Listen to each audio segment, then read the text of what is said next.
Hey there. Tonight's story might not grab you immediately, but trust me, it'll draw you in. This isn't a tale of mighty gods sitting on their thrones, or brave heroes clad in shining armor. No, this story is about the things that made those very gods and heroes tremble those creatures, curses, and nightmares that haunted the ancient world. These weren't the kind of legends you'd hear around a campfire, but rather the ones whispered in fear. Stories of the beasts that lurked in the shadows and sometimes, just sometimes, wandered right through the heart of civilization. Her name, Kidner, carries an air of mystery. Its roots are uncertain, possibly linked to the word for viper, evoking a sense of danger and primal power. Or perhaps it comes from languages far older than even the Greeks. It's possible that Kidner predated the very stories used to explain her existence. Her essence could be older than memory itself, existing before human history even began to shape itself into stories. It's a fitting legacy for a being like her older than time, untethered by human understanding, and yet ever present in the untamed corners of the world. Without hesitation, they invited the travelers in, offering them food and warmth, treating them as honored guests. Zeus and Hermes, touched by their generosity, revealed their true identities and declared that the old couple would be spared the wrath that would soon befall the rest of the village for their cruelty. In return for their kindness, Baucis and Philemon were granted a wish, and when they asked to serve the gods forever, they were transformed into priests of the temple, guardians of the divine. Their love for one another remained as steadfast as ever, even in their new forms. It was a reminder that sometimes kindness was the most powerful magic of all, a force that could move gods and change the fate of a village. Thus, in the world of the gods, where the line between mortal and divine was razor thin, you learned that the eyes of the gods were always upon you. They might strike without warning, but they could also reward with equal grace, showing that while their justice was swift and unyielding, mercy was never out of reach if only you knew where to look. In a small, humble home nestled at the edge of a quiet village, there lived an elderly couple. They had little to call their own, yet their hearts were rich in generosity. Their daily life was simple bread, olives, wine, and the warmth of kindness they shared with everyone who crossed their threshold. Despite their modest means, they gave freely, offering hospitality to anyone in need without a second thought. Their kindness did not go unnoticed, for the gods, ever watchful, were about to reveal themselves in a way that would change their lives forever. One day, as the gods often do in tales of old, they decided to test the couple's devotion to hospitality. The neighbors, greedy and rude, had scorned the couple for their generosity, mocking their humble existence. But the gods, in their divine wisdom, turned those very neighbors' homes to ash, leaving nothing but dust behind. The village was shaken, and the once thriving homes were reduced to ruins. Yet, Baucis and Philemon, the elderly couple, were spared. Their humble cottage was transformed into a temple, a symbol of reverence. The gods made them priests, and when they passed away, they were not forgotten.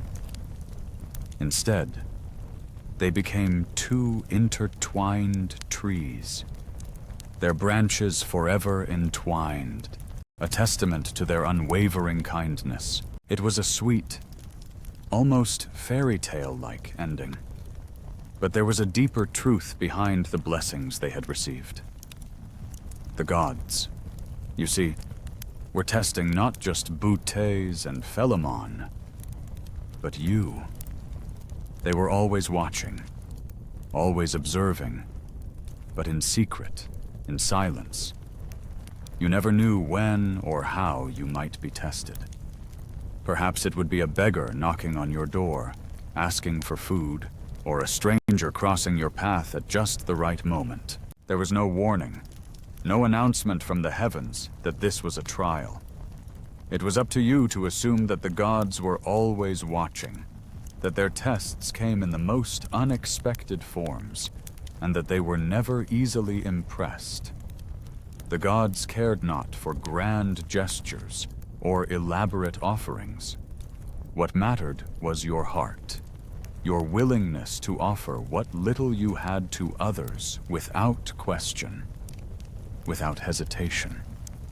This sacred duty, known as Xenia, was not simply a tradition, it was a divine law. Hospitality was a sacred act, a bond that connected mortals to the gods themselves. To mistreat a guest, to turn away someone in need, was not just an insult to the stranger. It was an insult to Zeus, the king of the gods. The gods were watching, silently observing your every action, and their judgment was swift. So, remember when you offer your bread, your wine, or your kindness. It might not just be a simple act of generosity. It could very well be a test of your character, one that could determine your fate in ways you could never anticipate. The gods are always watching. And they do not forget, he was known to protect strangers and wanderers, a guardian of those who crossed his path. But his protection didn't come free. It was always tied to ritual offerings, sacrifices, public festivals. Everything had to be done just right. You couldn't afford to mess it up. The words you spoke, the steps you took, the incense you burned, it all had to be perfect. The gods were meticulous in their demands, and the consequences of not fulfilling them were dire.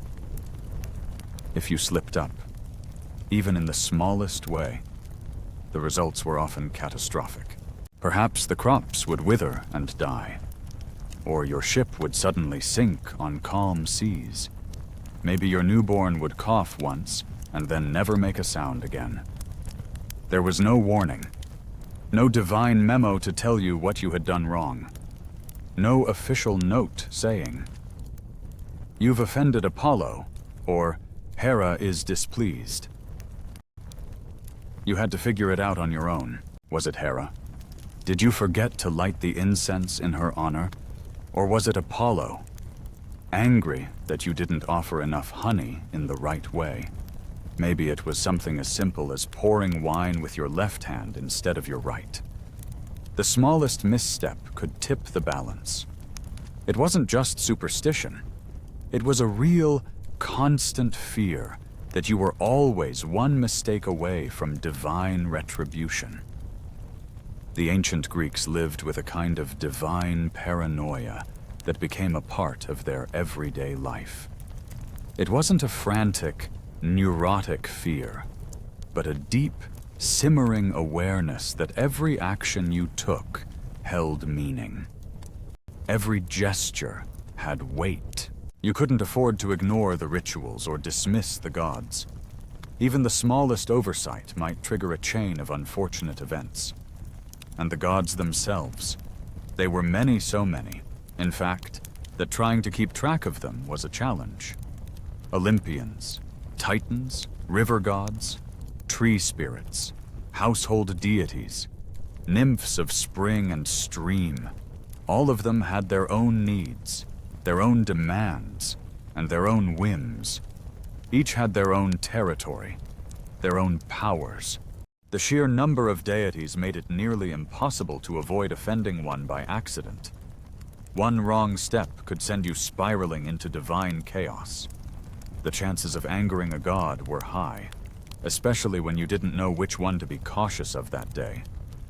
You had to be vigilant, constantly aware, and always prepared to make the right offerings. In this world, there was no room for carelessness. The gods were always watching, their eyes on everything you did, ready to act if you missed a step. Each prayer, each ritual, each offering had to be precise, otherwise you risked bringing their wrath down upon you. It was a life of constant awareness, where you couldn't afford to slip up, and yet the odds of doing so were always stacked against you. With so many gods to appease, it was only a matter of time before one of them might take offense. The ancient Greeks lived in a world where every action carried weight, where the invisible forces of the divine were always present, ready to reward or punish, depending on your devotion and care. The tale of her origin is tangled in the actions of those who tried to defy the gods. A mortal man, driven by ambition, found his victory and was rewarded with the heart of a woman. They married, but it was in a moment of passion, in a sacred temple, that their fates truly sealed. The gods, who governed all things with unyielding authority, were furious. In their rage, they cursed the couple, transforming them into lions, majestic yet cursed, forever circling each other, never finding rest. The stakes were, frankly, incredibly high. In a world where every word you spoke could be weighed against divine judgment, even uttering a god's name in the wrong context could spark trouble. Hesiod, the wise poet, had already warned mortals about the dangers of speaking ill of the gods, especially after the sun had set. Night, you see, was sacred. A time when the balance between the earthly and divine was at its most fragile. He urged silence, a quiet reverence that would protect one from the wrath of the gods. But silence, in itself, carried risks. What if, in your quietude, you missed the gods' expectation of thanks, tribute, or song?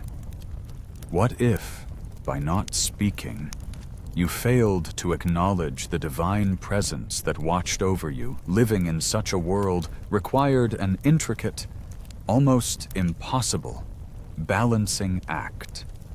You had to speak just enough, offer just enough, and be cautious of how much reverence you showed. Too much, and you might appear insincere, perhaps even trying to win favor where none was due. Too little, and you'd seem ungrateful, forgetting the gifts bestowed upon you. It was a delicate dance, a cosmic etiquette that demanded your attention at every turn. The gods, like all finicky dinner guests, paid meticulous attention to the smallest gestures. They knew when you were faking it, and they could sense when your respect was genuine.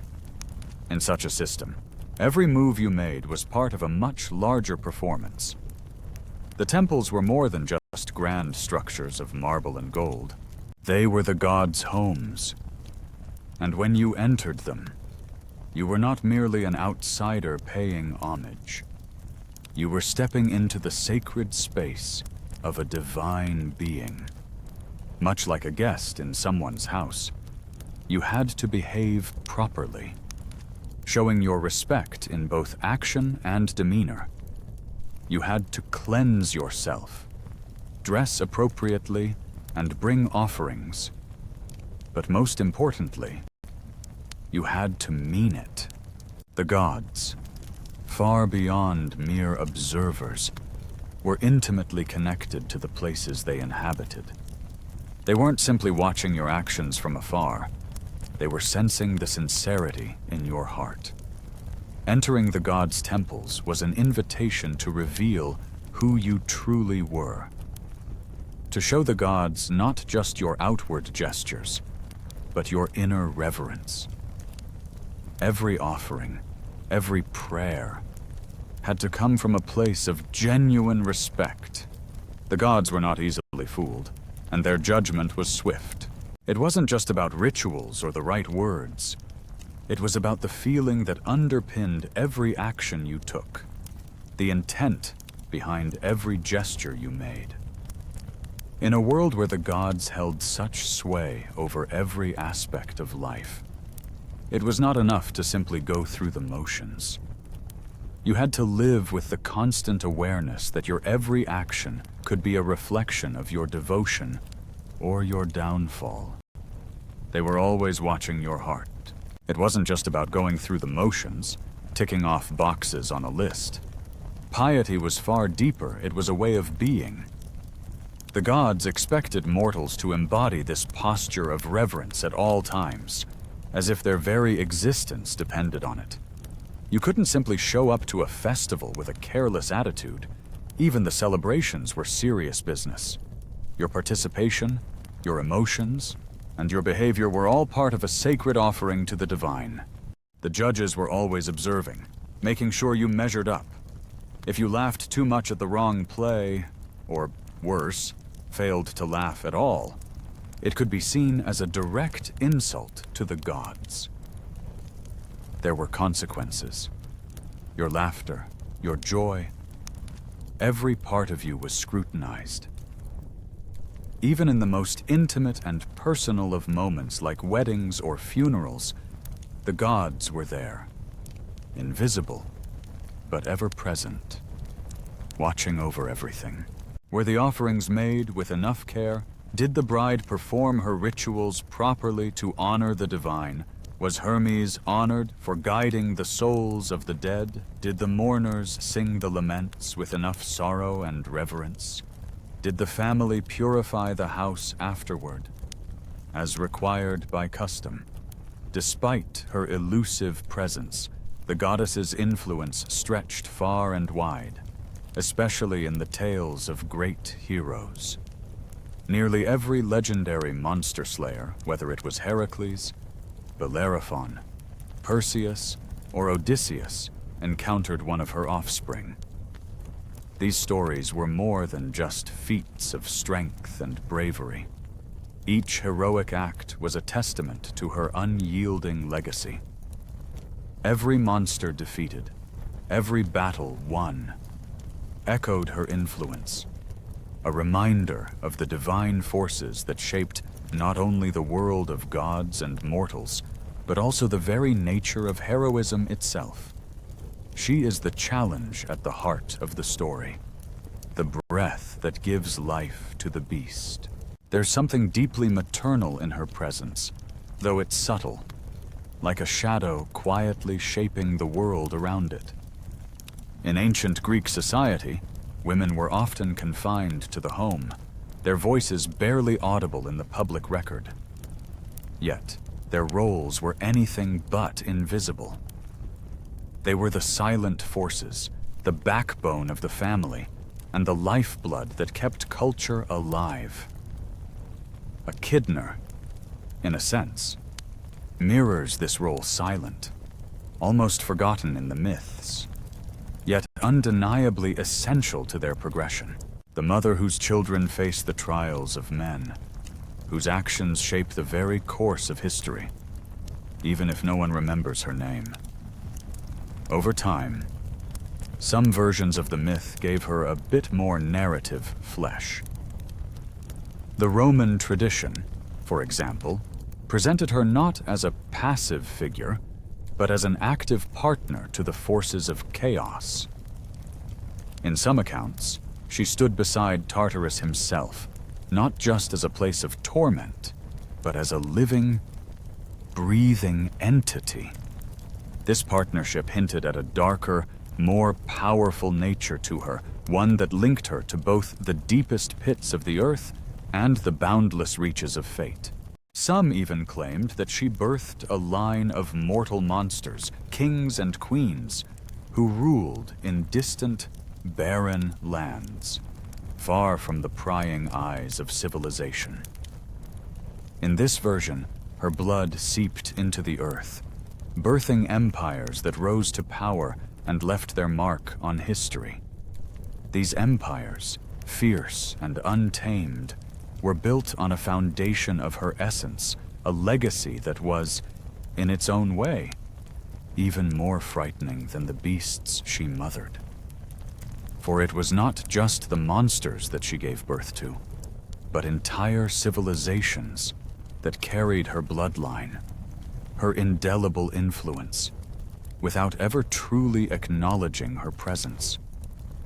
This story was not unique. Many Greek heroes, too, found themselves caught in the whims of the gods. They weren't exalted, but instead, they were altered. They became animals, stars in the night sky, or even flowers that bloomed and withered in a single moment. Their transformations were often a punishment, not a reward, a reminder of the gods' ever-watchful eyes and their unforgiving nature. Yet, even in their punishment, these heroes were never truly lost. They became part of the fabric of the world, forever immortalized, much like Kidna herself, wild, unpredictable, and always present, no matter how much time passed.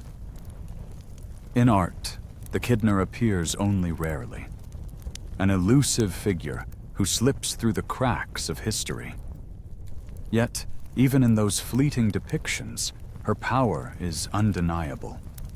She lingers in the background, the unseen force that holds everything together, the silent architect of empires and legends.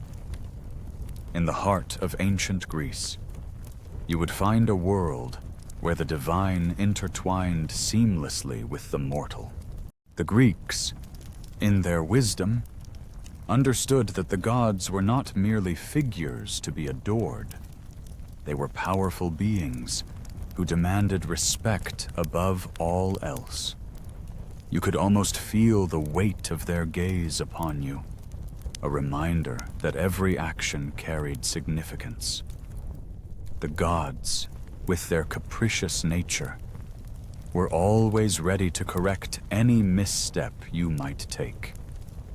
Sometimes, their judgment came quietly, like a whisper in the wind, a sudden illness that struck without warning, a harvest that failed to flourish, or a season where the fish seemed to vanish from the sea.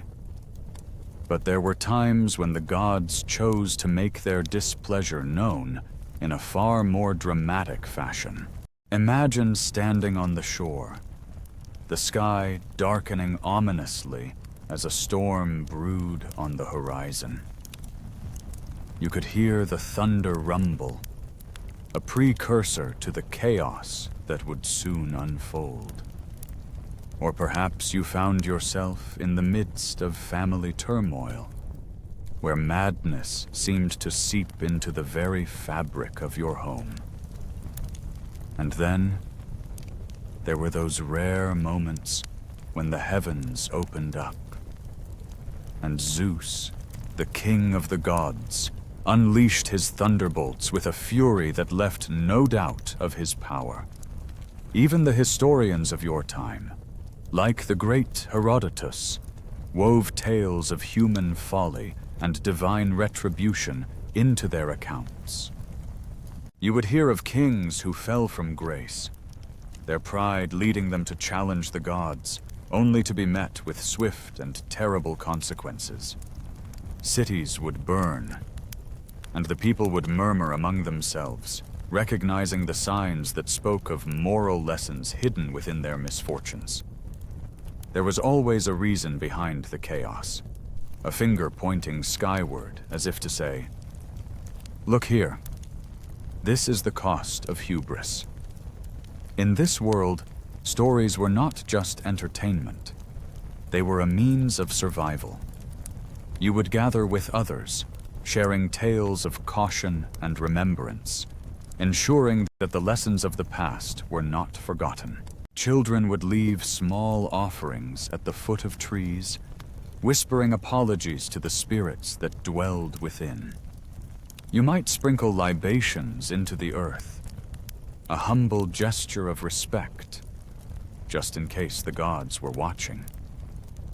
In this intricate dance between mortals and deities, every detail mattered, and every story told was a thread woven into the rich tapestry of life, reminding you of the delicate balance that existed between reverence and retribution. When the gods were angry, there was no escaping their wrath.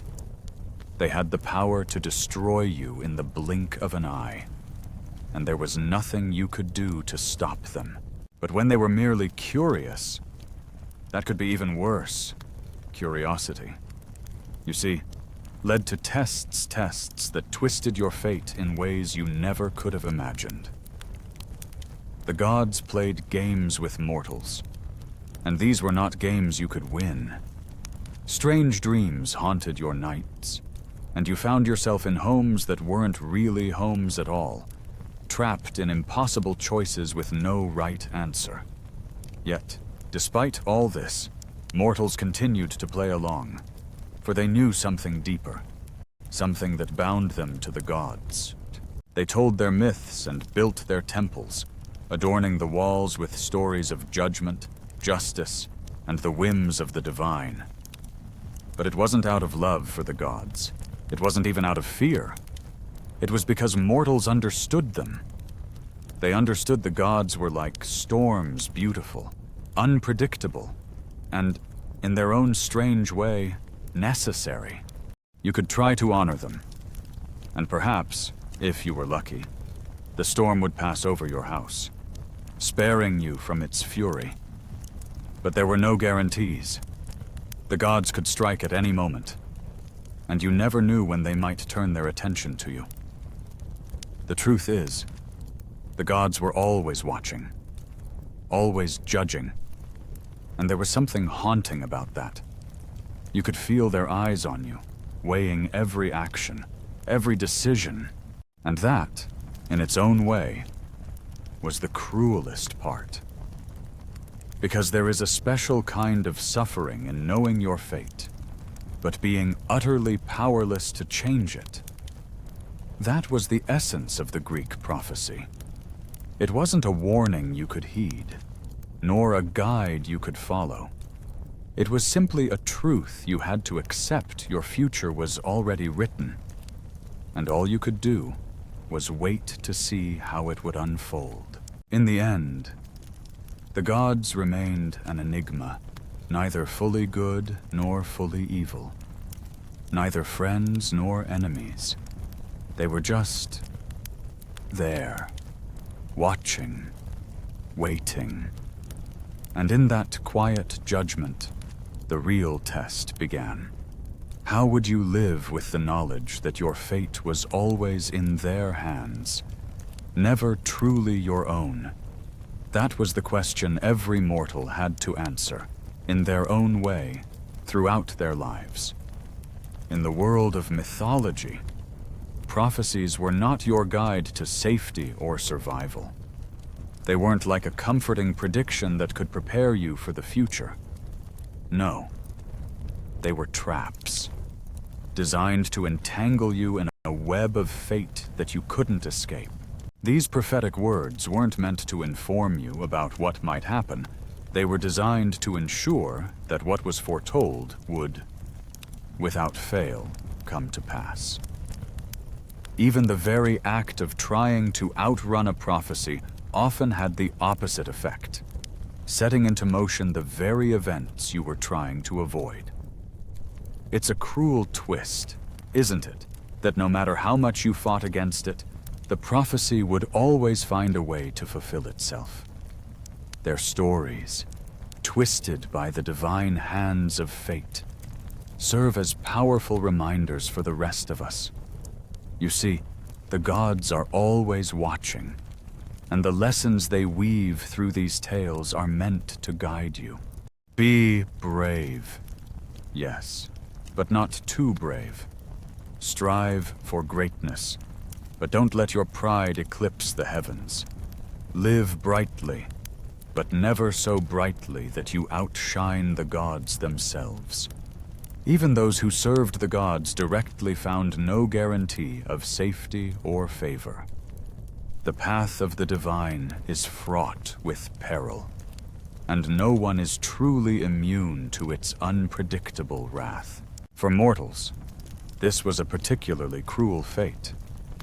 The gods might reveal the future to you, but they would never, under any circumstances, offer you any insight into how to survive it. They weren't concerned with your well-being. Their only purpose was to make sure that what they foresaw became reality. Take the story of Oedipus. For example, the most infamous case of all. Born to a royal family in Thebes, Oedipus was destined for a terrible fate. He would kill his father and marry his mother. His parents, upon hearing this dreadful prophecy, did what any terrified parents might do. They tried to protect themselves and their son by killing him. They pierced his ankles, bound him tightly, and left him on a mountain to die, convinced that it was the only way to stop the curse. But fate, as it turns out, is remarkably good at finding its way around obstacles. A shepherd discovered the baby, miraculously alive, and took him in, raising him in Corinth without knowledge of his true identity. Oedipus grew up far from Thebes, completely unaware of the prophecy that had haunted his birth. But one day, as fate would have it, the prophecy found him. Upon hearing the words of his doom, Oedipus did what seemed logical at the time he ran. He fled, thinking he could outrun the terrible future that awaited him. But here's the thing about prophecies. They have a way of finding their target. And no matter how fast you run, no matter how far you go, they always seem to be one step ahead. Oedipus didn't know it yet, but his flight from Corinth would lead him directly to the fulfillment of the prophecy he tried so hard to avoid. In the end, the gods had made sure that his fate was sealed, and no amount of running could change that. The prophecy was never just a warning. It was the very force that would make it all come true. Fleeing Corinth, he was determined never to return, not because of his love for the city, but to avoid the one fate he feared the most, killing his father. It wasn't just an ordinary decision. It was a desperate attempt to escape the dark shadow of prophecy that loomed over him. Yet, the road ahead was no safer. As he traveled, he encountered a stranger, one of those random meetings that often spark heated conflict between men. A misunderstanding fueled by pride, ego, and the sharpness of words. Without thinking, he killed the man in a moment of reckless rage. Little did he know, the stranger he had slain was his father. The prophecy had already begun to unfold, setting his tragic destiny in motion. But the story didn't end there. After the killing, he continued his journey, trying to outrun the past and avoid the inevitable. In his travels, he arrived in a land of thieves and violence. Here, he found himself caught up in a struggle to save a city, one that was under threat. The twist of fate. The queen of the city, the very woman he saved, turned out to be none other than his mother. His attempt to prevent the prophecy had only caused it to come true faster. This is the cruel irony of Greek prophecy. It doesn't warn you how to avoid tragedy. It merely tells you what will happen, without ever offering a clue about why. It's a harsh, unfeeling force that doesn't bend, no matter how hard you try to change its course. You may think that heroes like him would be exempt from such fate, but that's not how it works. Look at Perseus, for instance. The prophecy foretold that he would one day kill his grandfather, Acrisius. So, Acrisius, in a bid to protect his future, locked his daughter, Danae, in a bronze chamber, keeping her locked away from the world to prevent her from having children. He thought this would keep the prophecy at bay. But fate, as always, had other plans. Zeus, never one to back down from a challenge, found a way into the chamber. He came to Danae in the form of a shower of gold, and through this act, Perseus was conceived. The prophecy couldn't be stopped, no matter the barriers that were put in place. This is what Greek mythology teaches us, that even the gods cannot escape the force of destiny. Perseus was sent away, hidden from his grandfather's wrath, and grew up in secret. He eventually became a hero, but his path was always marked by the shadow of that prophecy. It's a theme repeated time and again in Greek myths. No matter how much one tries to outwit fate, it will always find its way. Years later, during a casual game, he tossed a discus. The wind shifted unexpectedly, and the throw went awry. The discus veered off course, soaring into the crowd. It struck his grandfather's and killing him instantly. It was a freak accident, no malice, no intent, just fate doing its thing. A prophecy had long foretold this moment, and despite its seemingly random nature, the prophecy was fulfilled in the most tragic and ironic way possible. What had been spoken of in the past had come to fruition, but no one had anticipated that it would unfold in such an uncontrollable, unpredictable manner. Fate doesn't care about plans. It just happens. This story echoes the fate of Croesus, the legendary king of Lydia, known for his immense wealth and power. Croesus decided to consult the oracle at Delphi before engaging in war with the Persians, as rulers often did in those days. The oracle gave him a cryptic prophecy: if you cross the river, a great empire will fall. Convinced that this meant the Persian Empire would collapse at his hands, Croesus marched into battle, brimming with confidence. But the outcome was far from what he expected. He lost. The empire that fell, however, wasn't the Persians, it was his own. The prophecy had been accurate, but not in the way he had hoped or interpreted. In his quest for victory, he had overlooked the deeper, more complex nature of fate. The Greeks, wise in their understanding of fate, saw it not as a puzzle to be solved, but as a thread that ran through their lives, guiding them whether they wanted it to or not. They believed in the Moirai, three goddesses who governed the fate of every mortal. Clotho, who spun the thread of life, Lachesis, who measured it, and Atropos, who cut it when the time came.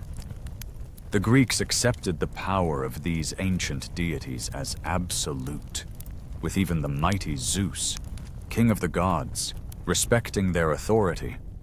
No one, not even a god, could escape the thread of fate. Take Asclepius, for example.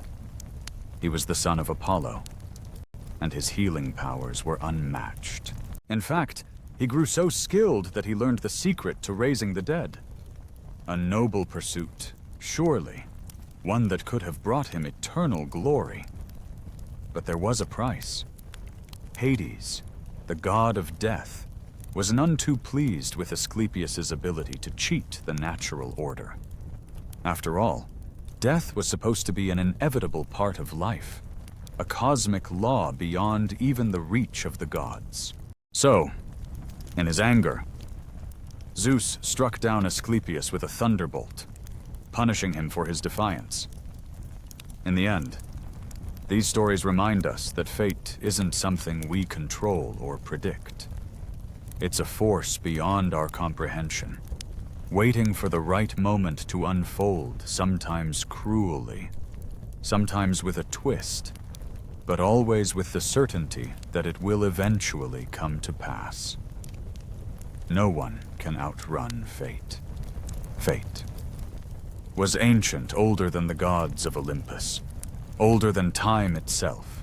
It predated even the whispered secrets of the wind and the songs of the stars.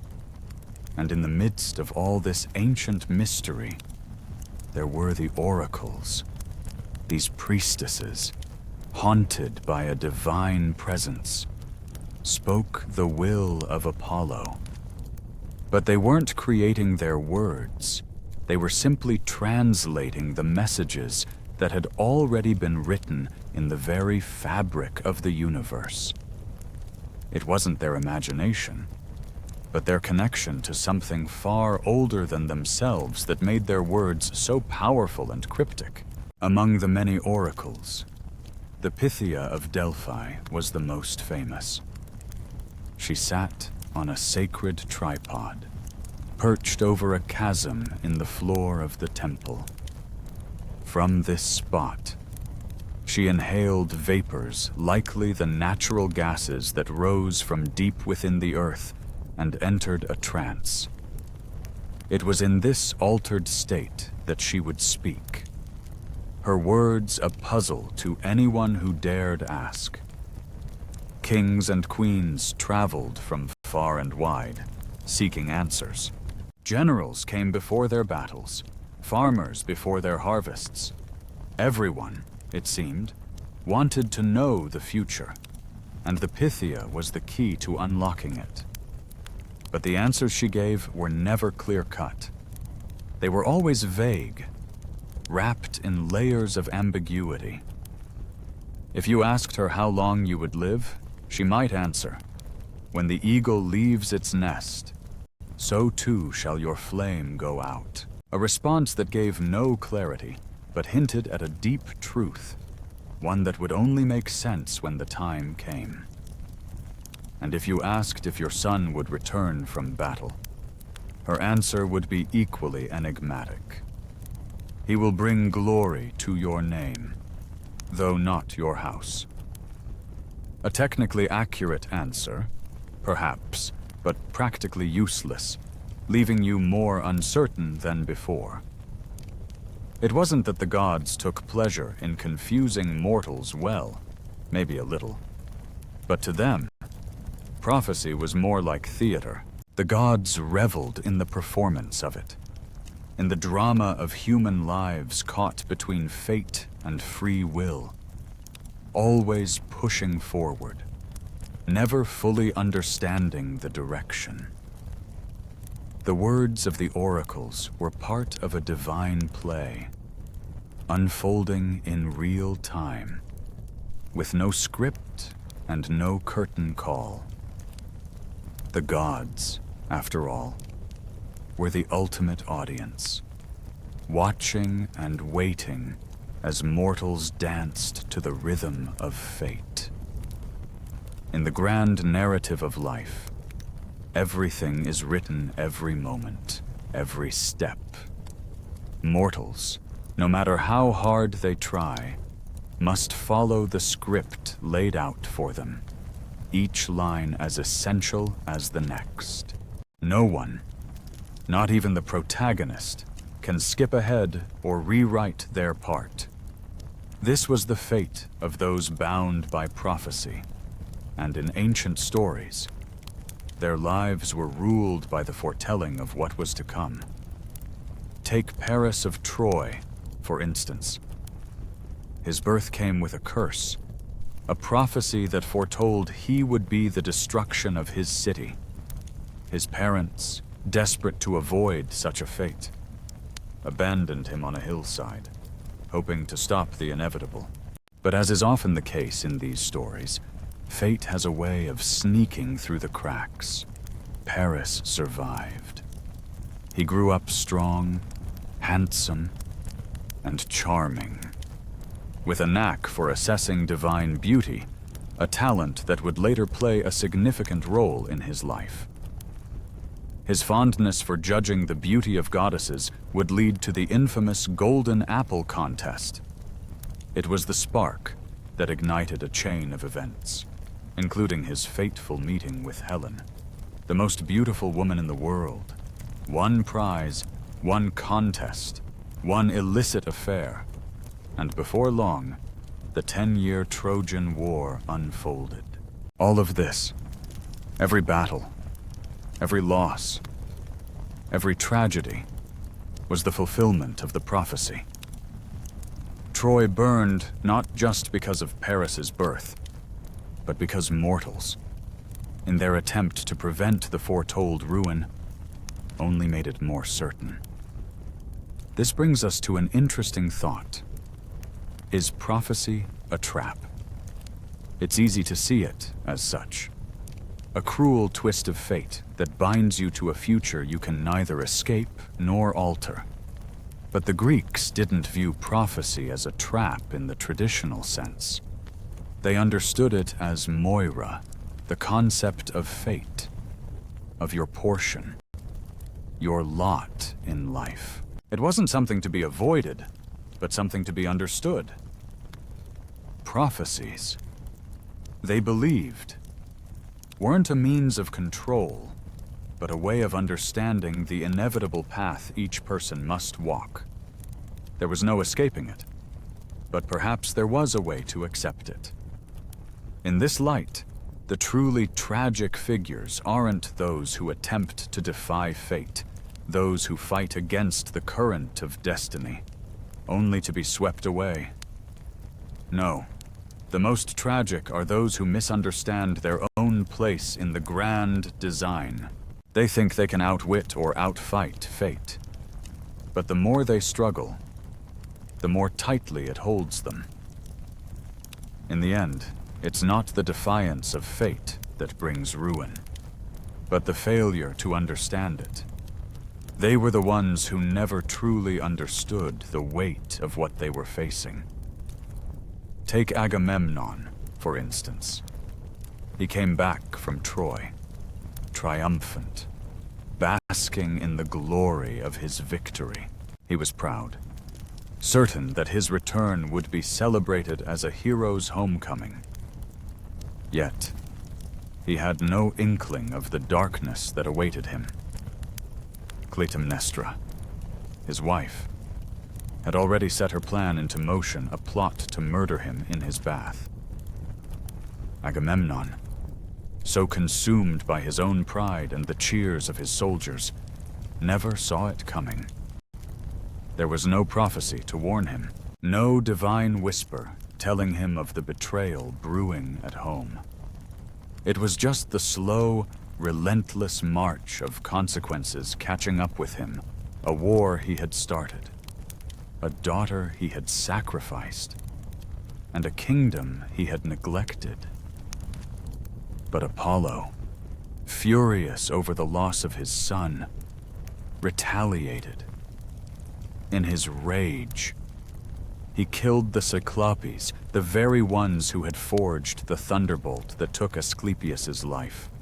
As if the chain of vengeance could not end, Zeus, in turn, banished Apollo to live as a mortal shepherd, a fall from grace for the mighty god. It was a cascade of retribution, an endless cycle of divine punishment. Even the gods themselves could be humbled, their power diminished, their roles changed. The heroic could be undone in an instant. In a way, the silence of it all was even more haunting than the open threats of prophecy. At least when the gods spoke, you knew something was coming, even if it was a doom you couldn't avoid.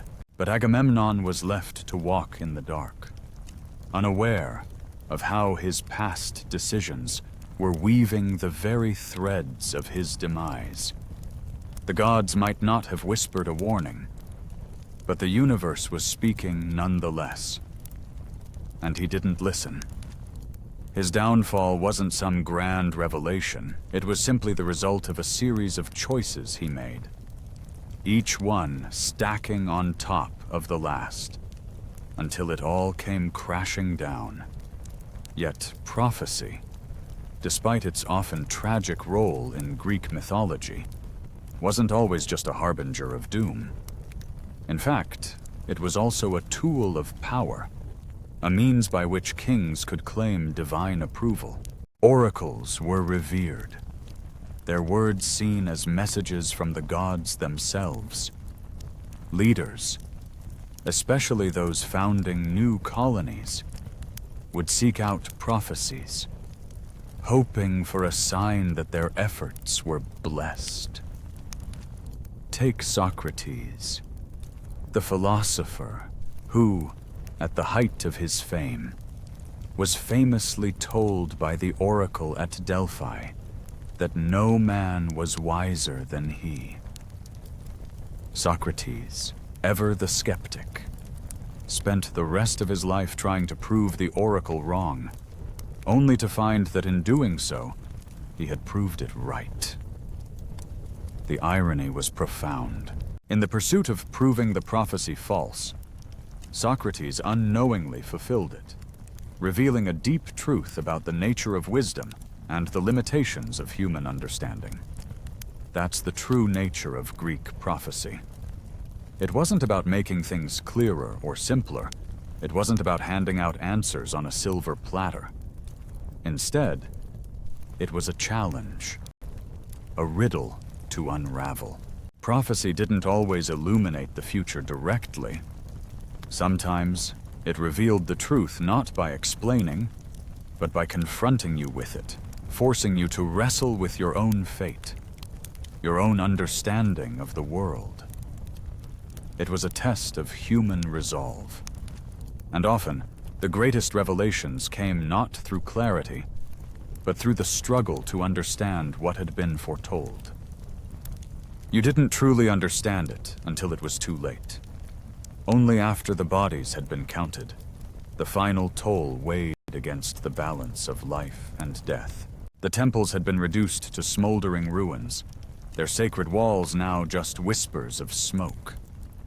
The throne, once a seat of power, sat empty and cold, its former occupant lost to the sands of time.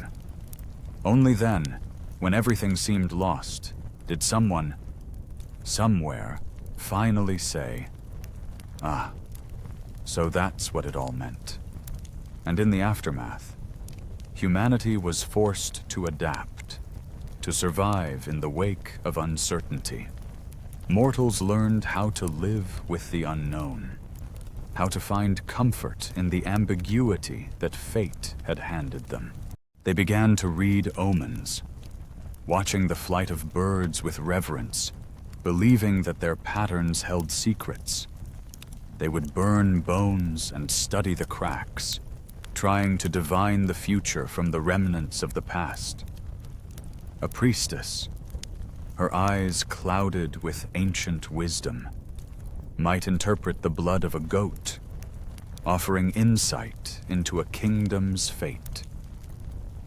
A general, desperate for a sign, would base his next move on the curious way a chicken pecked at its grain.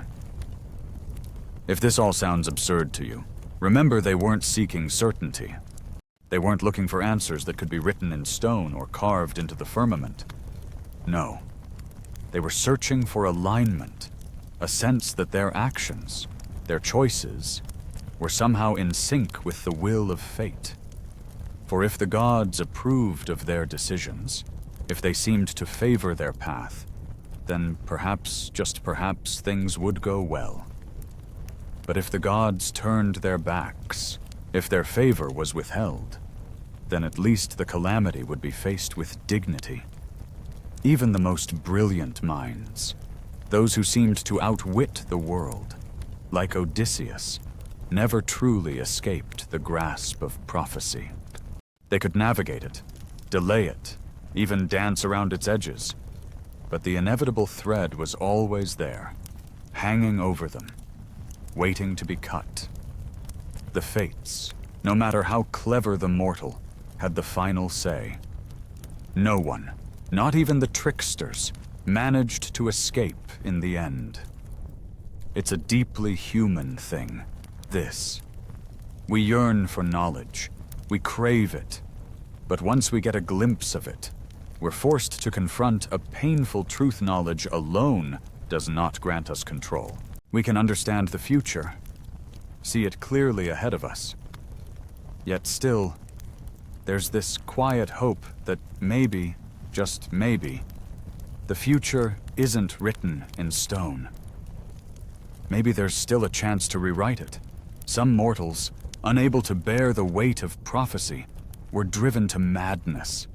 Cassandra, for instance, saw everything, understood every twist of fate, and yet she could change nothing. Her vision was both a gift and a curse. Then there were those like Laias and Jocasta, who, despite knowing the outcome, chose to act. Boldly, decisively. They tried to rewrite their own story, only to make things worse. Their choices didn't change the ending, but they certainly changed the path. But not everyone reacted the same way. Some, like Kiliis, understood their fate completely. He knew he was going to die young, that his time on this earth would be fleeting. Yet, strangely, he embraced it. He accepted that his name would live on, even though his life would be cut short. It's a strange mercy that prophecy offers foretelling the end, yet never revealing what kind of person you'll become when you finally meet it. And yet, despite all the danger, the madness, and the inevitable downfall that seems to await even the mightiest of heroes, mortals still yearn to be great. They still dream of heroism. They volunteer for perilous quests, hoping for glory or redemption. They pray for signs, seeking guidance from the divine. They follow omens into dark forests and across treacherous lands. The Greeks, it seems, were never content with safe stories. They sought adventure, risk, and the chance to carve their names into the annals of legend, even if it meant facing the wrath of gods or defying the very order of the universe. And so, in the space between knowing the inevitable and actually facing it, mortals lived their lives. They loved, they fought, they failed, and they sang. They died, too, of course. And all the while, somewhere, far above or perhaps deep within, the gods watched it all unfold, mysterious, silent, and perhaps even smiling at the chaos they had set in motion. Prophecy was never just a sentence. It was a living, breathing story, one woven into the very fabric of existence. And mortals, well, they were the actors, the ones playing their parts beautifully on the grand stage of fate. If you were a mortal in ancient Greece, there were a few truths you likely came to accept without question. The gods were powerful, almost beyond imagining. Fate, like an unstoppable river, flowed relentlessly, guiding your every step. Monsters lurked in the shadows, and somewhere, somehow, the end of the world was always creeping closer, or at least, the end of your world. You didn't need to know the details. You just felt it in your bones. a quiet certainty that the world would one day shift, break, and change. In the stories of Greek mythology, when things went wrong, truly wrong, it was never the gods who paid the price. No, the mortals suffered first. And they suffered the most. Whether you were a farmer, diligently planting barley beneath the harsh sun, or a sailor staring out at the vast, uncharted sea, you could never know when it might be your turn. Perhaps you were a mother, lovingly brushing olive oil through your child's hair, unaware that your peaceful existence could be shattered in an instant. It was always the mortals who bore the brunt of divine whims, the ones who felt the weight of a universe far beyond their understanding. And then, without warning, the gods could decide that your city, your field, your life was finished. It wasn't always out of malice. Sometimes, it was merely a whim, a flash of boredom from beings who had seen and done it all. Other times, it was a cautionary tale, a divine message meant to warn others of their shortcomings. But just as often, it was the unintended consequence of a petty squabble between immortals, two gods fighting over something trivial, while the mortals below them were caught in the crossfire. This was the cruel irony of their world, the gods. For all their power and grandeur, never truly understood the fragility of those they ruled. In this world of capricious gods and inevitable fate, mortals had no choice but to live on the edge of uncertainty, always watching, always waiting. Each day was a gift, a fragile moment that could be stolen in the blink of an eye. Yet, despite the constant threat of ruin, mortals continued to live their lives with passion and purpose, always hoping that their story would be different, that somehow they might escape the tragic fate that had befallen so many before them. After all, in the end, it was their story, their lives, that shaped the very essence of Greek mythology. In the beginning, the world was not as it is now. Once upon a time, humans had been blessed with gifts from the gods, but over time, they became ungrateful and careless. The gods, led by Zeus, had shared fire, taught them the art of farming, and shown them the stars. But what did humans do in return? They became loud, unruly, and neglected the sacred rituals that were expected of them. Festivals were forgotten, sacrifices were overlooked, and it seemed like humanity had forgotten its place in the divine order. Zeus, in his frustration, decided enough was enough. The time had come to remind humans of their dependence on the gods.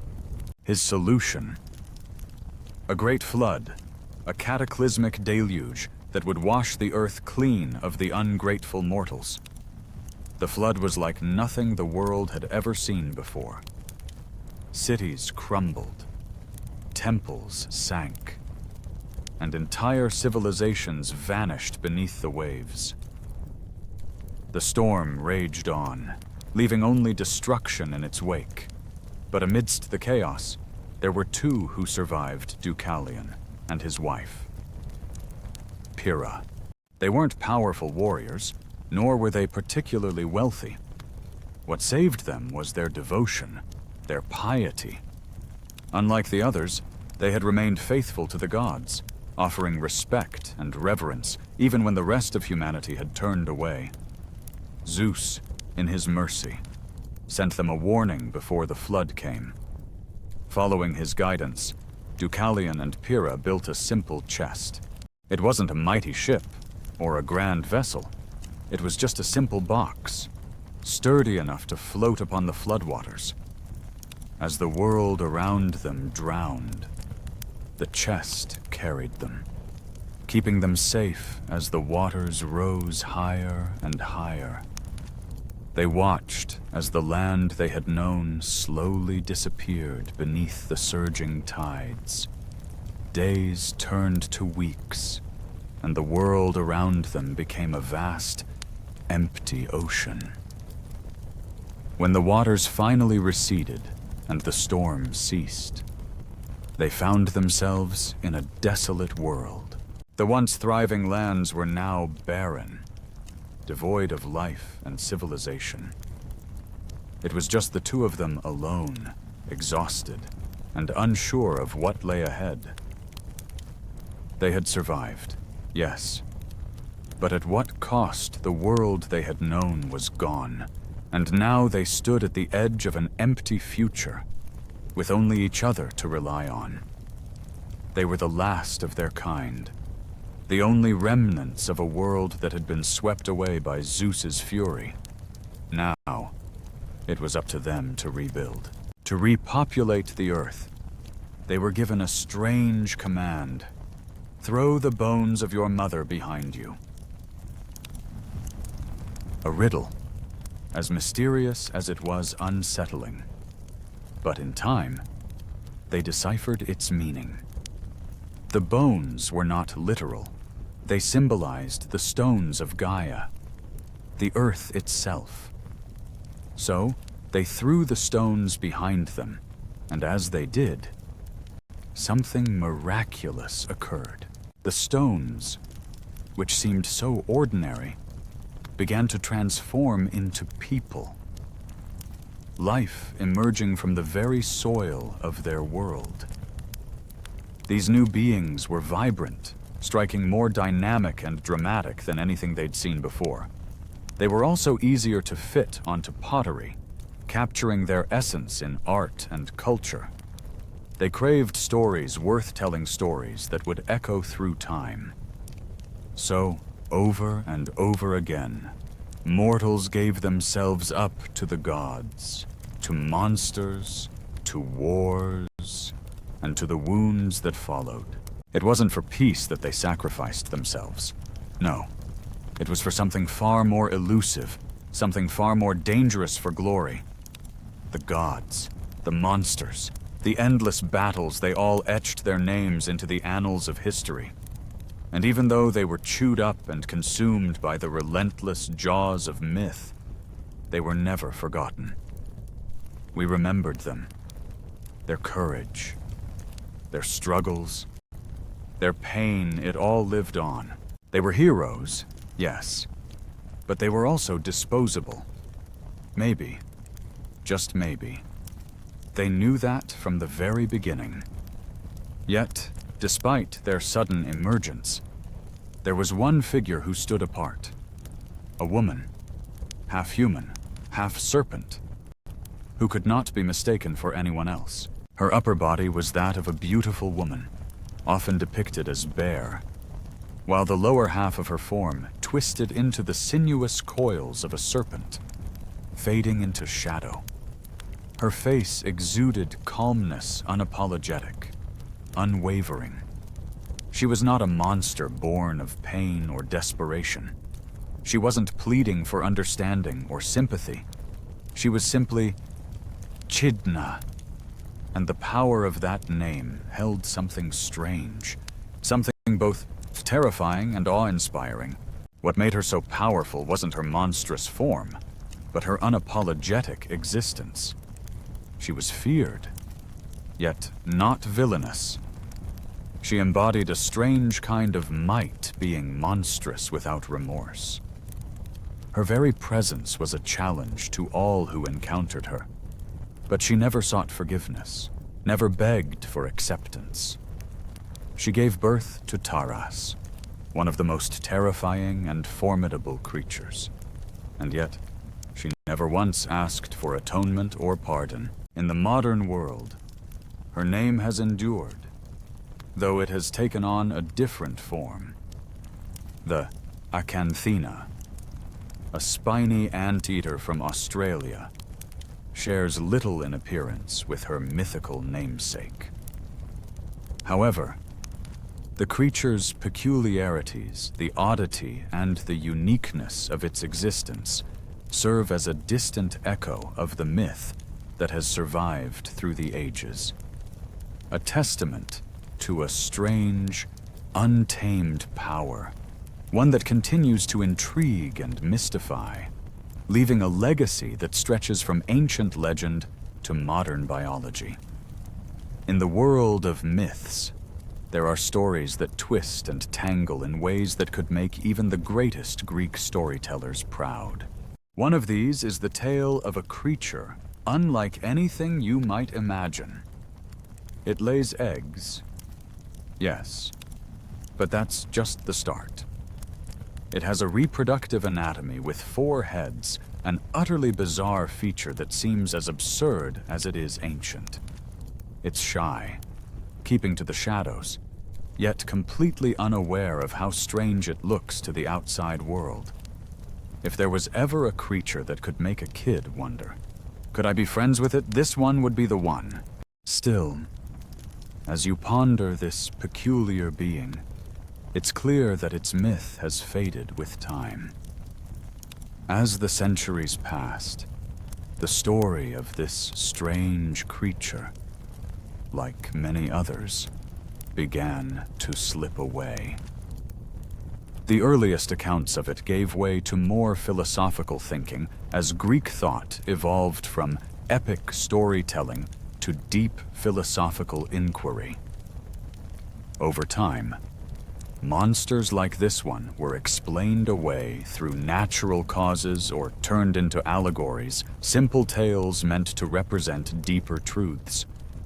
Meanwhile, the idea of humanity itself began to change. No longer were people seen as creatures made of gold, silver, or bronze, as the earliest mythic races had been. Now, the new human race was stone-born tough, durable, a bit miserable even, but resilient in ways that earlier generations could not understand. This shift marked a significant change in the way humans were viewed by the gods and by themselves. But perhaps the most significant shift in Greek mythology came through the flood myth. While not unique to Greece, its message carried profound meaning. When the world ends, the gods have the power to begin again, to shape the world anew. But the mortals, they have no such luxury. They must rebuild from nothing, without divine intervention, in a world that has been destroyed by the very gods who once protected them. The lesson here is both harsh and true when catastrophe strikes. Those who survive are left to pick up the pieces and start over, alone and unhelped. Amid these themes of destruction and rebirth, the tale of Pandora emerges, adding yet another layer to the narrative. Pandora, the first woman, was crafted by Hephaestus, the god of the forge, and blessed by the gods with extraordinary beauty, grace, and a burning curiosity. But it was the gift of a jar, sometimes referred to as a box, that would define her story. This jar, filled with all the world's evils, was a symbol of humanity's capacity to both create and destroy. The tale of Pandora would echo through time, reminding us that while curiosity can lead to great discoveries, it can also unleash forces beyond our control. Or, as it's often misquoted, there was a box she was warned not to open. Naturally, she did, and as she lifted the lid, every sorrow known to humankind came pouring out in an unstoppable flood. Disease, famine, war, grief, madness, aging everything the golden race had ever feared and suffered. It was all there, unleashed into the world. But among these dark forces, something unexpected emerged last hope. Now, whether you see it as a gift, a comfort, or as a cruel joke, it's open to interpretation. What's undeniable is that hope fluttered out of the box, making its escape from the chaos that had been unleashed. The point here, though, is clear. The gods, in their wisdom, or perhaps their cruelty, had handed mortals the very tools of suffering. Sometimes these tools were given directly, other times wrapped in something that seemed beautiful at first glance. Pandora, the one who opened the box, wasn't evil, She wasn't malicious. She was simply human, caught in the pull of curiosity. The punishment, as it always does, fell on everyone else. The world would never be the same again. Even Prometheus, the titan who loved mortals deeply, found himself suffering for his kindness. He had given humans the gift of fire, an essential tool for their survival and growth. But rather than being praised, he was punished. Chained to a rock, his liver was devoured every day by an eagle. Why not because he had destroyed anything, but because he had dared to help. To offer assistance to mortals was seen as an offense so serious that it could not go unpunished. Love, as they say, makes the world go round. But in the world of Greek mythology, love rarely keeps things on course. In fact, it often sends the world spiraling, tossing it from one chaotic storm to the next. Love in these tales wasn't the sweet, gentle thing we like to imagine today, the kind that softens the heart and smooths life's rough edges. No. Love in these stories was something far more unpredictable, something far more dangerous.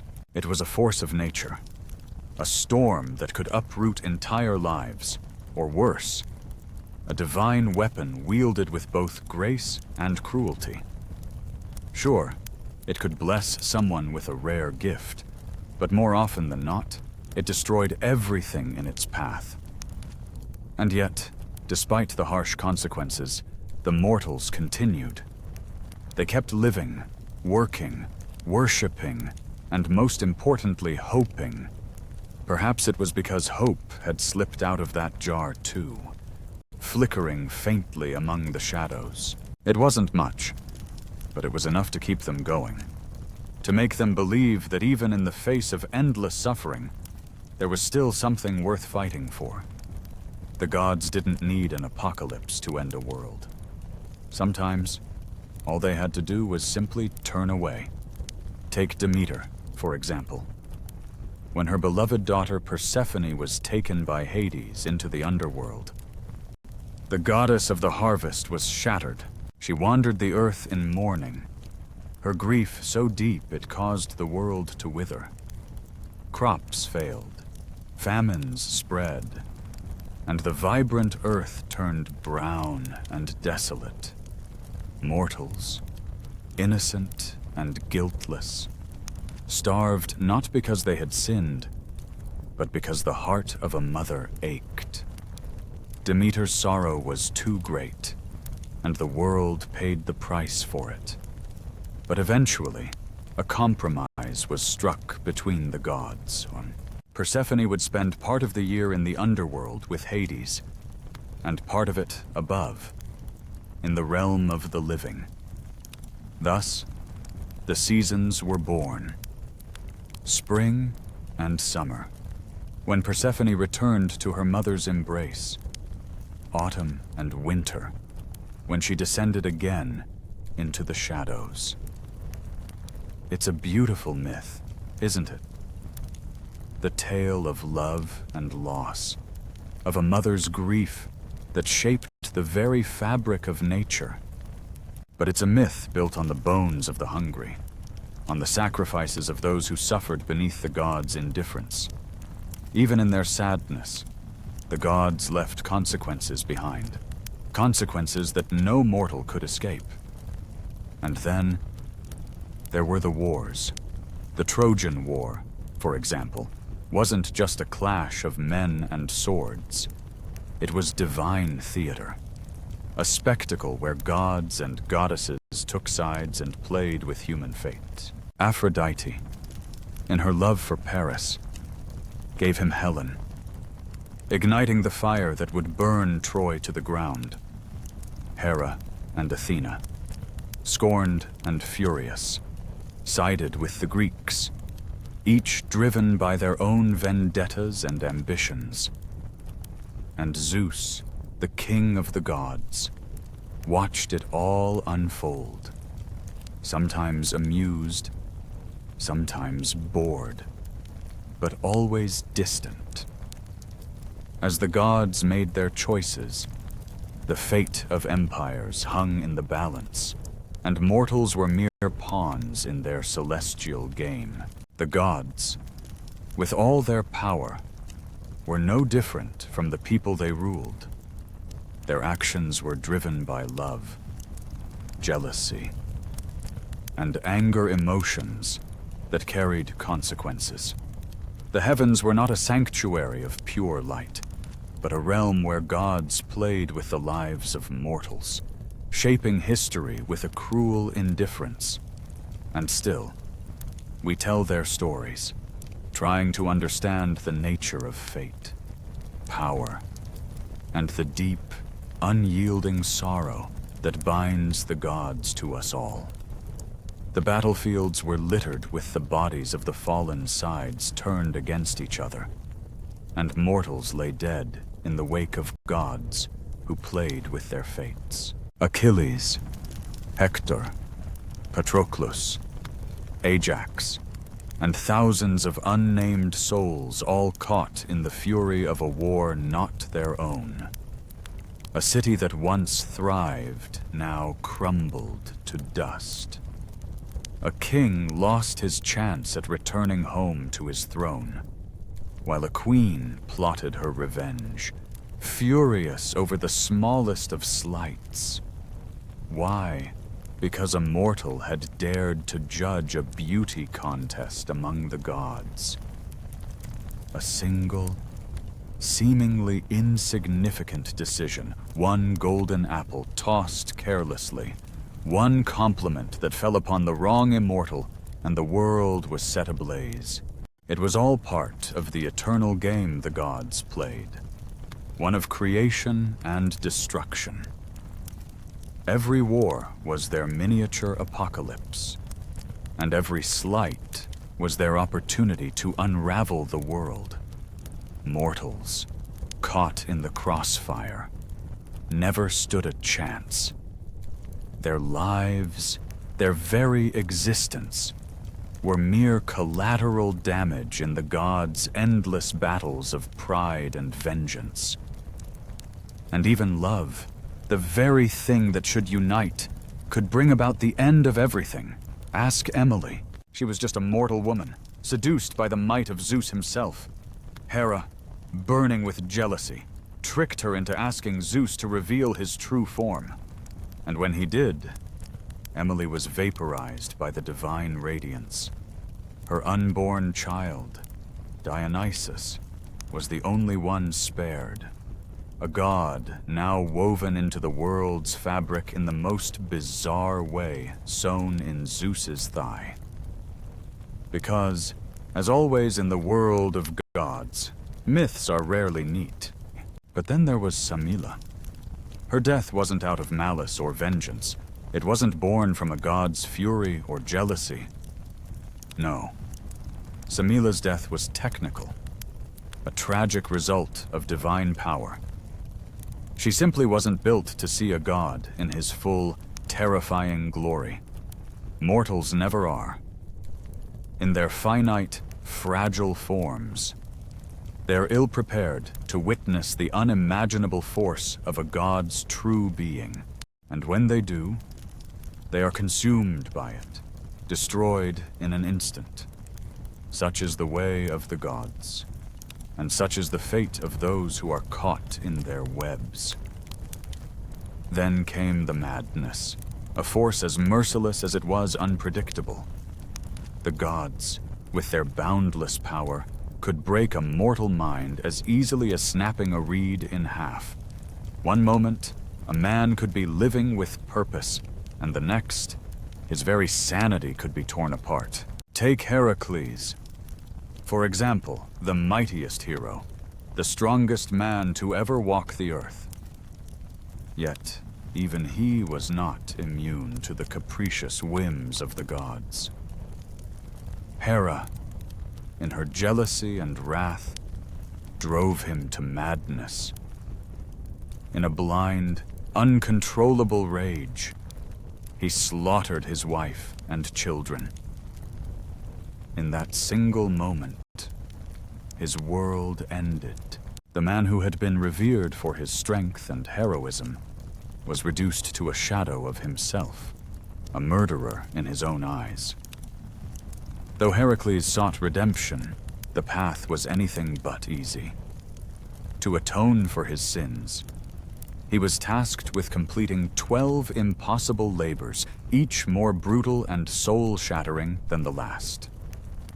Eventually, he was granted godhood, but the cost of his salvation was unbearable. The gods had their own ways of keeping score, and even the greatest of heroes could not escape the price of their actions. For Heracles, there was no happy ending, no peaceful resolution. He may have achieved immortality, but his soul would forever be scarred by the lives he had taken. For the mortals, falling in love with a god, or worse, being loved by one was one of the most perilous things that could happen. It was a dangerous game to play, because gods didn't love the way mortals did.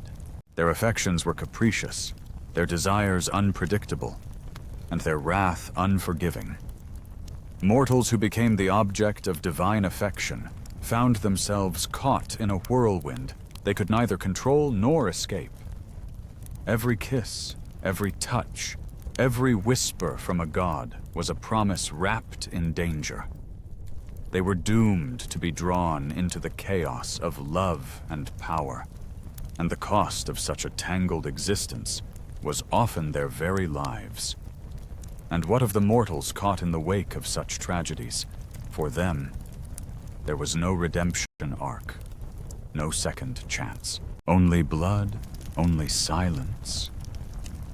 The Greek worldview was one of stark realism, shaped not by hope, but by resignation. Mortals lived in a world that was not designed for them. They were mere tenants in a world built for gods living on borrowed land, under a borrowed sky, subject to the whims of beings who neither knew nor cared about the cost of their actions. Their lives were fragile, always at the mercy of forces beyond their control.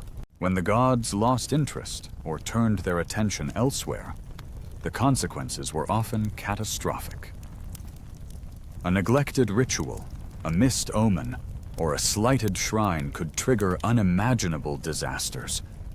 Plagues, storms, madness, and crop failures were the natural responses of a world that had been abandoned by the gods. The balance was delicate, and even the slightest misstep could unravel everything. Mortals, caught between the divine and the disastrous, lived in constant fear of the gods' fickle attention. The gods didn't need to rage. They didn't need to hurl lightning or command the seas to rise. All they had to do was stop listening. That's when the world of mortals began to unravel, not in a dramatic blaze of fire or a cataclysmic roar, but in the quiet, suffocating silence that descended from Olympus. The gods, who had once been so present, so omnipotent, became distant. Their voices fell silent, and with that absence, The very essence of life started to fade away. Even as Olympus turned its back on them, the mortals continued their rituals. They still prayed desperately, hopelessly. They called out to Athena for wisdom, to Apollo for healing, to Artemis for safety, and for the safe birth of their children. The hymns echoed through their temples. The smoke from sacrificial fires rose into the air, and wine was poured in offerings.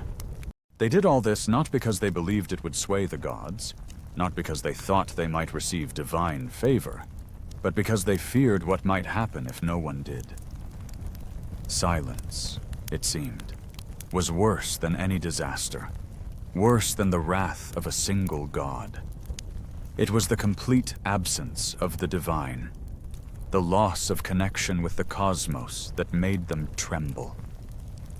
The mortals learned, over time, to live with endings, small ones, large ones, personal ones. They watched their city walls crumble, their loved ones slip away into shadows, their greatest heroes vanish like smoke in the wind. They accepted that time would not be merciful, that history would be unjust, and that the gods had their own priorities, which had little to do with them. Yet, in the face of all this, they kept going. They kept their stories alive. They painted their jars with vivid scenes of battles and gods. They built their temples, hoping that something, anything, would reach the heavens. Because in the end, telling the story was all they had left. It was the only power they possessed, the power to name their suffering, to give it meaning, and to somehow, in the chaos of life, make sense of the world around them. The gods may have withdrawn, but the mortals remained stubbornly devoted to their craft. They built their monuments, etched their tales into stone, and inscribed their myths on pottery. They poured their hearts into these stories, because in telling them, they found a way to keep the divine close, even when it felt so far away. In this act of remembering, of retelling, they were not powerless. They were weaving the fabric of their own existence, stitching together meaning from the rags of a world that seemed intent on slipping through their fingers. When the world ends, and it always does, in bits and pieces there's a strange kind of solace in the idea that it can still be remembered. It can be sung about, shared, and told through stories. The Greeks understood this truth well. They believed that even the end of everything could be beautiful, but only if you looked at it from the right angle. And maybe, only if you were looking back. Perhaps that was the one true comfort a mortal could hold on to. What was lost could always be made meaningful through memory. The gods may have done as they pleased, with little care for the mortals beneath them. But the humans, they would take the ashes of their world and write them down. They would find purpose even in destruction. During the Renaissance, the torchlight of reason began to shine on the darker corners of myth, trying to decipher the stories, the creatures, the truths hidden in shadows. Some of these mysteries were unraveled, scattered into the winds of understanding. Yet, many still lingered. And it's here, in these lingering mysteries, that we find the enduring idea of the mother of monsters. This ancient, almost primal figure has lived on through the ages, always evolving, but never quite fading away. You'll find her remnants in the works of Tolkien, where she's embodied in Angoliant, in Lovecraft's dark creations like Shub-Niggurath, in the characters that haunt video games, novels, and even the imaginations of anyone who has ever asked, where did the first monster come from? And the answer, perhaps, is simple, yet profound. It always goes back to a mother. It circles around that ancient notion that creation and destruction are not separate, but intertwined. And the first monsters are born from the very hands that brought us life. Even now, when the world is mapped, measured, and most of the dragons have been replaced by tax forms, that idea never fades. We still feel it deep down. Even in our modern, rational world, there's a part of us that cannot help but wonder about the shadows that remain, about the things we cannot control, the mysteries we can never fully understand. And we still ask, with a mix of fear and awe, where did it all begin? The night wraps around you like a cloak, the darkness pressing in from every direction. But there's something more, something that tugs at the edges of your consciousness. A sense that something primal, something ancient, still stirs just beneath the surface of the world you know. It's a feeling that makes your skin crawl, the kind of chill that whispers to you in the quiet of the night. This sensation, the Greeks once gave it a name, a form, a mother. They named her. And in doing so, they shaped a story that has survived through the ages. And if you find that kind of storytelling helps you unwind, feel free to like the video and subscribe. But only do so if it truly brings you peace, helps you drift into that sweet, quiet sleep. And while you're at it, let me know in the comments where you're tuning in from and what time it is. There's something oddly comforting in knowing that, just like you, others are out there wandering through the dark corners of mythology at this hour.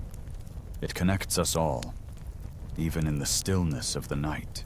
And yet, there was a peculiar allure to it all. Perhaps these mortals, knowing the risks, were still willing to dive headfirst into the storm. Perhaps they, too, craved the taste of the divine, knowing full well it could destroy them. In the end, love, whether born of the gods or forged by fate, had the power to change everything. But it also had the power to tear everything apart. And so, let's begin with a story, a tale of caution, where love did not heal, but instead became the very thing that broke them. As you lie there, teetering on the edge of sleep, remember this: you are not alone. The cave is still waiting, hidden deep beneath the earth. The coil of a tale, massive and serpentine, stirs in the dark. The mother of monsters, ancient and unknowable, still dreams below you, dreaming horrors into existence. Her slumber is not disturbed by sound or movement. She does not roar. She does not chase. She simply exists, quietly and undeniably. And in that stillness, in her undisturbed rest, lies a terror more profound than any roar could ever be. Now, as your eyelids grow heavy and the weight of the world begins to fall away from your shoulders, understand that this is the truth. You are not just in your room. You are not confined to your bed. No. In this moment, you are walking through a darkling meadow, a place that is both familiar and unfamiliar at once. The air is thick with a cool mist, curling around your ankles like the fingers of something unseen. The moon above you is full, casting everything in its silvery glow, painting the world in shades of shadow and light. In the distance, a river, black as ink, winds its way across the land like an endless ribbon, whispering secrets as it moves. Take a deep breath. Feel the weight of the day, the tension in your body. Slowly begin to slip away. Let it fall like sand through your fingers, each grain slipping through the cracks of your awareness. In this moment, you are part of something much older than yourself, something that stretches back to the dawn of time. The monsters, for now, are fed. The mother is resting. The world is quiet. So should you be. Close your eyes. Let the stillness surround you and drift into sleep. Let the ancient night embrace you. And just beyond it, you see a gate. It's massive, towering, and unmoving, an ancient sentinel that has stood the test of time. The stonework bears the marks of millennia, each crack and crevice a story, each weathered detail a testament to the countless souls that have passed through. Yet, it's not the gate that grabs your attention. It's the sound low, rumbling, almost imperceptible. A growl, deep and guttural, vibrating in your very bones. It comes from somewhere beyond, from the darkness that stretches out infinitely. And you realize something. You have come to the very edge of the world. Not the world of today, but the world of ancient Greeks, where myth and reality intertwined like threads in a tapestry. You stand before the entrance to the underworld. The gate doesn't open. It waits. But you know what stands between you and whatever lies beyond it. Cerberus, the beast. The three-headed guardian of Hades' realm. His eyes burn with an unyielding hunger, each of his 3 heads twitching with anticipation. One head snarls, the other growls, while the third remains eerily still, watching. There's no mistaking it. Cerberus is the ultimate guardian, an immovable force meant to keep the living from entering and the dead from escaping. And yet, despite the fearsome legend, you feel something else, a sense of awe, perhaps even respect. For Cerberus is not some mindless monster to be slain or feared. He is the gatekeeper, the protector of a realm that exists beyond mortal comprehension.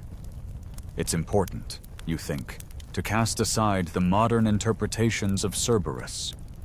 The stories you've heard, the movies you've seen, those are but shadows of the truth. In the ancient world, Cerberus was not evil. He was not a villain to be conquered or tamed. He had a job, a duty, a sacred role that had been entrusted to him long ago. He is not the terror of city streets or the nightmare that haunts your dreams.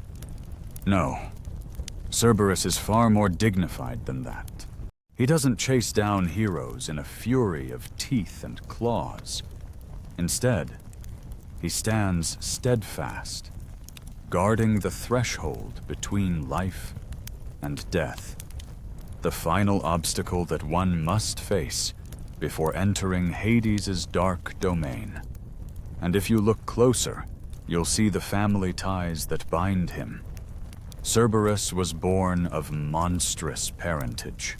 His father, Typhon, the storm giant, and his mother, Echidna, the half-woman, half-snake creature, had no shortage of terrifying offspring. Cerberus, along with his siblings the Chimera, the Hydra, and others, was part of a lineage that instilled fear across the ancient world. Yet, despite this fearsome lineage, Cerberus was not born to destroy. He was born to protect, to stand at the crossroads of life and death, to ensure that the passage into the underworld was never taken lightly. He is, after all, the final judge, the one who ensures that no soul escapes or trespasses without consequence. So, as you stand before the gate, with Cerberus's piercing eyes fixed upon you, you realize something important. The stories you've heard of dogs chasing heroes and monsters lurking in shadows were only pieces of a larger, more complex myth. Cerberus, for all his ferocity, is not the villain in this tale.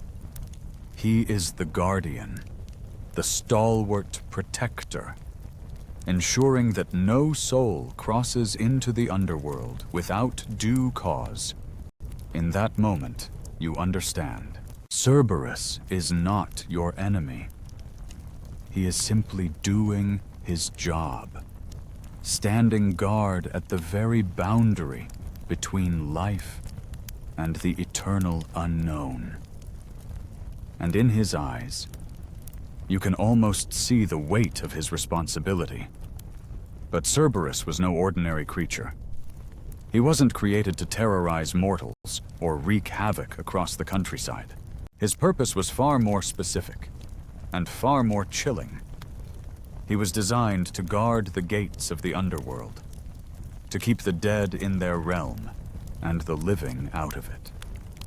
His role was clear, and his presence was a constant reminder that life had its boundaries, and death had its dominion. Depending on which ancient source you consult, Cerberus's appearance might vary slightly, or his features might take on a more fantastical hue. But there are some consistencies across the stories. Cerberus is most commonly described as having 3 heads, each one serving its own mysterious purpose. Some authors, in their more dramatic accounts, even claim that Cerberus had as many as 50 or 100 heads, an overwhelming and almost unthinkable sight. His body, meanwhile, was a tangled mess, a horrifying combination of dog, serpent, and nightmare, with a mane made of writhing snakes, eyes that burned like lanterns in the dark, and occasionally a tail that ended in a serpent's head. Imagine a grotesque canine jigsaw puzzle, pieced together not by accident, but by divine design. He was terrifying, yes, but also purposeful. A being born from the mind of the gods themselves. Once upon a time, in the sun-kissed lands of Cyprus, there lived a gifted sculptor named Pygmalion. He was a solitary artist, consumed by his craft, a man whose hands could shape stone into forms of extraordinary beauty. Yet, none of his creations ever seemed to satisfy him. That is, until one fateful day, when he carved a statue of a woman so exquisite, so flawless, that it appeared as though it could step down from its pedestal and walk among the living. She was not just beautiful, but perfect in every way, embodying all the ideals of grace and elegance that Pygmalion could ever dream of. But let's focus on those 3 heads for a moment. Why 3 scholars, philosophers, and even the dreamers of old have debated this question for centuries? Some suggest that the 3 heads represent the past, present, and future, a notion that's terribly poetic when you think about it. especially for a creature that stands at the very threshold between life and death. Each head could be a symbol of a different time, a reflection of the endless passage of existence. Others have speculated that the three heads symbolize the cycle of life itself: birth, youth, and old age, each stage of existence reflected in Cerberus's three distinct faces. Or perhaps, just perhaps, the ancient Greeks thought that three heads simply made Cerberus even more terrifying than a single one would. After all, the more heads you add, the more daunting the creature becomes. In the end, whether the three heads are symbolic of time, life, or simply an embodiment of fear, one thing is certain: Cerberus wasn't just a dog. He was a guardian, a creature born from nightmares, but with a very clear and divine purpose. He was the keeper of the gates, ensuring that none could escape the underworld, and that no mortal could enter without paying the price. His terrifying form was not random.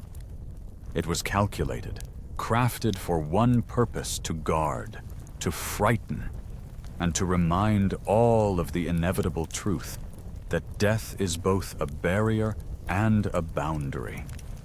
And Cerberus was its unflinching protector. Now, picture it: a creature with 3 times the teeth, 3 times the growls, 3 times the stare, yet not malevolent, not cruel, just resolute. That's Cerberus, the three-headed hound of Greek mythology. To the Greeks, death wasn't feared in the way we often dread it today. It wasn't viewed as an end, but as a transition, a passage from one state to another. What they feared more than death itself was imbalance disorder, chaos. They feared the wrong soul finding its way to the wrong place. Cerberus, in this grand design, played an essential role.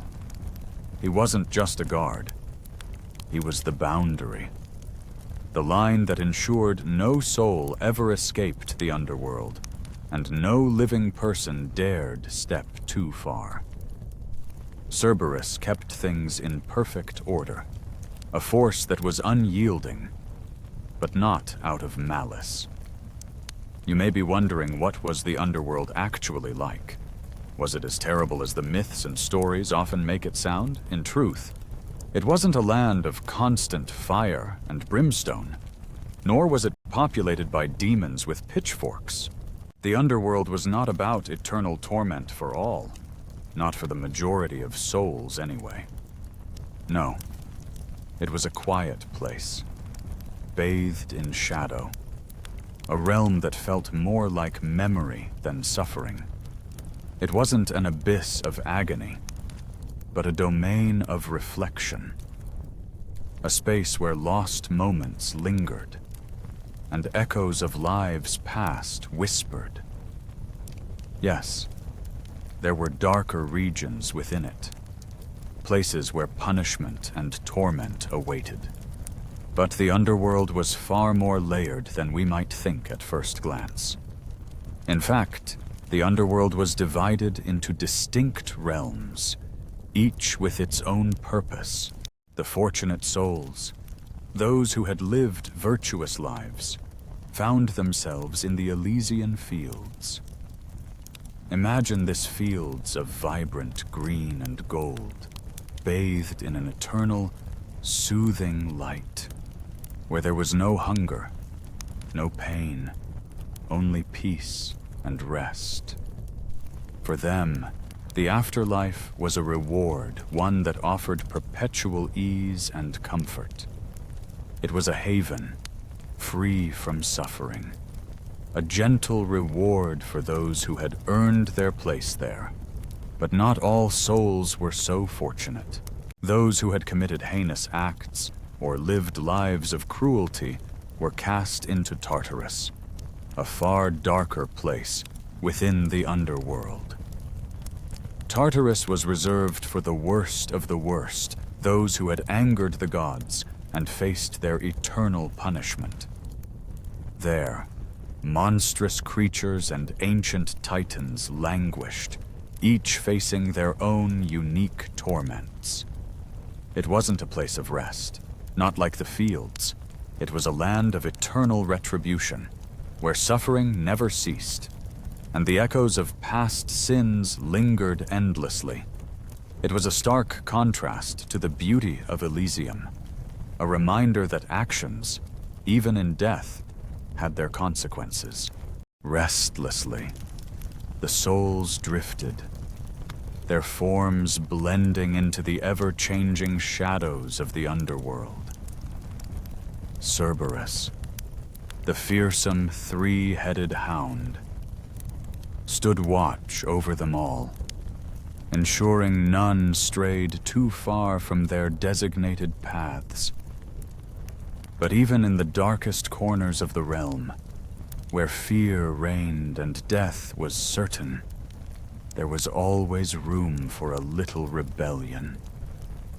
And, as with any good monster, Cerberus was occasionally faced with challenges. Greek heroes were a bold bunch, driven by ambition, pride, and a relentless need to prove themselves. They would charge into realms where they had no business being, as if the world itself were their battleground. One such hero was Orpheus, the renowned musician whose melodies were so enchanting that even stones, cold and unfeeling, were said to shed tears. Orpheus's story is one of love and loss. When his wife, Eurydice, tragically passed away, his heart could not bear the thought of living without her. So, he did what no mortal should he descended into the depths of the underworld to reclaim her.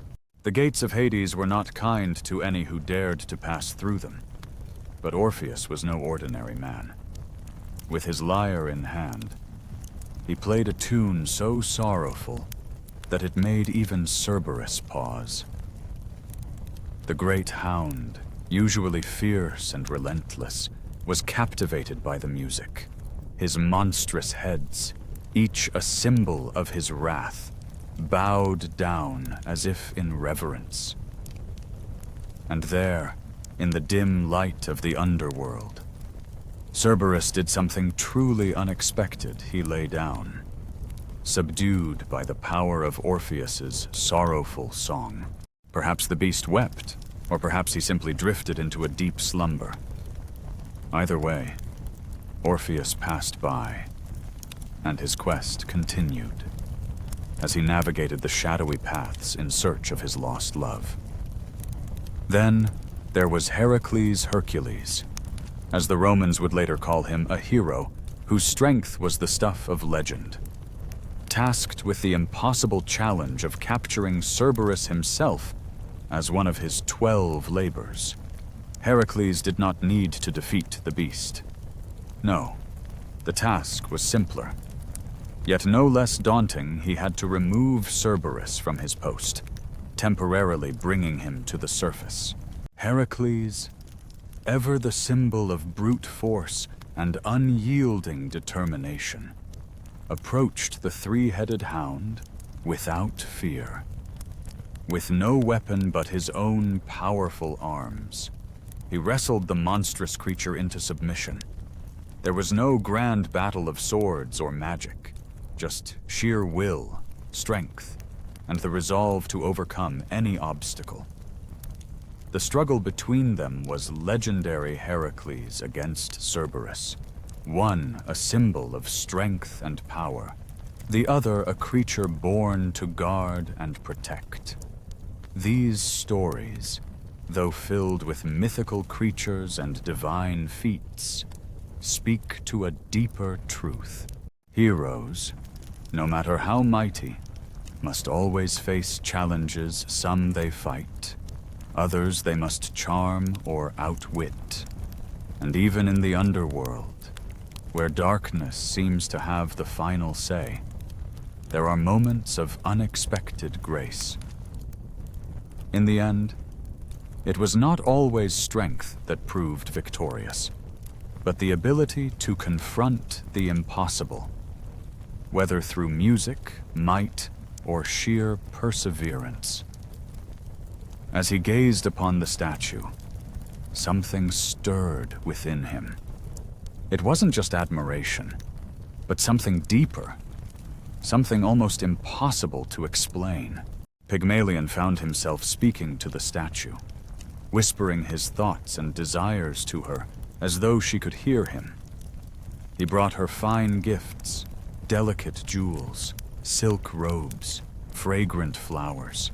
Each gesture, each token, was his way of expressing the love he felt. It might have seemed odd to those who observed, but to him, it was a tender affection, an unspoken connection with a creation that seemed more real than any woman he had ever known. No weapons, no tricks. You watch in awe as Heracles, with his legendary strength, approaches Cerberus, the fearsome three-headed hound guarding the gates of the underworld. But there's no battle, no grand fight. Instead, he simply subdues the beast, pulling it into the daylight. The hound, unaccustomed to such brightness, blinks in confusion, its many eyes squinting against the harsh sun. Cerberus growls in dismay, his powerful form wriggling in protest, but to no avail. Still, Heracles is not a villain. His task is completed, and once it's done, he ensures Cerberus returns unharmed to his rightful post in the underworld. Heracles' actions reveal something deeper about heroes and boundaries. Even the mightiest of them understand that some things must remain untouched. In his case, the boundaries between the world of the living and the realm of the dead. After all, the hero is not about destruction. He is about balance. The great warrior knows that Cerberus, in all his fearsome power, has a job to do, just as every living creature does in their place. To honor that balance. Heracles returns the beast to its station, leaving the underworld's gates guarded once again. But Heracles' journey isn't the only tale tied to Cerberus. Enter the mortal woman, a mere mortal among gods, whose own adventure leads her into the depths of the underworld. Her story is one of misfortune, tangled in the webs of jealous goddesses and tasks that seemed impossible to even contemplate. Yet, somehow, she too finds herself on the precipice of the underworld, facing Cerberus, the fierce guardian who has no mercy for anyone. But the woman is clever. She knows strength will not defeat the beast, and so she comes prepared. To pass Cerberus, she offers him honey cakes sweet, irresistible treats that catch the attention of the three-headed hound. Despite his terrifying appearance, Cerberus has a soft spot for sweets, a reminder that even the most formidable creatures have their vulnerabilities. She doesn't challenge him. Instead, she offers her bribes, one cake at a time, tossing them gently into his separate mouths. Cerberus, surprisingly, accepts the offerings, each mouth savoring the sweetness. It's a polite and considerate gesture, a gesture of respect rather than confrontation. This woman's tale, like Heracles, teaches us something vital about Cerberus and perhaps about life itself. The beast is not defeated by brute force. No. Cerberus is overcome by gentleness, by cleverness, and by compassion. It's the soft touch, the lullaby, the simple offering of a honey cake that shifts the balance. Strength may win battles, but kindness and understanding win the war. In the end, it's not the weapon you wield, but the way you approach what stands in your way that matters most. He is a creature of rules, not rage. You can sense the calm authority that surrounds him, and perhaps that is why he commands such respect among both mortals and gods alike. Even Hades, the formidable god of the underworld, harbors a peculiar fondness for him. Imagine Cerberus, the three-headed guardian of the gates to the underworld, depicted not as a fearsome beast, but rather as a loyal companion, sitting at Hades' feet. He is not chained or whipped. Instead, he is simply present, watching and waiting with an unwavering vigilance. This image of loyalty and calmness paints a vivid picture of a creature who embodies the essence of duty and respect. Now, let's take a moment to wander down a fascinating path of etymology. The name Cerberus may trace its roots back to an ancient Indo-European word that translates to spotted. If we indulge in a bit of playful imagination, this means that Hades may have whimsically named his monstrous, three-headed hellhound Spot. Yes, you heard that right. Spot. It's a delightful thought, isn't it? Perhaps it was a joke among ancient linguists, a reminder that even the most terrifying beings can bear names that are surprisingly ordinary. This whimsical notion invites you to reconsider the nature of fearsome creatures, suggesting that beneath their fearsome exteriors, they may possess a touch of the mundane. But there's more to Cerberus than just his name. There is a profound connection between him and ancient burial customs that adds another layer to his story. In ancient Greece, it was common practice to place coins with the deceased, a form of payment for Charon, the ferryman who guided souls across the river Styx. This ritual was steeped in the belief that a proper passage into the afterlife required a toll. However, in some traditions, it wasn't just coins that were buried with the dead. Honey cakes were also offered. These sweet treats were believed to appease the spirits and ensure a safe journey. Cerberus, as the vigilant guardian of the underworld, stood as a sentinel over these sacred rites, embodying the delicate balance between life and death. As you reflect on Cerberus, consider how this three-headed guardian is not merely a monster, but a symbol of the complexities of existence. He represents the rules that govern the afterlife, the respect that is due to the dead, and the playful nature of language that can transform fear into familiarity. In the grand tapestry of mythology, Cerberus serves as a reminder that even in the darkest realms, there is room for loyalty, humor, and the traditions that bind us to those who have passed. Typhoon, or Typhoeus, if you prefer his more dramatic stage name, was no minor threat. He was the embodiment of the apocalypse, a living, breathing storm cloud wrapped in the chaos of destruction. To say he was a menace is an understatement. He was the end of everything, personified in the form of scales and fury. In the world of Greek mythology, the gods and monsters weren't simply figures of power, they were members of an intricate, often dysfunctional family. Imagine a gathering where every holiday dinner would need a sacrificial goat and a few emergency escape routes, just in case things went sideways. That was the family Typhoon was born into. Yet, the true twist came when Pygmalion, in his quiet desperation, ventured to the grand temple of Aphrodite, the goddess of love. With reverence in his heart, he made a humble prayer. He asked, not for a mere wife, but for a bride who embodied the same beauty and grace as his statue. Perhaps amused by his devotion, or maybe touched by his sincerity, the goddess granted his wish.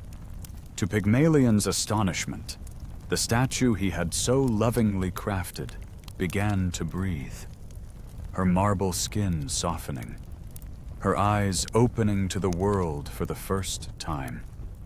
The statue had come to life. What followed seemed like a fairy tale. Pygmalion and his perfect creation were united, and the world rejoiced in their love. Born into this cosmic drama, Typhoon's arrival was anything but peaceful. His mother was Gaia, the earth itself, who had already seen enough of the Olympians.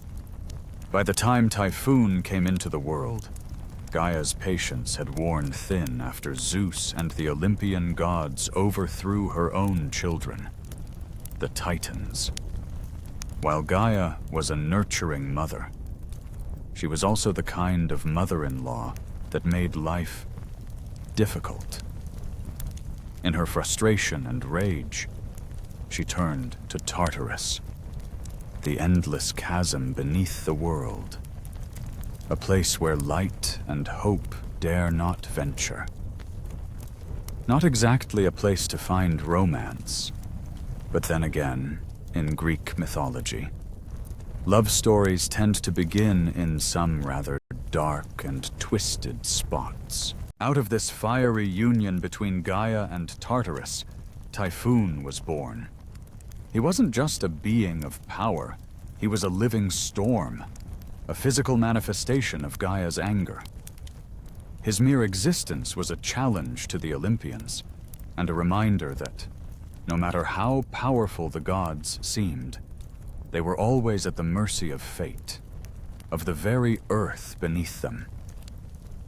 Typhoon's birth was not only a strike against the Olympians, but it was also a moment that would shape the future of the cosmos, the battle for control over the heavens.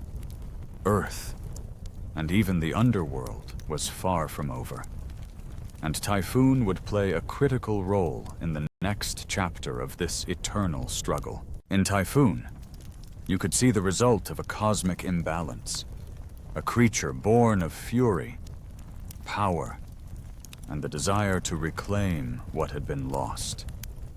The Olympians would soon learn that they were not invincible, that even the gods of Mount Olympus had their weaknesses. Typhoon would rise, not just as a son of Gaia, but as a force of nature in his own right, and with him, he carried the storm that would threaten to tear apart everything the gods had worked so hard to build. The winds would howl, the seas would rise, and Typhoon would become the living embodiment of that which even the mighty Zeus could not control. There was once a creature so enormous, so utterly terrifying, that even the mightiest of gods, those who ruled from the highest peaks of Olympus, trembled at the mere sight of it. This was Typhon, a being whose presence was so overwhelming it sent even the most powerful Olympians fleeing in fear. To describe Typhon, however, one must abandon the usual understanding of size, strength, and nature. It wasn't merely a creature, it was an embodiment of chaos and destruction on a scale beyond comprehension. In the ancient tales, Typhon was a force that defied nature itself, leaving only destruction in his wake. To truly grasp the magnitude of this beast, one could turn to the words of Hesiod, a poet whose accounts were as reliable as any could be in those days. Hesiod spoke of creatures and gods alike, capturing their essence in ways that echoed through generations. His tales often stretched across realms of the divine, like the offerings made not for mere mortals, but for Cerberus, the three-headed guardian of the underworld. These offerings were not bribes of cruelty, but gifts, tokens meant to ease the soul's journey into the afterlife. A treat for the sentinel who watched over the gates of the dead, ensuring that souls remained where they were destined to be. Cerberus, despite his fearsome appearance, was not a creature of malice. It is easy to imagine him as a monster, growling and snapping at every soul that approached the gates. Yet, this was not his true nature. Cerberus did not torment the souls. He did not hunt them down. Instead, he ensured they stayed where they belonged, guarding the boundary between the living and the dead with an unwavering resolve. In a world where chaos constantly threatened to consume order, Cerberus stood as a firm gatekeeper, his very presence a symbol of stability in a realm of uncertainty. Even as time passed and cultures changed, the image of Cerberus endured, particularly in Roman times. The poets of the age, like Virgil, kept his legend alive in their works. In Virgil's Aeneid, for instance, the hero Aeneas must also pass Cerberus in order to reach the realm of the dead. Once again, the method was familiar not through brute force or confrontation, but through a soporific treat, an offering of something sweet to lull the hound into submission.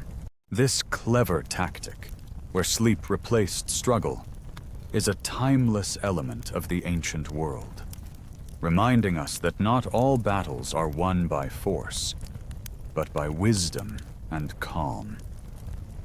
In later Christian adaptations, Cerberus evolved into a figure tied to demons, even becoming Satan's own watchdog in some interpretations. But that's a much darker version of him, a lens painted with shadows. The ancient Greeks, however, saw no malice in his existence, only necessity. To them, Cerberus was a creature fulfilling a vital role. Over time, artists couldn't resist depicting him. From intricate mosaics to medieval manuscripts, Cerberus emerged as a creature of terror, all snarls, scales, and flicking tongues. In most depictions, he was shown with 2 heads, sometimes with 3, and on occasion, with dozens.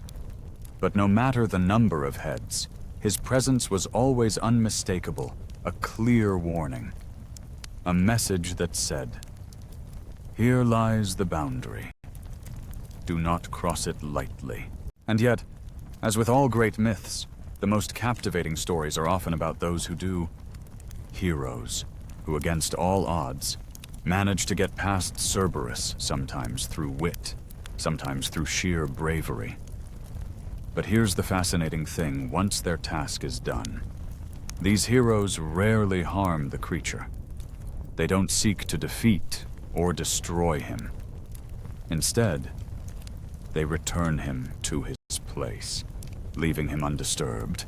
Cerberus is not the villain to be vanquished. He is the challenge to be honored. In this, there's something profoundly comforting. Don't you think? Picture this: a monstrous dog, not driven by malice or rage, but by duty. His teeth may glisten, and his eyes may burn with intensity, but he does not chase. He guards. He doesn't smile out of spite. He stands watch with purpose. And if you are clever enough, kind enough, or brave enough to prove your worth, he will let you pass. Cerberus embodies the fine line between danger and protection, between terror and trust. To face him is not to fight, but to earn the right to move forward. And perhaps, in a strange way, that's the most powerful lesson of all.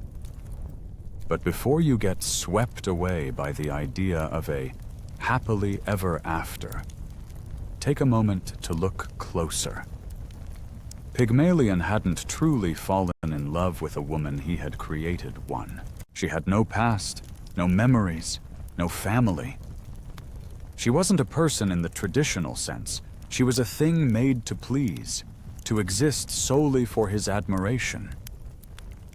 The Greeks, in their wisdom, didn't bother to name her. It wasn't until the Romans centuries later that she was given a name, Galatea. In the end, what Pygmalion had created wasn't a partner, but an ideal. His love was not a partnership of equals, but a form of possession, veiled in the beauty of poetry and art. As you lie there, perhaps with a dog curled up at your feet or softly snoring from down the hall, a warm smile might cross your face. It's a comforting thought, really. You're reminded that, in the ancient world, even the space between life and death had a guardian. One who wagged his tail when music played and drooled for honey. Cerberus. Yes, he was terrifying, no one would deny that. But only to those who tried to cheat the natural order.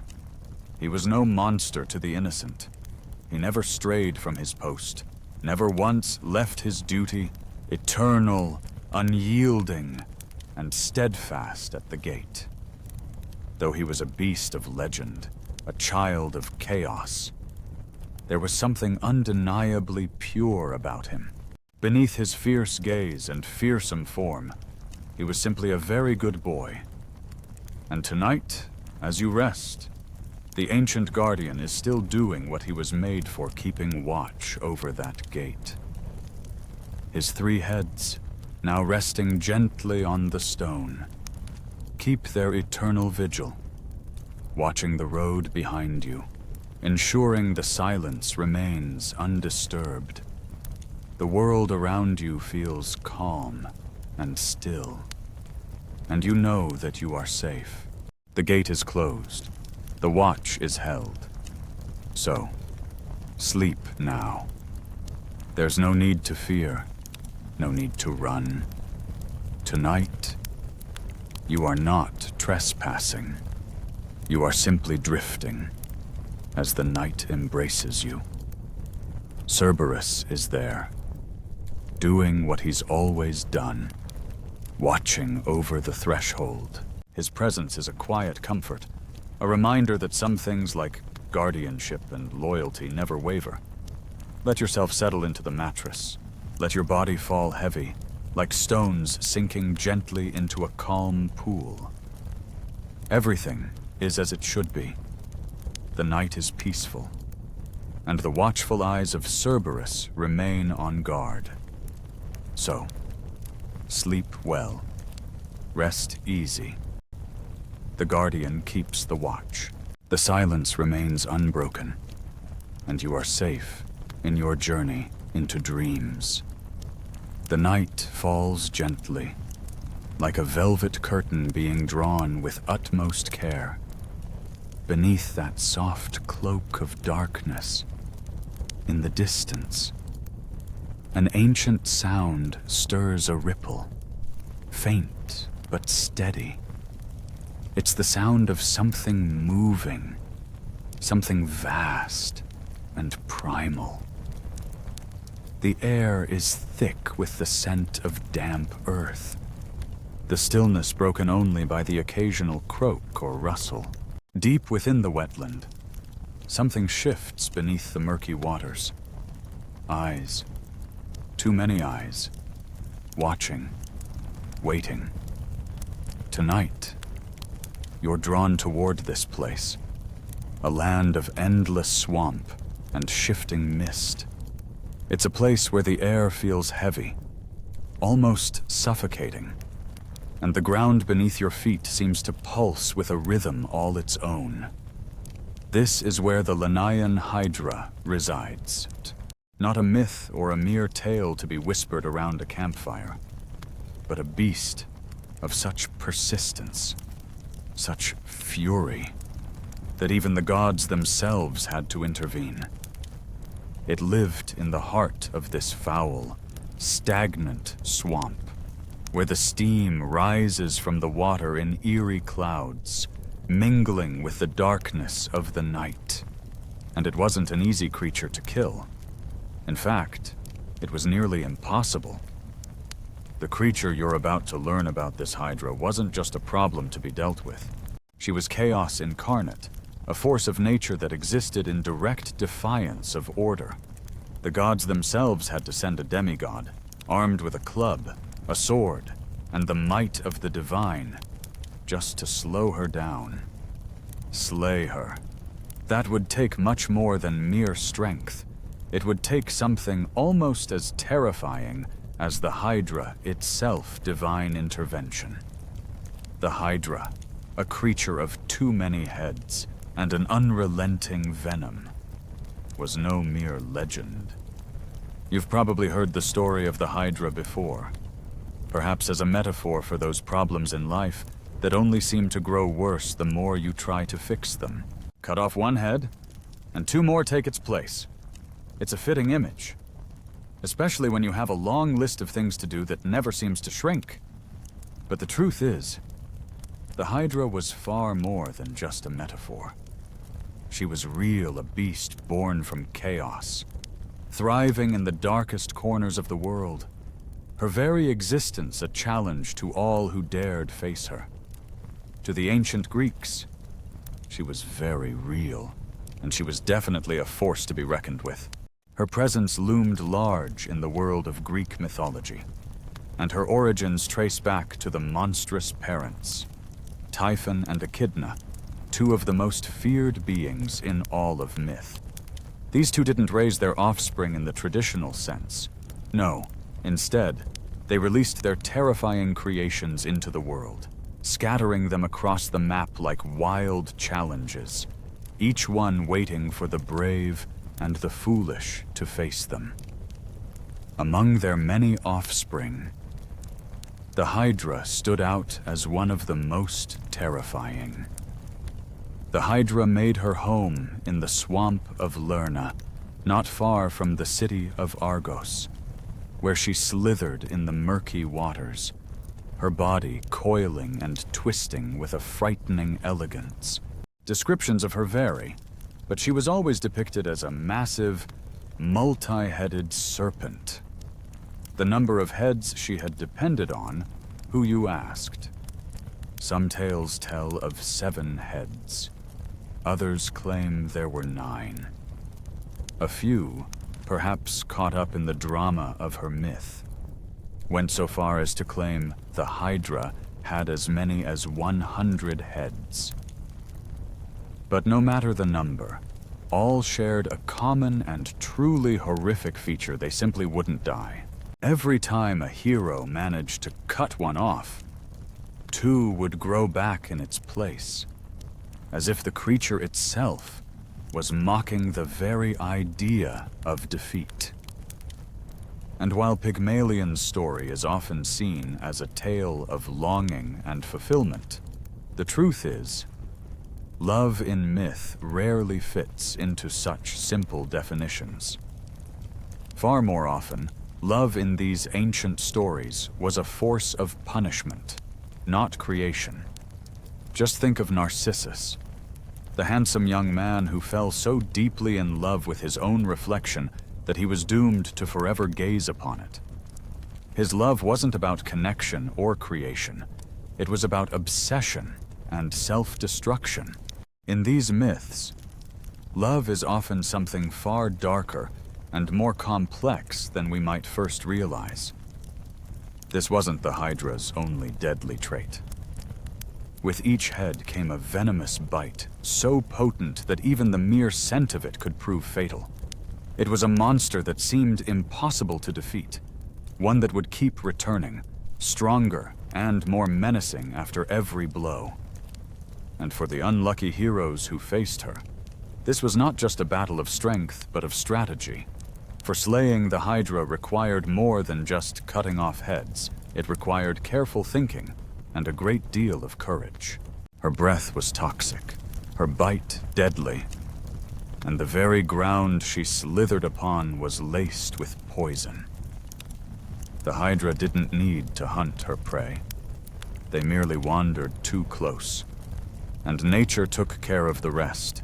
Every inch of the swamp she inhabited was cursed, the air thick with danger, and the ground slick with deceit.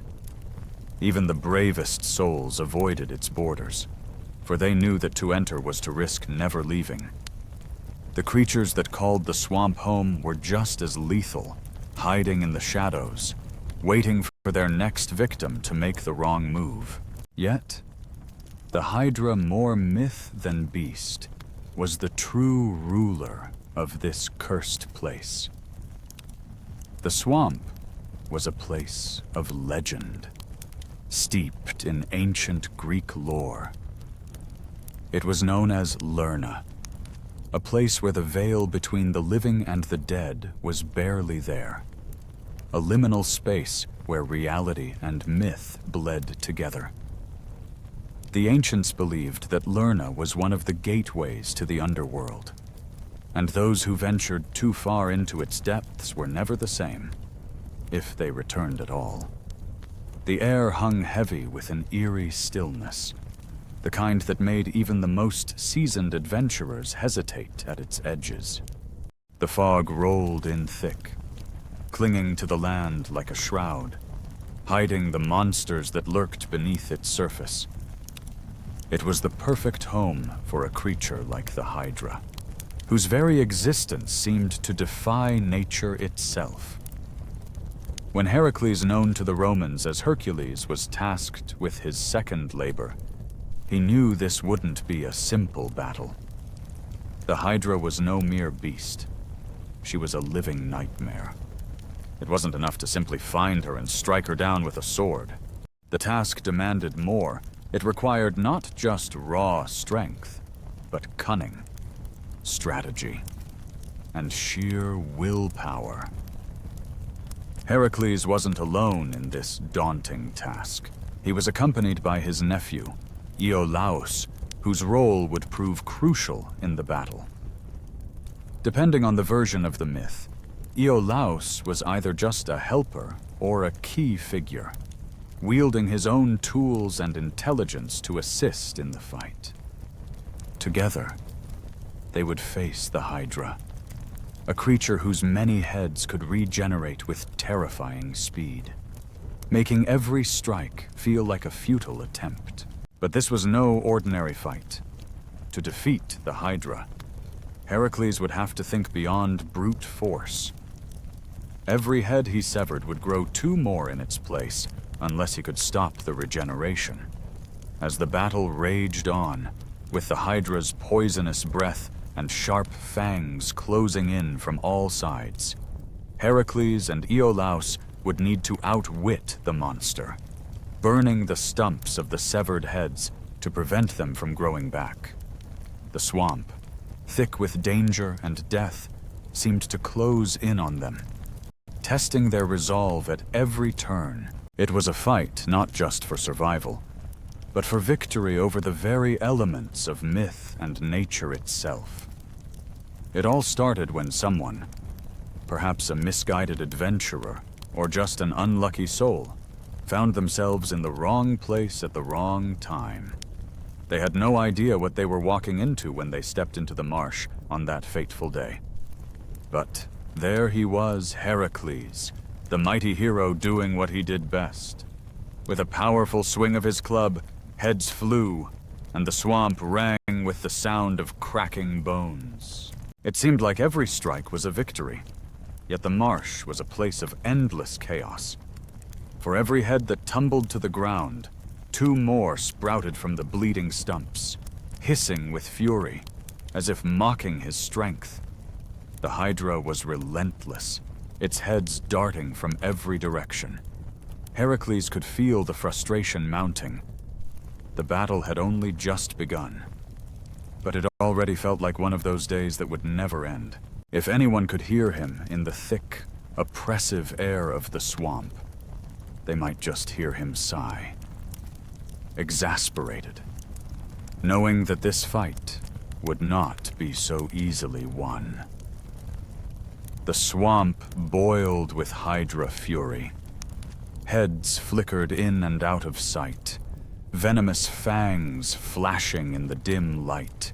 Yet, Heracles was no ordinary man. He wasn't about to retreat or give up, not when victory was within reach. Instead, he adapted, changing his approach to match the creature's unyielding nature. Beside him was Iolaus, his nephew and trusted companion, who quickly recognized the need for strategy. Together, they hatched a plan, one that would require precision and teamwork. With each swing of Heracles' mighty club, another head was severed. But where others might have faltered, Iolaus was quick to act. As soon as a head hit the ground, Iolaus dashed in, brandishing a burning torch, and seared the wound closed before it could regenerate. The tactic was simple, yet effective. No head would grow back. The swamp, now thick with the scent of smoke, saw their partnership in full force. It wasn't the most glamorous method, but it was undeniably efficient.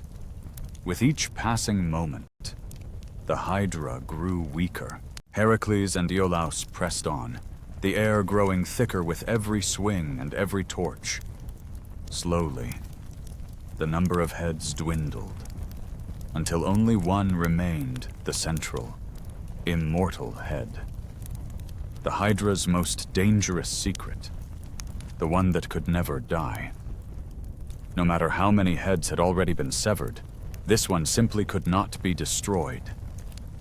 Heracles could feel the weight of this final challenge hanging in the air. But even with the Hydra's immortality staring him in the face, he remained undeterred.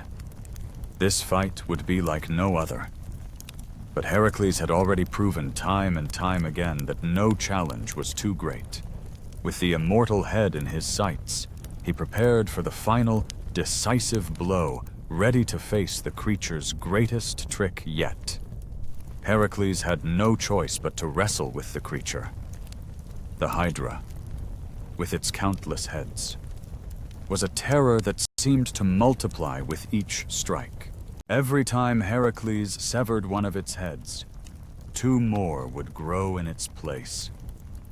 It was a maddening battle, but the hero was determined. Finally, after a long and exhausting struggle, he managed to sever the last head. But that was not enough. He knew he had to ensure the Hydra could never return. So, with a swift move, Heracles buried the beast's decapitated body beneath a massive boulder. If he couldn't destroy it completely, at least he could make it nearly impossible for anyone or anything to reach it again. But Heracles didn't stop there. He wasn't finished with this creature just yet. The hero dipped his arrows into the Hydra's poisonous blood, knowing that these arrows would carry a venom so potent that it could bring down even the greatest of foes. Little did he know, those very arrows would play a key role in his own downfall. They would one day find their way into the hands of other heroes and eventually strike at the heart of Heracles himself. But that, as they say, is a tale for another time. What matters now is that the Hydra, in all its terror, had fallen. The once churning swamp fell eerily silent as Heracles completed his task. There was once a young man, so strikingly beautiful that everyone who laid eyes on him instantly fell in love. His appearance was mesmerizing, drawing gazes from all corners. But despite the affection he stirred in others, he showed no interest in returning any of it. he remained cold, distant, and indifferent to the longing hearts around him. People tried to catch his attention, but he would not even spare them a glance. Among these broken-hearted souls, one desperate individual, feeling utterly rejected and heartbroken, turned to the gods for revenge. And the gods, hearing the cries of anguish, delivered a fate that would forever change his life. Yet, not everyone agreed that this labor had been completed fairly. In one version of the myth, Heracles was denied full credit for the feat. Why? Because he had received assistance from Aeolus, his nephew. This twist, though, seemed a little harsh to many who heard the tale. After all, Heracles had fought the Hydra alone, battling its many heads in the swamp's murky waters. But the gods, ever meticulous, loved to look for ways to challenge even the greatest heroes, often hiding behind the fine print of their laws. Nevertheless, the story of the Hydra remained a powerful one, enduring through the ages. The Hydra became more than just a monster. It became a symbol of the impossible challenges we face in life. Problems that, no matter how strong we are, can't be solved with sheer force alone. No, the real answer lies in patience, precision, and sometimes a helping hand. It reminds us that some battles require more than brute strength. They require intelligence, strategy, and collaboration. In the end, it was the collective wisdom and the help of others that allowed Heracles to conquer what seemed unconquerable. Monsters often outnumber swords. That's the reminder we get from the ancient Greek myth of the Hydra. But what did this creature really represent? Why did the Greeks imagine such a fearsome beast? There's more to the story than just a simple monster to defeat. The Hydra wasn't just a physical threat. It was a symbol, a powerful image of something much larger than any single battle. Part of the answer lies in the environment in which the Hydra lived. The Greeks, surrounded by rocky landscapes and dense forests, feared the marshes and swamps. These places were dangerous, sickly, and treacherous. The bogs seemed to have a life of their own, swallowing up anyone who ventured too far without a sound. The Hydra was born from these fears, an embodiment of the invisible dangers lurking within the murky depths. Her many heads weren't just for show. They were a manifestation of the unrelenting, multiplying threats that seemed to rise from these forbidding lands. But there's something more profound to the Hydra's myth. Beyond the fear of the swamp, she embodies the nature of struggle itself. In life, not every battle is won with a single blow.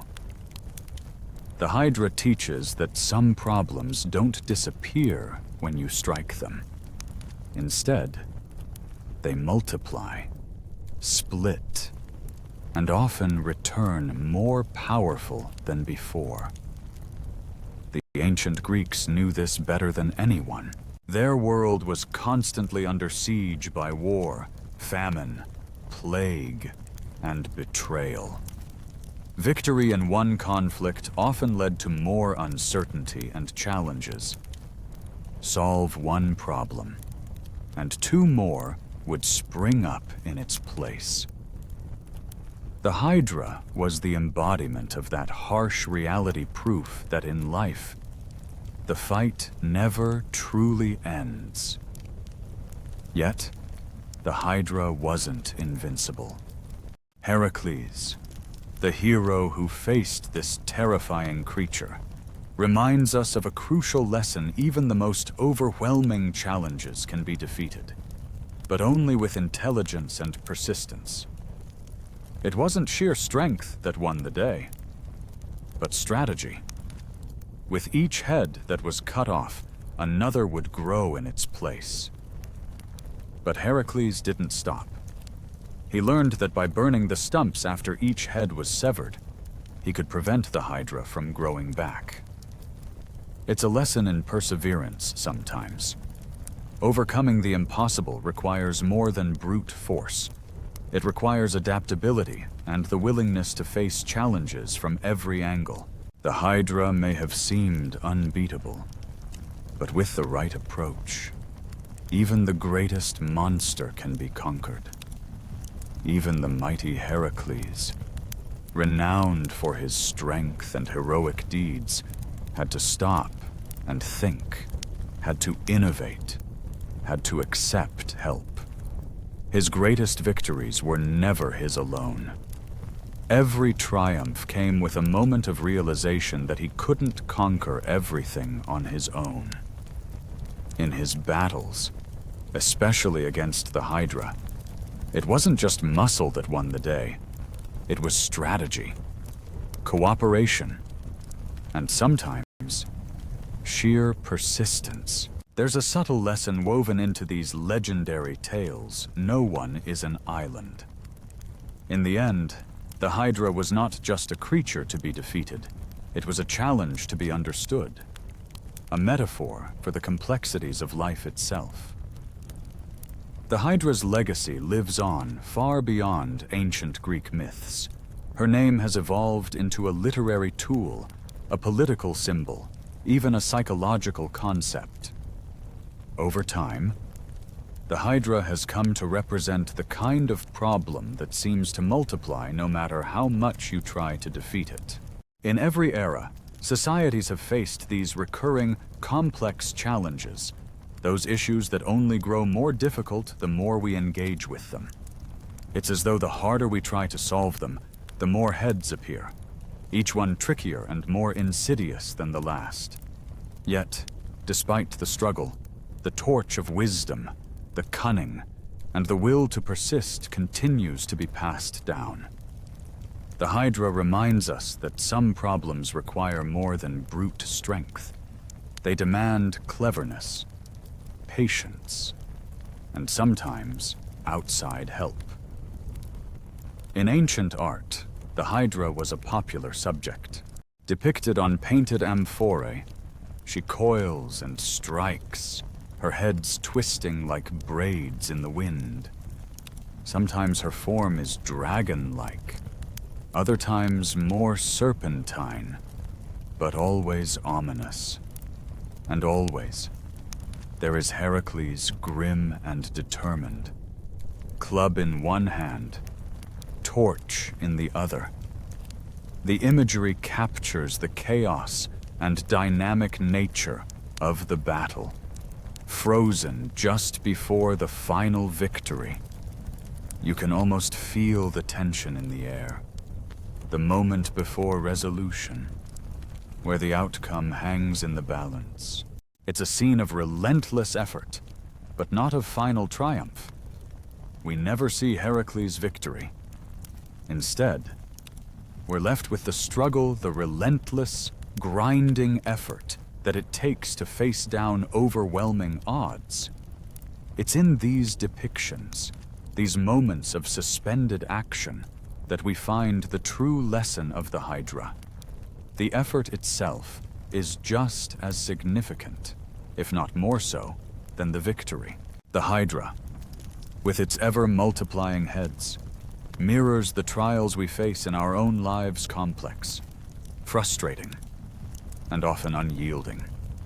Yet, like Heracles, we continue to fight, armed with our own form of wisdom, innovation, and yes, even help when needed.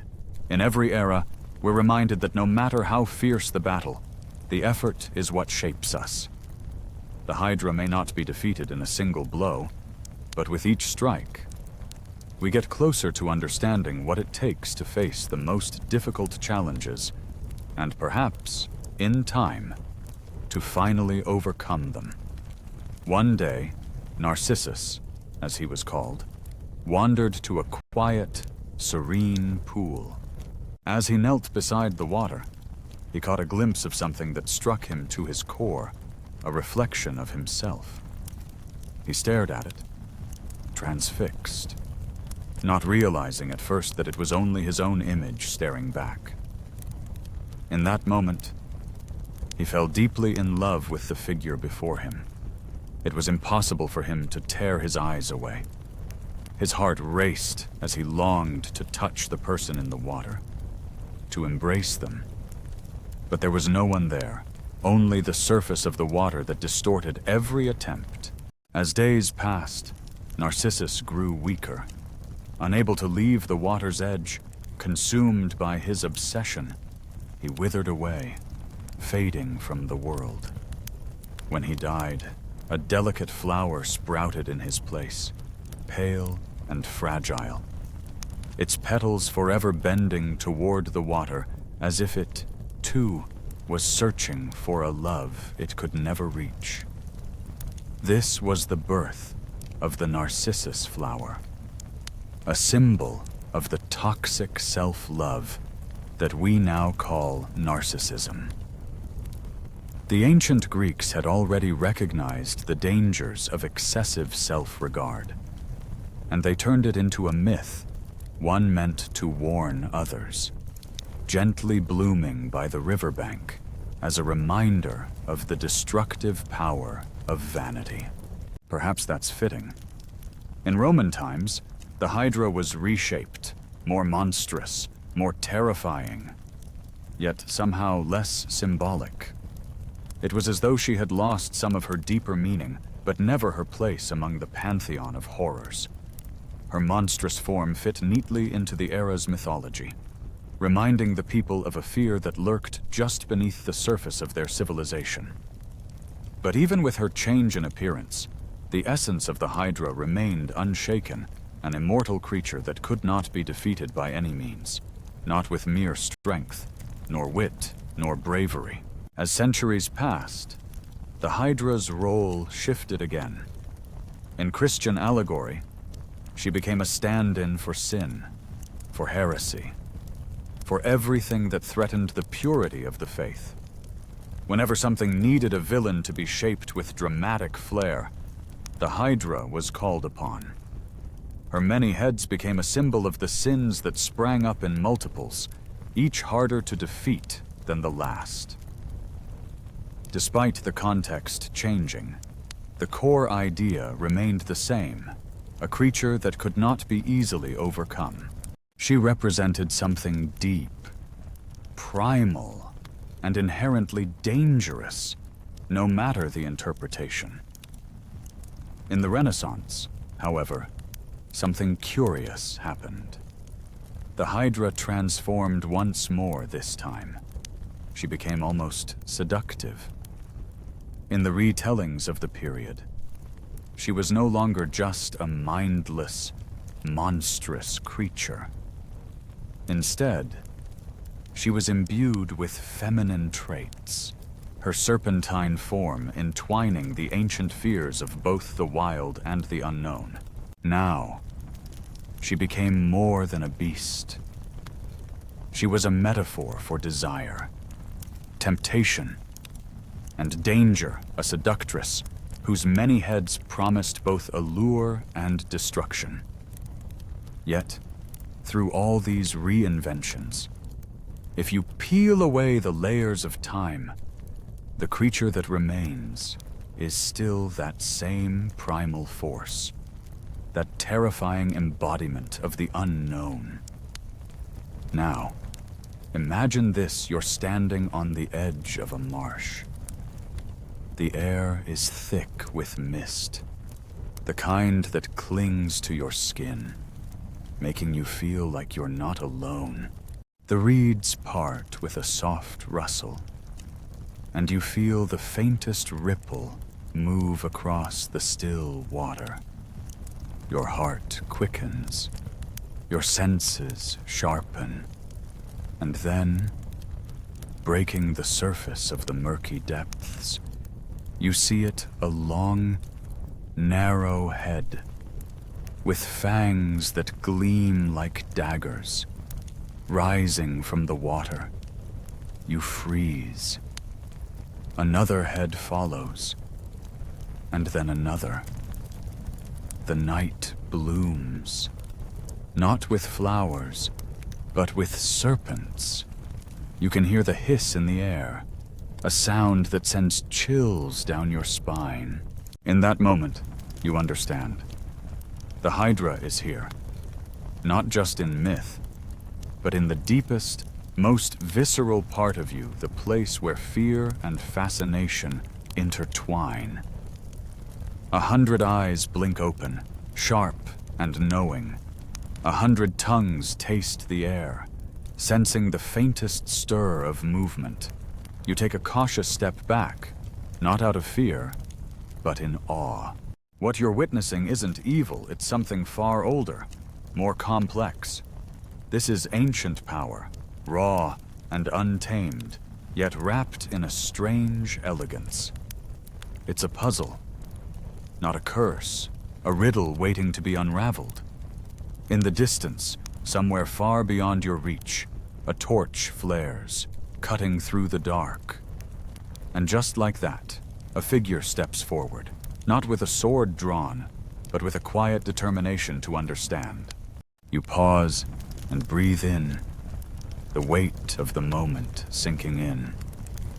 The Hydra, that legendary creature of myth and terror, rests once more in her swamp. Her massive coils lie still beneath the murky water, entangled with lilies and mud. The many heads that once hissed and snapped now lie silent, their venomous breath no longer poisoning the world. The monster, though once feared, has found peace. Her mind drifts into dreams of fire and rain, of battles fought and lost, of victories never claimed. And for a brief moment, you realize that the world, too, is shifting from chaos to calm. You are far from that ancient battlefield now, safe and warm beneath your blankets. There are no heads multiplying in the dark, no blades to draw in defense. You are no longer the learner, the observer. You've moved beyond that, and in this quiet, you find peace. The marsh outside is still, the torch's flame long extinguished, and the Hydra like you sleeps undisturbed. The world around you settles, the tension easing away with every slow breath. Sleep now. Let your mind wander to far-off places where monsters no longer haunt. The hush of the evening wraps around you like a soft woolen blanket, cocooning you in serenity. The air is still, untouched, as though the earth itself has paused. Only the faintest memory stirs, the echo of hooves on ancient stone, fading into the night. Rest, for all is quiet. The monster sleeps, and so do you. The stars above you are patient, just as they have always been, casting their timeless gaze over the world below it. But beneath their watchful eyes, the smoldering hills of a forgotten land pulse with the energy of an ancient power. In this place, where the earth still steams with sulfur and the air hums with the echoes of the past, there was once a creature who breathed fire into the very wind itself. Her name was Chimera, an impossible being, fierce and impossibly proud. Tonight, you will wander slowly through the scorched hills of Lycia, in what is now known as Western Turkey. But in days long gone, this was a land of legends, a place where myths took form and walked upon the earth. As you move through the hills, you feel the weight of history in the air, the remnants of a time when the Chimera roamed freely. her presence both feared and revered. This creature was a living contradiction, a monster pieced together from the most unlikely parts. She was part lion, part goat, part serpent. Each element of her being seemed wrong, yet perfectly suited to her purpose. The goat's head rose awkwardly from her back, a strange and unsettling feature that added to the nightmare of her existence. And at the end of her long, serpentine tail, there was a presence that would make even the bravest of souls tremble. But within this madness, there was purpose and embodiment of chaos and untamable power. But the story doesn't end with Narcissus. There was also Echo, a nymph with a voice that never stopped. She was a chatterbox, always talking, always making noise. In some versions of the tale, Echo was tasked with distracting Hera, while Zeus carried on with his many affairs. Echo did her job well, but when Hera discovered the trick, she grew furious. As punishment, she cursed Echo so that she could only repeat the last words spoken to her, never able to form her own sentences again. Despite this curse, Echo still had feelings, and she soon encountered Narcissus. She fell for him, deeply and quietly, loving him from afar. But because she could not speak her own thoughts, she could only repeat his words, echoing his every phrase like a silent plea. In her desperation, she mirrored him, hoping he would notice her.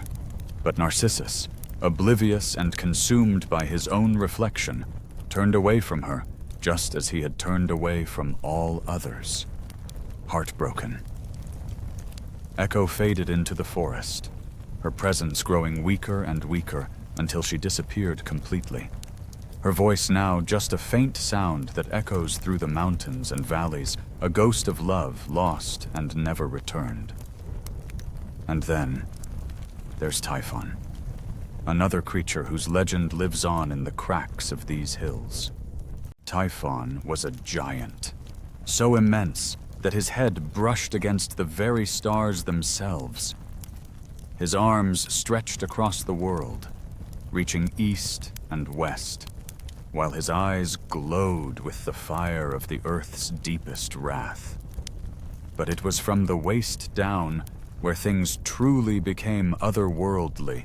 His form was a twisted mass of serpents and storms, a representation of pure chaos. The stories tell of how he terrorized the gods themselves, shaking the heavens with his fury and making even the immortals cower before his immense power. Typhon was more than just a creature. He was an elemental force, a living storm that would leave destruction in its wake. His presence marked a time when the gods themselves were not invincible, when the world was still young enough to be shaped by monstrous hands. And now, as you stand on these ancient, blackened hills, you can almost hear the whispers of those days long past. The echoes of Chimera's roar and Typhon's fury linger in the air, and for a moment, the stars above seem to hold their breath, as if they too remember the legends that once breathed life into the very earth beneath your feet. The hills may be silent now, but they still carry the weight of a time when monsters ruled and gods trembled in fear.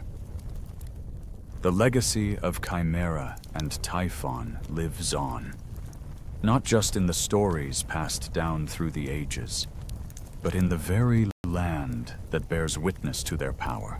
In a realm where myths and legends intertwine, you find yourself standing at the edge of a great cosmic battle. Before you looms a creature so fearsome that it sends shivers down your spine. Imagine, if you will, a being with venomous serpents instead of legs, each one hissing and snapping with the ferocity of a particularly hostile maple tree. But that's not all. This monstrous entity boasts a multitude of mouths, each speaking in a different voice. Sometimes it sounds human, other times it echoes the deep, guttural growl of a bull or the fierce roar of a lion. And when the chaos reaches its peak, the cacophony erupts into a symphony of thunder, the rumble of a volcano, or the shriek of a gale-force wind. In essence, this creature embodies the entire weather forecast, but in a very bad mood. Now, let's turn our gaze to Zeus, the ever-confident patriarch of the gods. He had already faced the Titans, casting Cronus and his ilk into the depths of Tartarus, establishing a shiny new world order atop Mount Olympus.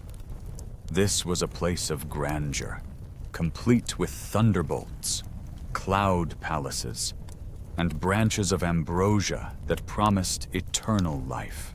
But just as the gods began to revel in their newfound peace, a new threat emerged: Typhoon, the very embodiment of chaos and destruction. Picture the scene: the Olympians, gathered in the midst of a grand feast, their laughter echoing through the halls of Olympus. Suddenly, they look up, and their revelry is cut short. A dark silhouette looms in the sky, growing larger and more ominous by the second. The realization dawns upon them that perhaps they had celebrated a bit too prematurely. The atmosphere shifts from joy to dread as they witness the impending doom that Typhoon represents. In most accounts, panic ensues. All the Olympians, save for Zeus himself, flee in terror, their once celebratory spirits crushed under the weight of this new threat. You can almost feel the tension in the air as the gods scramble to escape the wrath of Typhoon, leaving Zeus to confront the storm alone. It's a moment that encapsulates the fragility of power and the unpredictable nature of fate, reminding you that even the mightiest can be brought low by the forces of chaos. Once upon a time, in the shadows of ancient myths, there lived a creature whose very existence defied logic and nature. Imagine, if you will, a being that could transform itself, slipping into the form of an animal, galloping off into the distant land of Egypt. There, her disguises would give birth to local legends and spark rumors of strange, mystical occurrences. This, dear listener, is the story of Chimera, a creature so perplexing, so terrifying, that her very name still sends shivers down the spine. In one form, she was part lion, part goat, and part serpent. But, as if this combination weren't enough, she had the power to breathe fire. Yes, fire. Of course, she did. What else would you expect from a creature born from the chaos of the ancient world? Greek poets, in their awe and horror, could hardly fathom what to make of Chimera. Describing her with a blend of dread and fascination, they painted a picture of something so unnatural it could only have been born of the gods' greatest regrets. Perhaps Chimera was a mistake, an unintended consequence of divine recklessness, or worse yet, a forgotten relic of a world that no longer knew what to do with her. After all, in an era where gods played with the threads of reality, a creature like Chimera made perfect sense. Chaos was not just her nature, it was her birthright. Born of Typhon and Echidna, two of the most feared monsters of the time, she was destined to be a symbol of destruction, a reminder that some forces cannot be tamed. Her name, Chimera, might seem a bit odd when you first hear it. In Greek, it literally means she-goat. But given that Chimera was also part lion and part snake, one might wonder why the Greeks chose this name. Was it because of the goat-like feature she possessed? Or perhaps because the creature was so confounding, so full of contradictions, that only a name like she-goat could begin to capture her essence? The Greeks, in their wisdom, often named things after their most perplexing features. And in this case, the sight of a goat bursting from the back of a lion fire and fury trailing behind her was more than enough to leave an impression. But the Chimera was not just a figure of myth. She represented something far deeper, an idea that chaos, destruction, and creation are all entwined in the fabric of existence. The Greeks, fascinated and terrified by her, used her as a symbol of the untamed forces lurking in the world. And in her monstrous form, Chimera embodied the terrifying beauty of that which cannot be controlled, that which can only be revered from a distance. Only her voice remained, echoing faintly in the void. In Greek mythology, love was never a simple, gentle bond between two equals. It was often a snare, a trap set by the gods themselves. Take the story of Orpheus and Eurydice, for instance. Orpheus was no ordinary man. He was a gifted poet and a masterful lyre player. His music could enchant the birds from the trees and even make stones weep. But when the love of his life, Eurydice, was tragically taken from him on their wedding day, struck down by a venomous serpent, his world shattered. She wandered the scorching hills of Lycia, a land so wild and untamed that even the bravest souls dared not venture too far. The people of this strange land feared her with every fiber of their being. For she was no ordinary being, she was a force of nature. To them, she was like an uncontrollable wildfire, a wrath sent down from the gods themselves, a burning curse that neither reason nor hope could tame. There was no logic to her existence. She did not have demands, nor did she seek power or control. She didn't care for kingdoms or riches. Her sole purpose seemed to be destruction, to scorch everything in her path until nothing but ash remained. But why would such a terrifying creature make her home in the heart of Lycia? The answer, though cryptic, lies in the very nature of the land itself. Lycia was known throughout the ancient world for its strange and eerie landscape, a place where the earth itself seemed to defy the laws of nature. The hills here were no ordinary hills. These were fiery hills, where methane gas seeped from the earth's cracks and spontaneously ignited, sending ghostly blue flames flickering into the sky. Even today, in the region known as Yanatash, these mysterious fires still burn, casting an eerie glow that seems to whisper secrets of an ancient past. To the Greeks, there was no way such an otherworldly phenomenon could happen without some kind of monstrous explanation. Fire that came from nowhere, rising from the earth like a living entity. It was too unnatural, too dangerous to be explained away by natural means. In their imagination, The only answer to such an enigma was a creature, a chimera, they called it. A terrifying being who not only lived beneath the very rocks of Lycia, but also breathed the deadly flames that flickered from the earth. A monster who was as much a part of the land as the fires themselves. In the eyes of the people, this chimera was not just a creature, it was a symbol of the land's untamed power. The flames that roared from beneath the earth were not merely fire. They were an embodiment of chaos, destruction, and the wild forces that could never be controlled.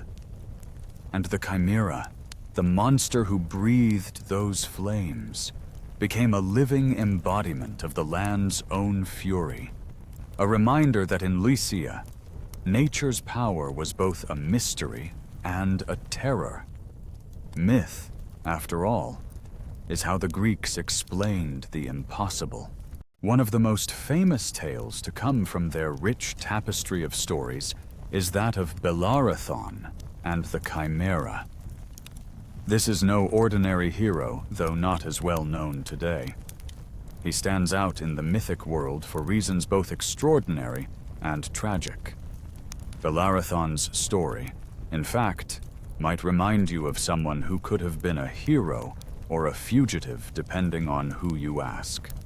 Bellerophon, in his travels, found himself in Lycia, a place where his journey would take a dangerous turn. It wasn't by choice, but rather fate and circumstance, that he was caught up in the royal intrigue of the king of Lycia.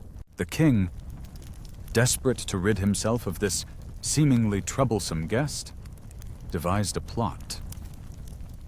He sent Bellerophon on what could only be described as a mission meant to end his life, a mission that seemed impossible, even to the bravest.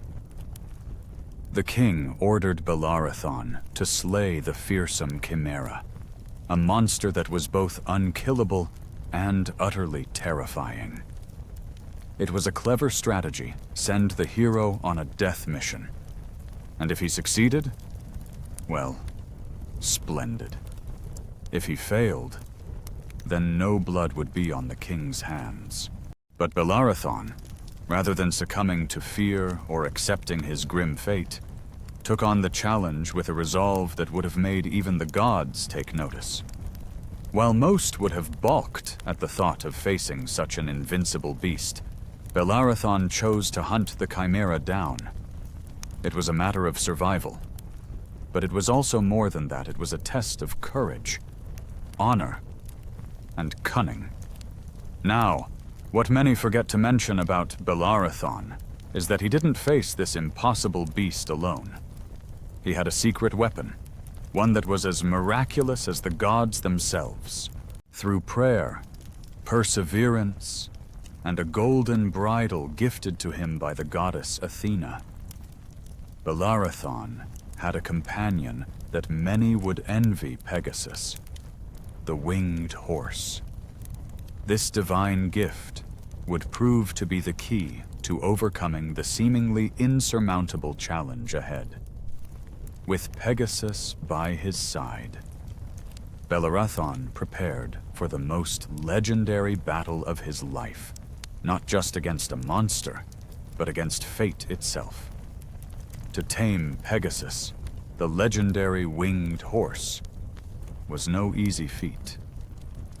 But Bellerophon, with unwavering determination, succeeded in mounting the majestic beast. Once he was atop Pegasus, he could soar through the sky, placing himself safely out of reach of the dreaded chimera.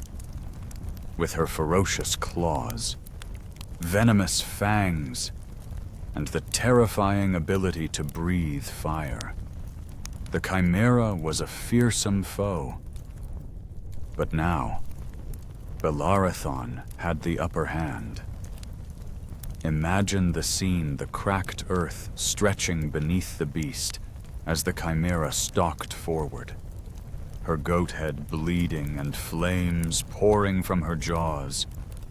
The roar of the lion's head echoed across the hills, a chilling sound that sent tremors through the land.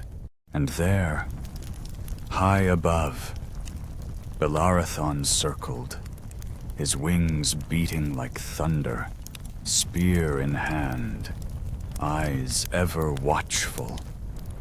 He couldn't get too close to the chimera, for even one plume of fire from her mouth would mean his end. But staying high above, hovering indefinitely, was not a solution either. The battle was a delicate game of timing and strategy. So, Bellerothon crafted a plan. He fixed a block of lead to his spear and, with Pegasus beneath him, swooped down toward the chimera. Just as she unleashed another blast of flame, Bellerothon skillfully dodged, his heart racing with each beat of the winged horse's powerful wings. With precision, he thrust the spear into the creature's throat. So, go ahead, dim the lights, pull the blankets in closer, and let the soft weight of sleep begin to take hold. As the shadows flicker across your walls, remind yourself that they're just shadows. That faint rumble you hear in the distance, just the wind. Or maybe it's something more, something waiting just beyond the veil of sleep, something ancient and hungry. We're about to dive into the world of the most terrifying monsters of Greek mythology, where the lines between nightmare and reality blur. Desperate, Orpheus did what no mortal had ever dared. He ventured into the underworld itself to bring her back. His music filled the dark halls of the dead, his voice pleading for mercy. For the first time, the gods above took notice, moved by the power of his love and his music. They granted him a chance. They agreed to release Eurydice. But there was a condition: Orpheus must walk back to the upper world without once looking at her. She would follow him. But if he turned around before reaching the surface, she would be lost forever. What happened next was the turning point of the battle. The heat from the chimera's fire caused the lead to melt and flow down into her windpipe, suffocating her from the inside. The fire that had been her greatest weapon fizzled out, and the monster was finally brought to her knees. It wasn't brute strength that won the day, but cleverness. Bellerothon, a craftsman of strategy, had used the very elements of heat and metal to outsmart the beast. A blacksmith's trick, not a warrior's force. The Greeks deeply valued such wisdom, always preferring strategy over sheer power, proving that intellect and cunning could triumph where brute strength would falter. In their world, heroes didn't always win because they were the strongest, but often because they were something else, something more. They were artists in their own way, crafting their fates with courage and wisdom. This was the story of Bellerothon, a hero not defined by sheer power, but by his cunning and heart. And when he faced the mighty chimera, a creature that had terrorized the land, it wasn't brute strength that secured his victory. No, it was the art of strategy, the ability to outwit a beast that no one else could defeat. With his sharp mind and the help of Pegasus, the flying steed, Bellerothon triumphed, bringing peace to Lycia. The fires of destruction were doused, the terror was over, and the people could breathe easier once again. Bellerothon didn't return merely as a survivor. He was hailed as a hero. But like many Greek heroes, His journey didn't end on a high note. Pride, that ever-dangerous force, crept into his heart. After slaying the Chimera, he grew arrogant, thinking that nothing could stop him. His ambitions swelled, and soon he set his sights on something higher literally. He decided to fly to the very heights of Olympus to claim a place among the gods. But even the mightiest of heroes can be humbled. Pegasus, wise and loyal, knew the limits of mortality. With a swift motion, he threw Bellerophon off his back, sending him plummeting back to Earth before he could reach the gods. Yet, this wasn't the end of the Chimera's story. Her body may have been buried in the hills, but her legend lived on. It was said that the flames she had breathed still flickered beneath the earth, a reminder of the chaos she had wrought. Even today, the fires at Yanatash continue to burn, some claiming they are eternal, others attributing them to natural gas pockets. But no matter the explanation, there's something undeniably eerie about flames that never seem to die. Over time, the Chimera evolved. She was no longer just a creature to be slain, but a symbol, an idea, a representation of chaos, fear, and the unpredictable forces of nature. The creature had become a metaphor for the inner struggles and external battles faced by all, reminding us that even in defeat, a legend can be born. The Chimera, over time, came to symbolize anything that was impossible an idea, a creation, or a combination of elements that simply shouldn't coexist. Imagine it a fusion of things that defy nature itself. It was like a dream too strange to be true, a metaphor for excess and contradiction. In the medieval bestiaries, the Chimera was depicted in all sorts of bizarre forms, a creature with the body of a lion, the tail of a serpent, wings of a dragon, and sometimes even a human face. It was always shifting, always changing something that could never settle into a single form. In that way, the Chimera became a perfect reflection of human imagination, chaotic, beautiful, and terrifying all at once. Her image endured in art, captured on pottery, coins, and sculptures. She appeared snarling, breathing fire, her claws arched in aggression. Often, you'd see Bellerophon above her, spear in hand, poised for the final strike. It's the moment before triumph, or the breath before something goes terribly wrong. The Greeks, with their love of tension, reveled in that very moment, the thin line between victory and defeat. It was a reminder of how life itself is so fragile, suspended in that precarious balance. But what did the Chimera really mean to the Greeks on a deeper level to them? Monsters were never just mindless creatures. They were symbols, warnings, reflections, lessons wrapped in myth. The Chimera, with her 3 bodies and her fiery breath, might have represented the dangers of an uncontrolled imagination. After all, the imagination, when left unchecked, can be both a gift and a curse, creating things of beauty and terror, just like the Chimera herself. The Greeks may have seen her not just as a physical threat, but as a metaphor for the wild, untamed power of the mind, capable of creating both wonders and horrors in equal measure. And so, the Chimera's myth lived on. She was more than just a story about a monster. She was a warning about the power of excess and the dangers of letting our imagination spiral out of control. just as her form was a mishmash of impossible elements. So too was the human mind capable of combining ideas and dreams into something equally wondrous and dangerous.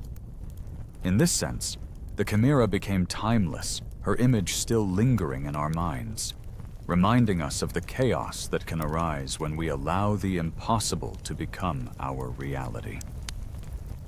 Dreams have no boundaries, and in them, danger often lurks in the most unexpected forms.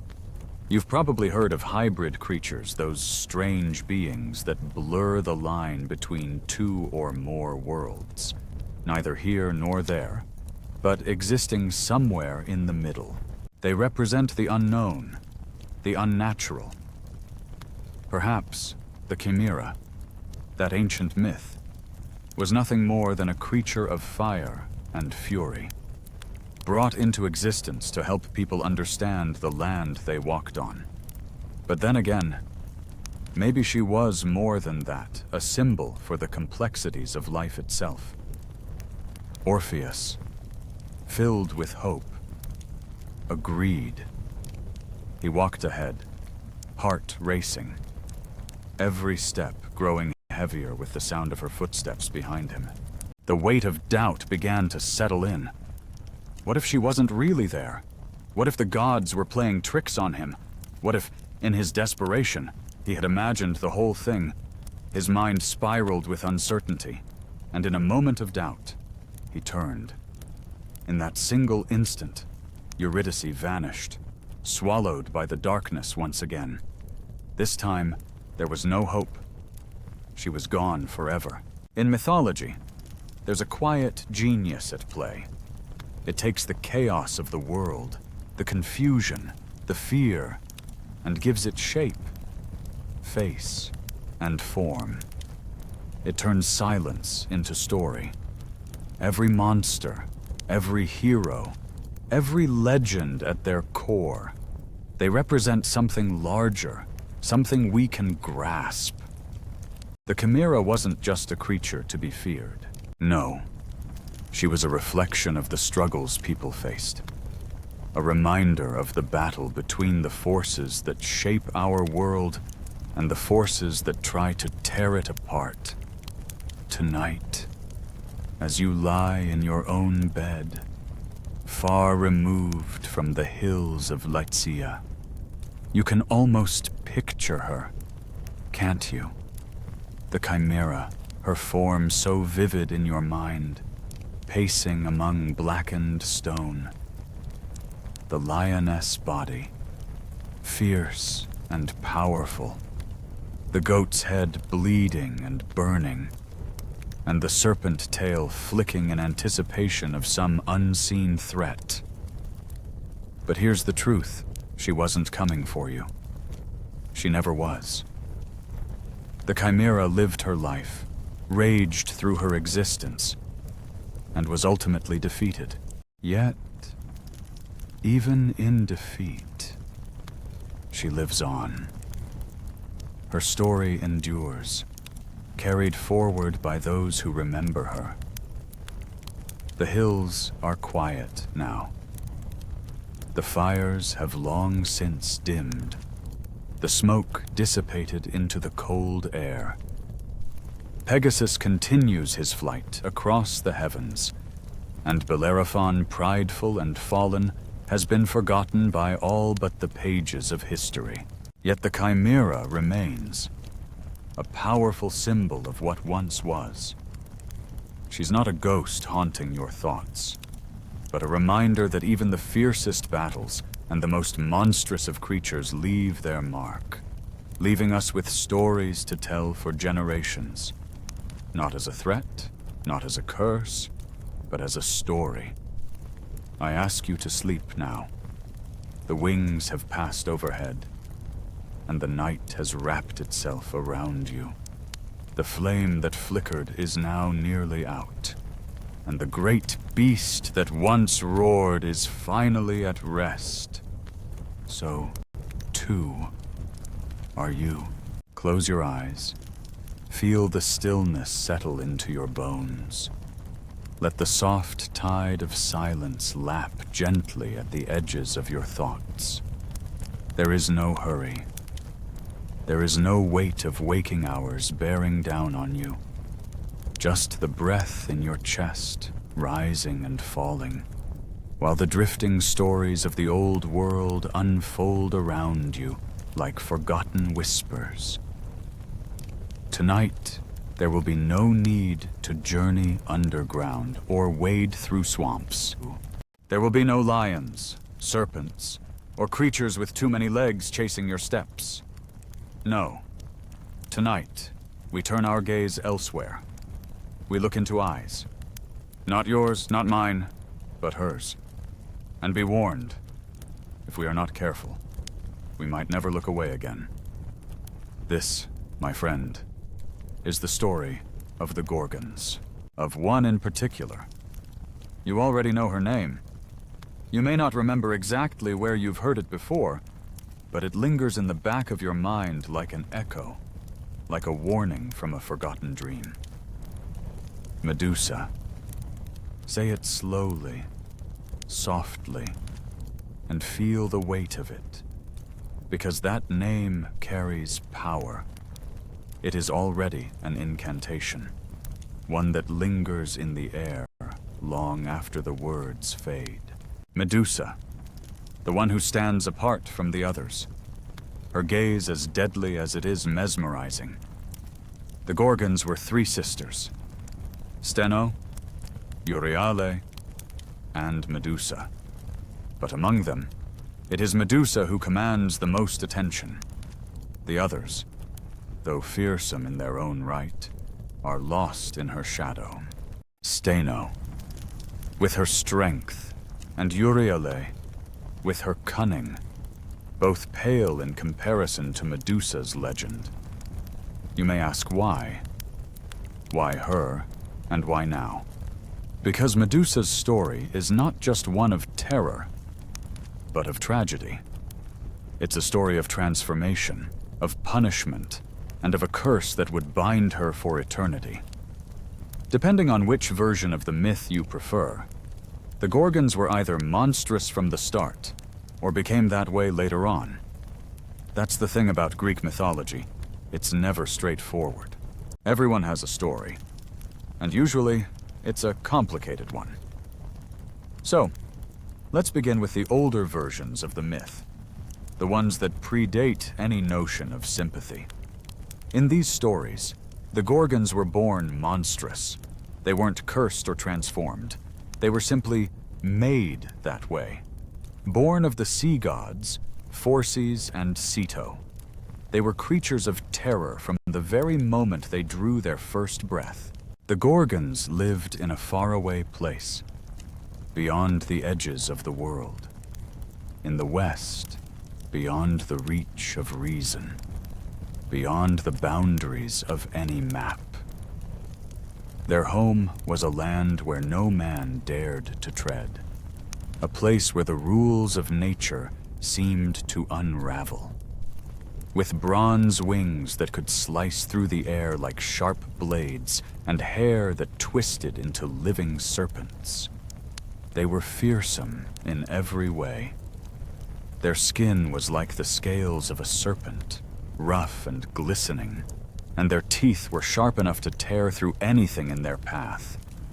But it was their eyes that made them truly terrifying.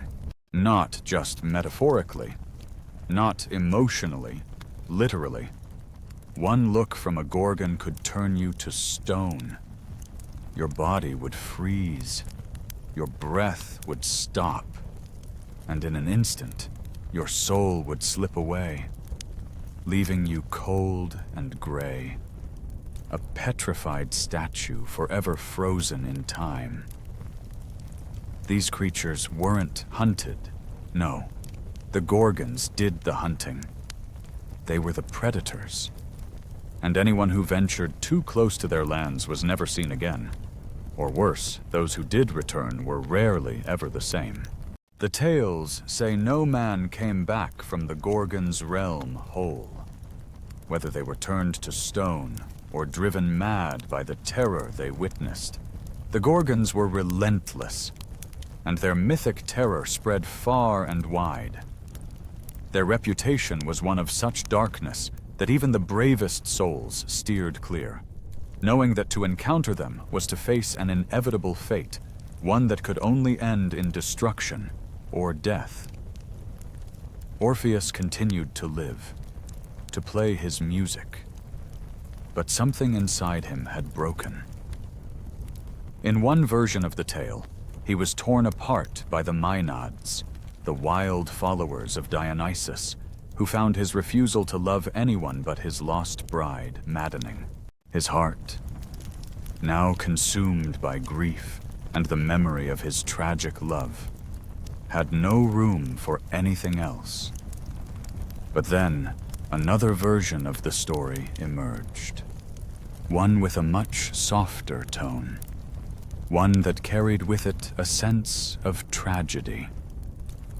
This new retelling painted Medusa not as a monster from the beginning, but as a young maiden, perhaps even a priestess of Athena herself, devoted to the goddess of wisdom and war. She was not only beautiful, but breathtakingly so. Her beauty was so enchanting that even the gods took notice. Among them, Poseidon, the mighty god of the sea, found himself captivated by her and, like many before him, desired her in ways beyond mere admiration. In this retelling, Poseidon's pursuit of Medusa took different forms depending on the version of the myth you hear.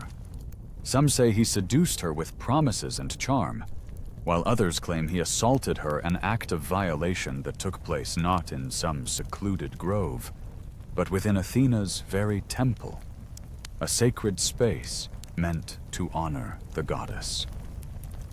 When Athena returned to find her sanctuary desecrated, her rage was swift. However, the punishment that followed was not directed at Poseidon, as one might expect. Instead, Athena chose to punish Medusa, turning the victim into the villain. For in the realm of gods, justice doesn't always follow the rules we understand. The gods, after all, often act with the same flaws and emotions as humans, and that is what makes them so perilous. Medusa's punishment was a cruel one. Her once beautiful hair was transformed into writhing snakes, and her face, once the epitome of grace, became a grotesque mask of terror. But it wasn't simply grotesque in the way most might think. It wasn't a monstrous ugliness that made her unrecognizable. Instead, it was something far more powerful. Her gaze alone became a force too dangerous to behold. Anyone who dared to look upon her would turn to stone, forever trapped in their petrified state. In the eyes of the gods, Medusa's beauty had become a threat, not because of its physical form, but because of the overwhelming power it carried. And in this tragic twist, the line between victim and villain blurred forever. She was given a gift, or perhaps more accurately, a curse, the petrifying gaze. No longer a priestess, no longer human, no longer part of the world she once knew, she had become something else entirely. Feared, hunted, and despised. Medusa's beauty had been both her downfall and her prison. Imagine this, a woman punished for the mere act of being beautiful, and then, once transformed, hunted for being dangerous. There's something ancient about this rhythm, something almost inevitable in its cruelty. It's a tragic cycle, one that echoes through the ages, and sadly, one that still resonates today. Now, let's take a step back into the myth. You might recall the name Perseus, an unlikely hero with a somewhat inconvenient fate. He was the one chosen for a task that seemed less like a quest and more like a death sentence. "Bring me the head of Medusa," the king ordered, as if he were asking for a simple errand, like fetching a bouquet of flowers. But this was no ordinary mission, and Perseus was no ordinary man.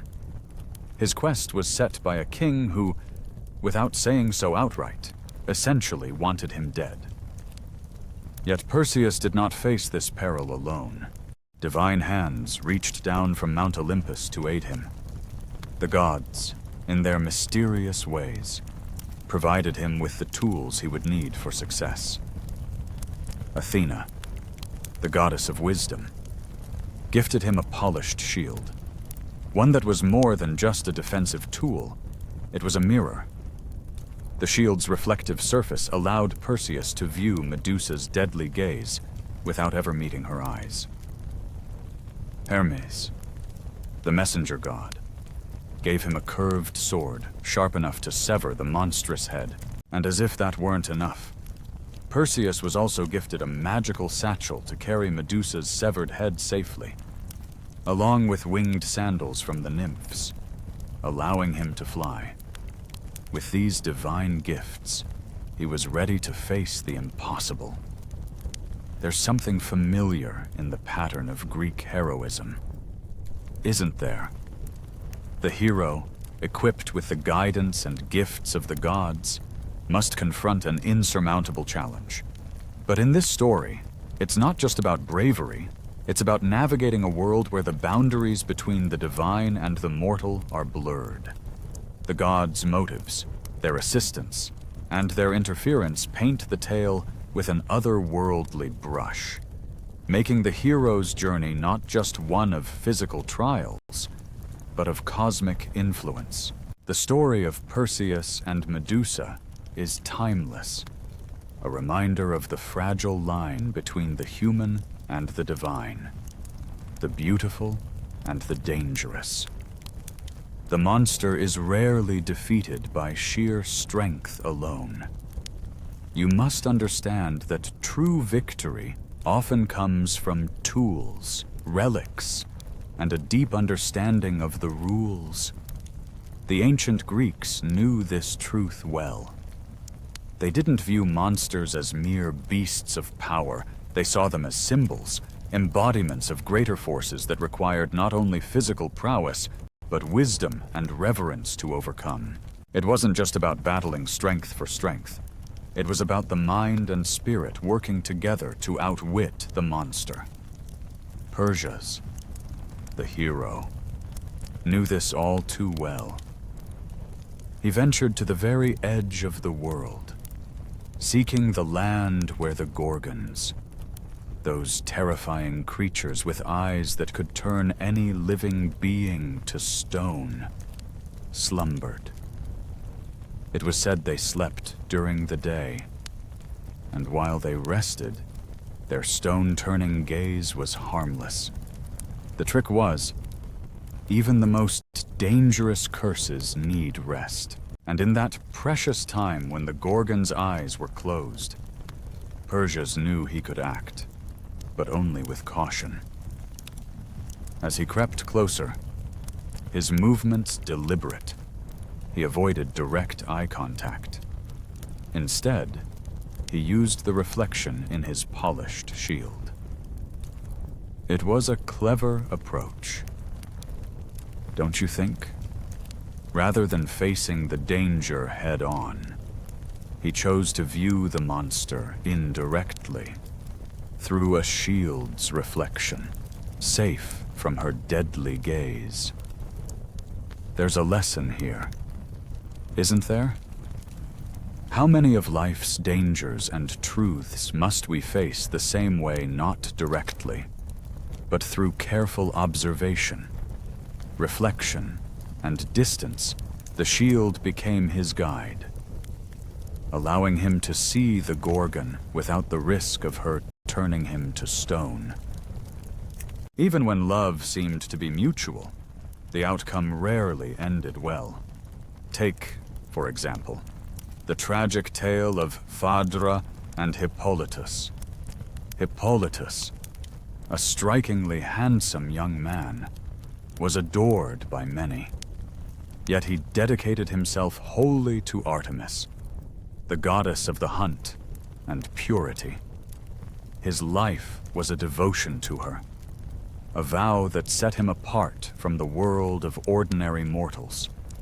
But the twist in the story came from Phaedra, Hippolytus's stepmother. She, unfortunately, was cursed by Aphrodite, the goddess of love, to fall deeply in love with him. It was an impossible and shameful longing that tore her apart. She fought it at first, concealing her feelings. But in the end, the pressure was too much to bear, and she confessed her forbidden love to him. With his curved blade, he struck swiftly and cleanly. Medusa's head fell to the ground, her eyes still open, still dangerous. Even in death, she posed a threat. But from her blood sprang two beings, creatures of legend. Pegasus, the winged horse, and Chrysa, a warrior armed with a golden sword. The monster had been slain, but the aftermath birthed new wonders. It was not just a battle won, but a symbol of how wisdom, strategy, and reverence for the unknown can transform even the most dangerous of enemies into something new, something beautiful. Life emerging from death, what a striking concept. It's the fusion of beauty and violence, an idea that defies logic, and yet, somehow, makes perfect sense in the realm of gods and monsters. This strange blend becomes real when Perseus, after his battle with Medusa, places her severed head into his satchel. That head, still holding the power to petrify, would become a weapon in itself. Even though it was severed from her body, Judas's gaze was far from powerless. It could turn anyone who dared look into it into stone. Perseus didn't just carry it for the sake of convenience. He carried it because it was a tool of unimaginable power. He used it to defeat foes, turning them into statues. And even kings fell under its gaze. Their bodies stiffened in eternal defeat. The head didn't stay with him forever, though. Eventually, it was returned to Athena, the goddess of wisdom, who mounted it proudly on her shield, transforming it into a symbol of divine authority. This wasn't just any shield, it was a divine weapon, one resembling those seen in ancient Egyptian depictions of power and protection. There was something almost sacred about it, like a god's version of a witness protection program. Zeus, for example, might have wished for such a safeguard when he faced Typhoon. At first, he didn't run. No. Zeus, the king of the gods, met Typhoon head-on. The storm god, who was as violent as the tempest itself. Lightning clashed against a raging storm in a battle that shook the heavens and tore apart the skies. Mountains quaked beneath the force of their power. It was a moment so intense that you can almost imagine the poets, scrolls in hand, desperately trying to capture the majesty and chaos of the scene. But here's the unexpected part, the twist in this epic struggle. Typhoon actually won the first round. Yes, the great Zeus was overwhelmed by this monstrous force. Typhoon was no mere storm. He was a being of raw chaos and strength, a primordial force that threatened even the mightiest gods. In an astonishing display of power, Typhoon tore the sinews from Zeus's hands and feet. The ruler of Olympus was literally de-limbed. His divine limbs pulled from his body as if he were no more than a mortal. And just like that, Zeus, the god who had commanded the heavens, was defeated and imprisoned in a cave. But even in defeat, Zeus was not abandoned.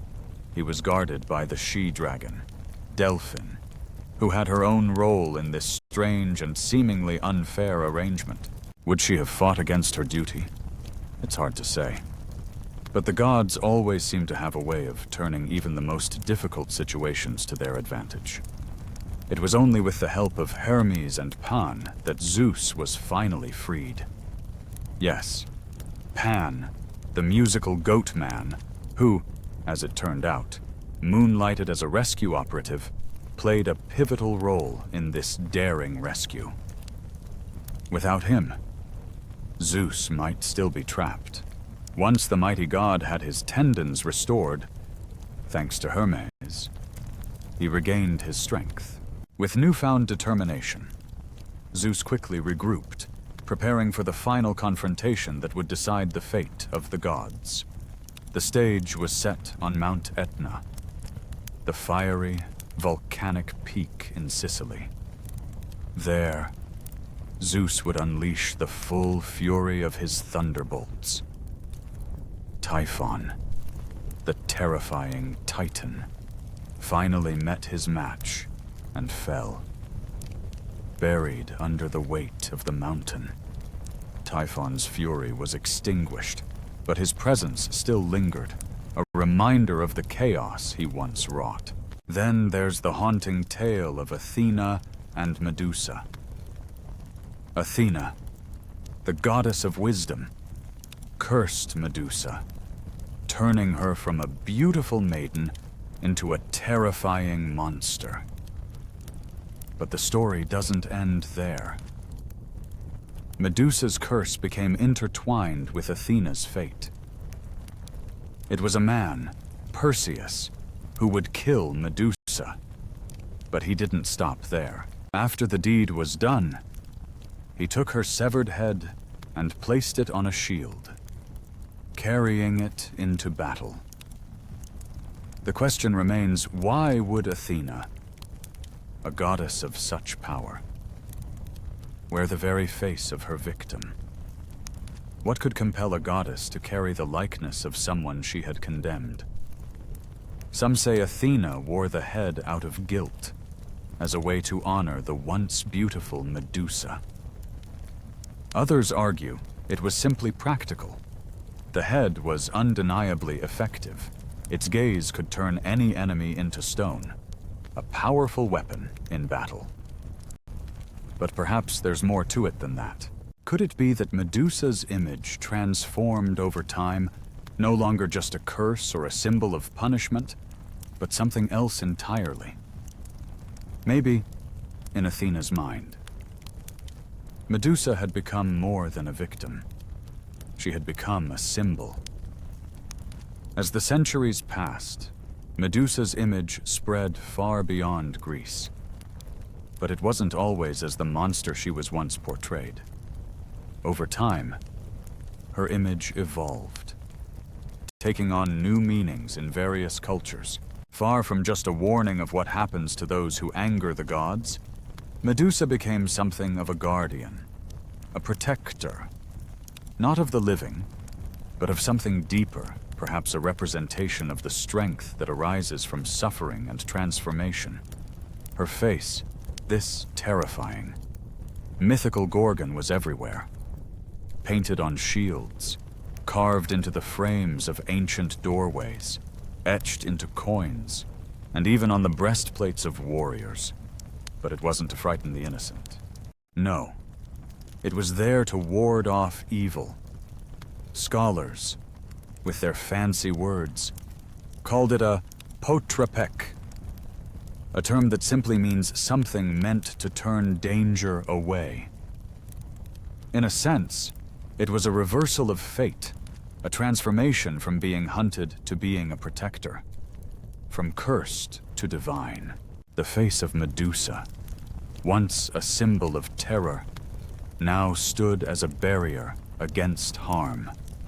Her expression, twisted in rage, with eyes wide and tongue protruding, became something more than just a fearful visage. It was an ancient alarm system, a clear declaration that anything beyond her image was sacred and untouchable. This was no ordinary face. It was a symbol of power, a warning to those who dared approach. How's that for poetic justice over centuries? Medusa's image was reclaimed, evolving beyond the simple demonization of her form. However, Hippolytus, repulsed by the very idea, rejected her love with cold disdain. Devastated, Phaedra could not bear the weight of her feelings and the rejection that followed. In her despair, she ended her own life, leaving behind a letter that accused Hippolytus of assault. Her words echoed throughout the kingdom, reaching the ears of Theseus, Hippolytus's father, who was consumed by rage.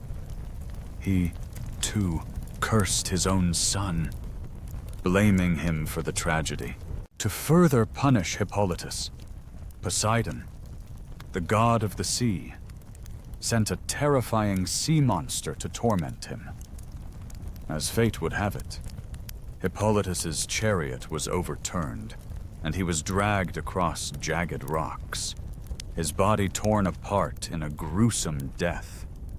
In time, artists and poets began to reinterpret her story.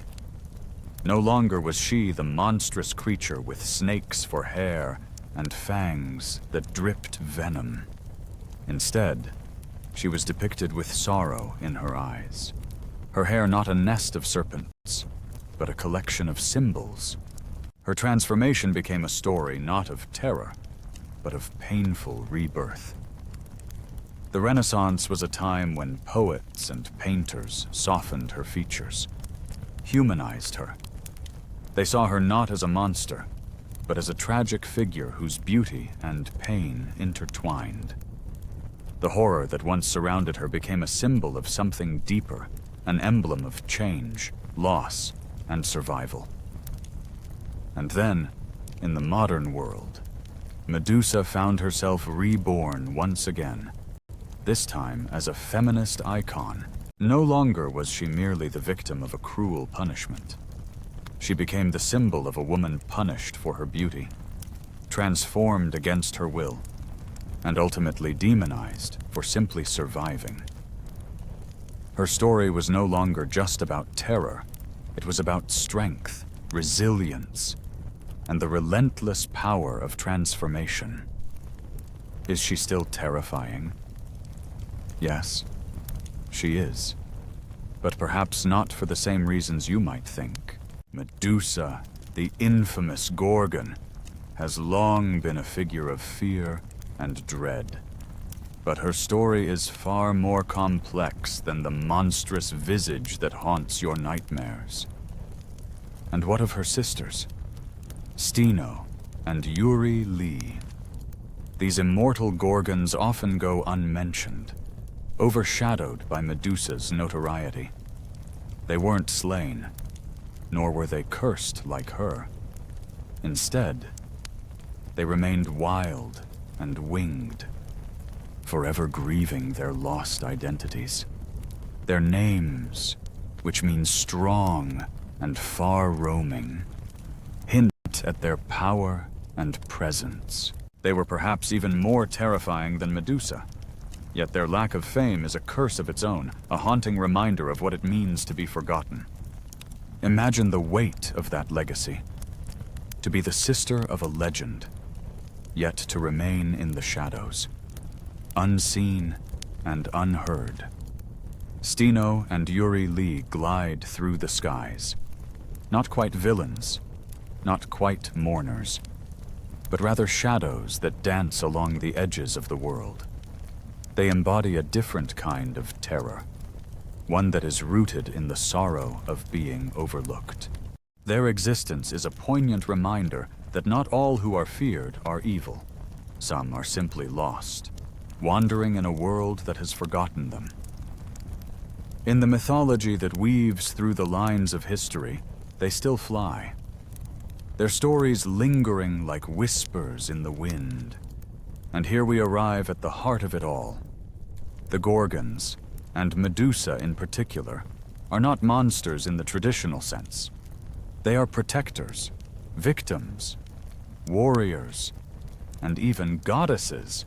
Their fearsome image, born from centuries of misunderstanding, has become a shield, a means of defense, rather than a weapon of destruction.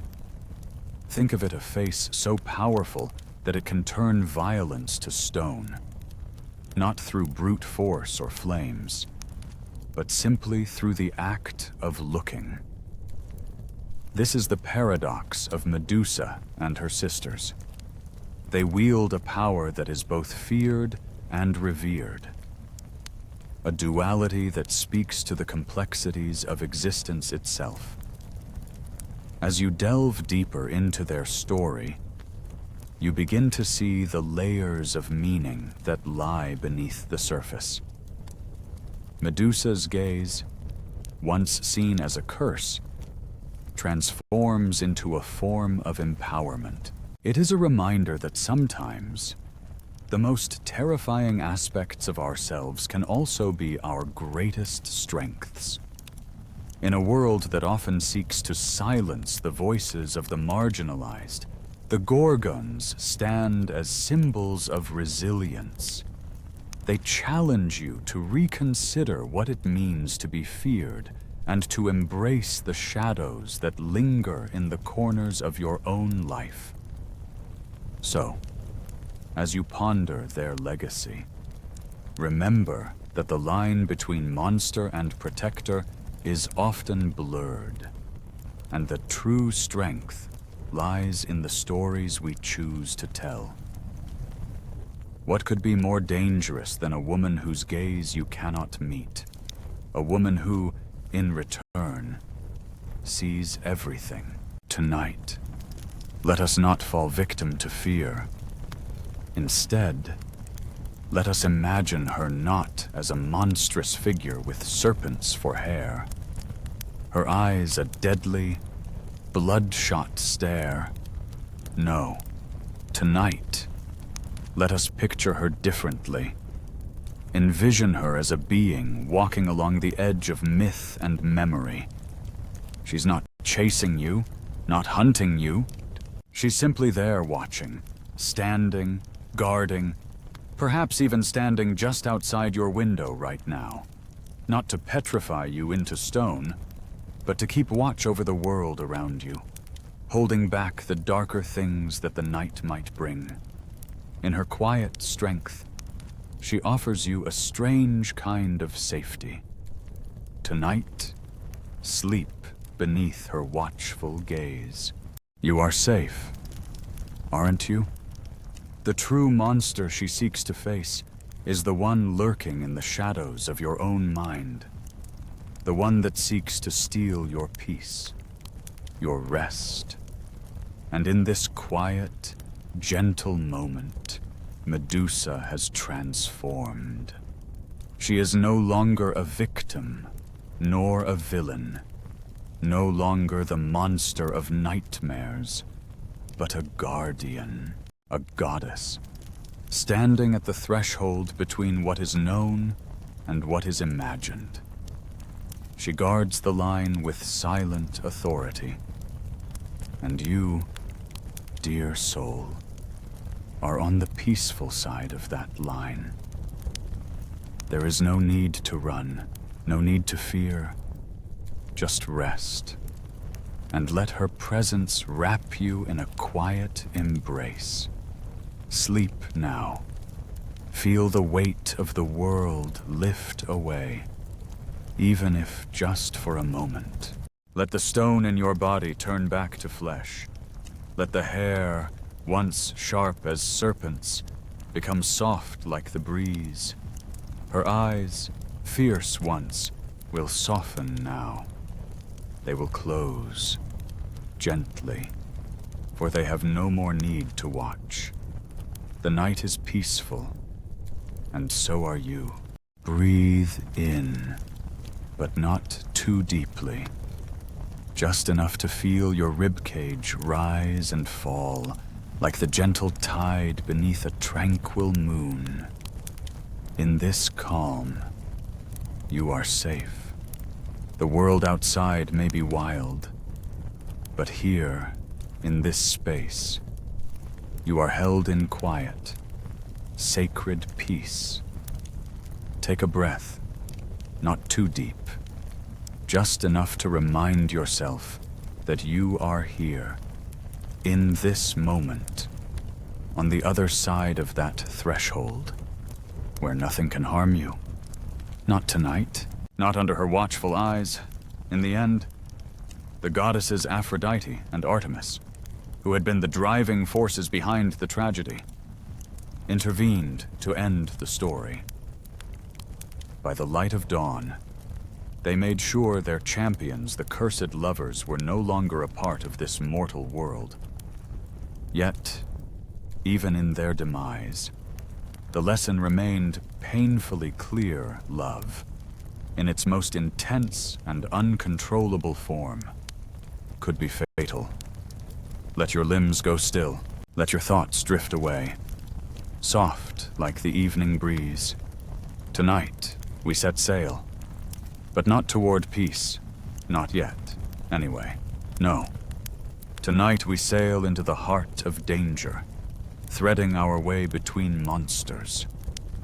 Imagine it a place in the world where the sea narrows like a constricting throat, forcing ships to glide between towering cliffs and treacherous, deep waters. It's a passage where every sailor knows the bitter truth in order to avoid the deadly hazards on one side. You must venture dangerously close to the ones waiting on the other. This place is real, and it's as dangerous as they say. It's the Strait of Messina, lying between Italy and Sicily, a stretch of water that has haunted sailors for centuries. Ancient minds, with their keen sense of myth and danger, understood this strait well. But they didn't just see water or currents. No, they saw monsters, beasts, born from the very heart of the sea. They heard voices in the wind, and they saw the monsters as shapes, with hungry mouths and ancient appetites. Two names were spoken in hushed tones whenever the strait came up: Scylla and Charybdis.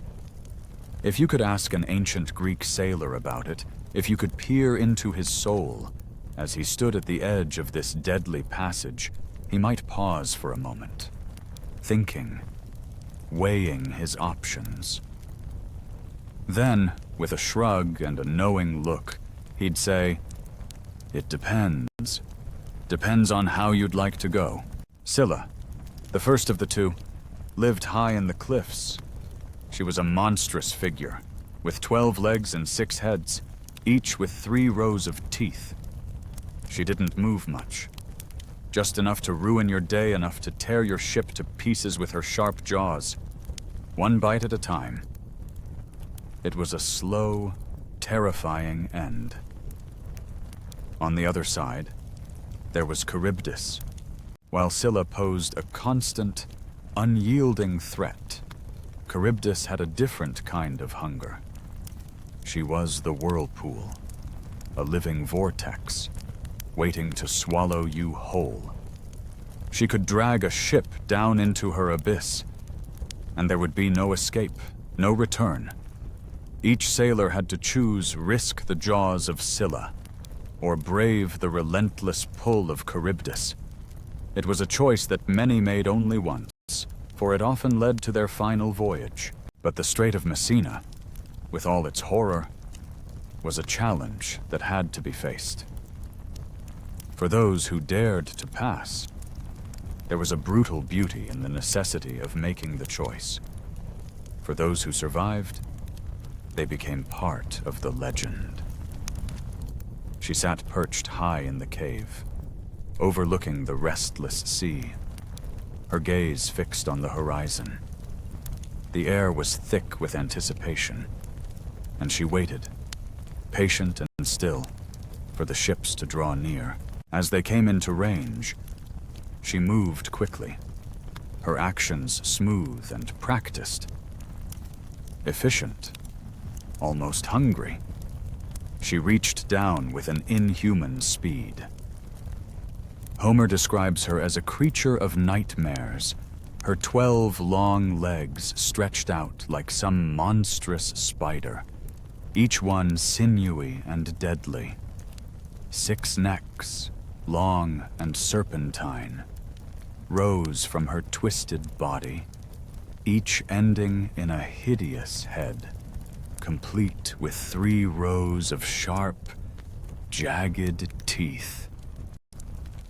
And then there was her voice. It was nothing like the fearsome creature she appeared to be. Instead, it sounded like the pitiful yelp of a litter of puppies, high-pitched and desperate. But beneath that, there was a terror far worse. When she struck, it wasn't like anything you could imagine. She didn't unleash torrents of fire or crash waves against the ships. No, her method was far simpler and far more horrifying. She plucked sailors from their decks with surgical precision, as if she were picking olives from a bowl. 1 sailor for each of her 6 heads, disappearing into the jaws of death before anyone could even react. 6 men lost, gone in an instant, all with nothing more than a fleeting scream. Her speed was unimaginable, her hunger insatiable. Odysseus, a man who had seen his fair share of horrors, watched in helpless awe as it unfolded before him. He had been warned, you see.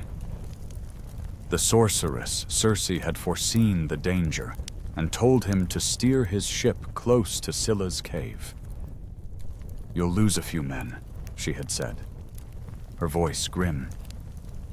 "It's horrible, yes, but it's nothing compared to the terror of Charybdis. Charybdis will take the whole ship." So Odysseus steered, heart heavy with the knowledge of the sacrifice that was about to unfold. He gripped the tiller tightly, his knuckles white, as he watched the creature strike. There was no stopping it. There was no defying the fates. The sailors screamed, but their cries were cut short, swallowed by the abyss, and Odysseus could do nothing but watch, powerless, as one by one, his men were taken. Each head of Scylla struck with deadly precision, and all Odysseus could do was hope that his ship would survive, that the worst had not yet come. 6 men, their bodies flailing, voices filled with desperate screams, their cries echoing into the night. And then, silence. It was not a battle they fought, no. It was a toll one she had paid before, and one she would pay again. This was her life now, a constant, unyielding cycle. Yet, who was Scylla before this? Before the chaos, before the transformation? And then, there is the infamous story of Paris and Helen. Paris, a prince of Troy, and Helen, the most beautiful woman in the world, were entangled in a love story that would shape the fate of entire nations. Helen, however, was already married to Menelaus, the king of Sparta. The spark that ignited the fateful chain of events was a divine contest of beauty.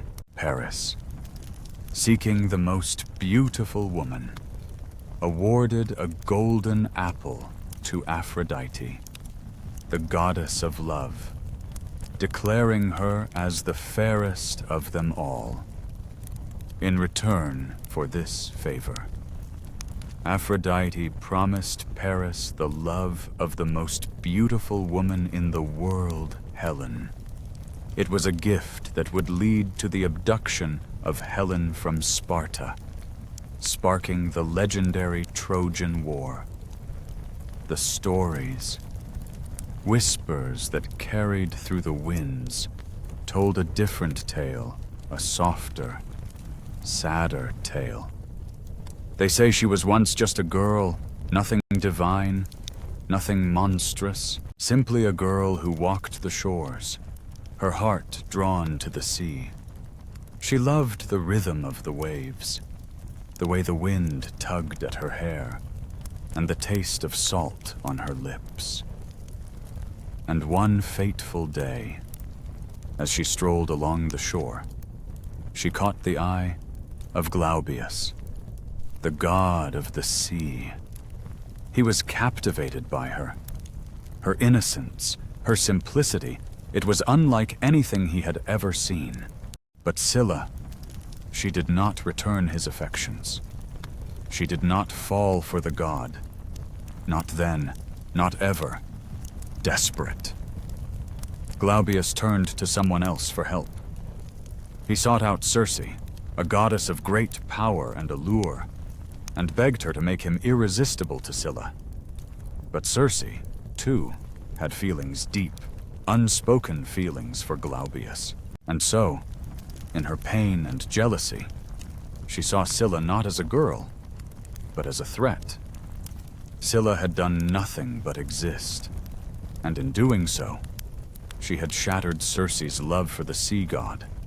And that, it seemed, was unforgivable. So Circe did what goddesses often do in myths. She punished the mortal. With a heart full of vengeance, she poisoned the spring where Scylla bathed. The next time Scylla stepped into the water, everything changed. Her body, once familiar, twisted and stretched in ways that were unnatural. Her legs became serpentine. Her skin began to ripple as dogs terrifying. Monstrous dogs burst from her flesh. Pain racked her, but she screamed, louder and louder, as her transformation continued. The world around her faded, and soon she found herself atop a jagged cliff, staring out at the sea. No longer a girl, no longer anything at all. And that was how Scylla became something else, a creature of vengeance, of isolation, bound forever to the sea. She wasn't born evil, no. She just became it, and she stayed that way. But here's the thing about her, you don't really notice her until it's far too late. On the opposite side of the street, the water boils. It churns in a frenzy that seems almost unnatural.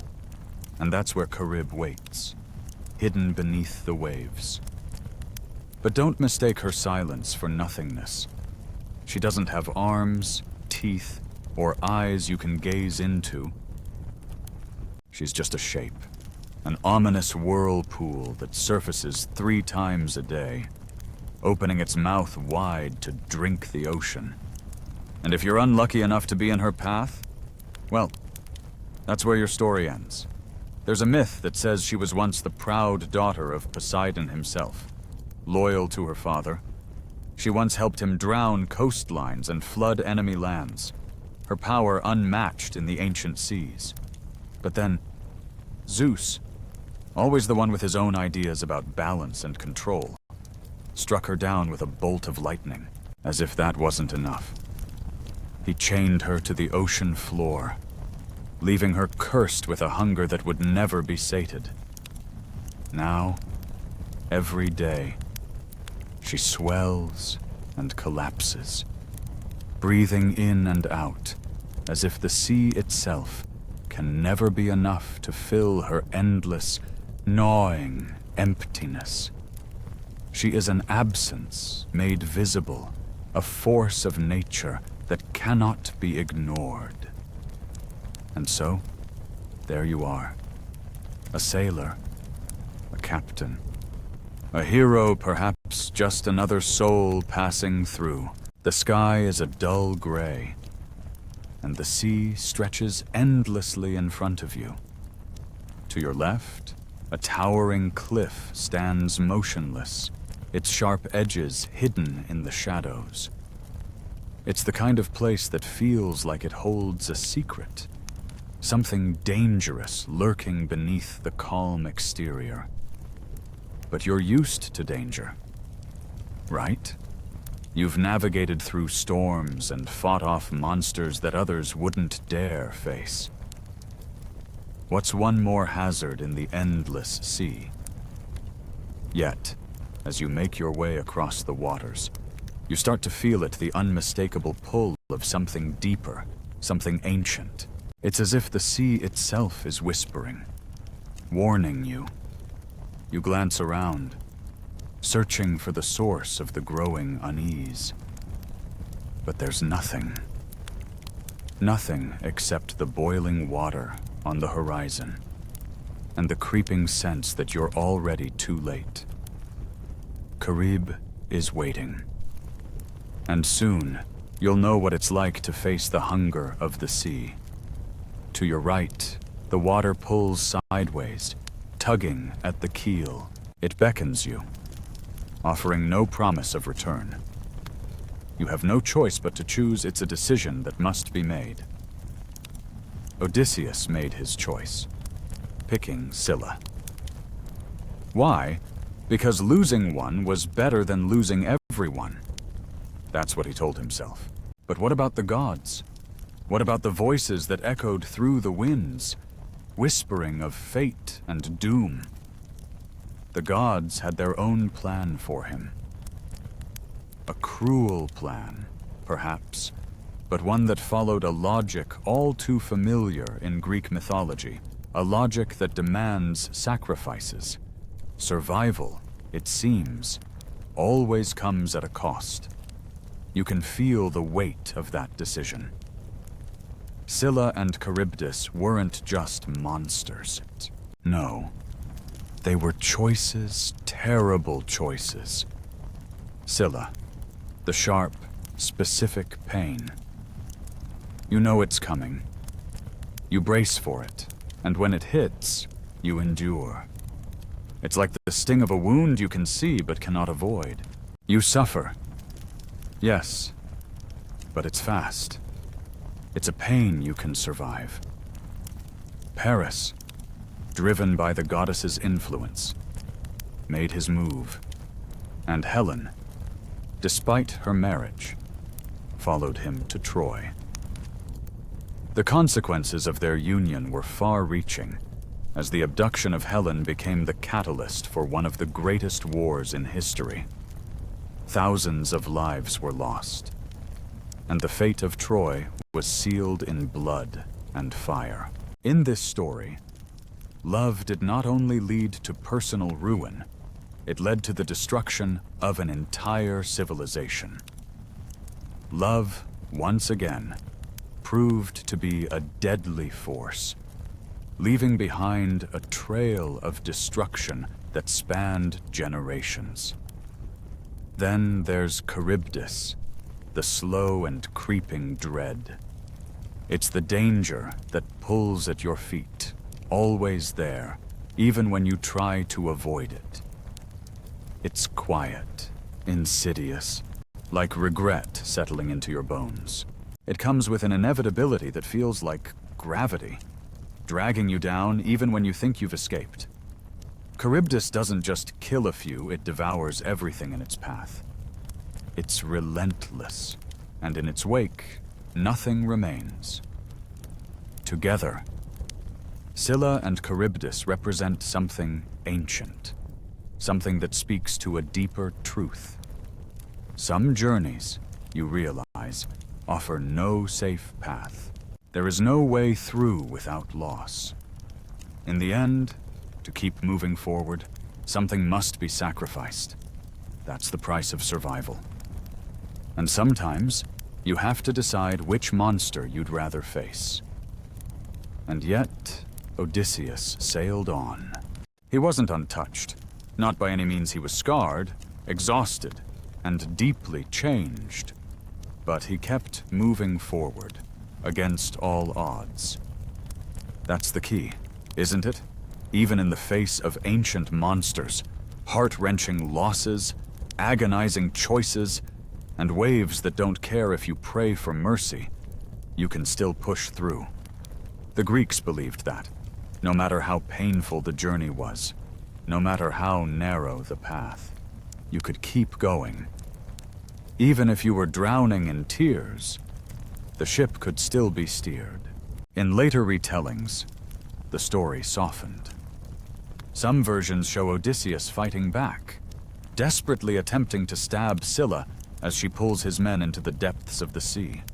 But the gods, those who weave the threads of fate, mocked him for his efforts. You can't stab fate. You can't kill a choice. No matter how much you struggle, you can only face it. You have to sail through, acknowledging the danger, the pain, and the terror. But also you have to remember, because in the end, it's the remembering that shapes you, that defines your journey. In art, Scylla is often portrayed as a serene, beautiful woman at the top, representing the calm. Beneath her, however, the chaos takes form: dogs, serpents, and twisted limbs, all tangled into one horrific shape.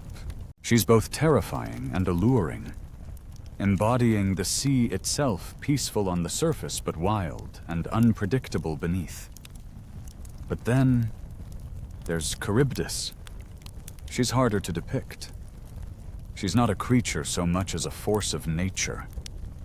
A swirling vortex, a gaping mouth, an endless disk of foam that consumes everything in its path. She's the raw, uncontrollable power of the ocean, an ever-present threat that can swallow you whole without warning. But this is what Odysseus understood. The sea is a reflection of life itself. You can't predict it. You can't control it. All you can do is steer your ship, face the storms, and remember that the journey itself is what shapes you. Sometimes, it's just a hole in the sea, a void that seems to swallow everything whole. But somehow, the sailors understood it. The poets captured it in verse. And you, too, have felt its presence, haven't you? That strange force, both terrifying and familiar, that calls to us in the quiet moments of life. It's something we all use, consciously or not, to explain the unexplainable. Between Scylla and Charybdis, the phrase endures, echoing through the ages, a way of saying, I had no good options. A way to express the agony of having to choose what hurts less, not what heals. And in the end, it's a way to say, I'm still here, against all odds. And that, more than anything, matters. Because sometimes, the real victory isn't in slaying the monster or conquering the impossible. The true triumph lies in knowing which monster to face. It's about understanding when to hold the tiller firm, even when the storm rages. It's about choosing which battles are worth the fight, and which ones you can let go. There's strength in that kind of decision, that kind of wisdom. It's about surviving, even when survival seems uncertain, even when everything around you tells you to let go.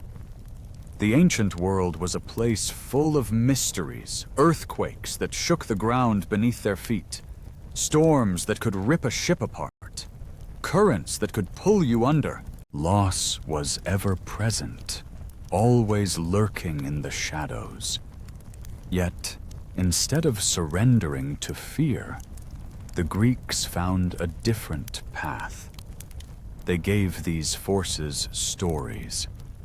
They didn't seek to tame them, for some things are too wild to control. No, they simply sought to understand. They named their monsters. By naming them, they gave themselves the power to face them, to confront the unknown with courage rather than fear. In doing so, They not only named their monsters, but their fears and their courage as well. So tonight, as you lie in your bed, remember you're not out at sea.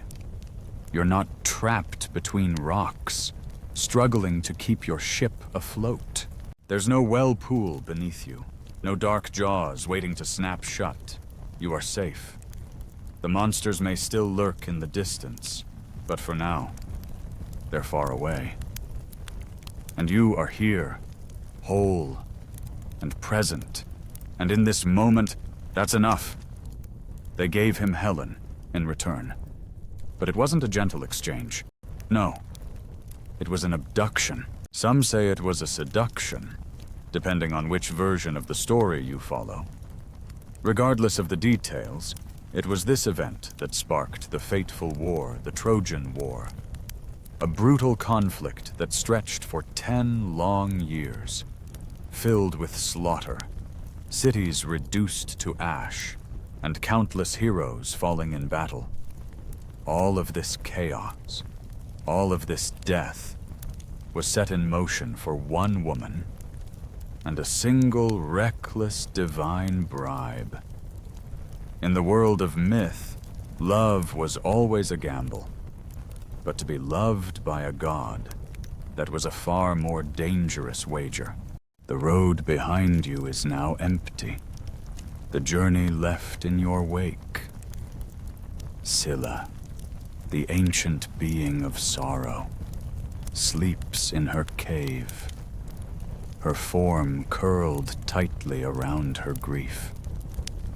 Below the surface, Coridus drifts slowly and silently, resting beneath a calm and peaceful sea. And then there's you, the sailor, who passed through it all. You're not quite the same, yet you still sail onward, guided by the quiet rhythms of the sea. Now, the wind has softened, and the waters have stilled. The monsters, those haunting creatures that once lurked in the deep, are silent for this moment. Just this once. They are at rest, drifting with the current, no longer threatening or stirring. You've already passed the trials, weathered the storms, and now the hardest part is behind you. The world is still, and the air is thick with tranquility. Let the evening's hush wrap around you like a cool, soothing linen sheet.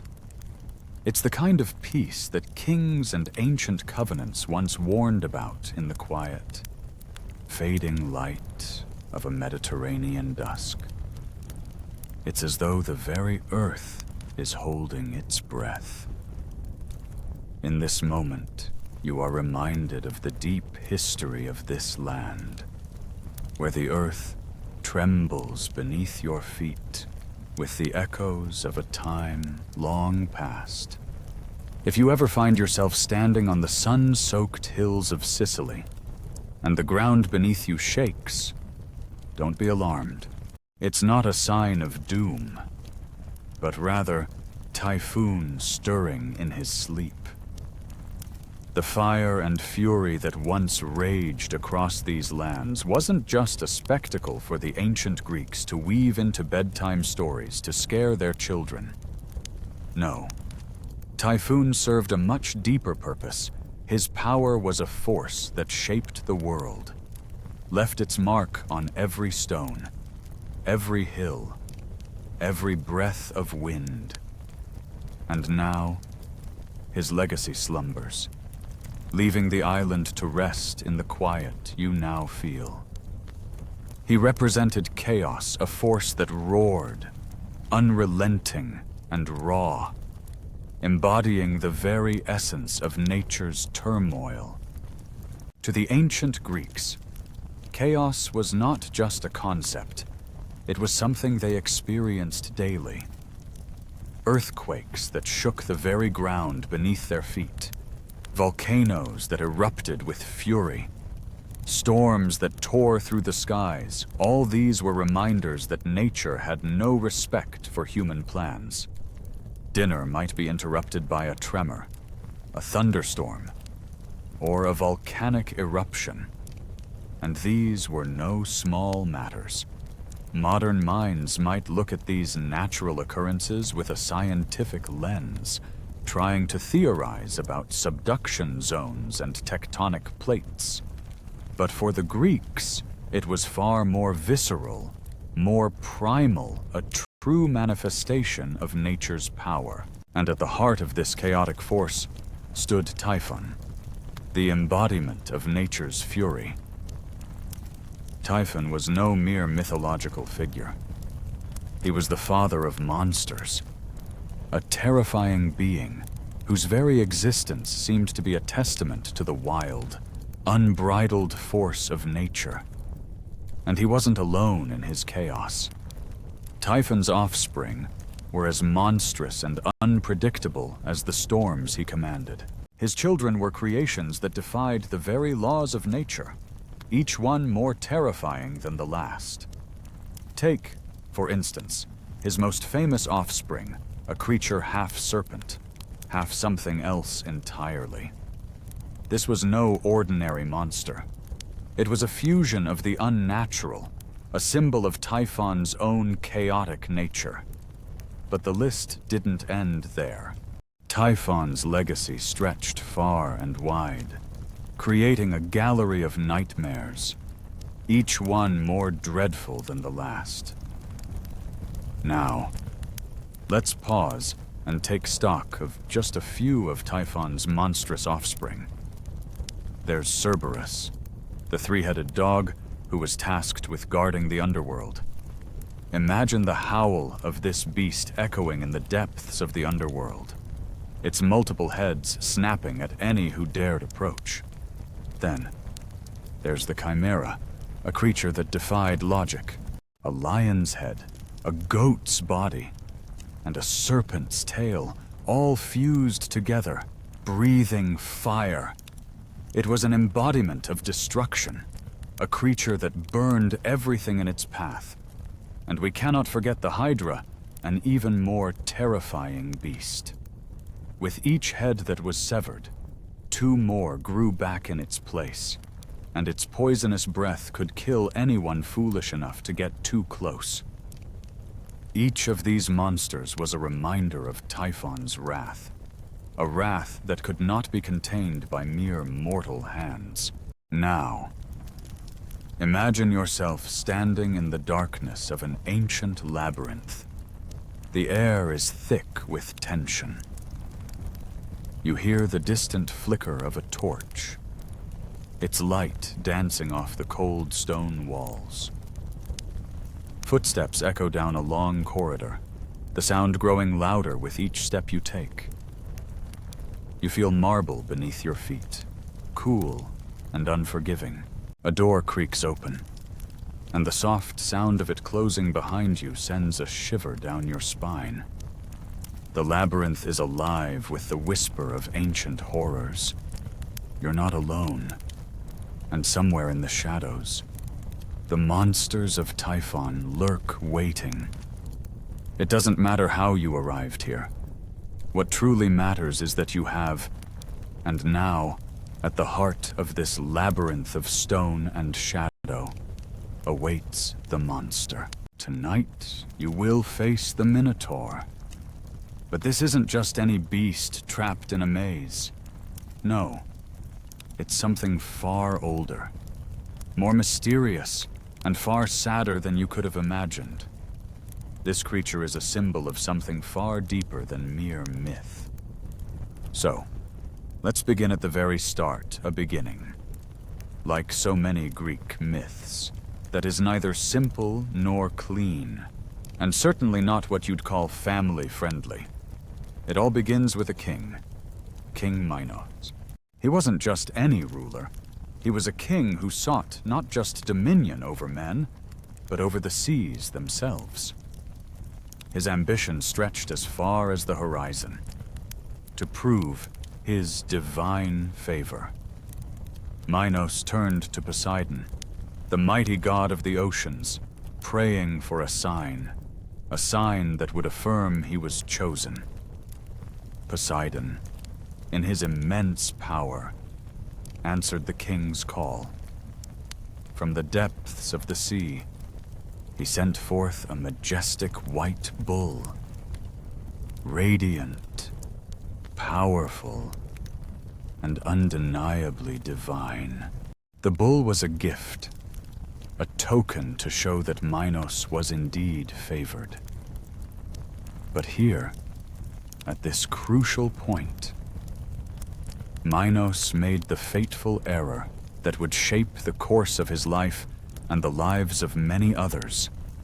Zeus, the king of the gods, was the most notorious for his love affairs. To mortals, he appeared in countless forms: a bull, a swan, a shower of gold, an eagle, even a cloud. Each transformation might seem romantic in its own way if you overlooked the darker implications. His approach to love was less than tender. He loved with a force that left devastation in its wake. Take, for example, the tale of Semele, who, caught in his passionate pursuit, was consumed by fire.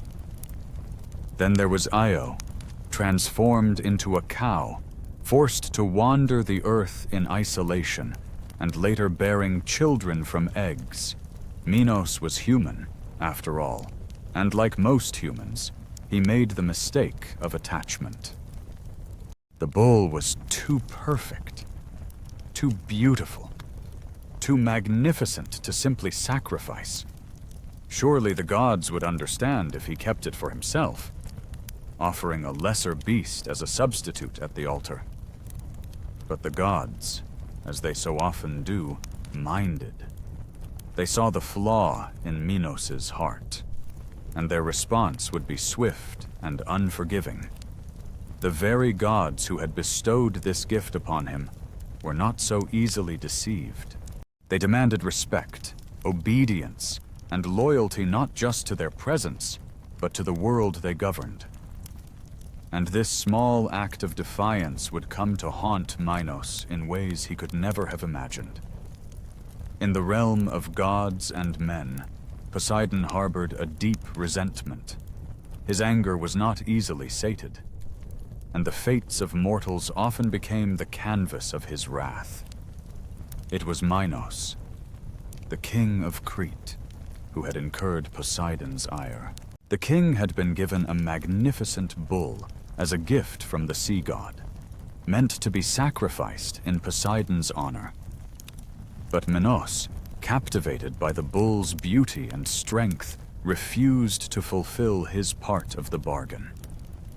This defiance enraged Poseidon, and he sought a punishment befitting of the king's arrogance. In his fury, Poseidon cast a strange, irresistible desire into the heart of Queen Pasiphae, Minos's wife. This was no ordinary longing. She did not crave the touch of a man, nor the allure of any god. Instead, she found herself consumed with a yearning for the very bull her husband had spared. This was no common madness, but a divine and twisted curse.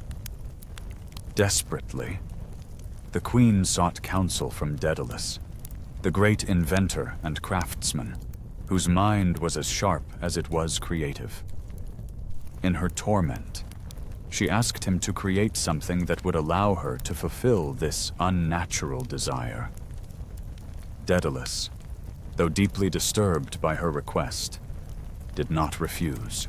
Like an artist following a commission, he set to work, crafting a hollow wooden cow, lifelike in its appearance, into which the queen could hide. What followed was, perhaps, the most grotesque and tragic union in Greek mythology.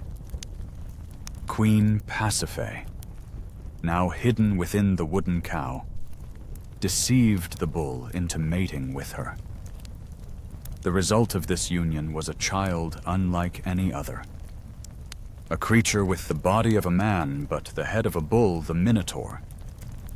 At birth, he had no name.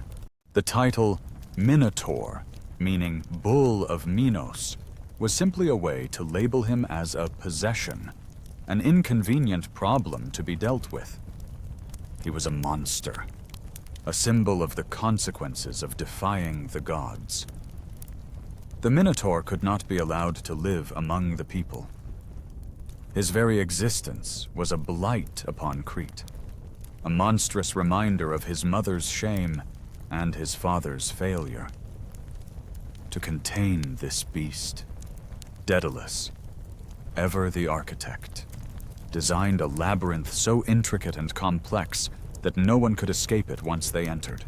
The Minotaur would live within it, forever imprisoned and fed with the sacrifices of those who dared to enter. But the labyrinth was not just a prison for the beast, it was a prison for all who ventured near. For the Minotaur was a creature born of both divine punishment and human folly, destined to haunt the halls of the maze for eternity. He grew quickly, stronger with each passing day, wild in both body and spirit. The beast was becoming something beyond anyone's control. Minos, horrified by the creature's power and ashamed of his own failure, once again turned to Daedalus. He needed a solution, something to contain the creature, to hide it away from the world. So, Daedalus, the brilliant architect, set to work. He built the labyrinth not just any structure, but a palace of endless corridors, a maze so intricate and complex that even its creator could barely navigate it. The labyrinth was more than just a prison. It was a place where direction had no meaning. Left and right became arbitrary, up and down blurred together. Forward could lead you back, and backward might take you somewhere you'd never been before. The maze was designed to disorient, to trap. In the heart of this maze, they placed the Minotaur, not just to imprison him, but to allow him to exist in his own twisted way, fed, feared, and ultimately made into a legend. The beast became a myth, a creature of terror that haunted the very walls of Crete. Now, let's turn our attention to Athens. At this point in history, Crete was a naval superpower, its dominance over the seas unmatched. Athens, still in its early stages, had once tried to challenge that power and lost. As part of the peace treaty that followed, King Minos demanded tribute from Athens every 9 years. Athens would send 7 boys and 7 girls to Crete. These youths would be cast into the labyrinth to face the Minotaur.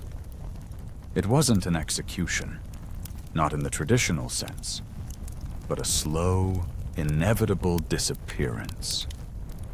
No weapons, no guidance, no hope for escape. It was a cruel fate, a vanishing act that would leave their families grieving and the people of Athens with a bitter sense of helplessness. The tribute became a tradition, a dark ritual that symbolized the power Minos held over Athens. The children who were sent to Crete were not just sacrifices, they were pawns in a game of power and fear. Over time, the labyrinth, the Minotaur, and the tribute became legend. Yet, no one could ever forget the price Athens had paid for its past defiance. They entered, but they never returned. The labyrinth claimed them all, and with each sacrifice, the Minotaur grew more than just a monster. It became something far more sinister, an embodiment of fear, a dark reminder of Athens' past defeats. It was a story passed down through generations, a tale woven into the fabric of the city, told to keep the youth obedient and loyal. The Minotaur became a symbol, a sacrifice made to preserve power, a creature whose existence shamed the city for its failures. But as always, there was hope in the form of a hero. Settle in now. Let the day slowly fade into twilight. The myths we're about to unravel may make your heart race, but don't worry. There's something oddly calming in facing those fears. Isn't there? It's in the stories of monsters that you learn what it means to be human, after all. And with each flickering shadow, remember you're not alone in this journey. Europa's story wasn't much gentler. Carried away by Zeus, disguised as a bull, she was taken across the sea, far from her homeland. In another case, Danae, locked away in a chamber, conceived Perseus, the product of Zeus's visit, as a shower of gold. But perhaps one of the most tragic stories was that of Callisto. She was either seduced or assaulted, depending on which version you read, and as a result, was transformed into a bear. Her own son, unaware of who she was, nearly killed her in a tragic twist of fate. And so, when the time came for another tribute, the hero emerged, Theseus, the Prince of Athens. He was everything a hero should be, at least in the Greek sense. He was bold, clever, and reckless, with an ego large enough to match his bravery. He was the son of King Aegeus, and unlike the others before him, Theseus didn't volunteer to die. No, he was there to kill. The idea of being another offering to the Minotaur didn't sit well with him. He would sail to Crete not as a sacrifice, but as a conqueror, with only one goal in mind: to slay the beast and return victorious. Theseus' journey was not one of solitude. However, the moment he stepped foot on Crete, he caught the eye of Princess Ariadne, daughter of King Minos. She was moved by this foreign prince, not just for his charm and bravery, but perhaps because, like her, she was weary of the endless bloodshed that plagued her kingdom. Ariadne had seen enough. She had seen countless lives lost to the labyrinth, and the monstrous creature that roamed within its twisting walls. In Theseus, she saw something different. Something that could finally bring an end to the madness. And so, she decided to help him, but not with a sword or a weapon of war. No. She gave him something far more valuable, a spool of golden thread. The thread was a simple thing, but it would prove to be his salvation. She instructed him to tie one end at the entrance of the labyrinth, and with it, he could trace his way back, no matter how deep into the maze he ventured. It wasn't a map, nor was it a weapon. It was a thread of hope, a lifeline in the darkness. With it, Theseus would have a chance to face the Minotaur, not as a lost soul, but as one with a path back to life. The stakes were high, and time was short. The hero was ready, but the question remained, would he survive the labyrinth? And would the thread be enough to guide him out of the monster's lair? Only time would tell. Time would. Theseus stepped into the labyrinth, the air thick with the scent of stone and ancient dust. The winding paths twisted before him like a living thing, each turn pulling him deeper into the heart of the unknown. With every step, the walls seemed to close in, the silence thickening around him, pressing against his chest. His footsteps echoed in the vast emptiness, a constant reminder that he was alone in this place. A place where heroes go to either make their names or disappear without a trace. As the journey dragged on, Theseus found himself nearing the center, where the creature lay waiting. There, at the heart of the labyrinth, he came face to face with the beast.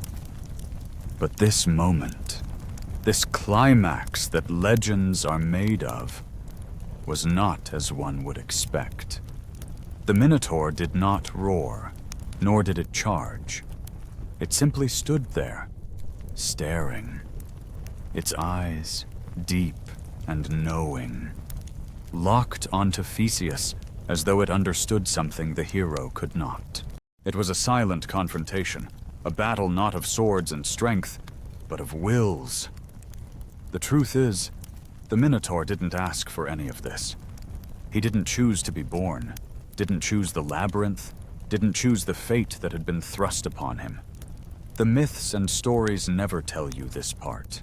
He was made, not born in the usual sense, crafted by cruel hands, then caged, fed strangers in the dark, treated like a beast. Was he savage? Perhaps. Was he a monster, maybe? But even monsters have their stories, don't they?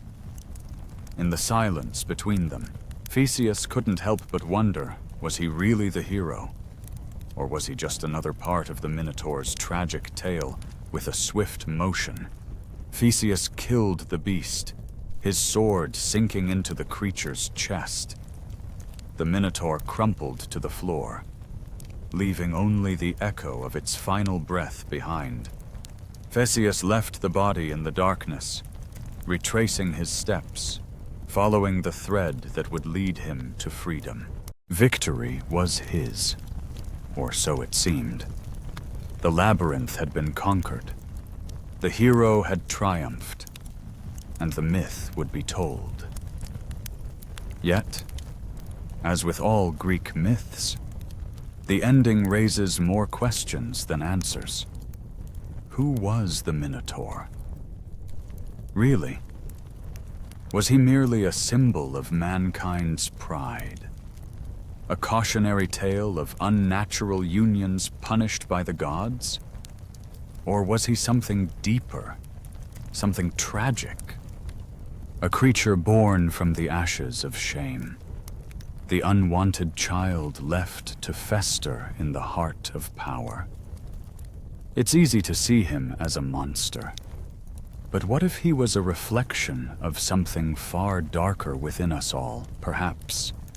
In the end, the real monster wasn't the Minotaur, but the world that made him. In the annals of history, there may be more to the tale than we first realize. As archaeologists dig into the ancient ruins of Knossos, the magnificent palace of Crete, they uncover something extraordinary, a sprawling labyrinth of interconnected rooms and twisting corridors, none of them ever straight. The complexity of the palace layout suggests something profound, leading some to speculate that this labyrinth was not a prison, as many myths have suggested, but rather a court or a place of grandeur so intricate that visitors lost their way within its walls. It was not a trap, but a palace so overwhelming that even the most seasoned travelers found themselves disoriented in its vast halls.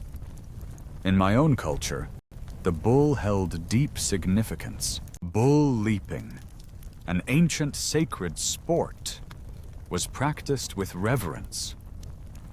The bull was no mere animal to be feared or fought, but a revered creature whose image appeared everywhere, from art and altars to frescoes adorning the walls of sacred spaces.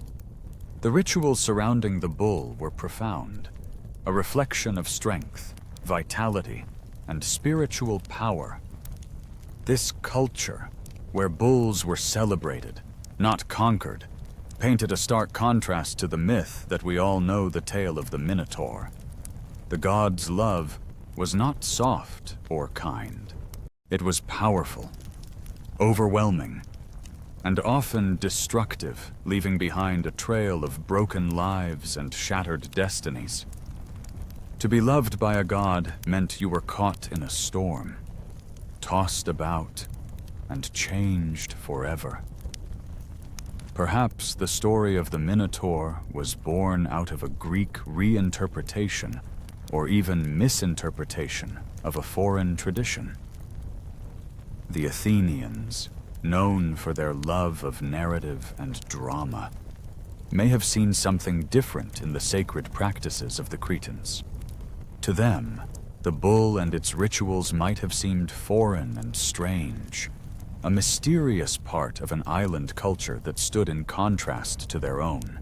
The Greeks, with their passion for storytelling and their pride in reason, might have crafted a tale where they, the enlightened city of democracy and wisdom, triumphed over the unknown and the primitive islanders, with their bulls and their strange ways.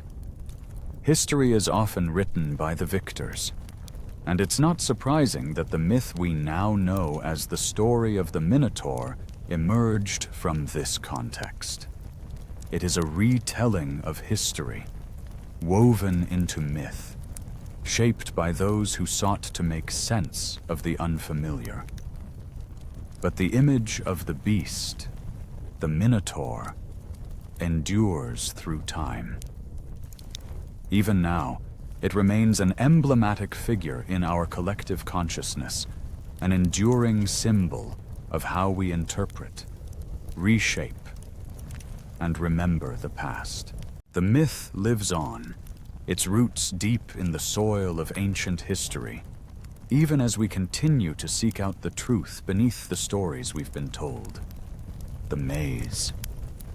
Ah, the maze. It's not just a simple structure, no. It's much more. It's a living metaphor, a symbol of the mind itself. Think about it. The labyrinth represents the intricate, often convoluted paths within our own thoughts. It holds our past, the burdens of guilt we carry, and the walls we've built to hide what we don't want to face. At its center, lurking in the shadows, is the Minotaur, a terrifying presence, not just a beast, but a representation of our deepest fears, our most painful memories, our mistakes. It's that thing we'd rather forget, the thing that haunts us and waits patiently for us to confront it. As you wander through this maze, you come to realize that it's impossible to escape it. No matter how much you try to outrun your past or bury your mistakes, they're always there, lurking just behind the walls, waiting for you to walk deeper into your own psyche. The more you explore, the more you uncover. But here's the thing. If you're brave enough or foolish enough, you might find the Minotaur. And when you do, something changes. You either face the terror, or it consumes you. Take the story of Theseus, for instance. He was one of the few to escape the labyrinth, but his journey was not without its costs. He faced the challenge, overcame the creature, and emerged victorious. But he didn't come out unscathed. No, the labyrinth had its way with him. You see, Theseus made a promise to the people, a promise to his father to return with white sails, signaling that he had survived. But he forgot. He didn't change the sails from black to white, as he had vowed. And when his father, standing on the cliffs of Athens, saw the black sails approach, he believed his son was dead. In that moment, the labyrinth's grip on Theseus was complete, and the cost of his victory was the ultimate loss. Theseus's story is one of triumph. Yes, but also of betrayal. He abandoned Ariadne, the woman who had helped him escape, leaving her stranded on an island. Some say he did so out of ingratitude. Others whisper that the god Dionysus took her from him. Whatever the reason, the result was the same: a trail of broken trust, and a return to a home that was never quite the same. The labyrinth had shaped him, twisted him, and in the end, he couldn't outrun its shadows. In the depths of grief, he cast himself into the sea, his sorrow mingling with the waves. That was the moment the Aegean Sea was born, named in memory of a man who had drowned in his own despair. Greek mythology tells us that even in victory, there's always a shadow of mourning. The Minotaur is dead now, and the labyrinth lies abandoned, its twisting corridors forgotten. But the story lingers, echoing through the ages. Even today, we still build mazes. We still lock things away, afraid to face the things that lurk in the dark corners of our minds. And deep inside you, there's a part of you that once heard this story as a child. That part of you still walks the halls of the labyrinth, wondering what lies just around the corner. You can feel it, can't you? That quiet tug of curiosity and fear. The pull to keep walking, to keep searching. Even though you know the monster has already been slain. But let's leave the torchlight behind for a moment. Let the corridors fall silent. The thread has already been unraveled. The monster has been faced, its roar now nothing more than a memory. You're no longer in the dark. You're no longer trapped in the maze. You've emerged from it, and you're back here. Here, where the air is still and warm. Here, where the Minotaur cannot find you. The walls are no longer closing in, no longer pressing against you with their cold, endless stone. Here, where sleep waits for you, soft and slow, like a comforting hand on your shoulder. And tonight, whatever monster you face, it is not the one from the labyrinth. Tonight, the fears that once haunted you are silent. Let the labyrinth vanish from your mind, along with the echoes of hooves pounding against the earth. Let it all fade away. You've already walked far enough. The journey is over, for now. It is night again, and in the quiet of the dark, you are safe. The gods, in their infinite ways, finally decided to place them among the stars, their fates sealed in the constellations of Ursa Major and Ursa Minor. It was, perhaps, the only consolation they could offer, transcending the cruel reality of their existence into something eternal. But even that felt bittersweet, for in the divine hierarchy, nothing came without its cost. The immortal gods, despite their grandeur, were not necessarily merciful, and their love, often a twisted form of affection, was anything but gentle. It's the kind of night when the wind settles into an eerie calm, its breath barely stirring the trees, and the moon hangs heavy in the sky, casting a soft, pale silver light through your window like a watchful eye, observing, unblinking. The world is quiet. Still just you, the night, and the faint whispers of the breeze. But this peace is deceptive, for once upon a time, the wind was far from gentle. Long before this calm, in the realms of myth, the wind was a force of fury, a wild and untamable power that would tear through the skies, sweeping men from their ships, stealing them from their very decks, and sometimes even from the heavens themselves. But if you were an ancient Greek, and you heard the wind howling through the cliffs, you didn't simply call it a storm. You might have whispered a name, one that carried dread with it. Harpies. Or if you were one whose soul carried the weight of guilt, whose hands were stained with the wronging of gods or the innocent blood of the dead, you might have feared something even darker. The Furies. Tonight, we dive into the stories of these ancient terrors.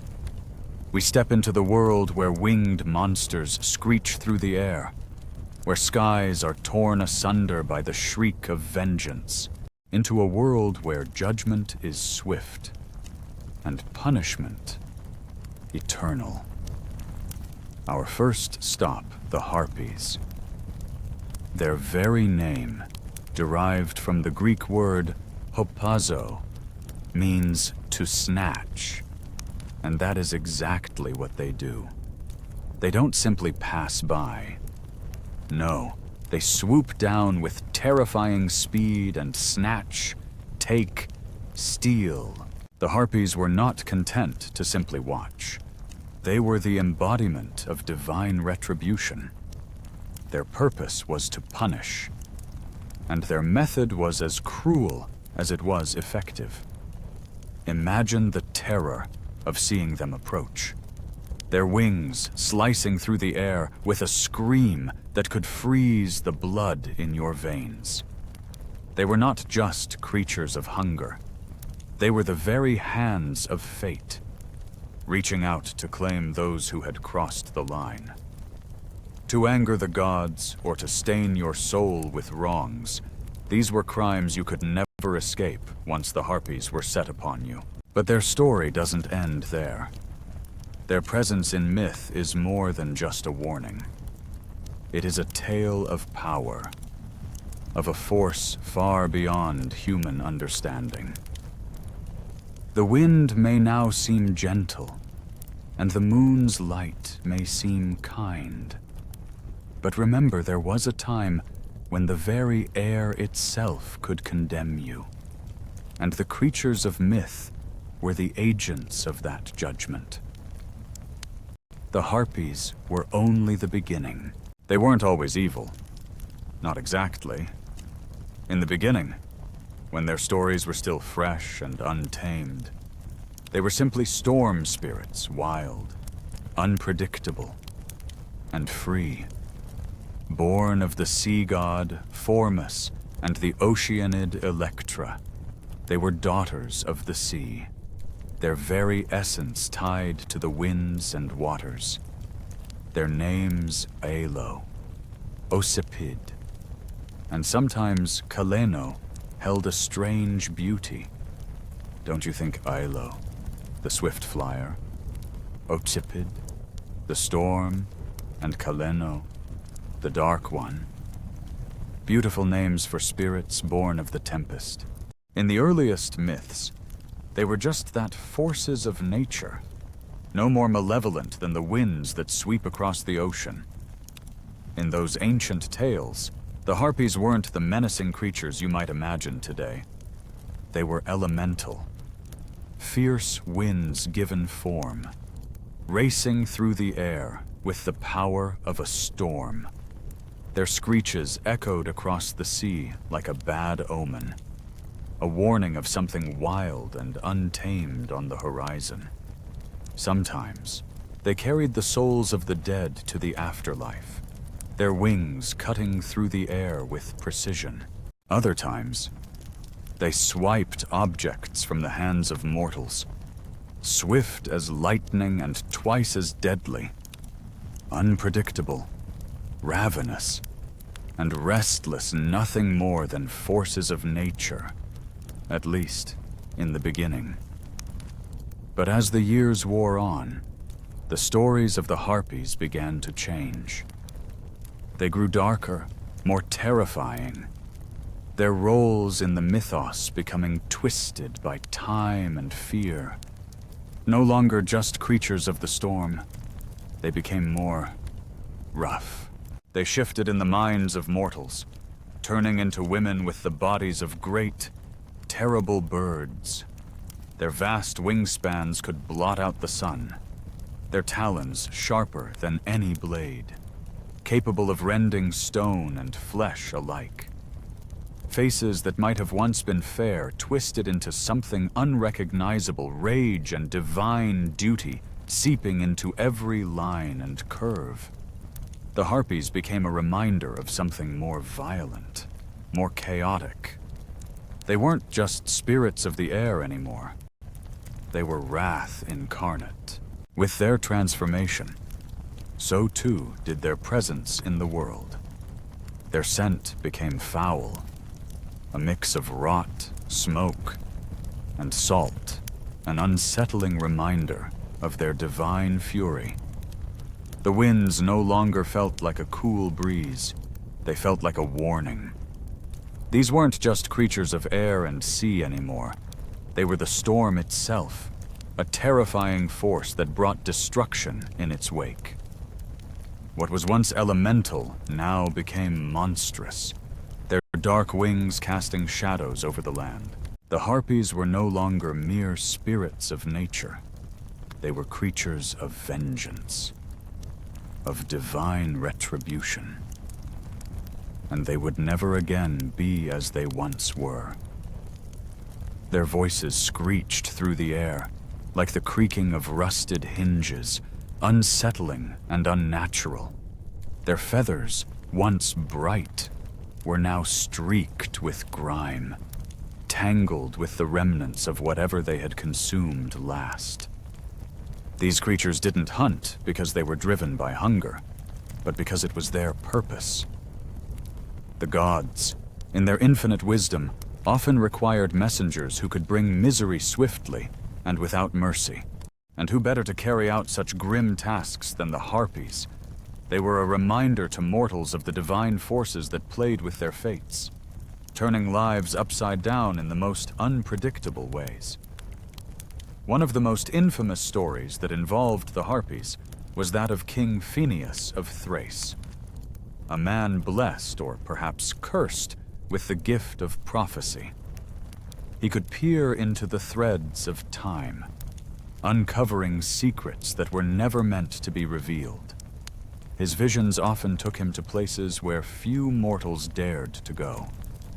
However, Phineus, blinded by arrogance, made the fateful mistake of speaking too freely. He shared the secrets of the gods with his people, lifting the veil that separated the divine will from mortal understanding. He spoke of truths that were never meant to be known. And for this, he was punished not with blindness, nor death, but with something far worse. Take Aphrodite, for instance. When she fell in love with a mortal, someone who, by the standards of the gods, was not worthy of her affection, she warned him in the gravest of tones, "Do not tell anyone. Love, as it is with the gods, was a dangerous thing." But this mortal, with the reckless arrogance of his kind, did not heed her warning. He bragged about his divine conquest, and that moment of hubris led to a swift and harsh punishment. Some say he was struck by a bolt of lightning. Others claim he was left maimed or blind. The details of his fate vary from myth to myth, but the core lesson remains unchanged. Even the love of a goddess could ruin you. It was a love that had no place in the world of mortals. A love that could break you rather than make you. Each day, as part of his punishment, a grand feast would be prepared for King Phineus. The tables were laden with meat roasted to perfection, fruits so ripe they seemed to burst with sweetness, and freshly baked bread still warm from the oven. It was a feast fit for a king. Yet Phineus was never allowed to partake. The moment his hand reached out to take a bite, the harpies would appear. They came from the skies in a whirlwind of wings and claws, shrieking with wild fury. They descended upon the table, their cackles echoing through the halls as they tore away the food with reckless abandon, denying Phineas the comfort of even the smallest morsel. For days, weeks, and months, the king endured this torment. His hunger grew unbearable, gnawing at him as much as the endless screeching of the harpies.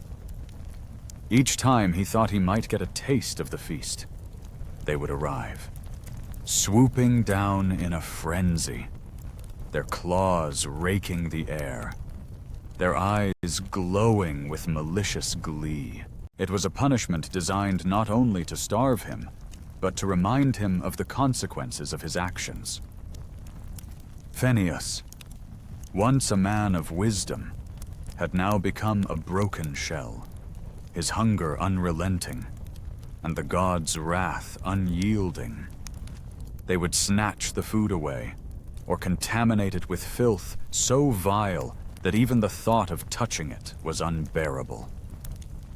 Phineas suffered day after day, trapped in a cruel paradox surrounded by an abundance of food he could never touch. His body grew gaunt from starvation, but it was not hunger alone that tormented him. No, it was the agony of being so close to relief, only to be forever denied. His soul ached as the hours passed, the food just out of reach, the torment wearing him down. He wept, not just from the physical hunger, but from the brutal cruelty of his situation. To be constantly teased with the promise of sustenance, only to have it ripped away at the last moment, was a torment that consumed him. But eventually, salvation arrived, though not in the form he had expected. It came in the form of the Argonauts, those daring, legendary sailors who had embarked on their famous quest for the Golden Fleece. Among them were Zeitz and Kalle, the Boreads, sons of the North Wind. These two were no ordinary men. They were born with wings, feathered limbs that shimmered with an otherworldly speed and grace. When the harpies descended once again, swooping in to steal what little Phineas had left, Zeitz and Kalle sprang into action. They took to the sky, their wings cutting through the air with lightning speed. What followed was a flurry of feathers, steel, and battle cries. The sky was alive with the violent clash of forces as the Boreads pursued the harpies, their wings creating a fierce wind, driving the monsters westward. The harpies, beaten and breathless, had nowhere left to flee. As they tried to escape, a new presence made itself known. The goddess Iris, the messenger of the gods, appeared in a flash of light, her presence commanding attention. She had come to mediate the conflict. With a voice that could not be ignored, Iris struck a deal the harpies would leave Phineas in peace, and in return, their lives would be spared. Phineas, having suffered for so long, watched as his tormentors were driven away and the skies cleared. For the first time in ages, he was free. His life, once consumed by hunger and despair, was about to change forever. They disappeared into the farthest corners of the world, vanishing from the sight of men, leaving only whispers and shadows in their wake. Some spoke of them making their home by the Elysian winds, a place so distant and isolated that no human foot had ever set upon it. But despite their retreat, they were never truly gone. They remained, lingering in the deepest recesses of myth and legend, always present, always watching. Their existence became more than just a tale. It became a fear that pulsed through the hearts of those who still dared to speak their name. Over the years, stories of their deeds grew ever darker. Some claimed they stole children, whisking them away into the unknown with no trace left behind. Others whispered that these creatures were not of this world at all, but were the ones who carried the souls of the guilty, dragging them into eternal torment.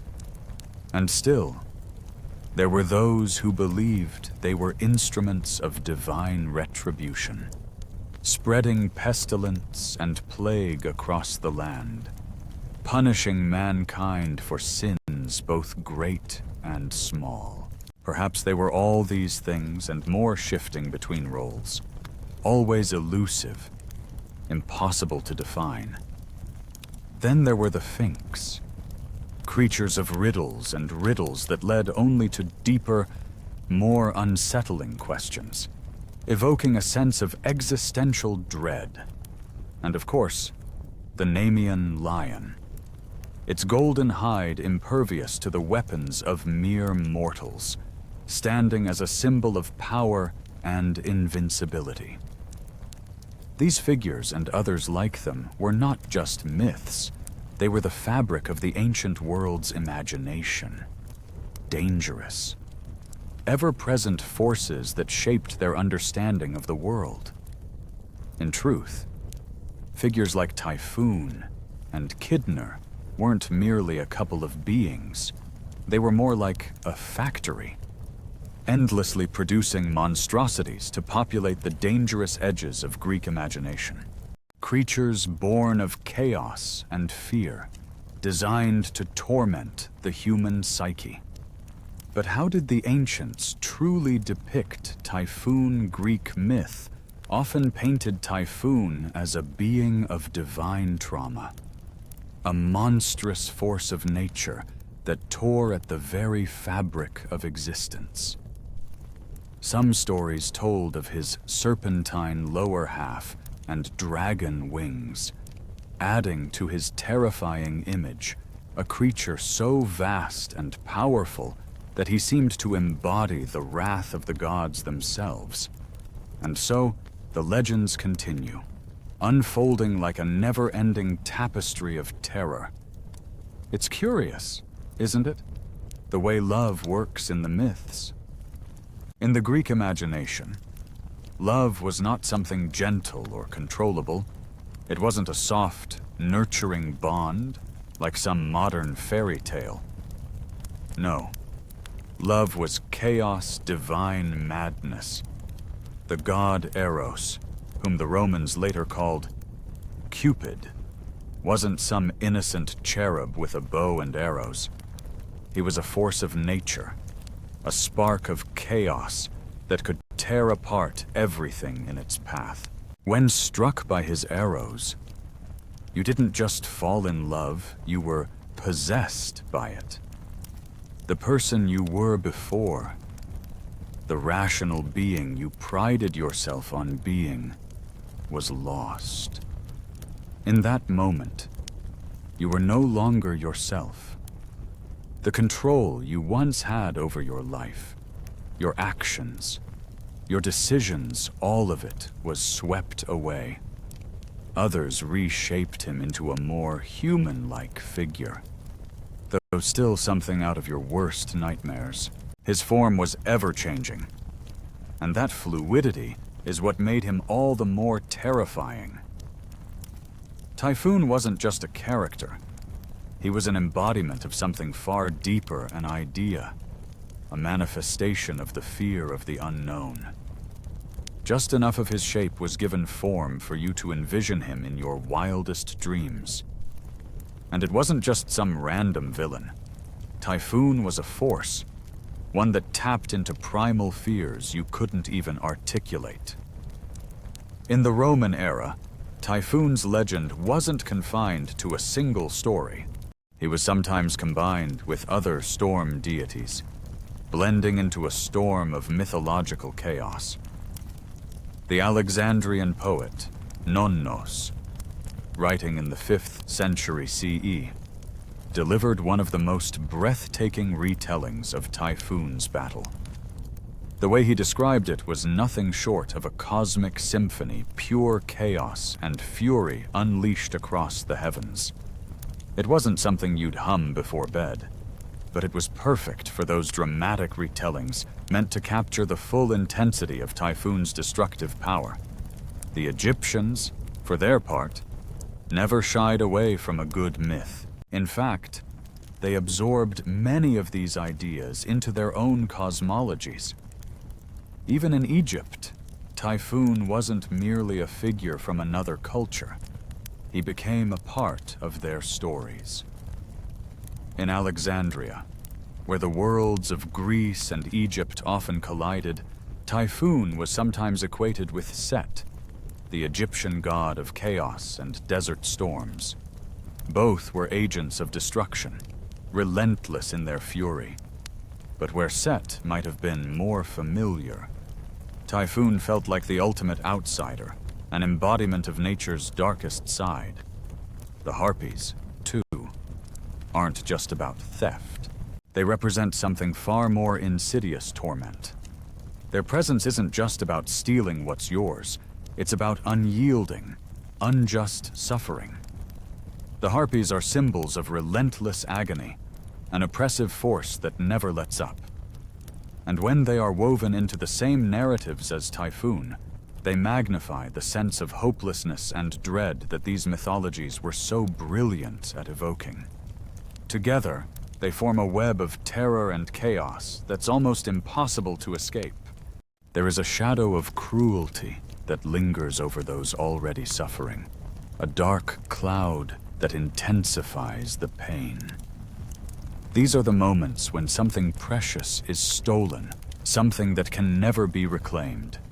But there is a force far more terrifying than any thief. The Furies. They are not thieves. Their punishment is swift and brutal, carried on the wings of vengeance, older than the gods themselves. They were born of blood, and their origins are nothing short of mythic. The tale of their creation is one woven from the fabric of ancient myths. It begins with Uranus, the god of the sky, who was overthrown by his own son, Kronos.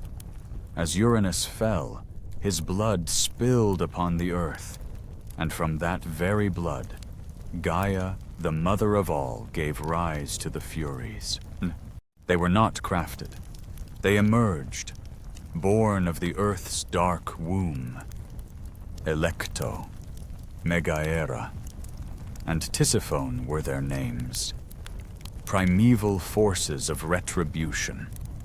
They existed not for good nor evil, but for balance, for necessity.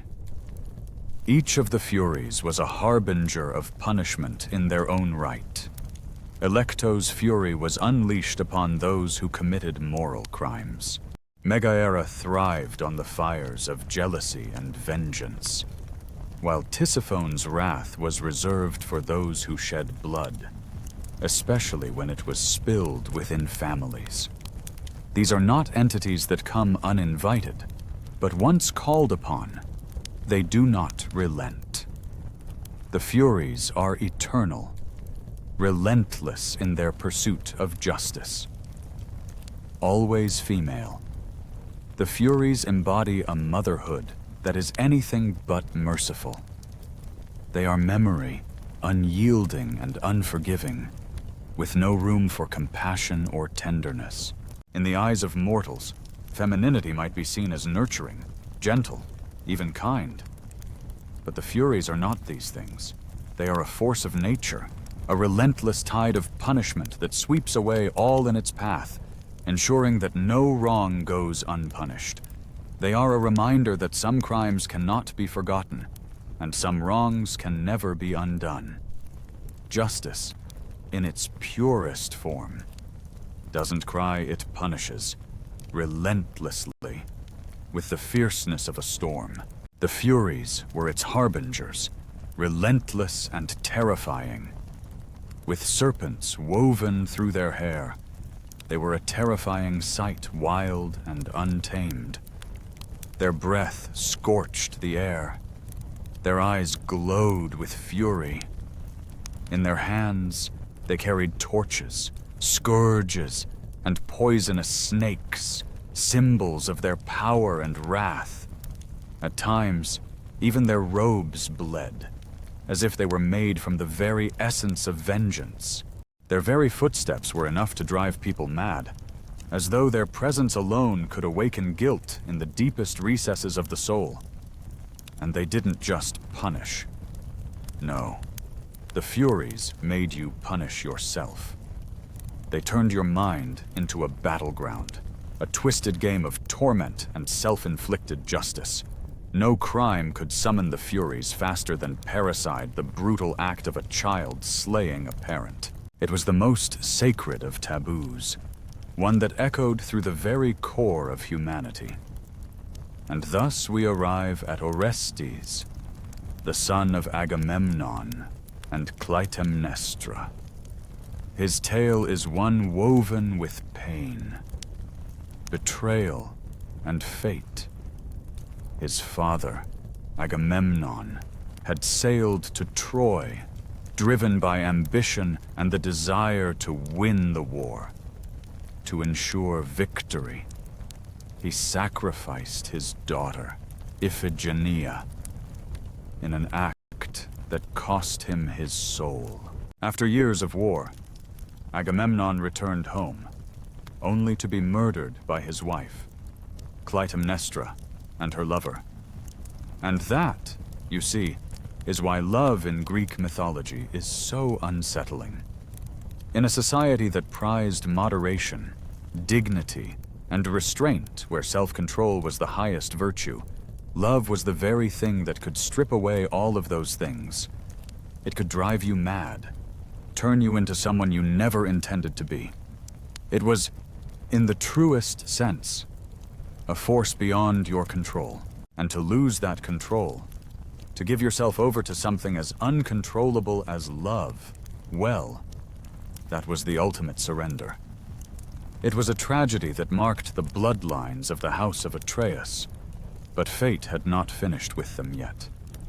Orestes, a boy who had been far from his father's death, was told that justice demanded he avenge Agamemnon's murder. He had to kill his mother, the one who bore him into this world, a son who had been taught to love, to cherish, was now faced with the impossible choice of killing the woman who had nurtured him. But the Furies would not let him escape. As Orestes struck the fatal blow, a torrent of blood spilled onto the floor, and with it, the Furies rose. Their wails were deafening, a shriek of horror that seemed to shatter the very heavens. They came, screaming in fury, their eyes burning with vengeance for the crime Orestes had committed. The Furies were not just agents of death. They were the embodiment of justice's darkest side. They existed not to bring closure, but to drag souls into an eternal spiral of guilt, punishment, and madness. They were relentless, unforgiving, and inescapable.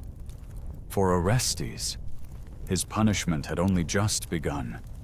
From the cracks in the earth, they emerged not with swords, but with questions. They didn't ask if Orestes was brave, but whether he was right. Their inquiries dug deep, like roots searching for truth beneath the surface, until they found him. Fleeing in desperation, Orestes sought refuge in Delphi, at the feet of Apollo, and then in Athens. Yet, no matter where he went, they followed into the sacred temples, into the fragile realms of dreams, and into the very edges of madness. The first trial in history was not one decided by mortals, but by the gods themselves. Athena, the goddess of wisdom, cast the final vote. Her decision was one of mercy, sparing Orestes from the wrath of those who pursued him.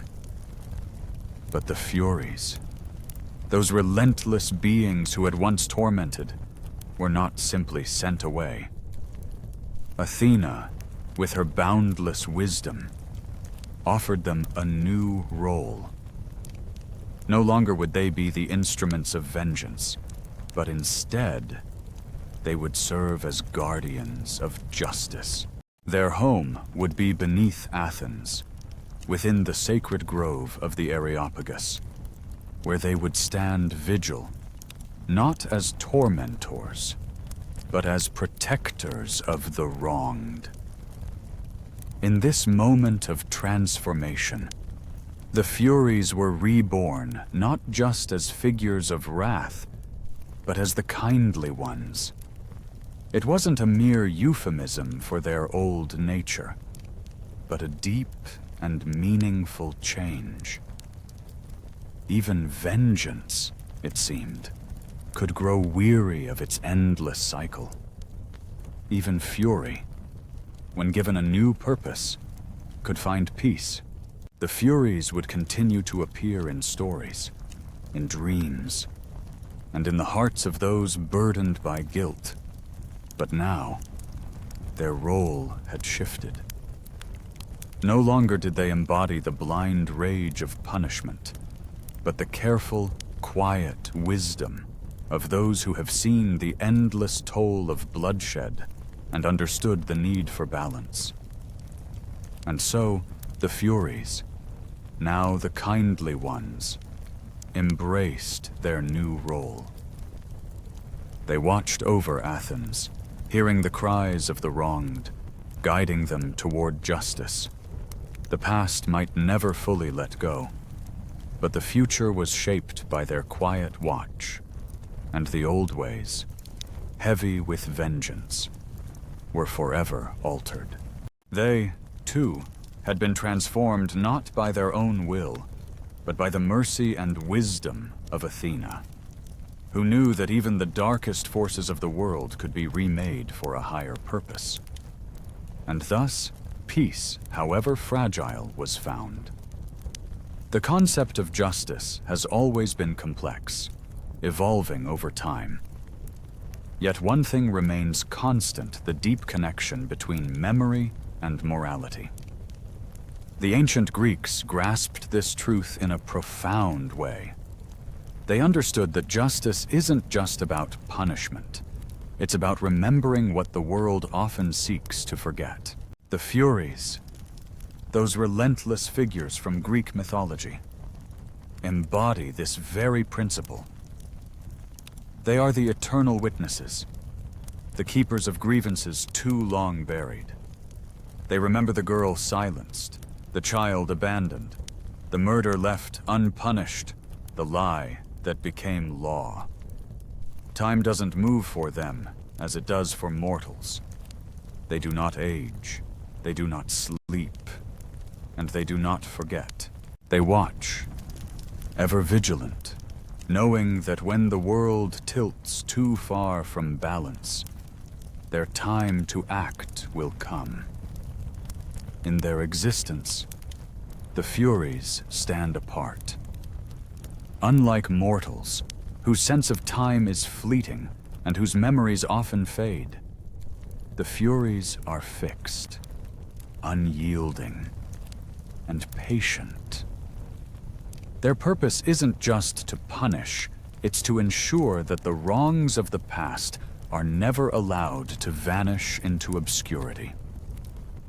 In some artistic representations, they are softened, depicted as stern but wise older women, almost maternal in their resolve. But this softened version of the Furies, while noble, doesn't capture their true nature. They are timeless, relentless, and without mercy. The image of them in our minds should never blur into something palatable or forgiving. They are there to ensure we face what we have done, to force us to reckon with our actions. Their power lies not in their ability to strike, but in their ability to make us confront the consequences of our choices. In contrast, the harpies, often seen as chaotic, wild, and hungry, embody a different kind of force. They are storm and fury, a symbol of hunger and relentless desire.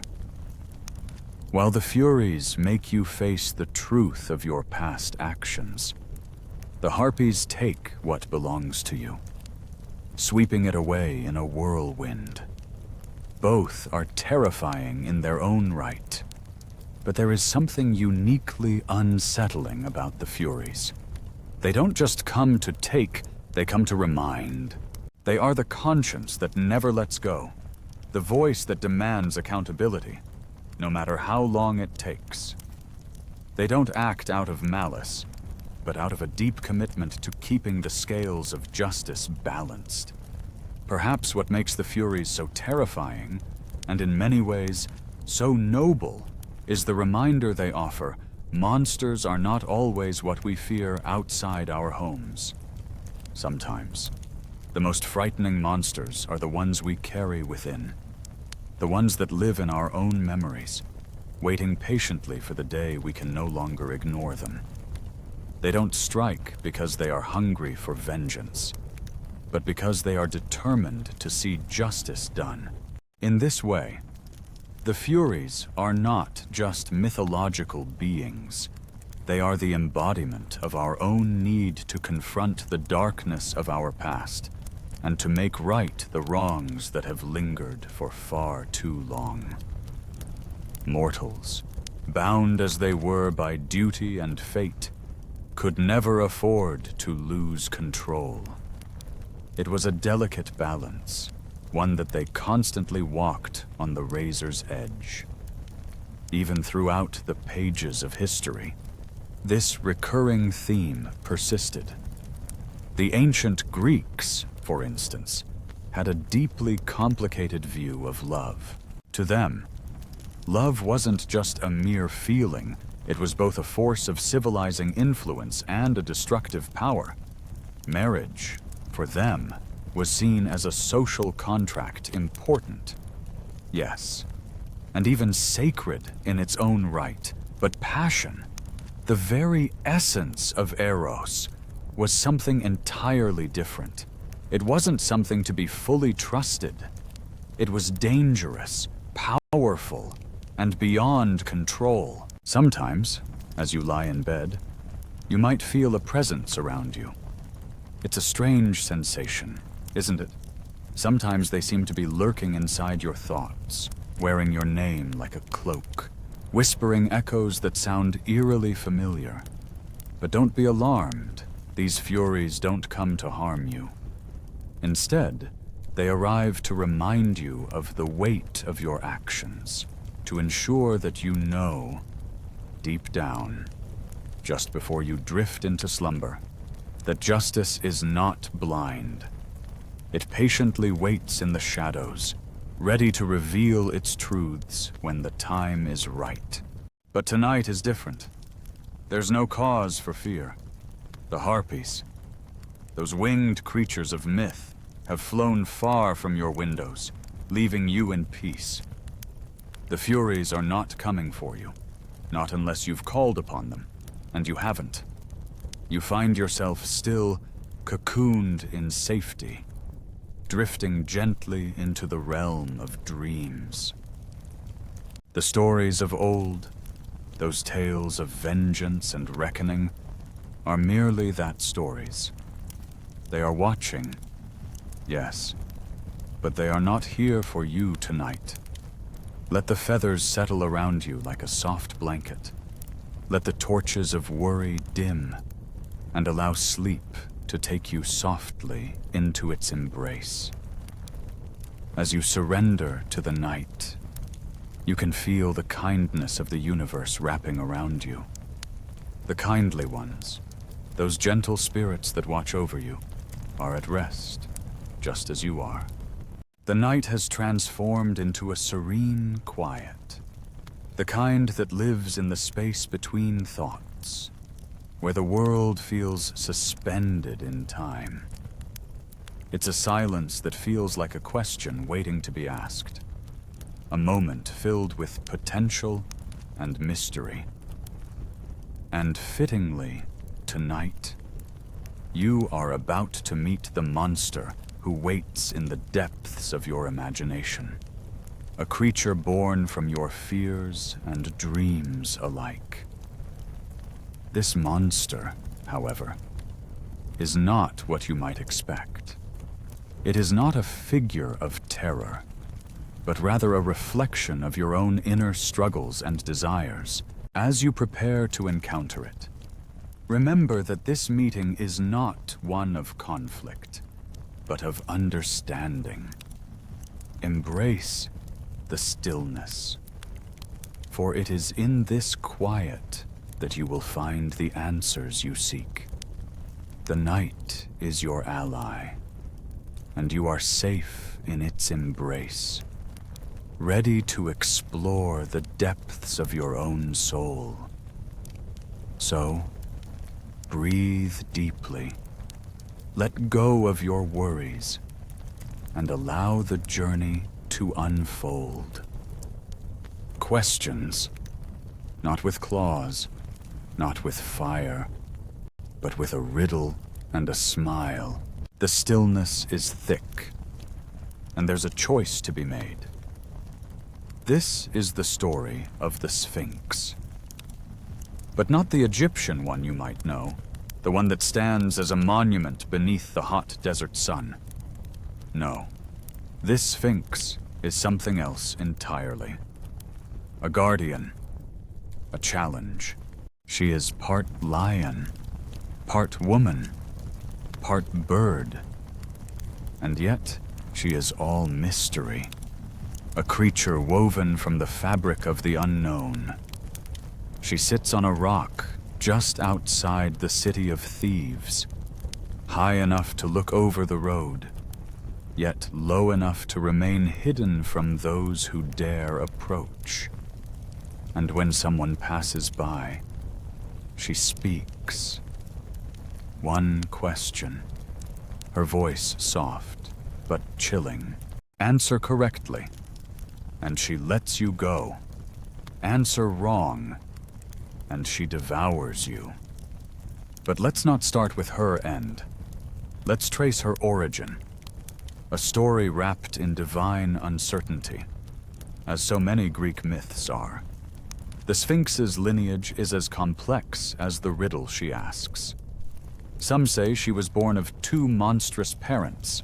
Others say the union of a two-headed hound and the chimera, a beast herself, composed of a lion, a goat, and a serpent.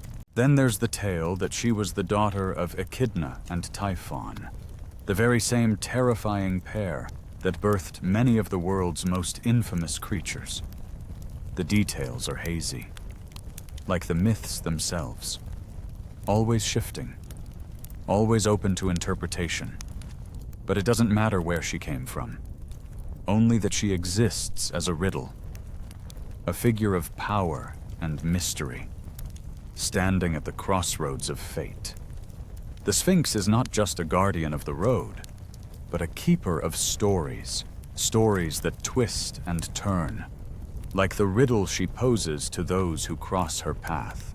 And as much as she holds the power to end lives, she is also the key to unlocking the journey that awaits those brave enough to face her. Many of the terrors you've encountered on this journey seem unimaginable, yet there was one unlike the others. While her siblings raged with fury, clawing and burning everything in their path, the Sphinx wielded a quieter, more insidious weapon: intellect. She was sent, some say by the gods themselves, while others claim it was fate's hand that guided her. Regardless of the origin, the reason she came was clear: to punish the city of thieves. There are many theories about why the Sphinx was sent to that particular place. Some believe she was angry over an old insult, while others think Hades might have been seeking balance in the world.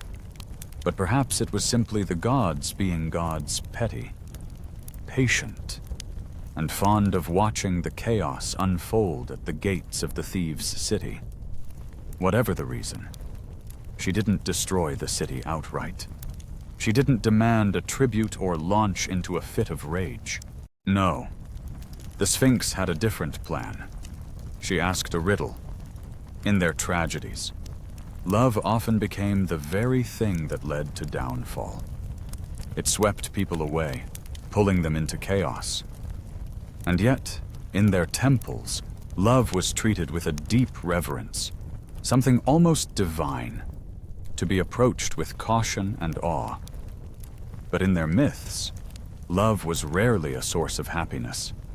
It was often tragic, the stories carrying a weight of sorrow and consequence.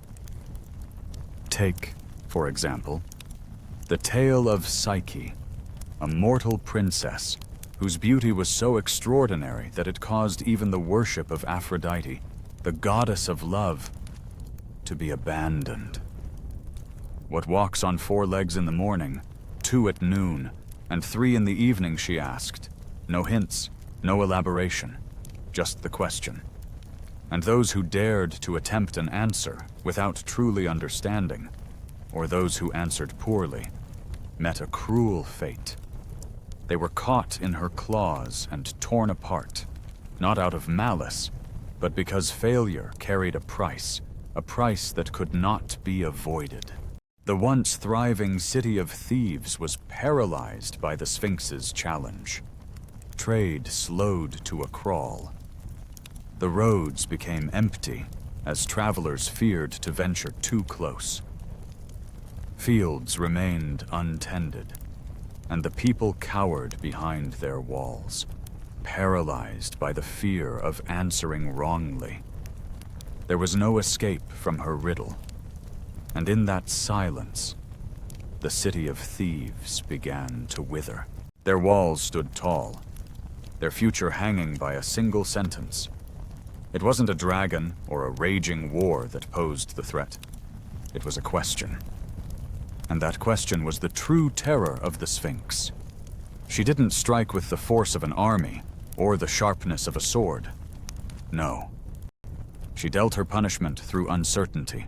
To face her was to stand on the edge of a great unknown, where not only your life was at stake, but your very understanding of the world itself. The Sphinx's victims were never the weak, but those who were unprepared. Her victims had to gamble everything knowledge, wisdom, and certainty on their ability to answer her riddle. They would walk up to her, confident in their own intellect, but leave broken, their minds shattered by the truth of her question. And so, the question remained, suspended in the air, waiting. It was inevitable that one day, someone would come along who would face this challenge. That day came when a man arrived, Oedipus. His name would echo through the corridors of time, forever linked to the tragic tale of his fate. But on that day, he was just another traveler, weary from his journey. Clever, yes, but still unaware of the heavy burden that awaited him. He had left his home in Corinth, convinced that he could escape the curse that had been foretold that he would kill his father and marry his mother. He thought that by leaving, he could outrun the prophecy. But fate has a way of finding its mark. And so, Oedipus continued his journey, walking straight into the heart of the very curse he sought to avoid. He found himself on the road to Thebes, and it was there, in the shadow of the Sphinx, that his destiny would unfold. Her eyes watched him from the rocks, piercing and unblinking, as the weight of the riddle grew heavier in the air. This was no mere chance encounter. It was the beginning of something far greater, something written long before he even began his journey. He stood there, his gaze unwavering, fixed on her. The Sphinx did not flinch, nor did she show any sign of hesitation. In the stillness of the moment, she posed her riddle, her voice echoing in the air. What crawls on 4 legs in childhood, walks on 2 in adulthood, and uses a cane in old age? The answer was simple, almost too obvious. You may have heard it before, but for some, the riddle had always been more than just a puzzle. It was a truth, a profound reflection on life itself. The answer, man, seemed straightforward to those who could see beyond the riddle's surface. But what many missed was that the riddle wasn't merely a trick to be solved. It was a window into the essence of existence. The riddle spoke to the journey of time, the way it shapes us, molds us, and transforms us not just physically, but in every facet of our being. The great Oedipus, standing before the Sphinx, understood this. He didn't see a challenge to be conquered, but a pattern, a truth to be acknowledged. And with that understanding, the Sphinx's curse was lifted, her riddle undone.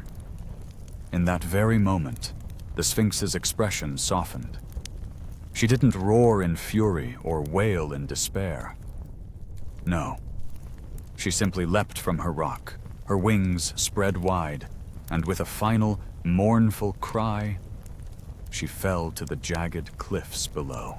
Her body shattered upon the rocks, her wings snapping in the violent wind, and the silence that followed was deafening.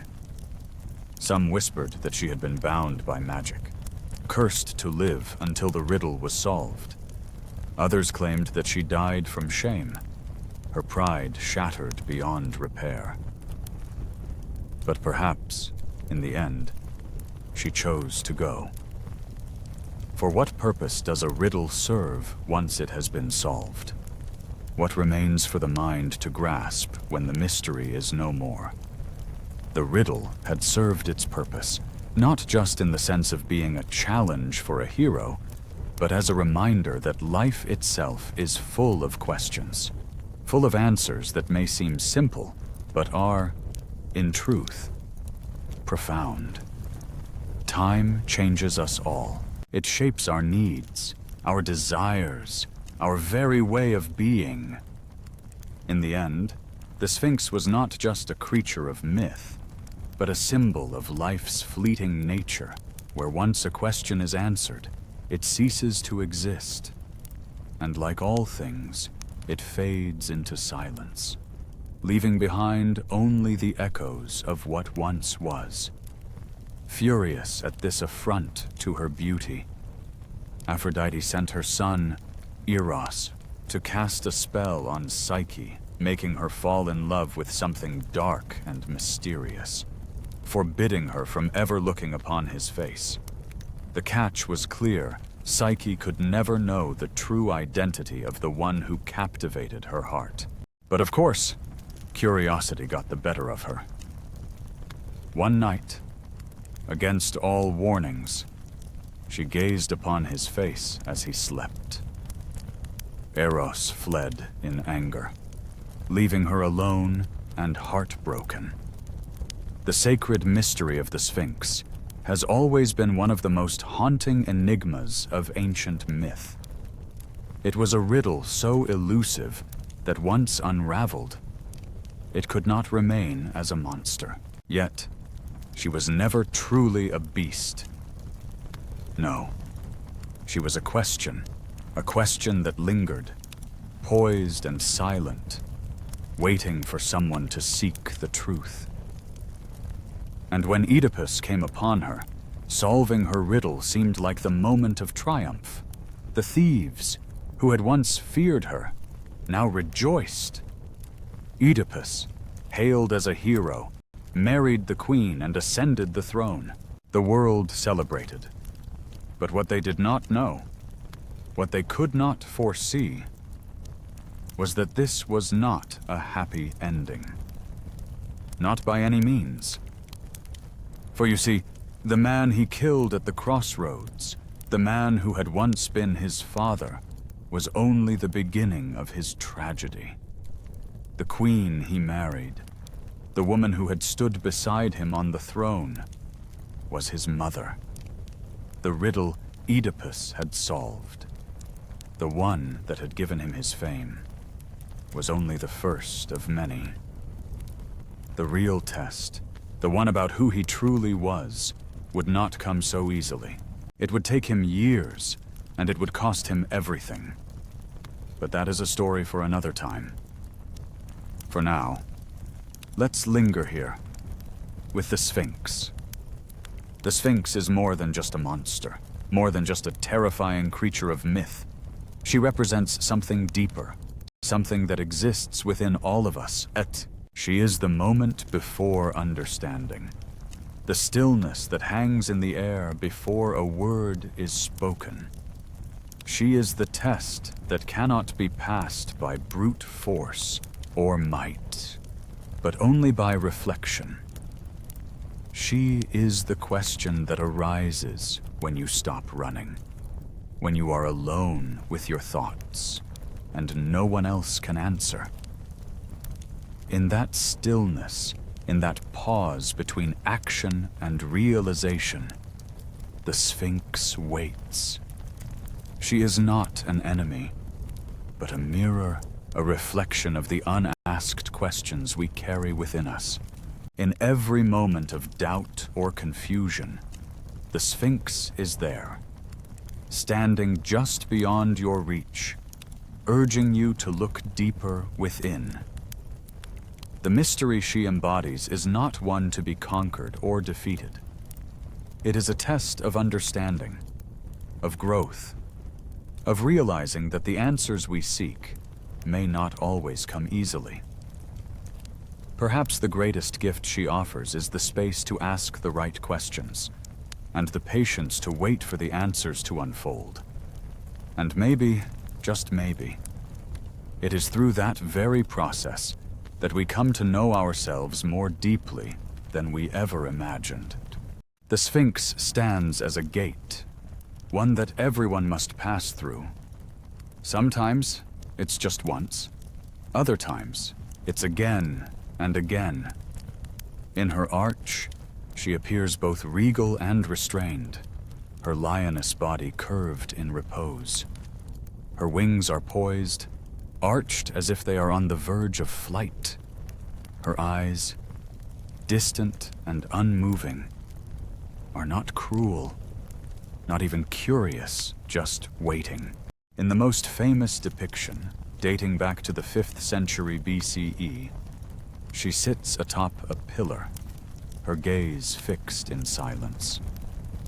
There's no drama, no violence in her presence, just an unspoken question. Beneath her, a man stands, trying to unravel the shape of its answer. The Greeks didn't need to draw her with fire or gore. Her true power lies not in what she does, but in what she demands. What the Sphinx requires of you is not strength, but knowledge of yourself. There is no weapon for this, only thought. This is what makes her terrifying, not her actions, but the challenge she presents. She requires introspection, a confrontation with your own mind and soul. And that, in its own way, can be far more daunting than any external threat. Even now, the Sphinx waits. She lingers in our stories, in classrooms, in crossroads, in those quiet moments just before dawn. She lives wherever a question is posed, one that might change you. And she doesn't threaten you. She simply challenges you. There is something oddly magnetic about this, something that draws you to face the question, even as it holds the potential to transform everything you thought you knew about yourself. There's something oddly comforting in knowing that, of all the monsters you've encountered so far, the ones that lash out, howl, or hunger are loud and brash, easily recognized. But then there's her, the Sphinx. She doesn't scream. She doesn't attack. She only asks. And it's in that moment, in that quiet, dangerous exchange, where you feel the weight of her gaze, where the risk becomes worth it. The answer she seeks from you isn't given lightly, nor is it easy to grasp. She doesn't give you answers for free. You have to earn them.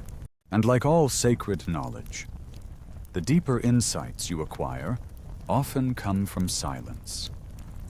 They stay with you longer than the ones you gain from flames or thunderous trials.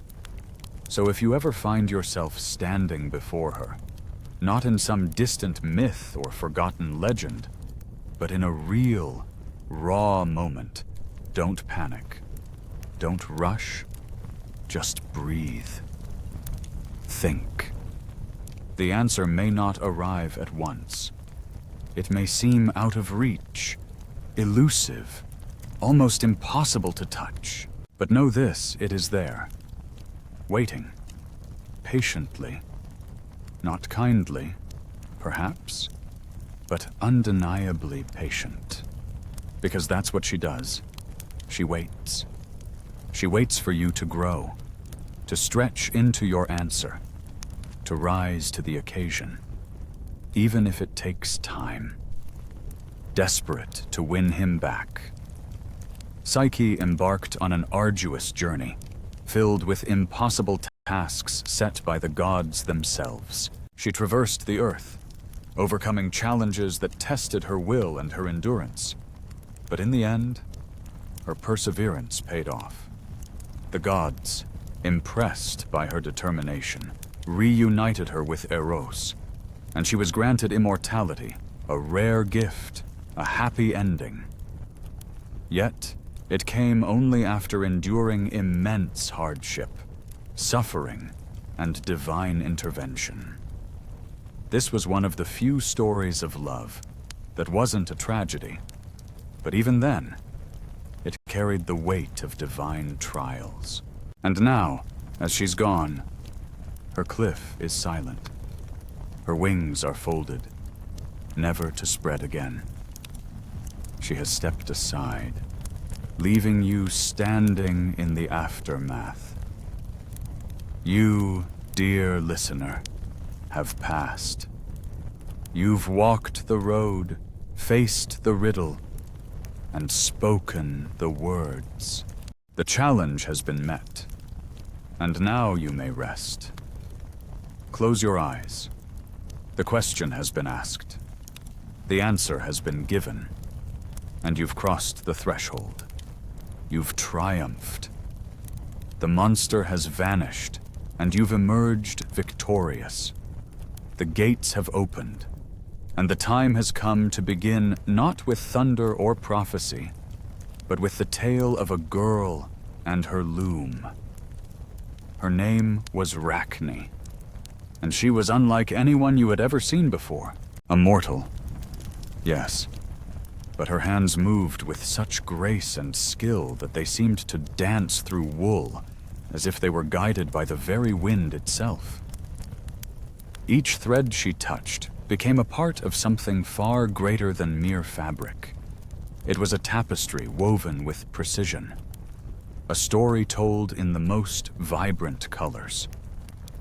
People marveled at her work, and whispers began to spread that she must have learned her craft from Athena herself, the goddess of wisdom and skill.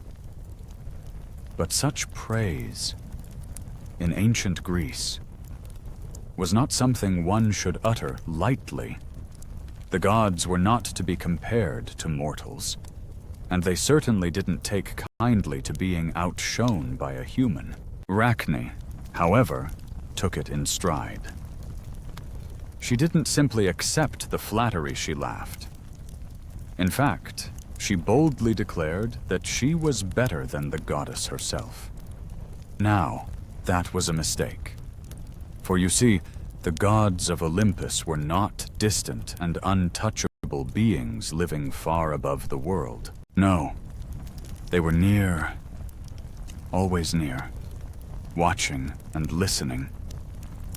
And when Athena heard the challenge, her pride was pricked, as if a burr had lodged under her skin. In response, Athena descended from the heavens, her divine presence filling the air with an unspoken tension. With a gaze sharp enough to pierce the soul, she challenged the girl to a contest two looms, two minds, one divine, one human, and the fate of Arachne's tapestry would determine who was truly the greatest. The stage was set, and in that moment, you knew this would be no ordinary weaving contest. It would be a battle of skill, of artistry, and of pride. A divine challenge between the immortals and the mortals. And Arachne's tapestry was about to become the battleground. The scene unfolds before you like an exquisite tapestry, a panorama depicting the misdeeds of the gods. Zeus, ever the seducer, dons a dozen disguises to seduce women, weaving lies and allure. Poseidon, in a twist of dark desire, ravishes Medusa within the hallowed walls of Athena's temple. Meanwhile, Apollo chases nymphs who want nothing to do with him, his every attempt falling on deaf ears. The thread of this divine tale shimmers with uncomfortable truths, revealing the twisted nature of their power and lust. But amidst this chaos stands Athena, her work a stark contrast to the others, a depiction of flawless perfection and unyielding sternness. Piety and punishment, both in equal measure, pulse through her creations. Yet, when she sees Arachne's tapestry, her rage is not because it's wrong, but because it is too right. The beauty of it burns her, and in a fit of divine fury, she tears it apart and strikes the girl down. In a strangely poetic and cruel act, which the gods seem to revel in. Athena transforms Arachne into a spider. So, Arachne continues to weave, but not with pride, nor with fingers, nor with a voice only a cautionary tale, woven into the very fabric of time itself. This story sets a grim tone, for in Greek mythology, if a god notices you, it rarely ends well. The Olympians, you see, were not the distant, benevolent beings of popular lore. They did not dwell high above with a sense of warmth or affection. No. They peered down upon the world with eyes sharp as hawks, always searching for beauty to admire or arrogance to destroy. Their meddling was their constant pastime, and their judgments, cruel and swift, often left little room for escape. The gods were not bound by kindness, only by their whims, and those who caught their attention were often doomed to a fate of tragedy. Zeus, the king of gods, had always seen humans as mere playthings, objects of amusement, distractions, or cautionary tales. He watched them, manipulating their fates with a flick of his divine hand.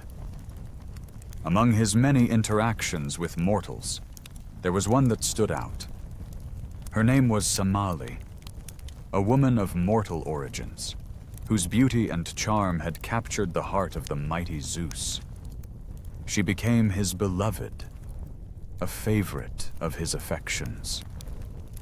He whispered sweet nothings in her ear, promising to fulfill any desire she wished.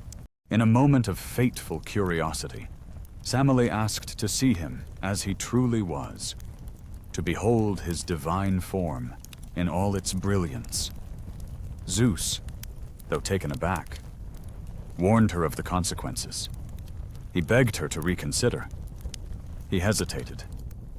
But in the end, an oath was an oath. Reluctantly, he revealed his true radiance. The moment he did, everything changed. The sheer brightness of his form was too much for the mortal world to bear. Samali, overwhelmed by the light, was consumed by it. Her body burned to ash, her life snuffed out in an instant. But miraculously, their unborn child, Dionysus, survived. Zeus, in his desperation, snatched the child from her womb, soaring him into his own thigh like a peculiar botanical graft. And from there, Dionysus was reborn, carrying with him not only the divine essence of his father, but also a head filled with wild vines and madness, a constant reminder of the consequences of human curiosity. This, however, was only one small fragment in the vast tapestry of divine drama that played out over centuries. The tale of Typhon is another, equally strange and haunting. Typhon, once a fearsome and monstrous being, had technically met his end. His body, or what remained of it, was buried deep beneath the earth. Yet, as is often the case with gods and their strange power, Typhon was never truly gone. Though dead in the conventional sense, his spirit lingered, unable to be fully defeated. The volcanic eruptions of southern Italy, particularly Mount Etna, were said to house his furious breath.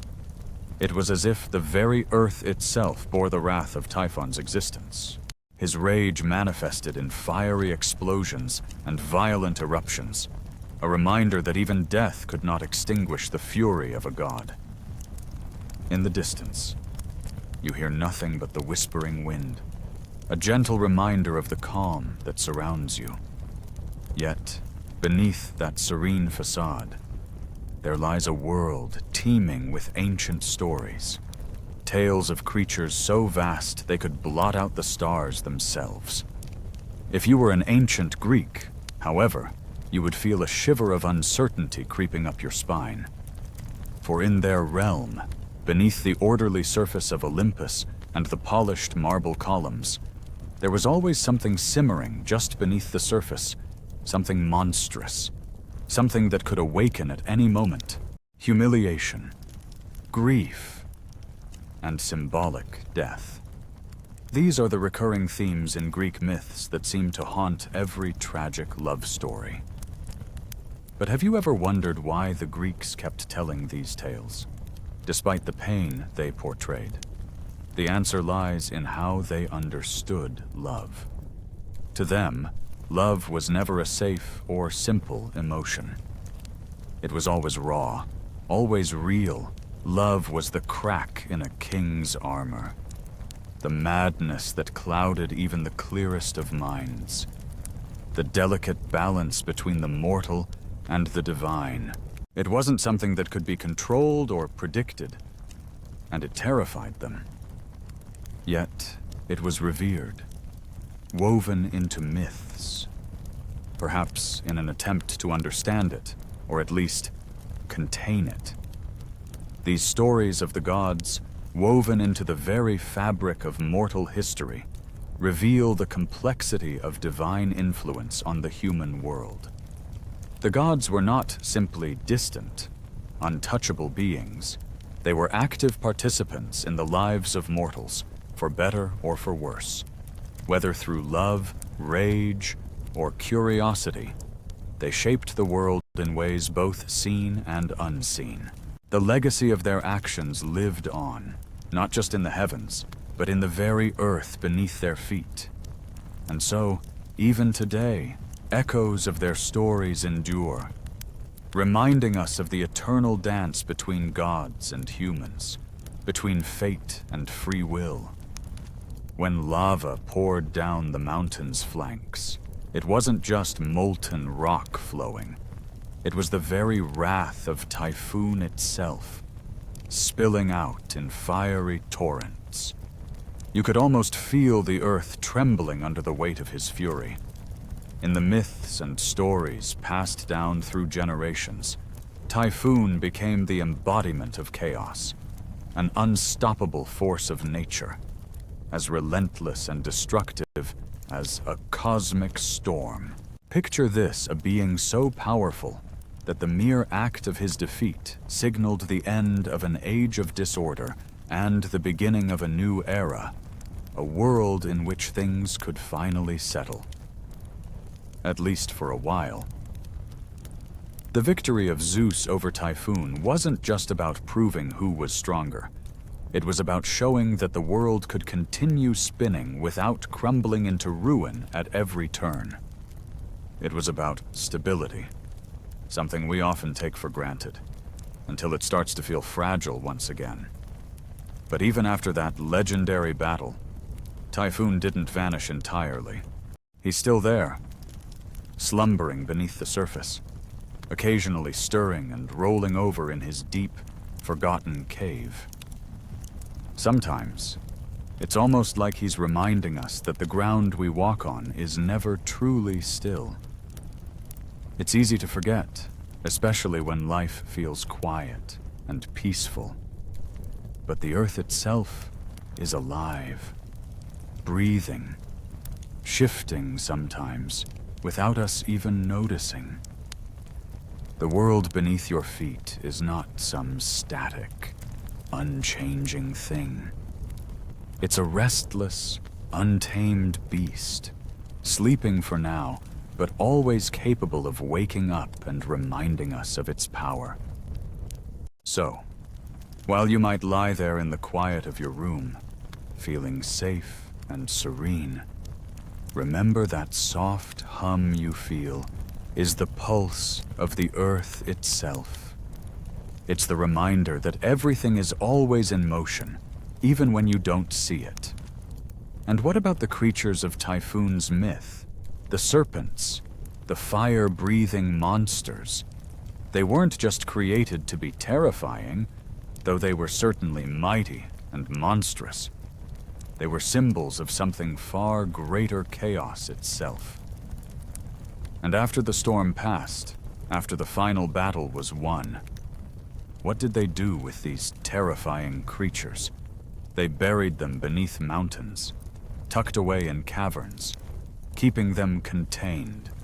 The only thing that could stir them into action now was the very mountain they were hidden under, sneezing an eruption. A violent reminder that some forces can't be fully subdued, only restrained. Even in their deep slumber, these beasts were still alive, still waiting for the right moment to make themselves known again. But here's the thing. We've only just begun to scratch the surface of this monstrous descent. There are more jaws to count, more riddles to unravel, and more serpents slithering beneath the surface of the earth than any garden would ever wish for. Every twist and turn in the story uncovers deeper layers of mystery, where nothing is as simple as it seems. The world may appear peaceful, but the monsters we think we've banished are always lurking, just below the surface, ready to remind us that we are never as in control as we think. But for now, close your eyes. Let the tale of the typhoon roll away, fading like a storm that has passed.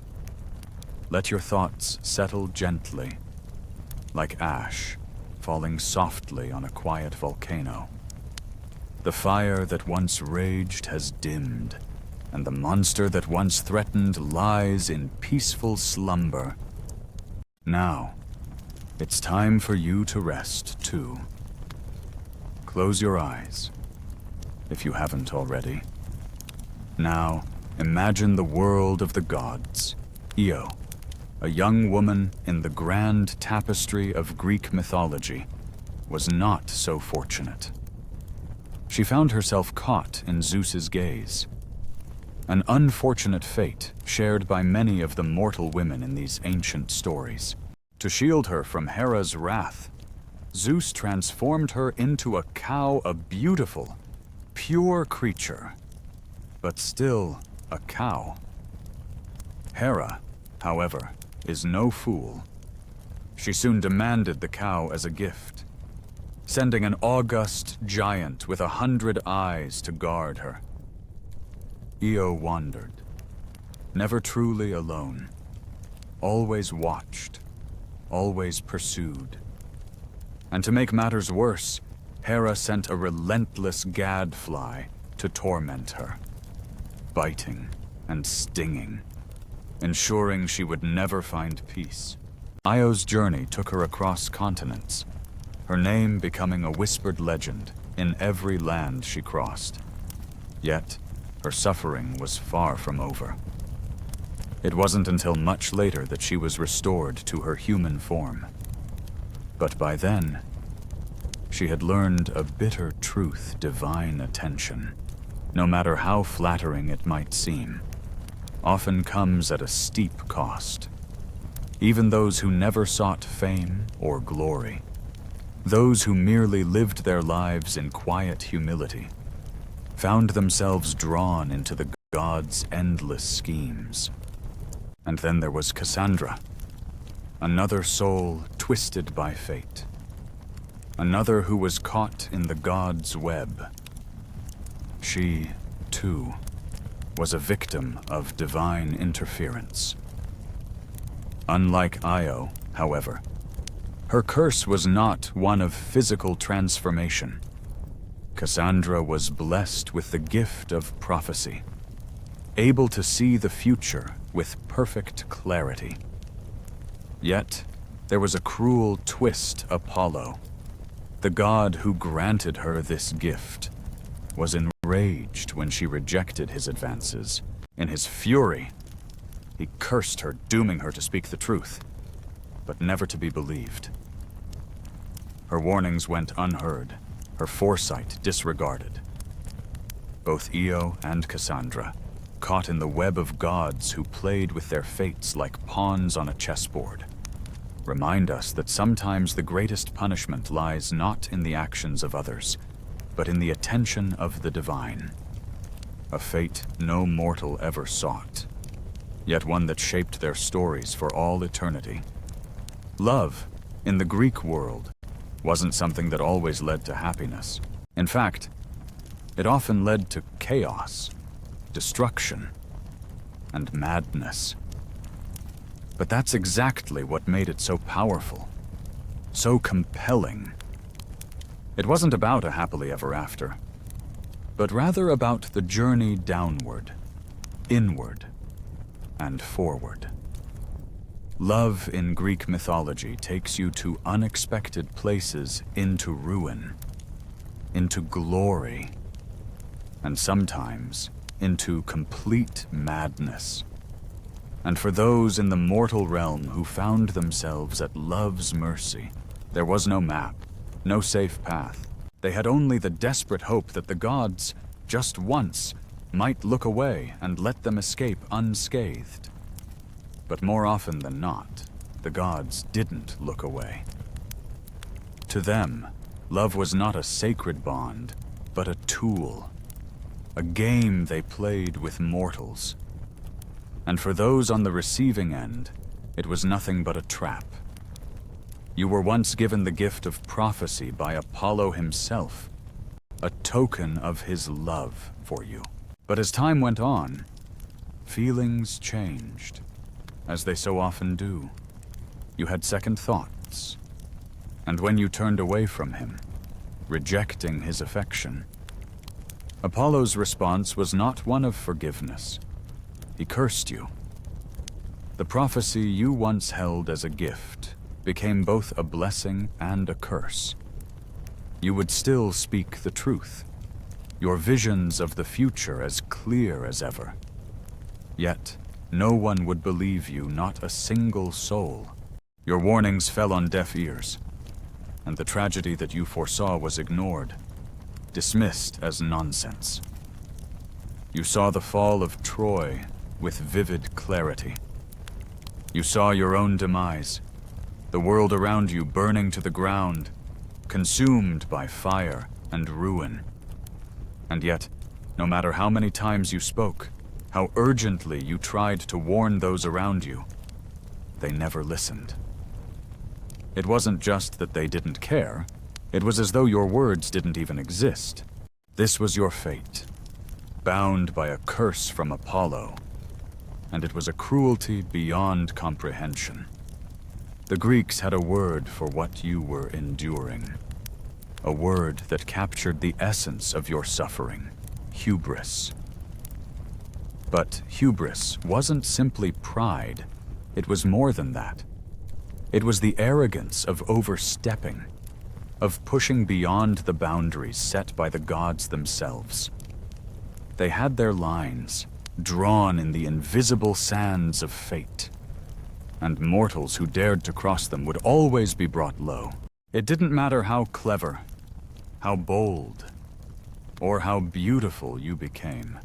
There were consequences for rising too high, for becoming too much of what the gods deemed fit for them alone.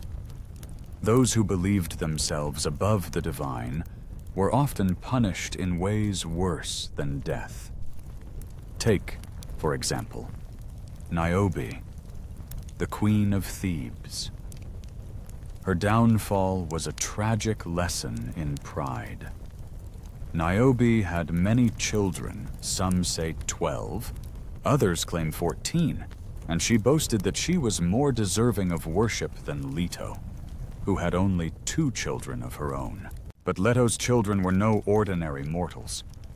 They were the mighty Artemis and Apollo, and they did not take kindly to Niobe's arrogance. In the end, her pride cost her everything. Her children were slain by the very gods she had dared to insult, and her grief, unlike yours, became her eternal punishment. They descended like arrows from the sky. One by one, Niobe's children fell, each life snuffed out by the cold wrath of the gods. The pain was unbearable. Niobe, their mother, wailed in despair. She screamed at the heavens, begging for mercy, pleading for the lives of her precious children. But there was no mercy to be found. In the end, the gods, unmoved by her anguish, turned her into stone. A weeping rock, forever carved by the grief she had borne, was left standing in some forgotten corner of Anatolia. And to this day, that stone remains, a silent testament to a mother's love and the unbearable weight of divine retribution. Yet, mortals rarely emerged victorious in the face of the gods. When they did, it was often bittersweet, a hollow victory laced with dire consequences. Take poor Phaethon, for instance. In his youthful arrogance, he demanded proof that Helios, the mighty sun god, was indeed his father. Helios, bound by paternal pride and perhaps a touch of guilt, reluctantly agreed to let him drive the sun's chariot across the heavens. But what seemed like a gift quickly turned into a curse. Phaethon, inexperienced and overwhelmed by the power at his reins, lost control. The chariot veered dangerously close to the earth, scorching the fields, boiling rivers, and threatening to unravel the world itself. Zeus, ever the cosmic janitor, watched as chaos unfolded. With a flick of his mighty hand, he hurled a lightning bolt, ending Phaethon's disastrous ride. The boy fell from the sky like a shooting star, crashing into the river Eridanus below. Mortals wept for the lost life, while the gods moved on unmoved by the tragedy they had set in motion. Even the great wars fought by mortals often had their roots in divine pettiness. The Trojan War, for instance, did not begin with ships setting sail or armies clashing on the shores. No. It began with something far more trivial, a mere quarrel among the gods. It was the petty jealousy of a goddess, a golden apple, and an insult that sparked a war that would ravage cities and claim the lives of countless heroes. The gods, from their thrones, watched as their whims and egos shaped the destiny of mortals. And so, the cycle of divine indifference and human suffering continued. A story as old as time itself. In a time long ago, a golden apple rolled into the midst of a grand feast, its surface gleaming under the soft glow of candlelight. This wasn't just any apple. It was a symbol of discord, tossed into the celebration by Eris, the goddess of discord herself. You see, Eris had been snubbed, left off the guest list for a divine wedding. Feeling the sting of rejection, she decided to stir the pot. With a flick of her wrist, she sent the apple flying, inscribed with the words, "To the fairest." The moment it landed, chaos erupted among the goddesses present. Hera, Athena, and Aphrodite, each a paragon of beauty and power, lunged for the apple, their voices rising in a cacophony of demands. They needed a judge to decide who among them was truly the fairest. And so they turned to Paris, a humble Trojan prince who was tending sheep far from the clamor of the royal courts. Little did he know that this simple task would thrust him into the heart of a divine dispute. As he stood there, the three goddesses approached him, each offering gifts that glittered with temptation. Hera promised him power and dominion. Athena offered wisdom and the glory of victory in battle, while Aphrodite, with a smile that could melt the hardest of hearts, promised him the love of the most beautiful woman in the world. You'd think that after all the suffering, the heartbreak, the monsters, and the gods who seemed to hold personal grudges, the mortals in these stories might have learned to avoid love. But they didn't. Love was irresistible. Even knowing its dangers, it was a force so powerful that it couldn't be ignored. The Greeks were wise enough to understand that love was something they could neither control nor predict. In a way, they were both afraid of it and drawn to it, like moths to a flame. Love was not just a feeling, but a test of their very humanity. Something that would push them to their limits and beyond, caught in the web of their allure. You can imagine the weight of Paris's decision. After a moment of contemplation, he chose beauty. He chose Aphrodite. But this choice came with a heavy price for the woman he would claim. Helen was already married to a powerful Spartan king. When Paris took her to Troy, it was as if he had struck a match to a powder keg. The world ignited in flames of war. 1,000 ships set sail, and heroes fell like leaves in autumn. All of this turmoil, all of this suffering, stemmed from a single mortal's choice in a divine beauty pageant. It should be noted that no good ever came from mortals attempting to weigh the worth of the gods. The gods were not interested in truth. They craved flattery and adoration. Yet, in your quest for understanding, you might find that it is the choices we make, even in the face of divine whimsy, that shape the course of history. The tale of Paris and the golden apple serves as a reminder that beauty, while enchanting, can lead to paths fraught with peril and consequence. You couldn't avoid them, not really. The gods were everywhere, woven into the very fabric of daily life. They prayed, they sacrificed, they lit fires and poured wine into the earth, whispering names as they drifted off to sleep. The temples stood tall, scattered across the land like silent sentinels, watching over every mortal soul. It was a life of rituals, one that balanced on the thin line between appeasing the gods and simply surviving.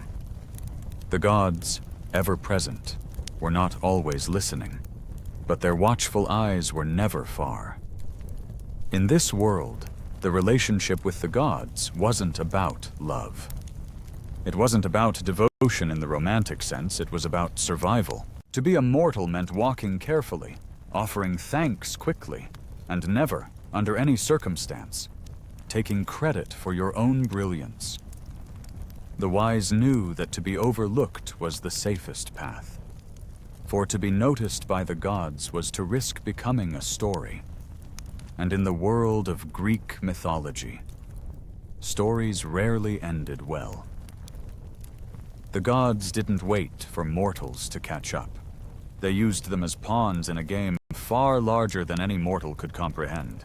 Sometimes, the gods might offer a gift, an almost kind gesture. A golden touch here, a prophecy there. But these gifts were never without their consequences. Take King Midas, for example. He thought he wanted everything he touched to turn to gold, and for a time, it was a dream come true. Until it wasn't. Soon, he could touch nothing at all. Not bread, not water, not even his beloved daughter. He begged for the gift to be taken away. But the gods, in their infinite wisdom, only granted his wish after he had learned the bitter lesson divine generosity always comes with a price. And so it was this intricate dance with the divine. A delicate balance of fear, respect, and hope. Mortals did their best to navigate this strange world, never daring to assume that they were the masters of their own fate. The gods, in their unpredictable ways, were always watching, always listening, and always ready to turn a life upside down with the flick of a finger. The price of defying fate was steep, and yet, some mortals dared to try. They believed they could outwit the will of the universe, but fate was older than even the gods themselves. The Moirai, the fates, spun, measured, and cut the threads of life, weaving destinies that no mortal, no hero, no god could alter. Even the mightiest of efforts could not undo what they had woven. Take Oedipus, for instance, who was told by the oracle that he would kill his father and marry his mother.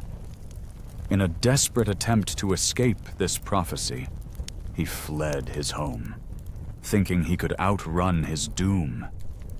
But in doing so, he sealed his own fate, fulfilling the very prophecy he sought to avoid.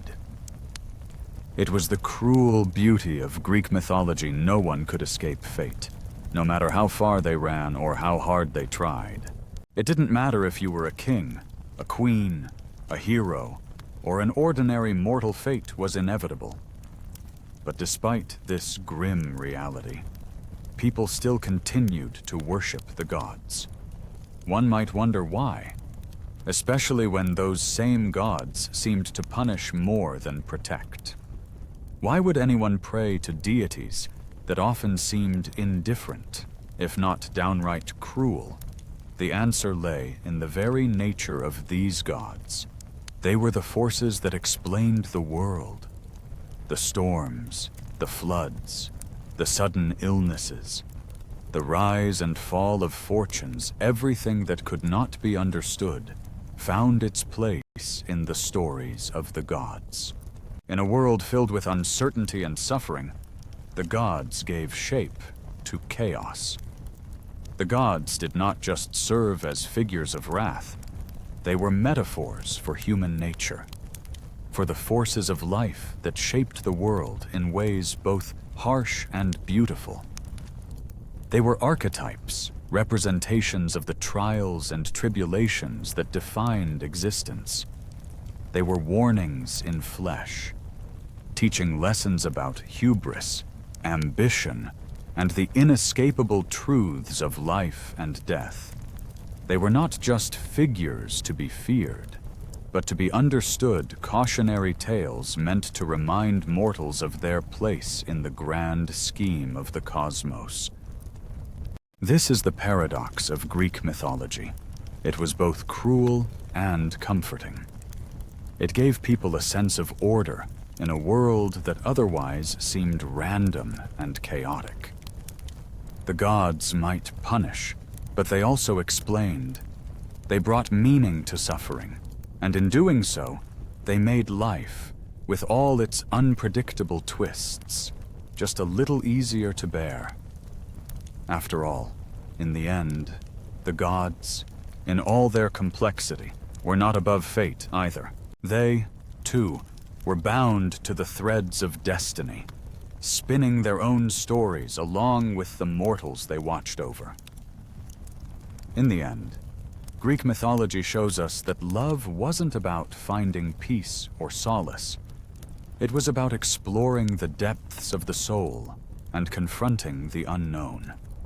It was a journey that promised nothing but uncertainty and danger.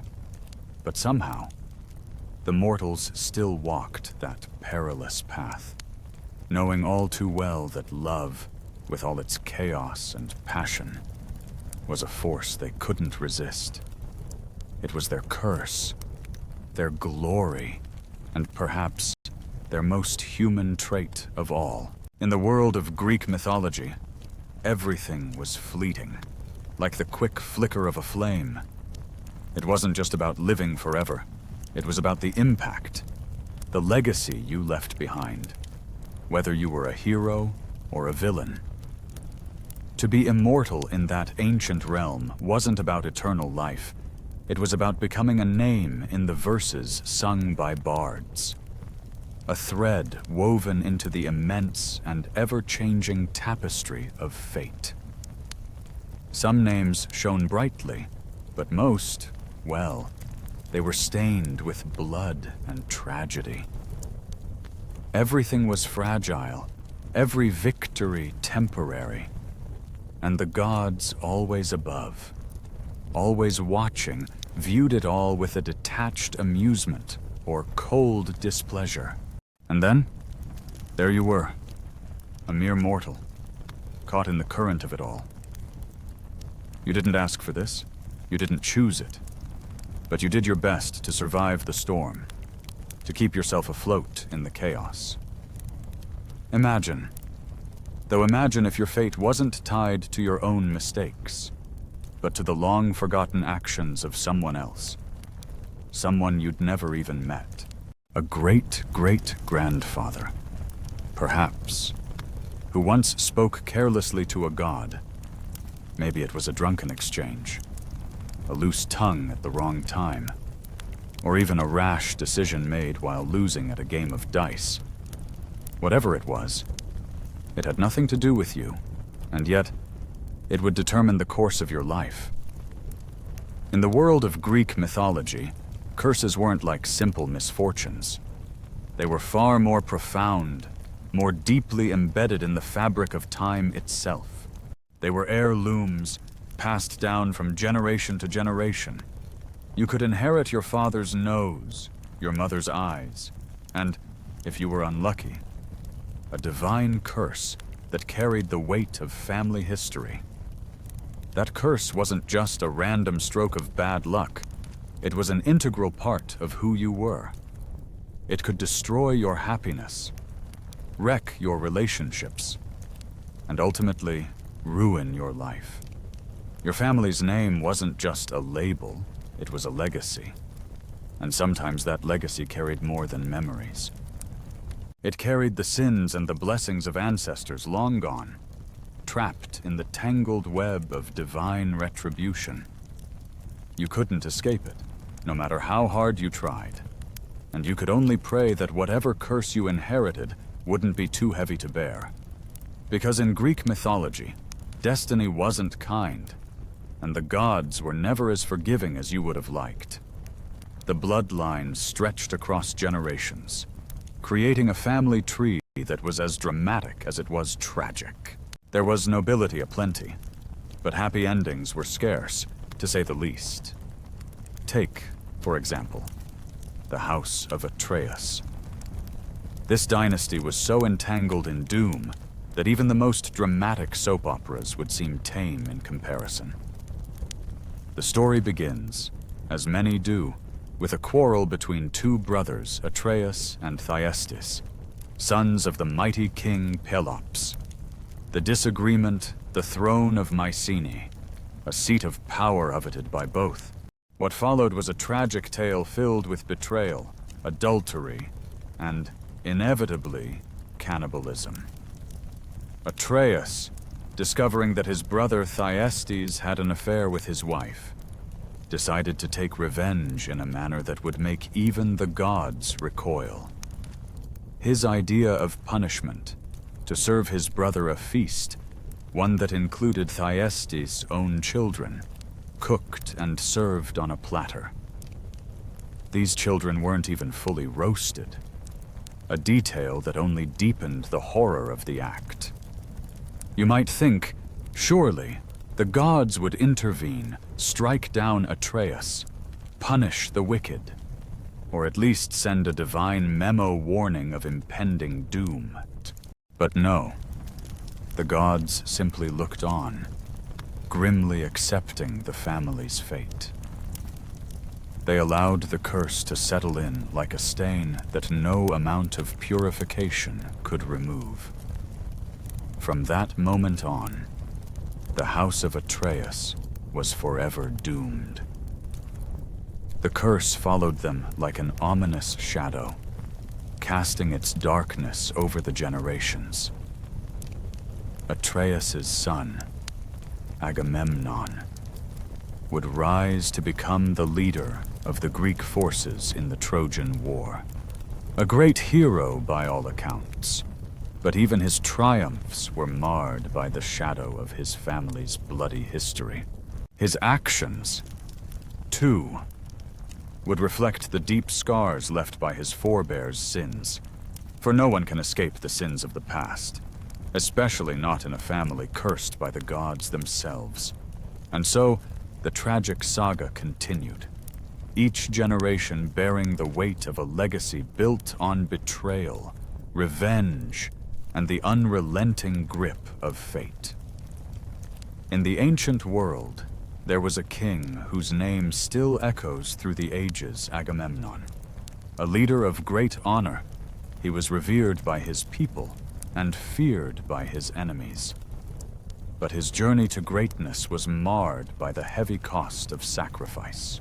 In a desperate bid for a favorable wind to carry his ships to Troy, he made a heart-wrenching decision. He sacrificed his own daughter, Iphigenia. The winds were indeed favorable, but at what price Agamemnon spent 10 long years at war, fighting for glory, for pride, for an empire.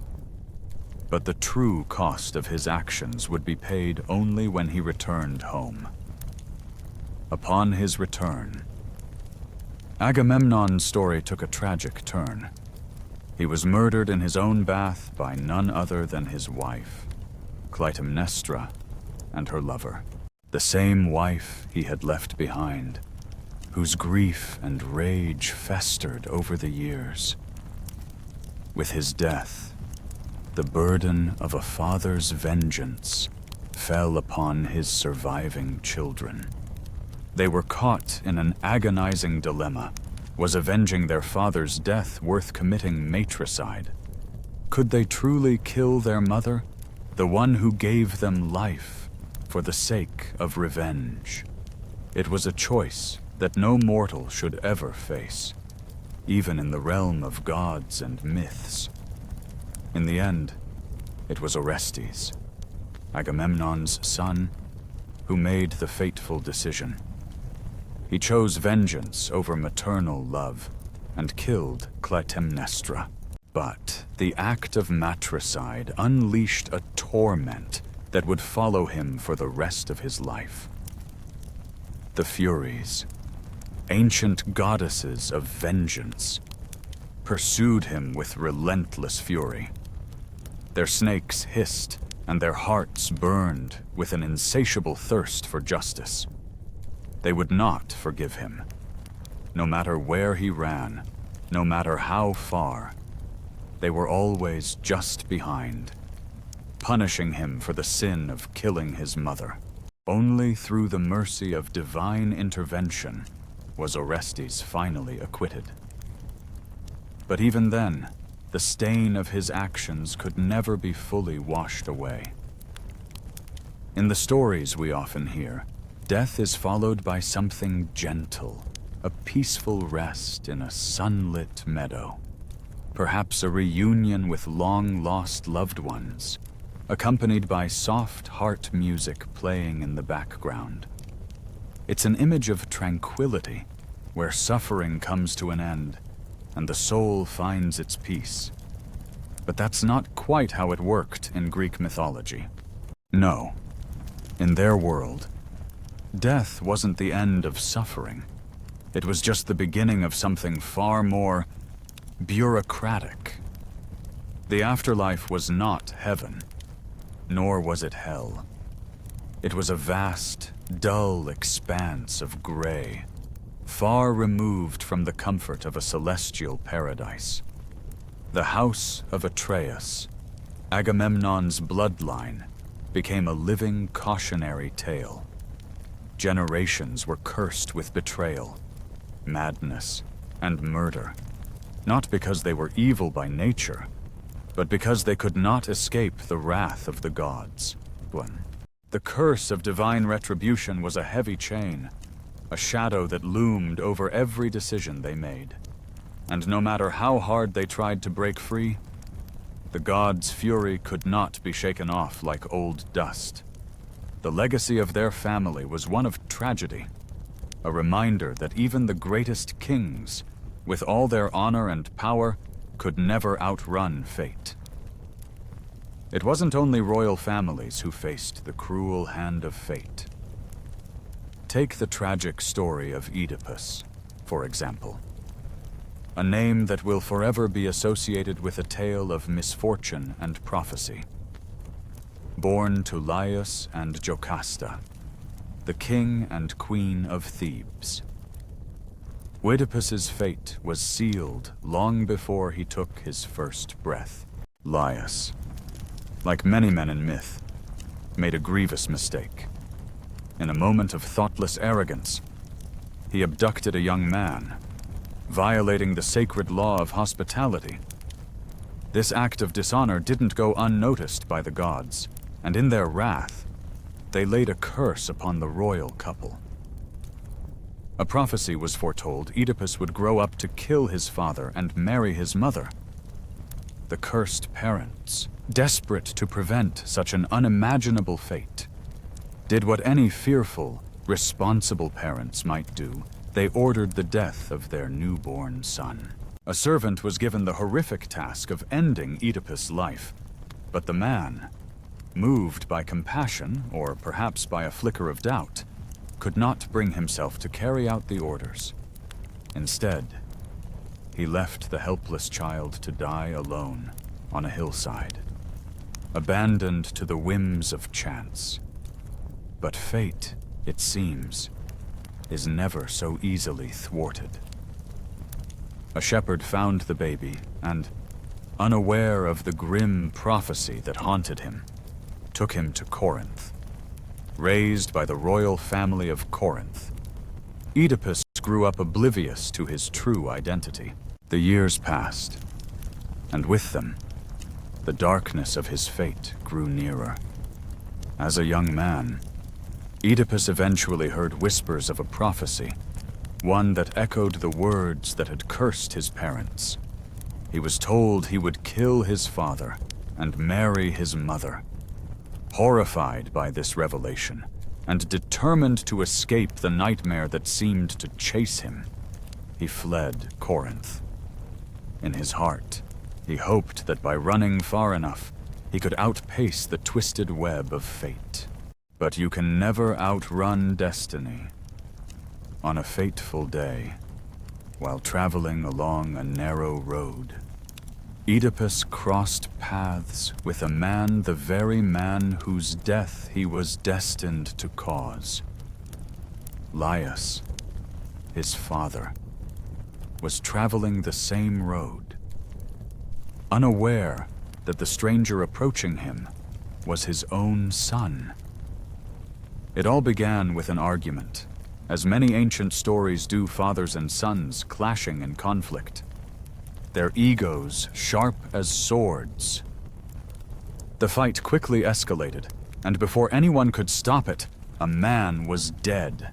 In the aftermath of this violent outburst, fate wove an even darker thread. Oedipus, the man caught in the center of the chaos, would later marry Jocasta, the queen of thieves, a woman with a reputation as dark as the shadows she moved in. Together, they had children. But what was meant to be a family born of love and power quickly spiraled into a nightmare. The truth, when it eventually came, was as horrible as it was slow to unfold. The revelation shattered everything. Jocasta, consumed by grief and horror, took her own life, hanging herself in despair. Oedipus, unable to bear the weight of the truth, blinded himself, sealing his fate in darkness. But the tragedy did not end with their suffering. Their children, born into a royal lineage, were destined to inherit not just a crumbling throne, but a history steeped in sorrow, a lineage forever tainted by the curse of their parents' sins. This, you see, is Greek tragedy. It doesn't bother with happy endings. The stories always begin with the seeds of ruin, those tiny sparks of destruction that inevitably grow into catastrophic flames. It's not just a literary device. It's a reflection of the ancient Greek belief in fate and family curses. The idea that a bloodline could be doomed, its every member carrying the weight of past sins, was no mere fiction. The Greeks spoke of something called miasma, a spiritual pollution that could be inherited like a disease. It was more than metaphor. It was a real, palpable force that shaped lives, fates, and entire dynasties.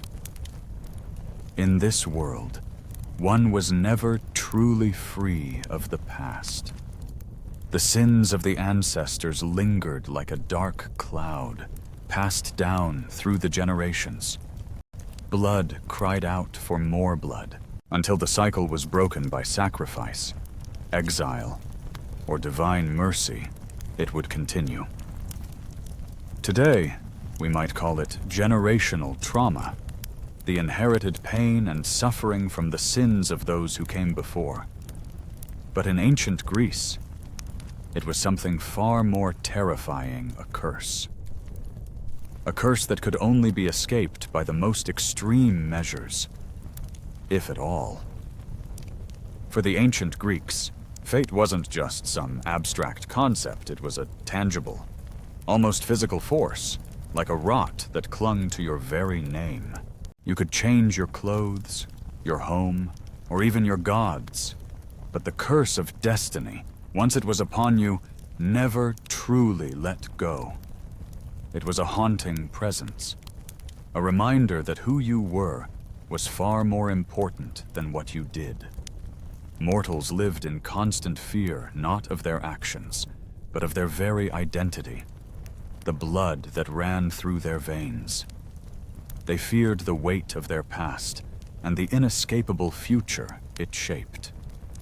No one knew this more intimately than Perseus.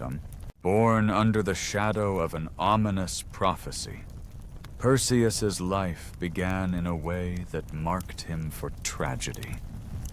His mother, Danae, had been locked away in a bronze chamber by her father, King Acrisius. The king had received a prophecy warning him that his daughter's son would one day kill him. Fearing his fate, he locked Danae up. But as fate would have it, Zeus wasn't one to let something as mundane as a locked chamber stand in the way of his desires. Disguised as golden rain, he visited Danae, and in the most peculiar of seduction tactics, fathered Perseus. In a twist that could have been written only by the hands of the gods, Danae conceived a son who would be both her salvation and the key to her father's destruction.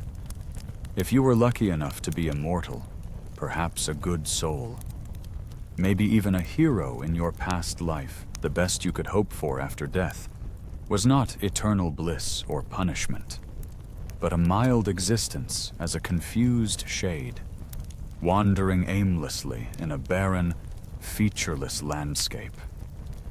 You drifted, lost in the fog of forgetfulness, crossing a plain that seemed to stretch on forever, with no sense of time, identity, or purpose. This was your new reality, and it wasn't much of one at all. Welcome to the Asphodel Meadows. When Perseus was born, King Acrisius, in his desperation, didn't kill the child. Instead, he cast both mother and son adrift in the sea, hoping that the ocean would take them away. But against all odds, they survived. Perseus grew up, far removed from the dangers of the prophecy, nurtured by the very elements that had spared him. It seemed that fate had been toying with him, giving him life only to set him on a path he couldn't escape. Years later, fate would bring him back to the very place he had been cast out from. In a moment of sheer accident, during some friendly athletic games, Perseus threw a discus and, as though guided by the gods themselves, struck his grandfather, King Acrisius, dead. The prophecy had come true, not with malice, but by the whims of fate. A hero, a slayer of monsters, a man bound to a destiny no matter how far he tried to run from it. Even when no one intended any harm, prophecy had a way of finding its loopholes, a truth that echoed through the ancient stories of Greece. These tales are more than just myths. They reflect a deep-seated understanding of the Greek psyche, a worldview that acknowledges the unyielding force of fate. The Greeks believed that fate was not something to be bargained with or outsmarted. It was a web already spun, a path already carved. Every attempt to break free from it only served to entangle you further. The more you tried to twist and turn, the tighter the threads would pull. Mortals, in their pride and arrogance, tried to be clever. They believed they could outthink destiny. But the gods watched them with quiet amusement, allowing them to believe they had the upper hand. They played their games, made their moves, but in the end, the gods would let them try, knowing full well that nothing could change the inevitable. Sometimes, the consequences of challenging fate were brutal. The lineage of Cadmus, for instance, was plagued by one misfortune after another. His descendants were doomed to tragic ends, and it seemed as though their misfortune was a curse passed down through the generations. Take Pentheus, for example, who was torn apart by his own mother in a fit of Dionysian madness, or Actaeon, who, while wandering through the forest, accidentally stumbled upon Artemis bathing. As punishment for his transgression, he was transformed into a stag, only to be hunted down and killed by his own hounds. Then there was Cadmus himself, who, after a lifetime of hardship and suffering, was transformed into a serpent, as was his wife. The two of them slithered off into obscurity, their legacy marked not by greatness, but by quiet, final despair. It was perhaps the most merciful end in a long line of tragic fates. Yet, not all cursed families held royal blood. It wasn't only kings and queens who found themselves at the mercy of prophecy's cruel twists. The stories of those less powerful, but just as doomed, served as a reminder fate is an inescapable force, and no one, not even the gods themselves, could escape its grasp. The cruel beauty of these tales lies in their inevitability, their tragic reminder that no matter how much we try to control or manipulate our destiny, we are all bound to the same web. Some people were just too beautiful for their own good. Take the tragic story of Phaedra, wife of Theseus, for instance. Her stepson, Hippolytus, was a man of unwavering devotion, but not to the gods one might expect. He was a devout follower of Artemis, goddess of the hunt, the moon, and chastity. So devoted was he to his goddess that he turned away from love entirely, rejecting not only the advances of mortal women, but even the allure of Aphrodite, the goddess of love herself. And you can imagine how well that went. Aphrodite, known for her beauty and her wrath, was not one to be scorned lightly. Fueled by her anger, she cursed Phaedra with an overwhelming and unnatural love for Hippolytus. It was a twisted, tragic fate. Phaedra, tormented by her feelings, could not contain the shame and despair that consumed her. When Hippolytus rejected her love, she took her own life, leaving behind a heart-wrenching note that accused him of assault. Her death was only the beginning of the chain of devastation that would follow. Theseus, Phaedra's husband and Hippolytus's father, was devastated, consumed by grief and rage. He cursed his son, believing the accusations in Phaedra's note to be true. In his fury, Theseus called upon Poseidon, the god of the sea, to exact vengeance. Poseidon, never one to shy away from fulfilling a god's demand, granted Theseus's wish. Hippolytus was condemned to die, not by the hand of a sword, but by the force of his own horses. In a tragic twist of fate, the horses, spooked and wild, dashed him against the rocks, ending his life in a cruel, violent manner. This tale is just one of many where fate, driven by the whims of the gods, brings ruin not only to the individuals involved, but to anyone close to them.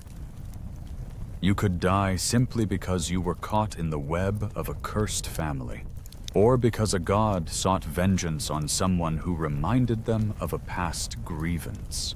Sometimes, it wasn't about your actions at all. It was about the people you were connected to, their choices, their mistakes. Misery, as the Greeks saw it, was contagious. The gods had their own rules, and they didn't play by the standards of fairness we might imagine today. The Greeks didn't believe in fairness as we understand it. They believed in Moira, your portion of fate, your share of life. No one could escape their Moira, and no matter how much you struggled, it was a force beyond your control. It wasn't about being good or bad, deserving or undeserving. It was simply about your portion, and once your fate was sealed, there was little you could do to change it. This was the default afterlife in Greek myth. It wasn't a place of unbearable torment, certainly not a hellish nightmare, but it was far from comforting. Instead of fiery pits or divine rewards, the Asphodel Meadows offered something far more indifferent, a dull, colorless existence. Imagine a waiting room, not for a doctor's appointment, but for eternity. The souls of the dead wandered through this empty space like leaves caught in a windless forest, their memories fading with each passing century, becoming more and more indistinct. You weren't punished here, not exactly. You simply were. And if that seems bleak to you, well, it was. Some were gifted with immense glory, while others were cursed with ruin. And sometimes they found themselves trapped in both. But what about redemption? You may wonder, is there hope for those who seem beyond saving? The truth is, redemption was rare, but not entirely impossible. Take the story of Orestes, for example. He was relentlessly pursued by the Furies, tormented by his crimes, until he finally stood trial in Athens. The courtroom was filled with tension. The jury torn between two paths, half of them called for acquittal, while the other half demanded condemnation. In that moment of uncertainty, Athena, the goddess of wisdom herself, cast the deciding vote. But she didn't vote for justice in the way many would expect. No, Athena voted for mercy. And with that vote, something extraordinary happened. A new idea was born that perhaps law, not vengeance, might one day govern the fates of mortals. It was a small seed of hope, yet it carried the potential to change everything. For the first time, a mortal's future could be seen as more than just a reflection of their past crimes. Redemption, while rare, began to feel less like a distant fantasy. But in the meantime, the life of the average mortal continued as it always had. They lived quietly, carefully, and with constant prayer. One eye was always watching the gods, hoping to avoid their wrath, while the other stayed grounded in the realities of earthly life. There was always that lingering fear, though, that the sins of the father might have already taken root in the son, and that the curse of the past would haunt them all. To be a mortal in the world of Greek mythology was to exist in a story that had long begun before you were born. Your life was never truly your own. It was a continuation of a narrative that stretched back through generations, and just as it was shaped by the actions of those who came before, so too was it destined to affect those who would follow after you were gone. Your legacy, whether glorious or tragic, was woven into the fabric of a much larger tale, one that was often beyond your control, yet inescapable. Let your breath slow, gently easing into the rhythm of quiet. The sounds of the day, once so loud and demanding, begin to fade, as if swallowed by the night. It's as if you can feel the air shift, a soft, delicate hush settling over everything. You are no longer in your room. No. Tonight, you're drifting downward, deeper and deeper, past the surface of the earth, into its hidden heart, a place where silence is profound and the world is ancient, untouched by the daylight. This is no ordinary place. This is where time and space bend, where the very essence of what's real seems to blur. Here, you are far from mortal concerns, yet not quite in the realm of the divine. You've arrived in a world where monsters are born. And there, waiting for you in the shadows, half obscured by the dim light, is a creature unlike any you've known. A Kidner. She is known as the Mother of Monsters, a name whispered only in the darkest corners of myth. She's not a towering figure like Medusa or Cerberus, whose names echo through temples and statues that honor their twisted legacies. No, she's forgotten by most. An ancient presence lost to time, with no statues carved in her image, no temples built in her name. Yet, without her, many of the nightmares that have lived through the ages of Greek mythology would never have drawn breath.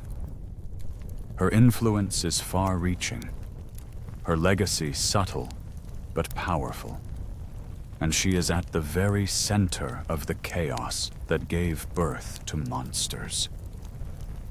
Her story is not one of grandeur or glory, but one of deep-rooted darkness, stretching far back beyond Olympus itself. She is older than the gods, older than the mountains, older even than the ancient stories we still tell. The tale of the Kidner is scattered in forgotten scrolls, half remembered in whispers, fragments of bones buried beneath the weight of myth. Tonight, however, we gather those bones. We collect the lost pieces of her story, the remnants that have slipped through the cracks of history, to piece together a vision of the true mother of monsters.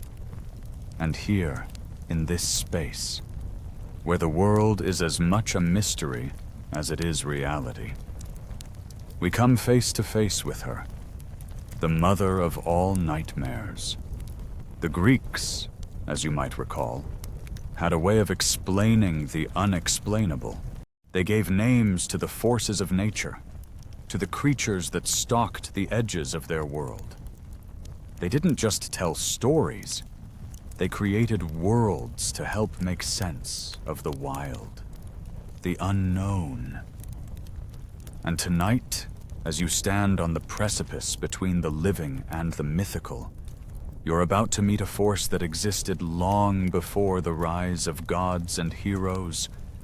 It is in this world of myth, far removed from your everyday reality, that the Kidner's true form emerges, not as a forgotten legend, but as an ancient force that still shapes the darkness around you. In the tangled world of Greek mythology, everything is connected by invisible threads of fate, woven through bloodlines and curses. Your family tree is not just a simple record of ancestors. but a twisted narrative that stretches back through the ages, each generation marked by its own set of trials, triumphs, and tragedies. The very air you breathe is steeped in the power of gods, and the whims of the universe are often as unpredictable as the course of a thunderstorm. In this world, you might rise to greatness one day and fall into the abyss the next, with little warning. And no matter how much you try to escape it, the weight of your family's name will always be with you. It's a heavy mantle, one that neither time nor death can strip away. Even if you find yourself lost in the shadows of fate, know this: your name carries power, for better or for worse. When the gods whisper your family's name on Mount Olympus, whether in praise or in disdain, it's rarely a sign that you should be celebrating. You could be the subject of their favor, or, more often, their wrath. And just as often as you might think you've escaped their gaze, you'll realize too late that they've been watching all along. The gods of Olympus do not forget, and their judgment is swift and unforgiving. Among the many lessons to be learned from the tales of old, one stands out above all others. This lesson is etched into the very core of Mount Olympus, an eternal reminder to all who dare tread too close to the gods: do not defy them. Do not question their will. Do not challenge their power. And, above all, do not think for a second that you can win an argument with them. The gods are eternal, yes, but their egos are fragile, more fragile than you could ever imagine. They may be omnipotent, but their pride is easily wounded. And once that happens, there is no turning back. In this gray expanse, there was no sense of time, no sense of motion, just a slow, inevitable loss of self. The heroes of old, who once shaped the world with their deeds, now barely recalled their names. The Asphodel Meadows wasn't about rewards or consequences. It was about existing in a state of eternal, unchanging stasis. Over time, it became clearer that the worst fate wasn't being damned. It was being forgotten. So, when you feel the urge to speak out, to challenge their decisions, to argue your case, remember this: they are listening. They always hear you. No matter how softly you whisper, or how slyly you speak under your breath, they will hear your sighs, your muttered complaints, and they will strike at you with all the force of their wrath.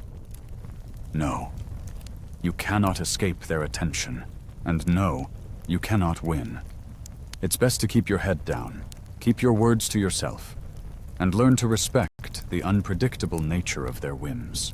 For, in this world, the gods are never far, and their anger is not something you want to test. Take a moment to imagine the grand city of Thebes, ruled by a young and proud king named Pentheus. You can picture him, standing tall with a sharp gaze, his firm hand guiding the people with a sense of order and discipline. He believed in structure, in the power of law and reason, and he was determined to keep his kingdom free from chaos. But then, everything changed with the arrival of Dionysus, a god unlike any other. This was not just any Olympian. Dionysus was born of a mortal mother, Semele, and carried in the thigh of Zeus himself. He embodied the essence of duality, straddling the line between the divine and the human, the wild and the civilized, the ecstasy of wine and the fury of wrath. As you delve deeper into the story, you realize that Dionysus brought with him a wave of fervor and madness that captivated his followers. His worship was a spectacle of ecstatic rituals, filled with dancing in the woods, drinking until the sun rose, and shouting out loud, shedding inhibitions like a snake shedding its skin. But Pentheus, unimpressed and dismissive, viewed this as mere nonsense. In his arrogance, he declared Dionysian rites illegal, banishing the god from his city. He even went so far as to arrest Dionysus, who had cleverly disguised himself, and mocked his long hair, believing he could outsmart a deity. In a fateful decision that only a tragic character could make, Pentheus resolved to spy on the women who had embraced the wild revelry of Dionysus. Dressed as one of them, he donned a flowing gown, hoping to blend in and observe their secret rites from the shadows. You can almost feel the tension as he crept into the forest, perched high in a tree for a better view. The moonlight bathed the scene in an ethereal glow. But what happened next would seal his fate. The women, fueled by the intoxicating influence of Dionysus, did not see a man hiding among them. Instead, their minds were clouded, and they perceived a fearsome lion lurking in the shadows. In a frenzy, they attacked, driven by the primal instincts awakened by the god, leading to a tragic end for the proud king of Thebes. His own mother, Agarve, was the first to reach him. She tore him down, her hands strong but unforgiving. In that moment, he was undone, his body dying in pieces as he gazed up at the stars, smiling. It was as though the universe itself had given him a final, tragic blessing. The gods, with their unpredictable ways, could never resist a good show. They loved drama, after all. Pentheus was a criminal, a truth known to all. But his crime wasn't his downfall. No, it was his audacity to laugh in the face of fate, to doubt the very gods who ruled over his existence. He scoffed at their power, mocking them. And, as it turns out, the gods don't take kindly to nonsense. Another man who would come to learn this lesson the hard way was Capinies, a bold warrior. He was famous in the myth of the Seven against Thebes, a story that echoed through the ages. In the middle of a fierce battle, Capinies scaled the towering city walls, his confidence as heavy as his armor. There, in the heart of the conflict, he shouted aloud that not even Zeus himself could stop him. The gods, of course, had the last word. In an instant, Zeus silenced him with a lightning bolt. The warrior was crisped mid-sentence, his defiant words never having the chance to escape his lips fully. Instant death, swift and unforgiving. There's a curious kind of silence that follows tales like these. A strange, collective holding of breath as the weight of the lesson settles in. The silence speaks volumes, because the moral, like a heavy shadow, is never subtle. It's simple. Speak out of turn, challenge the divine, and you will be turned to ash, stone, mist, or worse, become a cautionary statue in some temple courtyard, forever frozen in time. Even those who speak the truth, not lies but inconvenient truths, are punished for their audacity. The gods do not tolerate those who stray too far from their will. They are swift, merciless, and above all, theatrical. Cassandra, the princess of Troy, was gifted with an extraordinary ability by the god Apollo. He gave her the power to see the future, to witness events before they happened, with crystal clear vision. But there was a catch, a terrible curse that would follow. You see, Apollo had fallen in love with her, and when she rejected his romantic advances, he was furious. In his wrath, he cursed her, ensuring that no one would ever believe the truths she saw. She would still have her visions, clear and undeniable, but her warnings would fall on deaf ears. Imagine the torment Cassandra must have felt as she foresaw the fall of Troy, the Trojan horse, and her own tragic death, all in vivid detail. She could see it all unfolding, yet no one would listen. Every time she cried out, trying to warn her people, it was as though her words were nothing more than whispers in the wind, dismissed, ignored, and never taken seriously. The gods, you see, didn't mind if you were right, as long as your truth was flattering to them. If your truth exposed their flaws or inconvenienced their plans, you'd find yourself trapped in a curse far worse than death being right, and yet unheard. Her story mirrors that of Arachne, another figure from the mythic world who dared to challenge the gods. Arachne, a skilled weaver, boasted that she was better than the goddess Athena herself. The detail often overlooked in her tale is this: she was right. Her tapestry was indeed stunning, and it portrayed the gods' darkest secrets, depicting their crimes, their disguises, their seductions. The gods, unable to tolerate such a bold act of defiance, punished Arachne, turning her into a spider, forever weaving in silence. Like Cassandra, she told the truth, but it was a truth that could not be borne by the gods. But let's slow down and take a step back. Let's talk about the journey. Imagine this: when a person passed away, their soul, the very essence of their being, separated from the body.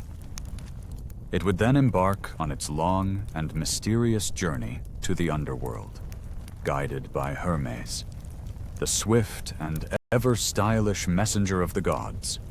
Hermes, in many ways, was the perfect courier for the soul's delivery to the afterlife. He had a kind of detached professionalism about him, his role almost mechanical, but undeniably crucial. You could picture him as a celestial courier, effortlessly gliding between realms, yet somewhat impersonal in the task at hand. The punishments bestowed upon these figures are often remembered for their cruelty, but there is something deeper in their stories. Both Cassandra and Arachne were punished not just for defying the gods, but for daring to expose their imperfections. They were not simply punished for their actions, but for having the courage to tell truths that no one wanted to hear. In a world where silence is expected, speaking out, especially when it is inconvenient, comes at a price. Athena, in her fury, could not deny the skill that the girl displayed. Yet, instead of offering praise or understanding, she chose to destroy both the work and the girl. It was not enough to simply be right in the eyes of the gods. In ancient Greece, one had to be reverent. And reverence didn't mean merely belief, it meant submission. To challenge the gods was to challenge the very order of the universe. It's easy, from a modern perspective, to look at the gods and judge them as petty, vindictive beings. And truth be told, they often were.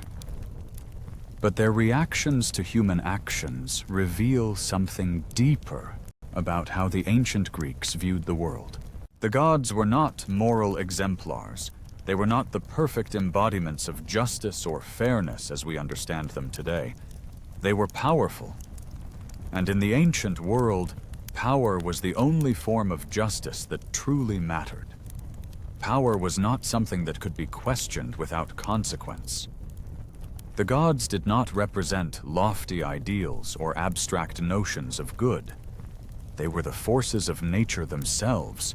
Poseidon, for instance, was the sea stormy, unpredictable, capable of both bountiful rewards and violent destruction. Athena was wisdom cold, calculating, and strategic, but sometimes cruel in her application. Aphrodite embodied love, capricious, overwhelming, and often delightfully irrational. To insult a god in this context was not just an offense against a divine being, it was an offense against the very fabric of the world itself. The gods were not distant, otherworldly creatures. They were the personifications of the forces that governed existence. The ancient Greeks understood that the gods were not to be trifled with, for to do so was to risk unraveling the delicate balance of life and death, creation and destruction. To question Artemis was to risk death in childbirth. To mock Demeter was to invite famine into your life. But the gods, in their wisdom, rarely needed to punish directly. Instead, they often allowed your own words and actions to become your downfall. Consider the story of Neovia, a queen who believed her many children made her superior, and in her arrogance, mocked Leto, who had only 2. But it wasn't just about pride. It was about disrespect. By voicing her contempt, she unleashed something far greater than she understood. Her words, filled with mockery, reached the ears of Leto's children, Apollo and Artemis, who struck down her family, one child at a time. With each loss, Neovia's grief deepened, and when her last child was taken, she fled to the highest mountain peak, desperate for an end to her suffering. She begged the gods for release, and they granted it in a way that would forever mark her story. The gods turned her into stone, a cold, unfeeling monument to her arrogance. It is said that even her tears, still flowing, became part of the mountain, a reminder that sorrow, once given shape, does not fade, but endures in silence, forever weeping, forever unchanged. It's easy to view these myths as mere allegories or lessons in proper behavior. We often think of them as cautionary tales, simple reminders to avoid hubris. But in ancient Greece, these stories were not just fictional accounts. They were lived truths. They may not have been literal in every sense, but they were deeply rooted in the fabric of Greek culture, woven into their rituals, beliefs, and worldview. They reflected a profound understanding of the delicate balance between respect for the divine and the consequences of defiance. So, when you look at these ancient myths, don't dismiss them as mere tales. They were more than just stories of gods and mortals. They were the embodiment of Greek values, a warning from a time when the line between the divine and the human was always razor thin. The gods didn't need to intervene directly. They only had to wait for you to speak, and your words would seal your fate. In ancient times, the people did not merely fear the gods. They feared the very act of speaking out of turn. Every word had weight. Every phrase could bring divine attention. And that attention was something few sought. Imagine the tension in a sacred space like the Neora shrine, a misplaced joke during a solemn sacrifice, or a loud yawn during a grand festival could send ripples of anxiety through the crowd. Speech itself held power. With it, you could summon divine attention, an attention that, far from being a blessing, was often a harbinger of wrath. Once the soul reached the underworld, it would arrive at the banks of the river Styx. Here, the grim ferryman, Charon, would be waiting.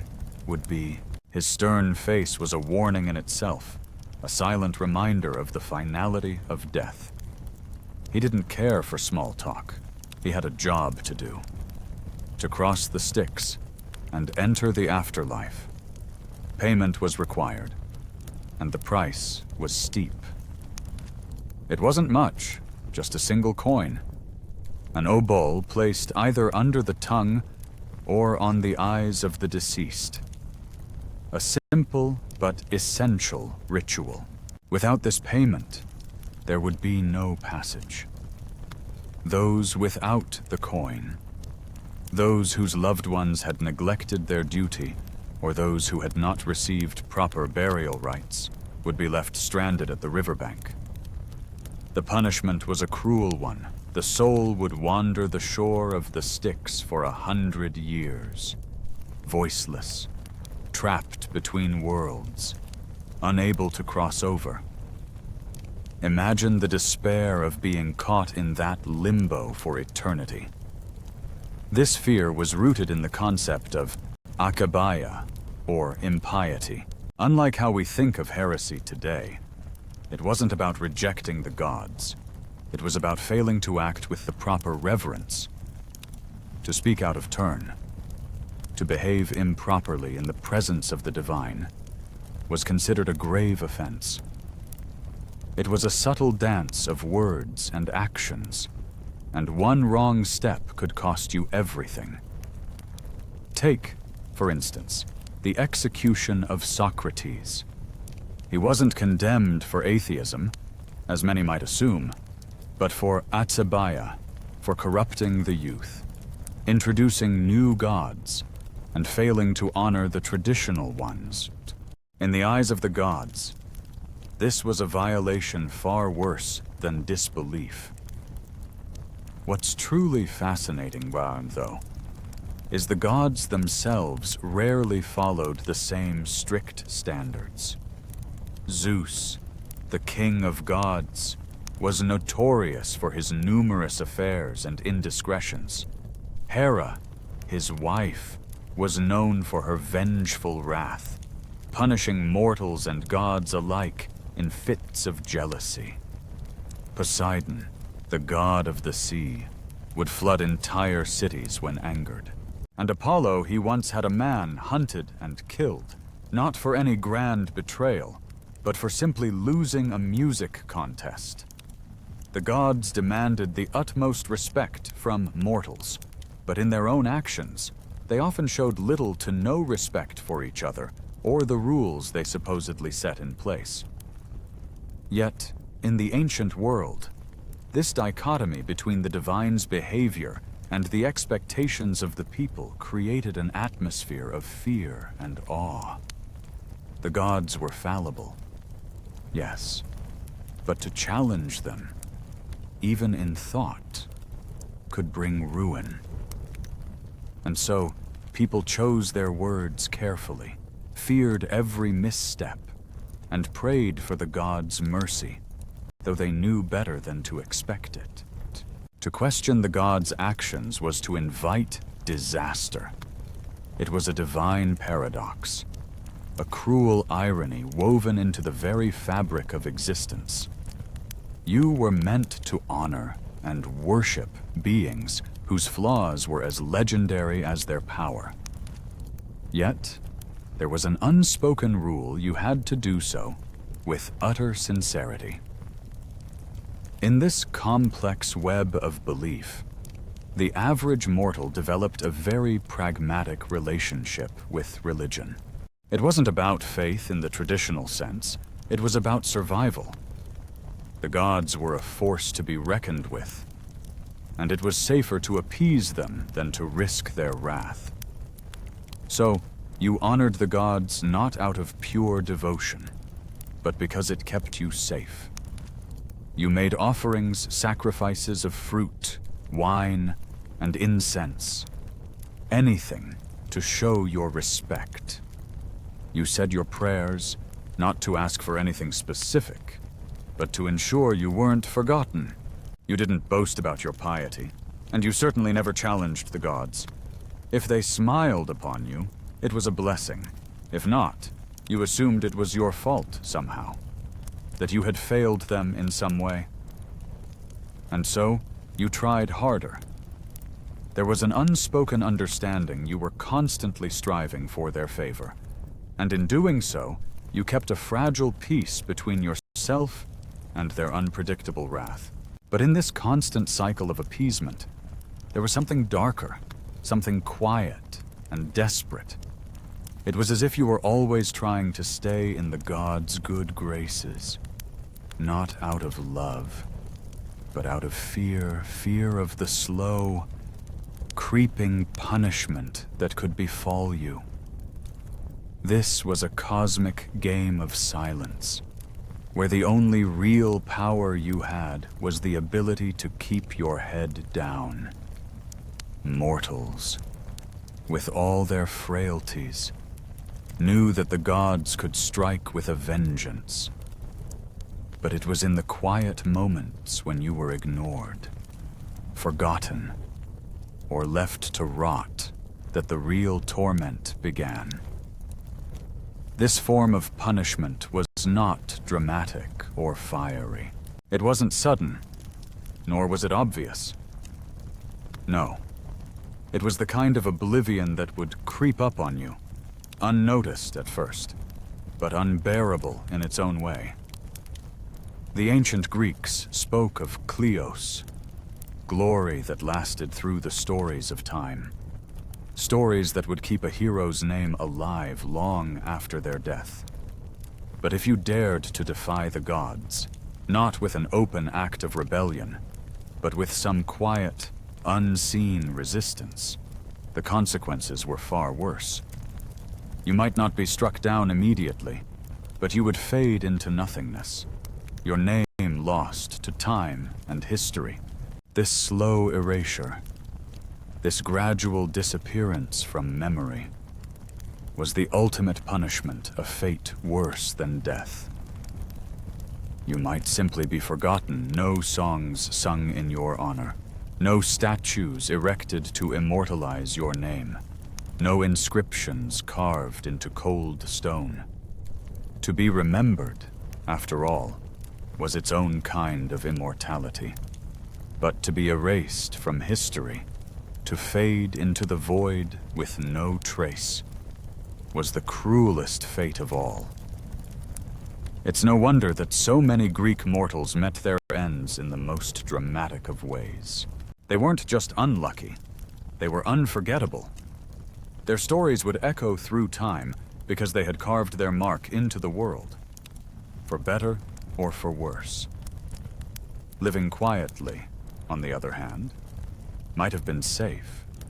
It meant a life without conflict, without the dangerous pursuit of grandeur. But it also meant no glory, no legacy, no tale to tell. Mortals in ancient Greece danced along a razor's edge, always balancing on that thin line between fame and obscurity. They craved renown, but feared the cost. They longed to be known, but not cursed. More than anything, they yearned to speak their truth, to express themselves freely, yet without the wrath of the gods descending upon them. But the gods, well, they were always listening, even when they pretended not to. Especially then, they were keenly aware of every whisper, every murmur of discontent. Mortals might think they were speaking in private, but the gods had ears everywhere. If you ever find yourself wandering the ancient paths of Greece, under the shade of a fig tree, or beside a bubbling spring, and you feel the urge to complain about your lot in life. Think twice. Maybe hold your tongue, at least until you're far out of earshot, because one of them might just be listening. Imagine yourself wandering through the lush landscapes of ancient Greece, where the beauty of nature coexists with an underlying tension. You might stumble upon a quiet forest, but the rustling leaves could easily hide bandits or mythical beasts. The mountains, majestic and imposing, could unleash storms that threaten to sweep you away.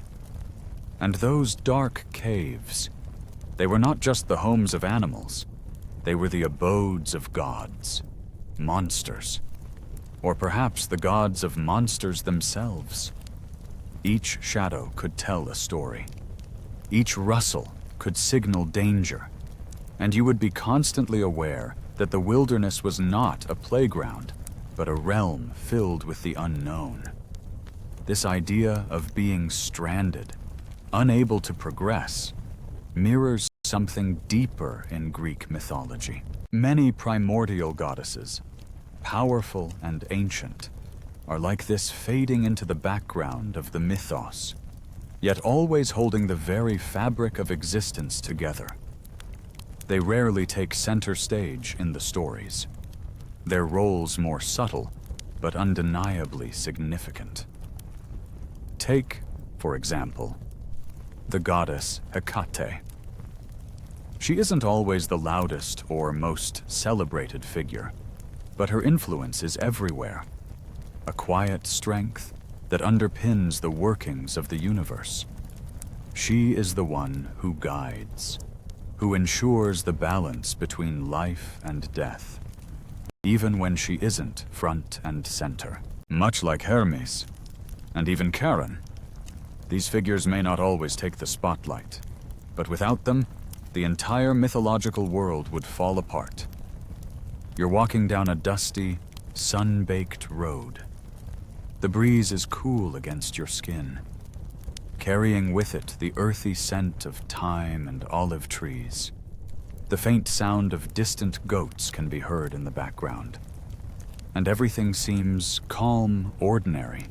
Even the world around you is peaceful, but it's the kind of peace that feels fragile, as though at any moment, something could shatter the stillness. This is the world of ancient Greek mythology, a place where mortals like you never really knew what to expect. The skies were vast, but the land was thick with danger, hidden behind every rock and tree. And just as you're settling into the rhythm of the day, the ordinary becomes extraordinary. A creature, with scales glistening in the fading light, steps out from behind a rock. It looks at you, eyes gleaming with hunger, and in that instant, it decides that you're its next meal. You freeze, and time seems to stretch.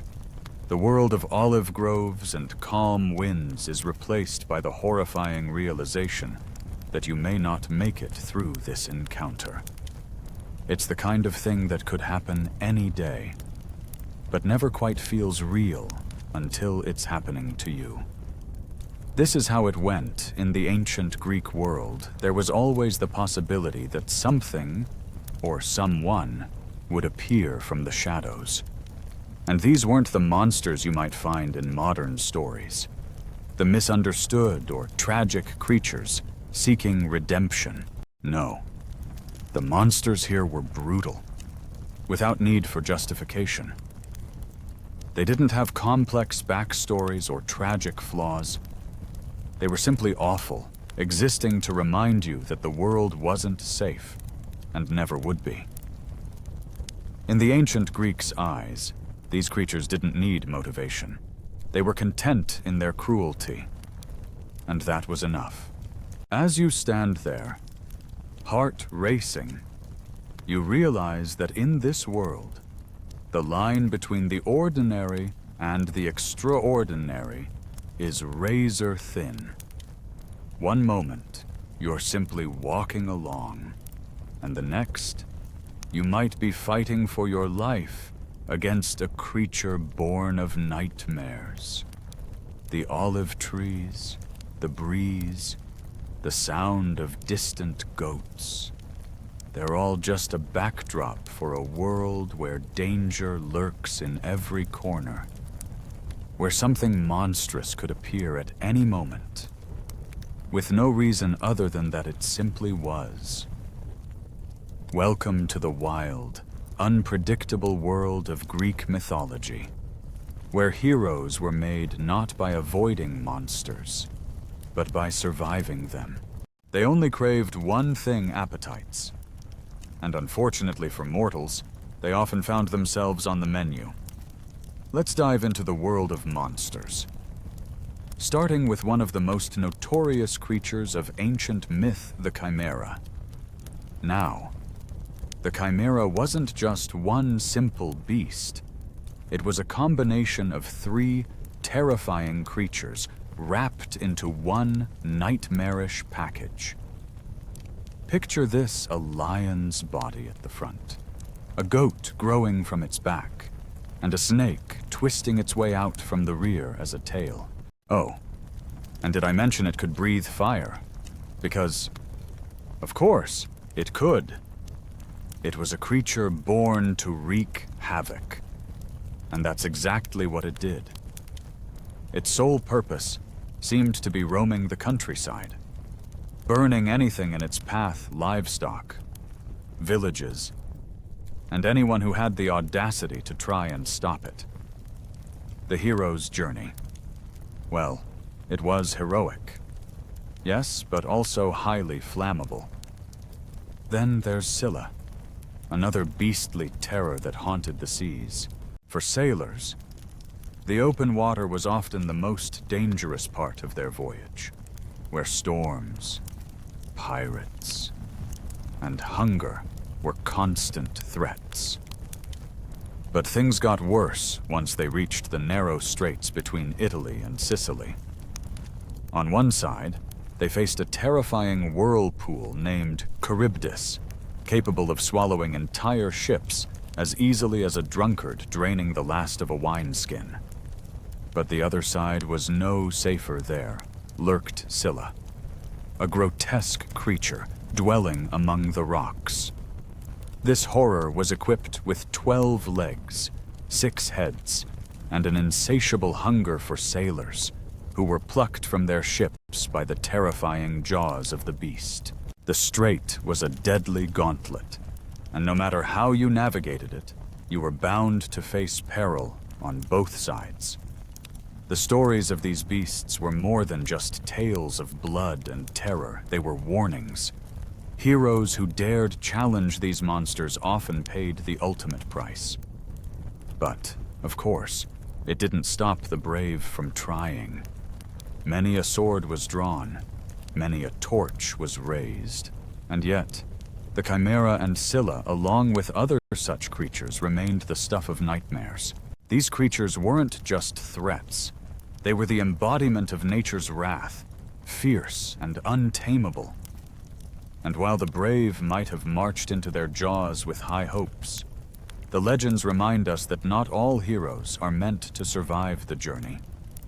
For mortals, the ancient world was a place of both awe and fear, where gods, monsters, and humans collided in ways that were both spectacular and tragic.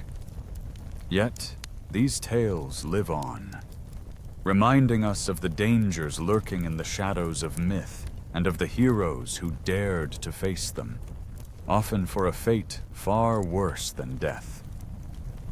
The sailors were off, navigating a sea of perilous choices. The decks ahead were like a spread of hors d'oeuvres, tempting, yet dangerous. No matter how carefully you tried to steer your ship, there was no safe route. If you veered away from one danger, you'd drift dangerously close to another. Life often works like this, doesn't it? Sometimes, the choices we make aren't about winning, about reaching some grand victory. Instead, They're about minimizing the damage. How many of your crew will you lose? What parts of yourself, or others, will you have to sacrifice?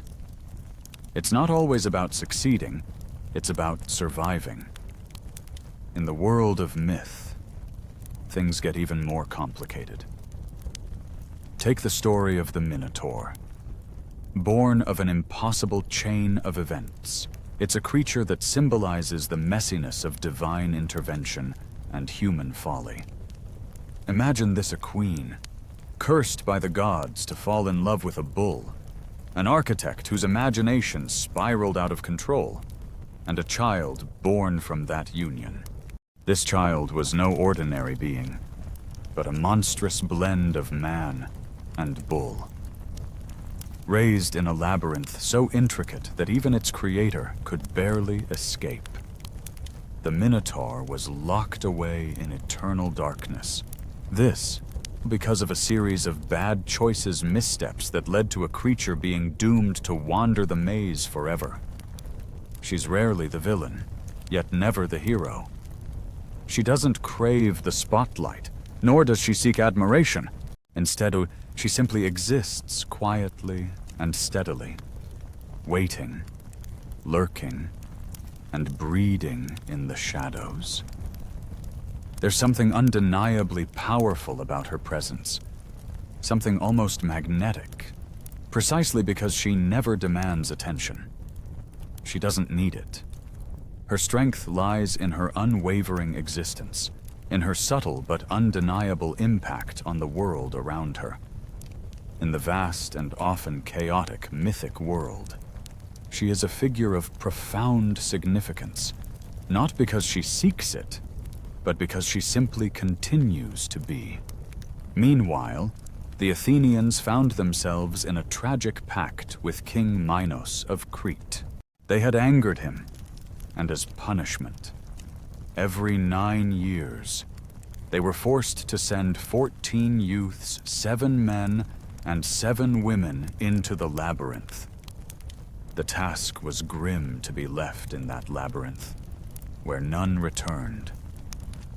Each group of young men and women vanished, never to be seen again. It seemed like the Athenians were cursed, doomed to send their best and brightest into the jaws of an inescapable death. That is, until Theseus appeared. With nothing but a ball of string and an unshakable self-confidence, he defied the labyrinth's twisting, winding paths. The monster might have been born of gods and kings, but with a bit of courage, a little cleverness, and a string to guide him, Theseus proved that even the darkest, most impossible situations could be faced head-on. The story of Theseus and the Minotaur teaches us that, in life, even in the face of monstrous challenges, sometimes survival comes down to finding your way, one step at a time. For decades, long before anything else, the men revered only 8. That was the thing about the monsters in Greek mythology. They weren't just creatures to fear. They were more than that. They were symbols, warnings, and reminders of a deeper, unspoken truth. Each one carried a message, an ominous whisper from a world that seemed to run on chaos and primal forces. Take, for instance, the monster known as the Nemean lion. Its skin was impervious to weapons, tougher than anything the heroes of the age could imagine. And this wasn't just some random beast. This was a child of a creature far older and more terrifying. It belonged to a lineage of nightmares that had been spawned from the divine, each more grotesque and powerful than the last. But then there was Echidna, often referred to as the mother of all monsters. When she is described, which isn't often, she's said to be part beautiful woman and part serpent, a creature that lured with her upper half, while the lower half was an endless, winding tail of scales that shined like oil. It was a strange and powerful duality. The top part enticed with beauty, while the lower part, deadly and insatiable, was there to consume. There was a peculiar poetry in it. The woman lured, the serpent devoured. It was the very essence of creation and destruction wrapped into one. But Echidna wasn't just a mother in the traditional sense. She was something much bigger, more ancient. She represented the primal force of fertility, not in the gentle, nurturing way most think of, but as a creator of monstrosities. She didn't give birth to just one or two beasts, no. She gave birth to a whole ecosystem of terror. It was as though the world itself was shaped by her, a place where creatures of nightmare came into being, each one more terrifying than the last. And if Echidna wasn't terrifying enough, she was paired with Typhon, another monstrous deity of unimaginable power. Together, they were a force of nature, a pair who could bend the very fabric of existence. Between them, they didn't just create monsters, they birthed the chaos and destruction that would forever haunt the Greek heroes. The terror they unleashed was vast, and from it came the beasts that would test the hearts of the bravest warriors and leave even the gods trembling in fear. You've probably heard of some of their offspring. Take Cerberus, for example, the three-headed hound who stood guard at the gates of the underworld. Imagine a bouncer at the most exclusive club in the world, the kind no one would ever want to enter. Then there's the Hydra. This monster added heads faster than you could chop them off. A constant, growing threat. And let's not forget the Chimera, a fire-breathing hybrid so confused, it probably needed a map just to figure out which way to go. The Sphinx, with her riddles, and the Nemean lion, invincible in its own right. These creatures weren't just beasts. They were symbols of a world where chaos reigned and order was a fragile illusion. In a time when the gods let chaos run rampant in the deep, dark corners of the world, mortals were often the price for balance. Take the Sphinx, for example. Perched outside the gates of Thebes, she posed a riddle to every traveler who came her way. Fail to answer correctly, and you were dead. Simple as that. Week after week, month after month, even year after year, brave souls came and tried to outsmart her, but all failed. They answered her riddles wrong, and one by one, they perished. But then came Oedipus Clever, cursed Oedipus. He, too, faced the Sphinx, like all the others before him. He, too, knew the stakes. But unlike the others, he managed to answer her riddle correctly. His mind, sharp as a blade, saw through the puzzle the Sphinx posed. And with that single, perfect answer, he freed the city and, unknowingly, sealed his own fate. In the Ogoni, one of the earliest and most influential Greek texts, a character resembling her is described as a nymph who resides in a cave. Her purpose, to devour all the men who dare to pass by.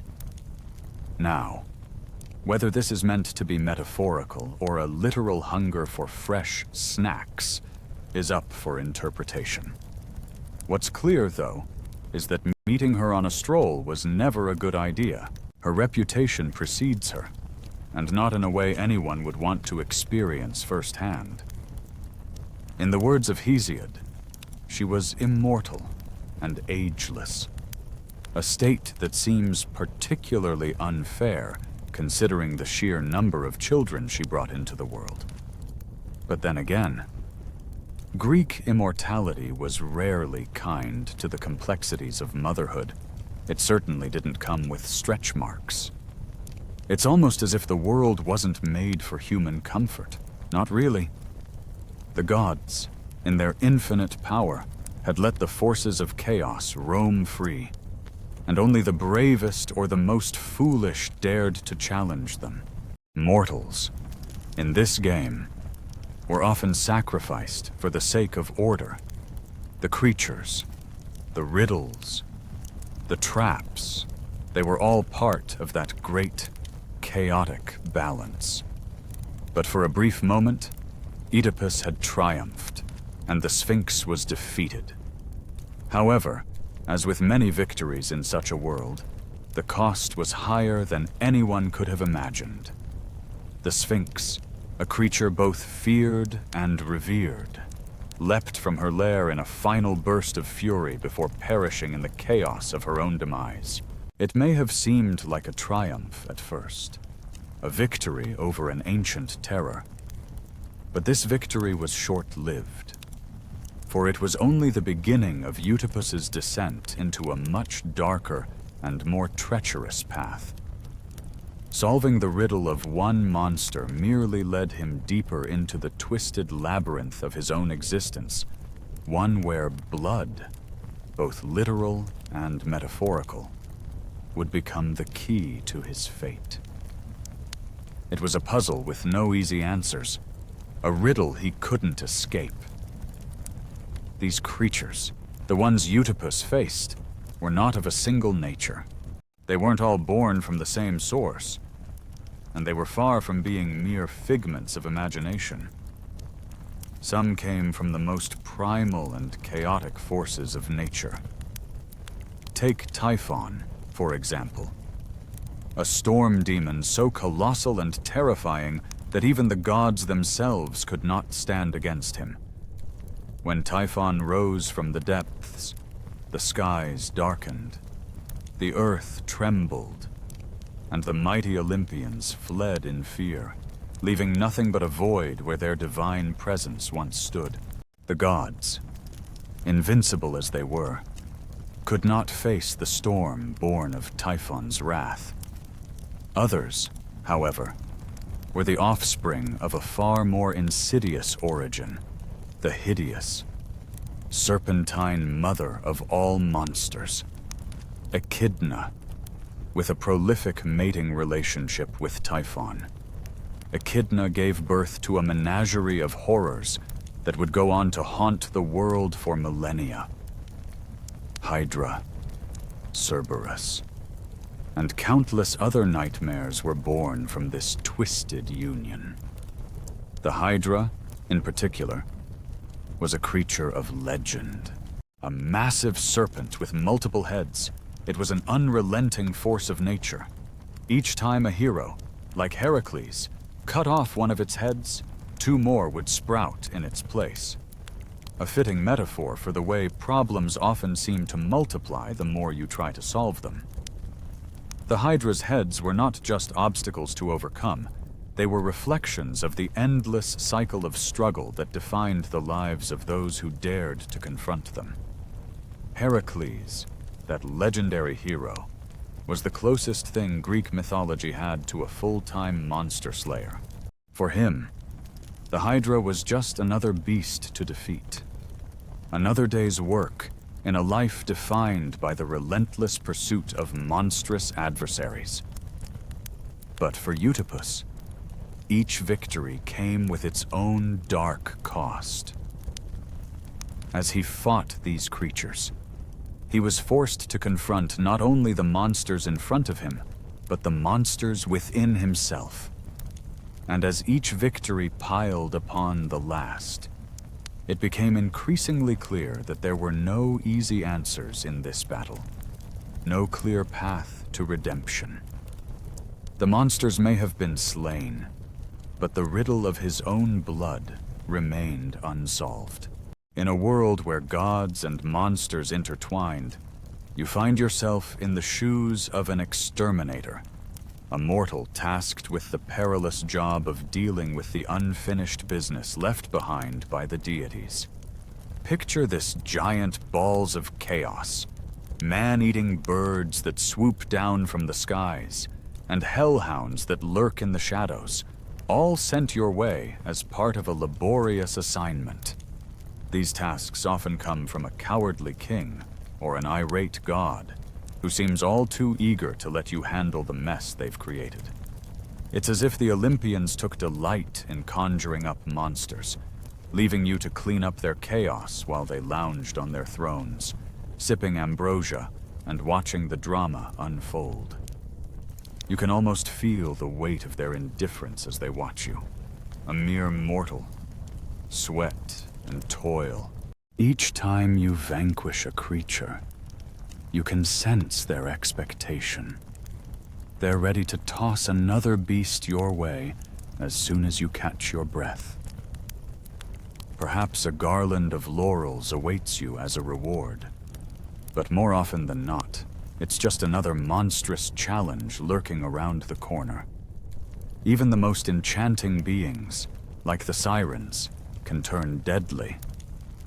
Imagine them perched on craggy rocks by the sea, their voices weaving a spell so sweet that sailors, entranced by the melody, forget everything: food, sleep, even their loved ones.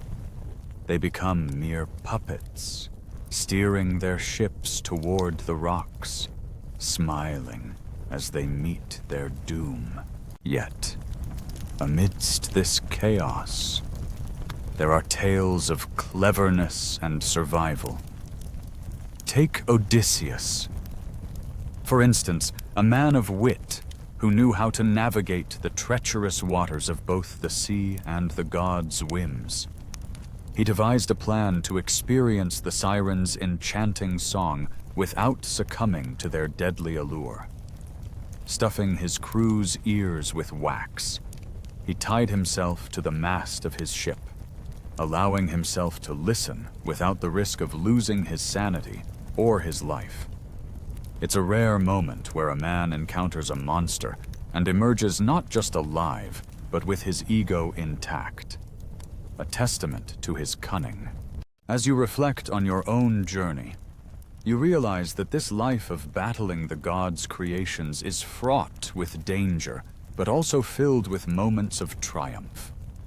Each encounter with a beast is not just a test of strength, but a challenge to your intellect and resolve.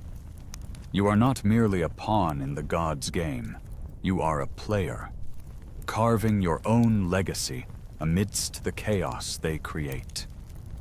And as you prepare for the next monster lurking in the shadows, you can't help but feel a thrill at the thought of what lies ahead, ready to face whatever the gods throw your way next. More often than not, mortals stumbled upon danger with no warning. It could be as fleeting as a flash of feathers cutting across the sky, or a sudden shadow looming overhead. Sometimes, it was a chilling hiss that echoed from deep within a dark cave. In the ancient Greek countryside, a place thick with myth and legend, the world was filled with hazards. And it wasn't just wild beasts lurking in the shadows. No. There were divine punishments given form gods and goddesses who shaped fate in their own terrifying ways. But in the midst of all these dangers, there was a paradox. These monsters, as frightening as they were, served a crucial purpose. They gave the heroes something to fight. Without these beasts and creatures, there would be no epic tales of bravery, no dramatic arcs of fear, confrontation, and sometimes triumph. This nymph lived far from the bustle of gods and men, in a hidden cave tucked away in a mysterious place known as Arima. Its exact location was a matter of speculation, with some claiming it lay in the distant lands of Silesia, in southern Anatolia. No one really knew for sure, not even the Greeks themselves. All that was certain was that she had claimed this isolated space as her own, a place where she could thrive in secrecy, away from the reach of both divine beings and mortal men. There, she waited, unseen, becoming part of the fabric of myth, her story passing from one generation to the next, whispered as a warning to those who might wander too far. Yet, for the ordinary mortal, those who were not heroes, life was a different, much darker story. Imagine being a farmer, a fisherman, or a child, simply trying to survive in a world where monsters weren't just things of myth. They were terrifying, tangible reminders that the world was far from safe. Every moment could turn into a nightmare. Earthquakes would strike without warning. Droughts would scorch the earth, and disease would spread with no explanation. In this ancient world, there were no scientific answers to explain lightning storms or the deadly plague that could sweep through a village. In a time like this, monsters were more than just symbols of nature. They were warnings, harsh lessons about the ways of the world. Take, for example, Medusa. She started, in some versions of the myth, as a beautiful maiden. She was the epitome of grace and charm, admired by all who laid eyes on her. But in a cruel twist of fate, she was assaulted by Poseidon in the very temple of Athena. The goddess, angered by this sacrilege, did not offer Medusa sympathy, nor comfort. Instead, she punished her in a way that would etch her name into legend forever. Athena transformed the maiden into a terrifying monster, with snakes for hair and a gaze that could turn anyone who looked at her to stone. Medusa's story was not just a tale of victimhood. It was a cautionary tale about behavior and punishment, about the ways in which the gods responded to the actions of mortals. The presence of these monsters in Greek mythology was never just about the physical threat they posed. They embodied the chaos and unpredictability of the world around them, reflecting a time when survival often depended on understanding the forces of nature and the will of the gods. The monsters were part of the cosmic order, a reminder that even the gods could be cruel, and that the line between hero and villain was often blurred. In this mythic world, every monster had a lesson to teach, every beast a warning to heed. And for those caught in their path, there was little distinction between myth and reality, only the struggle to survive. Not Poseidon, but the gods transformed her into something far worse, a gorgon. Her hair turned to writhing snakes, her gaze capable of turning anyone who met it into stone. Her life, now bound to eternal solitude, was a curse. But was she truly a monster? Or was she simply a woman, ravaged by divine wrath, molded into something others were meant to fear? Perhaps the answer lies somewhere in between. The ancient Greeks understood something fundamental. Monsters were not born. They were made. They weren't born with fangs or claws or scales. They were mortals, first ordinary beings, often torn apart by jealousy, curses, or vengeance. The line between humanity and monstrosity was always thin. So thin, in fact, that one could hardly tell when it had been crossed. Take the story of a king, for example. He had entertained guests with the hospitality of serving human flesh, a brutal feast disguised as a gracious gesture. His punishment, to be turned into a wolf, one of the earliest tales of the werewolf, but more than just a story of a man's transformation. It was a lesson. a warning offend the gods, and you risk losing everything, even your identity, your very humanity. And then there's the story of Lamia, once a queen of Libya, loved by Zeus. Hera, the ever-jealous goddess, could not bear this and, in her fury, had Lamia's children slaughtered. Grief overtook Lamia, but that was not the end of her torment. Hera, in her cruelty, cursed Lamia to never know rest, never be allowed the comfort of sleep. Instead, she was driven to madness, forced to prey on the children of others. From a mother's sorrow, Lamia became a nightmarish creature, a demon who stalked the shadows, feared in lullabies, and whispered in terror.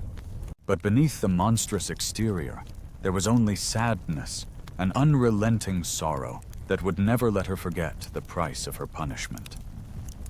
In these tales, the gods didn't simply create monsters. They created stories about how power, jealousy, and vengeance could twist a soul, turning the divine wrath into something more human than we care to admit.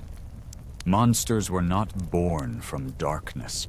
They were forged in the light of broken hearts and shattered lives.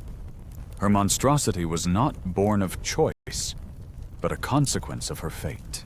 In the tales of ancient Greece, monsters were not mere creations of malice. They were the embodiment of tragic destiny, cursed and condemned by forces far beyond their control. It wasn't the soft tragedy we see today, but a harsh, unyielding one, an existence marked by suffering and fear. Yet, even in their monstrosity, these creatures were not meaningless. They had purpose, a deeper meaning woven into the fabric of the world. Take Cerberus, for example. Yes, he was a monster, a terrifying three-headed hound guarding the gates of the underworld. But he was also a sentinel, a keeper of boundaries, a cosmic force that separated the living from the dead. His role was vital, even if it was misunderstood by mortals. Monsters, in the Greek worldview, weren't merely enemies to be slain. They were part of a larger tapestry, representing the untamed, unpredictable forces of nature. The ancient Greeks lived with monsters not just in their stories, but in their understanding of the world.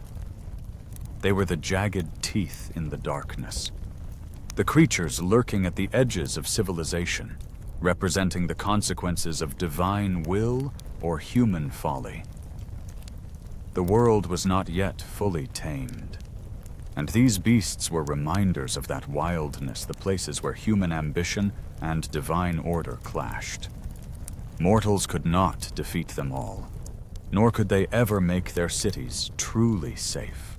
These monsters were as eternal as the stars. But despite the terror they inspired, humanity did not cower. They built temples, erected statues, and made offerings to gods, hoping that divine protection would shield them from these beasts. They passed down stories, tales of heroism, of victories over monsters, but also stories of survival, of how to live alongside them. For in these creatures, there was a constant reminder of life's precariousness, a knowledge that at any moment, a monster might appear at the doorstep. And so, mortals lived in the shadow of that uncertainty, always aware that monsters might be nearby, always prepared for their eventual return. Her immortality, her agelessness, those traits set her apart, giving her an almost untouchable quality. Yet, beneath this timeless facade, there is something hauntingly relatable. The quiet power of simply being, of existing in your own space without needing validation from anyone else, is something that resonates even today. In this way, she remains a figure both mysterious and strangely familiar, a reminder of the strength that can be found in silence and solitude, in the act of simply continuing to exist. Yet, for some, the monsters were not just symbols of terror. They were opportunities, invitations to rise above the ordinary, to challenge the odds and prove themselves. They were the chance to become heroes, to carve a name into the myth, to take on the very forces of fate. In every monster, there was the potential for greatness, a way to shape one's destiny by confronting the untamable forces of the world.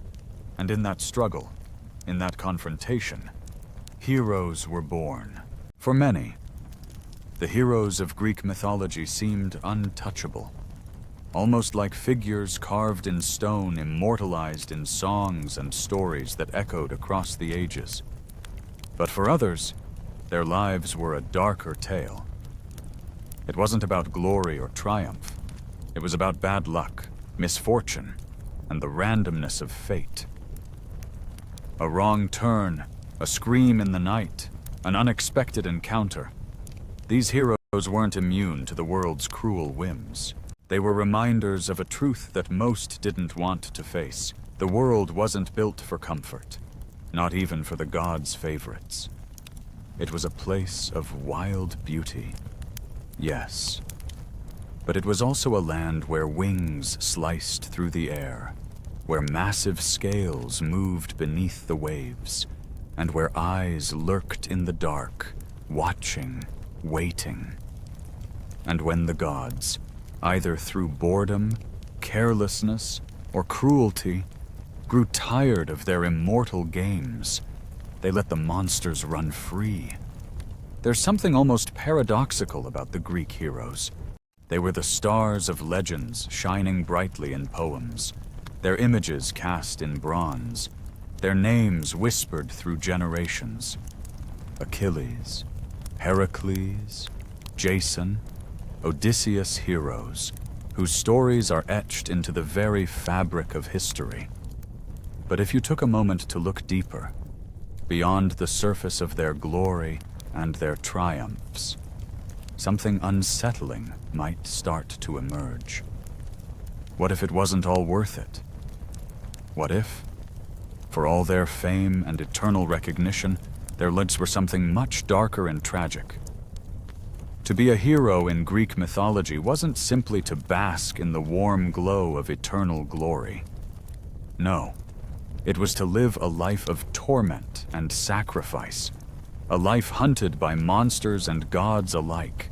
It meant being cursed, betrayed, exiled, and punished by forces far beyond human control.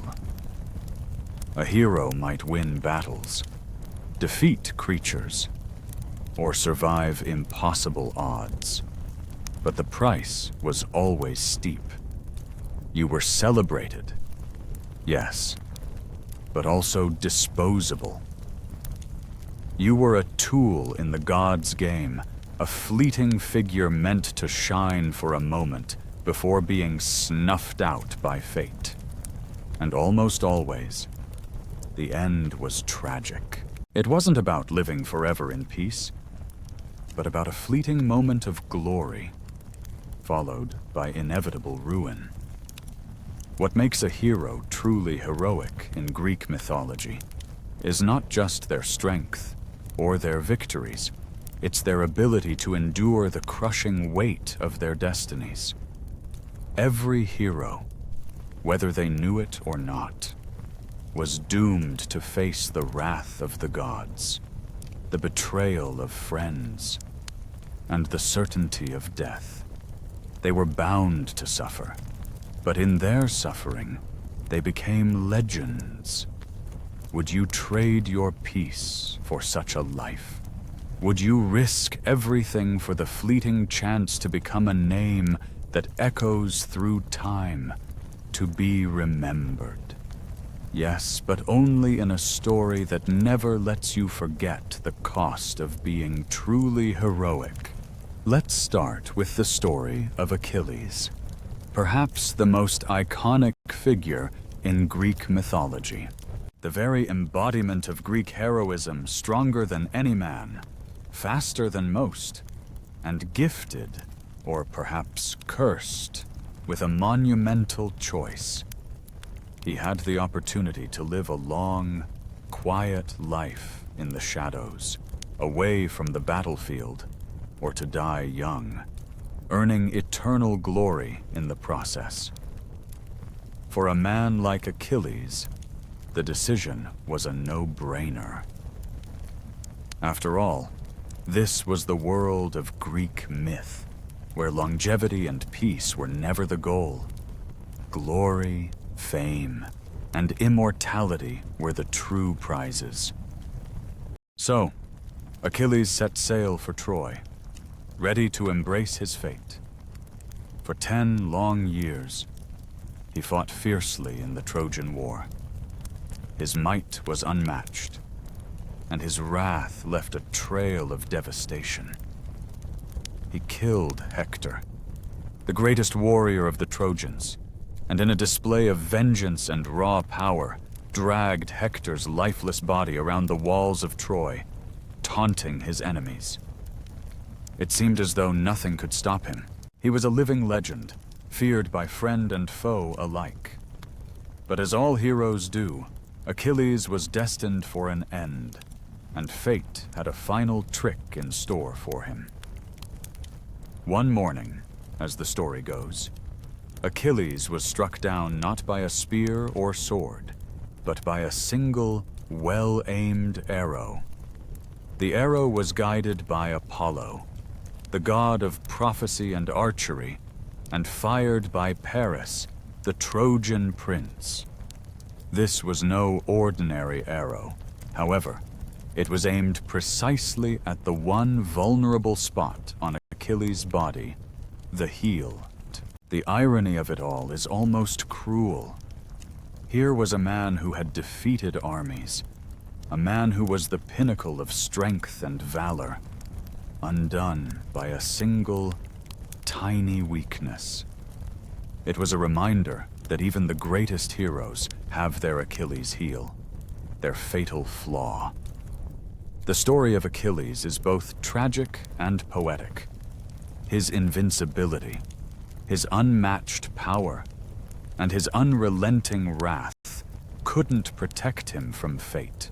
But perhaps the most striking aspect of his death is how it reflects the nature of heroism in the ancient world.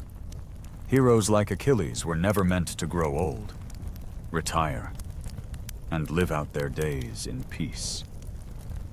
They didn't have the luxury of sitting down to write their memoirs or bask in the comfort of old age. Their purpose was clear. They were meant to die in battle, at the perfect moment, so that their names would be immortalized in song and story. They existed not to live, but to die, and to do so in a way that ensured their place in the annals of legend forever. And the gods made sure of it, didn't they? Take Heracles, better known by his Latin name, Hercules. He's the perfect example of divine intervention and human struggle. This was a man so strong that he once held up the sky itself. In one single afternoon, he managed to clean the stables of Augeas, and when he was just a baby, he strangled 2 serpents in his cradle. His strength was legendary, his feats monumental, yet, for all his power, he was never free. You see, it wasn't just the gods who saw to it that he would never escape his fate, but his own actions, driven by fate itself. As you stand at the edge of the river, a sense of foreboding washes over you. Others around you whisper of the depths that lie beneath the earth, their voices tinged with fear and reverence. Some choose to avoid the topic altogether, their eyes darting away, unwilling to confront the reality of what awaits afterlife. You can't help but wonder about the journey ahead, a journey that begins with a careless undertaker guiding souls across the water. If all goes as planned, you will find yourself entering the realm of Hades, a place shrouded in mystery and darkness. Heracles was doomed to endure the 12 labors, those infamous trials that became a symbol of his service and punishment. These tasks were not just challenges, they were a form of penance, forced upon him after a fit of madness, sent by the gods, caused him to tragically kill his wife and children.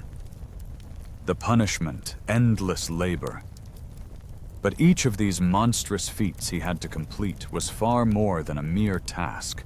They were a reminder of his transgressions, an unrelenting chain he could never break. These labors became his life, each one a mark on his soul, further sealing his fate. It's as though he were walking through life with the weight of his past pressing down on him. Despite the horrors he faced, the worst was yet to come. Heracles was tricked into wearing a tunic soaked in poison, a gift from his second wife, who believed it would secure his loyalty. The poison, however, slowly consumed him, eating away at him like fire. He died a slow, agonizing death, writhing in pain as his mortal body burned on a pyre. Yet, as his flesh was reduced to ashes, the divine part of him, the part the gods had gifted him, ascended to Olympus. His mortal struggles were over, but the gods welcomed him only after they had burned him down to his very bones, leaving only the divine essence that had always been a part of him. And then there's Jason, handsome, charming, and ambitious Jason. The gods had their eyes on him too, shaping his journey just as much as they had with Heracles. Jason was no stranger to hardship, and like all the heroes before him, his story was written in the stars, influenced by forces beyond his control.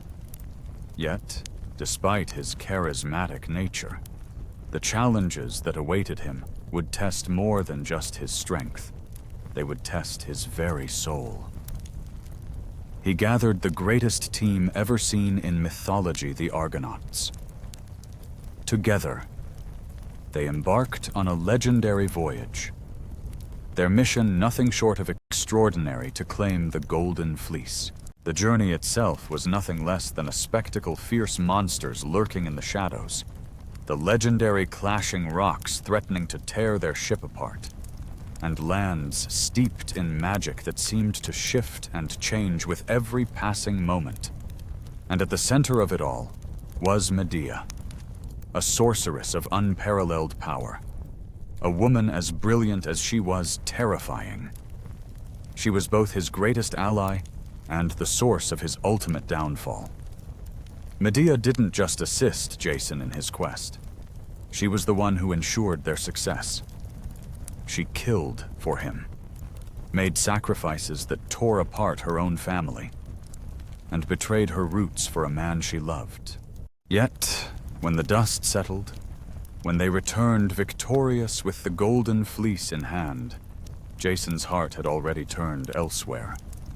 He married another woman, casting Medea aside as though she had never been more than a fleeting part of his story. What followed was a chilling response from Medea, a woman scorned and capable of unspeakable vengeance. In a tragic and heart-wrenching act, she murdered their children and disappeared, leaving Jason broken, a shell of the hero he once was. Jason, once hailed as the greatest of heroes, didn't die in battle, nor did he fall in a mighty war. No, his end came quietly, in a way that seemed almost poetic in its irony. Years later, a beam from his rotting ship, a relic of his glory days, fell on him and crushed him. A man once revered, once feared, now forgotten. Not slain by enemy or sword, but by neglect and the unrelenting pull of gravity. His fall from grace was complete, and his name, like so many others, would eventually fade into myth. In the end, these heroes, who had stood at the peak of greatness, never truly found safety, not from the monstrous creatures that stalked them, not from the treacherous friends who betrayed them, and not even from the choices they made along the way. Their greatness, once a shining beacon, became a double-edged sword. The gods, in their jealousy and anger, were swift to take offense at mortals who dared to claim too much glory. And the greater their fame, the more brutal their fall. After all, divine attention was rarely a compliment. Just ask Bellerophon. He was the epitome of a hero-tamer of the mighty Pegasus, slayer of the terrifying Chimera, a man favored by the gods themselves. He had it all: fame, fortune, and the admiration of every mortal who crossed his path. But one fateful day, he made a decision that would seal his tragic fate. Bellerophon, in all his glory, decided to take Pegasus on a flight to Olympus, not to conquer, not to challenge, but simply to visit the gods. He thought it would be an innocent journey, a moment to bask in their favor. But the gods were not as kind as Bellerophon believed. Zeus, in his infinite power and pride, sent a gadfly to sting the noble Pegasus. The horse, startled and frantic, bucked violently, sending Bellerophon tumbling from the skies. The fall should have been fatal, and while Bellerophon technically survived, he was forever broken, crippled and blind. He was left to wander the earth, a shell of the hero he once was. He was now shunned by both gods and men, left to live out his days in solitude. His tale became a somber reminder. There is one thing a mortal must never do: try to sit at the table of the divine. It wasn't that heroism was without admiration. Far from it. The Greeks celebrated their heroes in song and sculpture, immortalizing their deeds for future generations to revere. Yet, there was always an underlying sense of danger in these tales, a sense that to rise too high was to invite an inevitable fall. No hero, no matter how great, was immune to the whims of the gods or the fickle nature of fate. This theme is perhaps best illustrated in the story of Ajax, a giant among men. Ajax was a warrior of unparalleled strength and courage, his name synonymous with victory on the battlefield. Upon crossing the river, you realize that Hades is not merely a god. He exists in a distant, shadowy palace, watching over the underworld. This realm is guarded by Cerberus, the fearsome three-headed hound. As you approach, you feel the weight of his gaze, knowing he will allow you entry, but will never let you leave. It is here, in this somber domain, that your fate will be determined. But don't be mistaken. It is not the whims of a single deity that decide your destiny. Instead, the Greek afterlife is overseen by a cadre of judges, Minos, Rhadamanthus, and Aeacus, once mortals themselves, now eternal arbiters of the deceased.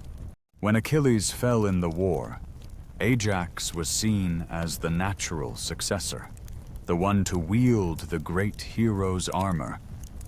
It was a position of honor, a prize that would elevate Ajax even further in the eyes of the gods and mortals alike. But the gods had other plans. The armor, meant to go to the greatest of warriors, was awarded to Odysseus instead. Ajax, enraged and humiliated, could not bear the dishonor. His sense of invincibility shattered. He spiraled into madness.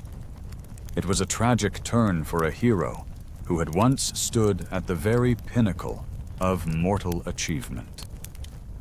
In the end, Ajax's fate was sealed by his inability to accept the cruel, capricious nature of the divine. Like Bellerophon before him, he learned too late that no mortal can ever truly rival the gods. Humiliated and maddened by betrayal, Ajax was consumed by a burning desire for revenge. His mind, clouded by the wrath of Athena, led him down a tragic path. In his fury, he slaughtered livestock, believing them to be his enemies. His comrades turned traitors. When the fog of rage finally lifted and he saw the devastation he had wrought, he was overcome with grief. The weight of his actions, the dishonor of it all, pushed him into despair. Stricken by guilt, Ajax could bear no more. He fell upon his own sword, ending his life. No enemy had defeated him. Only his own shame had been his conqueror. This tragedy speaks volumes about the Greek worldview, particularly how they viewed the concept of glory. They called it kleos, not simply fame, but the lasting legacy of one's deeds. What would be remembered after you were gone? What would poets sing of you? What statues would honor your name to the Greeks? Kleos was the only form of immortality that mattered. The afterlife was a bleak and dismal place, gray fields, wandering shades, no wine to enjoy, no warmth of the sun. It was an existence devoid of meaning. In this harsh view of the world, it was far worse to be forgotten than to die. Heroes of the Greek world were driven by a relentless need to carve their names into eternity. They didn't chase glory out of foolishness, but out of a deep, desperate yearning for meaning. Each one sought to live a life that would echo through the halls of time. A life that would not fade into obscurity but would be remembered for generations. Danger and risk were constant companions to these figures, for only by confronting death head-on could they hope to secure their place in history. Yet, beneath all the valor and heroism, there is an undeniable sadness. Take Odysseus, for instance. He was the mastermind who turned the tide of the Trojan War with his cunning. His victory didn't come through brute strength or sheer force of arm, but through intelligence and strategic thinking. Yet even he, the great tactician, was driven by the same deep fear of obscurity. He fought not only for victory, but for the hope that his name would live on in song, that his legacy would endure long after his death. This relentless pursuit of glory, while a testament to human ambition, ultimately reveals the tragic depths of the Greek psyche, the need for meaning in a world where even heroes cannot escape the ravages of time. The Trojan horse, an idea born from his mind. A clever trick that would turn the tide of war, but also mark the beginning of a long and painful journey. After the fall of Troy, Odysseus embarked on what would become a 10-year odyssey, a journey not just across the seas, but through the very heart of human struggle. Storms, monsters, temptations, they were all waiting for him. Every step of the way, the gods seemed to throw new challenges in his path, each more harrowing than the last. Why? Because once, in the heat of victory, he had boasted that his triumphs were his own. And Poseidon, the god of the seas, took that as a personal offense. But even after Odysseus finally reached his homeland, Ithaca, his battle was far from over. The suitors who had taken over his house awaited him, their arrogance and power a constant threat to his rule. He had to fight, not just for survival, but for the very future of his family and kingdom. And in the end, it wasn't just about fighting men, it was about restoring trust with his wife, Penelope, proving his worthiness as a king, and reclaiming what was rightfully his. Odysseus' journey was a relentless cycle of triumph and loss, struggle and redemption. It was a reminder that in Greek myth, the hero's journey never truly ends. And in the stories of heroes, there is no such thing as rest. The very concept of peace is fleeting. Take Perseus, for instance. He was the one who defeated the monster Medusa, saved Andromeda from certain death, and performed feats of strength and bravery that could have made him a legend for all time. Yet, his tale doesn't end with a crown or a hero's celebration. Instead, he fades from the limelight, slipping quietly into obscurity. The man who had defeated monsters and gods alike ended his days away from the glory, far from the battlefield, and even further from the epic stage that had once told his tale. Even the women of Greek mythology, often overshadowed by their male counterparts, had their own share of suffering. Their stories, though less frequently sung by bards, were no less filled with pain. Women like Helen of Troy, who was both a victim and a catalyst of war, or Medea, whose love turned to tragedy. Their struggles were often deep, emotional, and tragic in ways the world still struggles to comprehend. Heroic, yes, but their victories, if they could even be called victories, came at a cost that would haunt them forever. The very concept of glory in mythology, whether for men or women, seems to have an expiration date. Victory, though it may shine brightly at first, always fades, leaving behind a long shadow of sacrifice and sorrow. Atalanta, the swiftest of runners and the deadliest of hunters, was a woman of unmatched skill and beauty. Her speed was legendary, no one could catch her, not even the fastest men who came to challenge her. Her abilities on the hunting grounds were unparalleled, and her reputation spread far and wide. But despite her many admirers, she had sworn an oath that no man would win her hand in marriage unless he could outrun her in a race. It was a promise that seemed impossible to fulfill, for no one had ever managed to defeat her. As you stand before these judges, they scrutinize your life, examining every deed, every crime, and every sacrifice you made. Their celestial audit is thorough, and you can feel the weight of your past pressing down on you. You are not just a collection of memories. You are a tapestry woven from the choices you made. Based on their judgment, you will be sorted into one of the many realms of the afterlife. If you find yourself lacking, you may be cast into the deepest pit, a vast abyss of torment that lies even below Hades himself. This is no ordinary punishment. It is a place designed for the worst offenders, where suffering is crafted with poetic symmetry, ensuring that the pain is as profound as the sins committed in life. Many tried, of course, their hearts filled with hope and desire, but all of them fell short.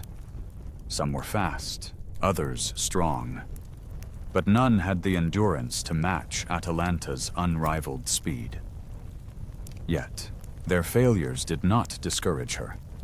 Instead, they only confirmed her belief that no man was worthy enough to claim her hand. She had set her own path, and no one could sway her from it. It seemed that the race for her heart would never end. Then, one day, Hippomenes, a young man with courage and determination, decided he would not give up so easily. He knew the odds were against him, but he could not resist the challenge. Unlike the others who relied solely on their strength or speed, Hippomenes sought out a different kind of help. He turned to Aphrodite, the goddess of love, for guidance. In a moment of divine intervention, Aphrodite gave him 3 golden apples, each imbued with the power to distract Atalanta. With these, Hippomenes devised a clever plan. As the race began, Atalanta surged ahead, her legs carrying her like the wind, but Hippomenes was not far behind. As they ran, he tossed one of the golden apples in front of her. The shiny, glowing fruit caught her attention, and for just a moment, she slowed to retrieve it. This gave Hippomenes the chance to gain ground.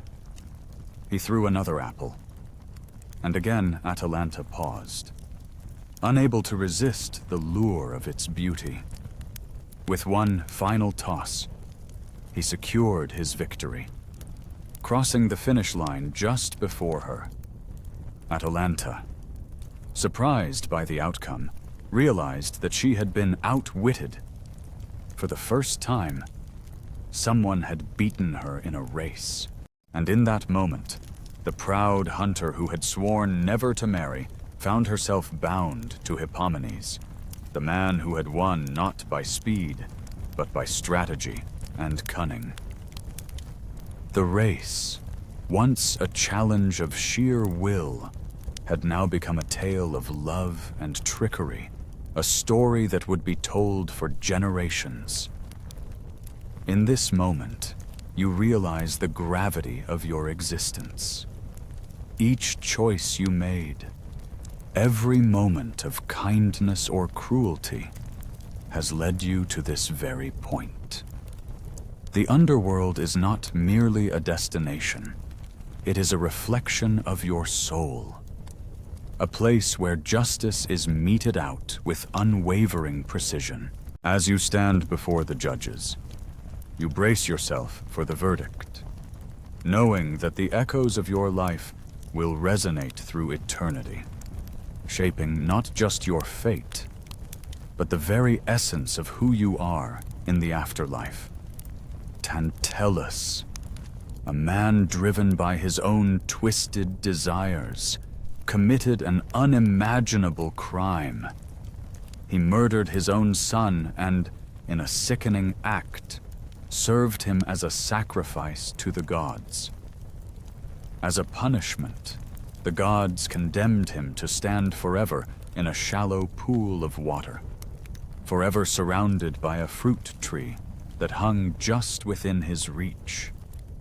He could never drink, never eat, no matter how desperately he tried.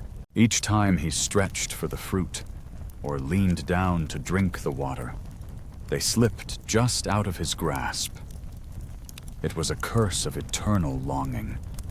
a constant reminder of his own insatiable hunger and thirst. Yet he could never satisfy either. Forever tantalized, forever teased, Tantalus remained in an endless loop of unfulfilled desire.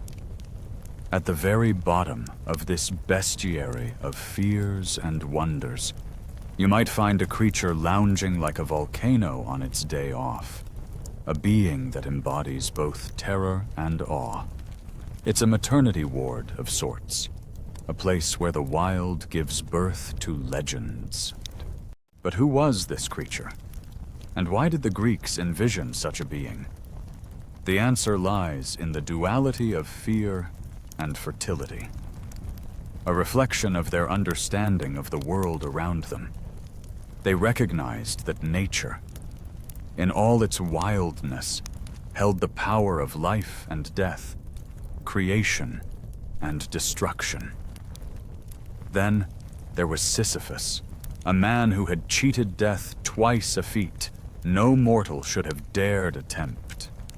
The first time, he outwitted Thanatos, the spirit of death itself, binding him so that no one could die.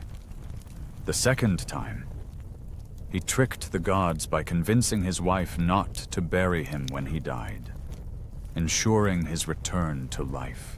For these audacious acts, the gods sentenced him to an eternity of toil. Sisyphus was condemned to roll a massive boulder up a hill, but just as he neared the summit, the stone would always roll back down.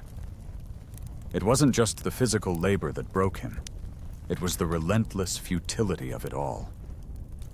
Every time he thought he had succeeded, the boulder would tumble back to the bottom, forcing him to begin the hopeless task again. The gods didn't just punish his actions.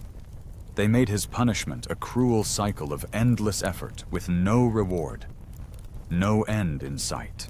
And then there was Ixion, whose ambition led him to make an ill-fated attempt to seduce Hera, the queen of the gods. This was a fatal mistake, for Zeus, furious at the transgression, bound Ixion to a wheel of fire, condemning him to spin through eternity. Round and round he goes, a blazing wheel that never stops, an eternal reminder of the dangers of overreaching, of chasing after desires beyond one's reach. Ixion's fate serves as a warning. Some mortal ambitions come at a price too high to pay, a cost that no one can afford to bear. These were the stories of those who committed sins that echoed through the ages. Each of them faced a punishment so brutal, so torturous, that it left a mark not just on their bodies, but on their very souls.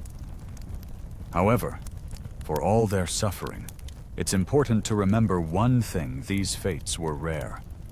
The depths of Tartarus were not overflowing with the damned. The gods reserved such extreme punishments for only the most unforgivable of sins. They served as a cautionary tale, a reminder of the consequences of hubris, deceit, and betrayal. Yet the number of those who faced such dire fates was few.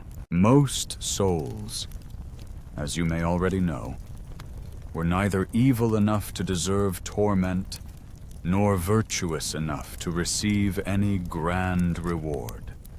They were simply ordinary. This brings us to the realm of Asphodel Medos, a place that not many speak of. It is the destination for those who led a life of mediocrity, the ones who paid their taxes, said their prayers, and generally kept out of trouble. They weren't bad people, but they weren't remarkable either. They simply drifted through life, doing what was expected and little more. And when death came for them, they didn't make a fuss. As the centuries slipped by, these souls forgot who they were. The living had long since forgotten them, and in the grand tapestry of the afterlife, they were unremarkable. They were the forgotten ones. Among the dead, they faded into the background, not erased or destroyed, but diminished. The ancient Greeks didn't believe in true annihilation, but they did believe in entropy decay and fading away into nothingness. These souls existed, yes, but without sharpness or definition. It wasn't punishment, it was simply the passage of time, the erosion of identity and purpose. But not all souls ended up in Asphodel Meadows. There were a select few who found themselves in a far more enviable place, the Elysian Fields. These were the souls of heroes, those who had shown exceptional virtue, or those who had been favored by the gods themselves. These individuals were granted entry into a realm that could only be described as a true reward, a land of endless spring, where the sun always shone. Gentle breezes whispered through the air, and the music of the gods played endlessly. There were feasts, athletic contests for those who still enjoyed a good challenge even in the afterlife, and the sort of peace that only the truly worthy could ever hope for. In the Elysian Fields, there was no sense of fading away. Here, the elite of the afterlife lived on, untouched by the passage of time, forever bathed in the glow of their past deeds. This was no ordinary resting place. This was a paradise for those who had earned it, a reward beyond what any mortal could ever dream of. It was, in every sense, a final resting place fit for heroes. Achilles stood there, but if you're thinking he was thrilled by his fate, think again. According to Homer's depiction, when Odysseus ventures into the underworld and converses with the great warrior, Achilles makes a striking admission. He confesses that he would rather serve as a humble, living servant to a poor man than reign as a king among the dead. This, of course, casts a shadow over the appeal of the afterlife. There's no glamour in death, at least not the way Achilles sees it. Yet, despite his discontent, the Elysian Fields offer a form of peace, if not the kind of joy he once knew. In these serene, sunlit plains, the dead might find solace, though it's a far cry from the glorious battles Achilles fought in life. The fields were reserved for the virtuous, those who had lived well, or in some cases, those who might be granted a second chance. In the world of the Greeks, if you were fortunate enough to live justly, or if you were reincarnated and lived well once more, you could earn a place there for eternity. It was almost like a divine retirement plan, a reward for moral consistency, a way of offering the virtuous an eternal reprieve, far from the chaos of the mortal world. This notion of reincarnation became more solidified in Greek thought over time. The philosopher Plato, ever the deep thinker, painted a picture of souls being judged after death. Once judged, they would then choose their next life based on the lessons they'd learned in their previous one. In this system, the outcome of your future existence depended on the choices you had made during your mortal life. A philosopher might rise to rule as a wise king, while a tyrant might find himself transformed into something far less glorious, a dung beetle, for instance.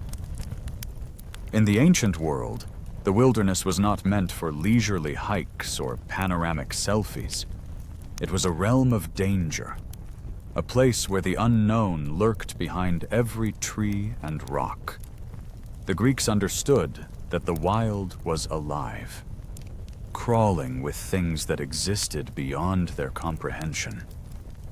They revered and feared it, crafting stories that echoed through the ages, reminding you that nature, in all its ferocity and beauty, was a force to be respected and feared. In Plato's telling, the afterlife wasn't random. Your destiny was shaped by what you valued most in life. Wisdom led to greater clarity, understanding, and honor, while vanity or selfishness led to repetition, bringing you back to where you started. It wasn't a universal belief at the time, but it was one that made the Greeks question the deeper meaning of life, death, and the choices we make along the way. In a way, the ancient Greeks shared a common yearning that transcended even their understanding of life and death, a desire for some form of justice beyond the grave.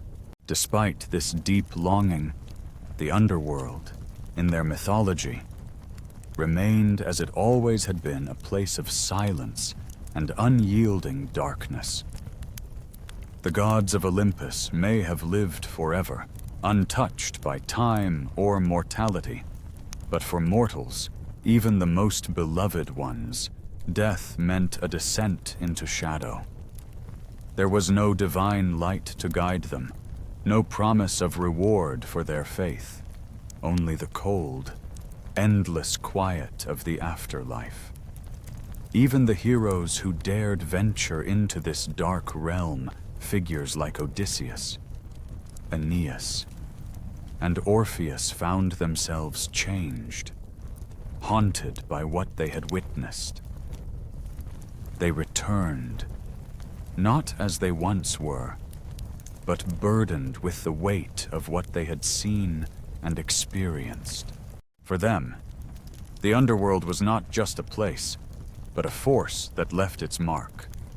It was a place you couldn't leave unchanged. Even those who sought to defy it, who tried to cheat death, found the consequences all too real.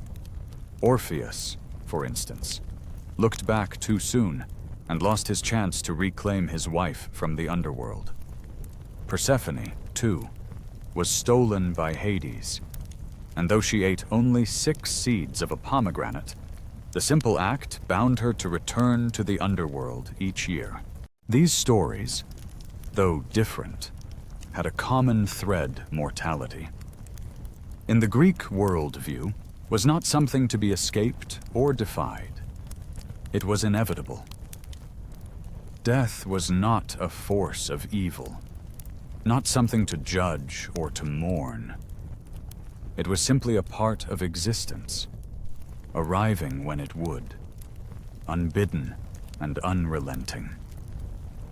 Perhaps that's why heroes like Heracles, who dared venture into the depths of the underworld to retrieve the 3-headed Cerberus as one of his legendary labors, barely escaped unscathed. No one who enters the realm of the dead leaves without paying a price. The very nature of death in Greek thought was as relentless as it was impartial. It neither celebrated nor wept. It simply came, as inevitable and unavoidable as the changing of seasons. To the Greeks, death was not something to be feared or revered.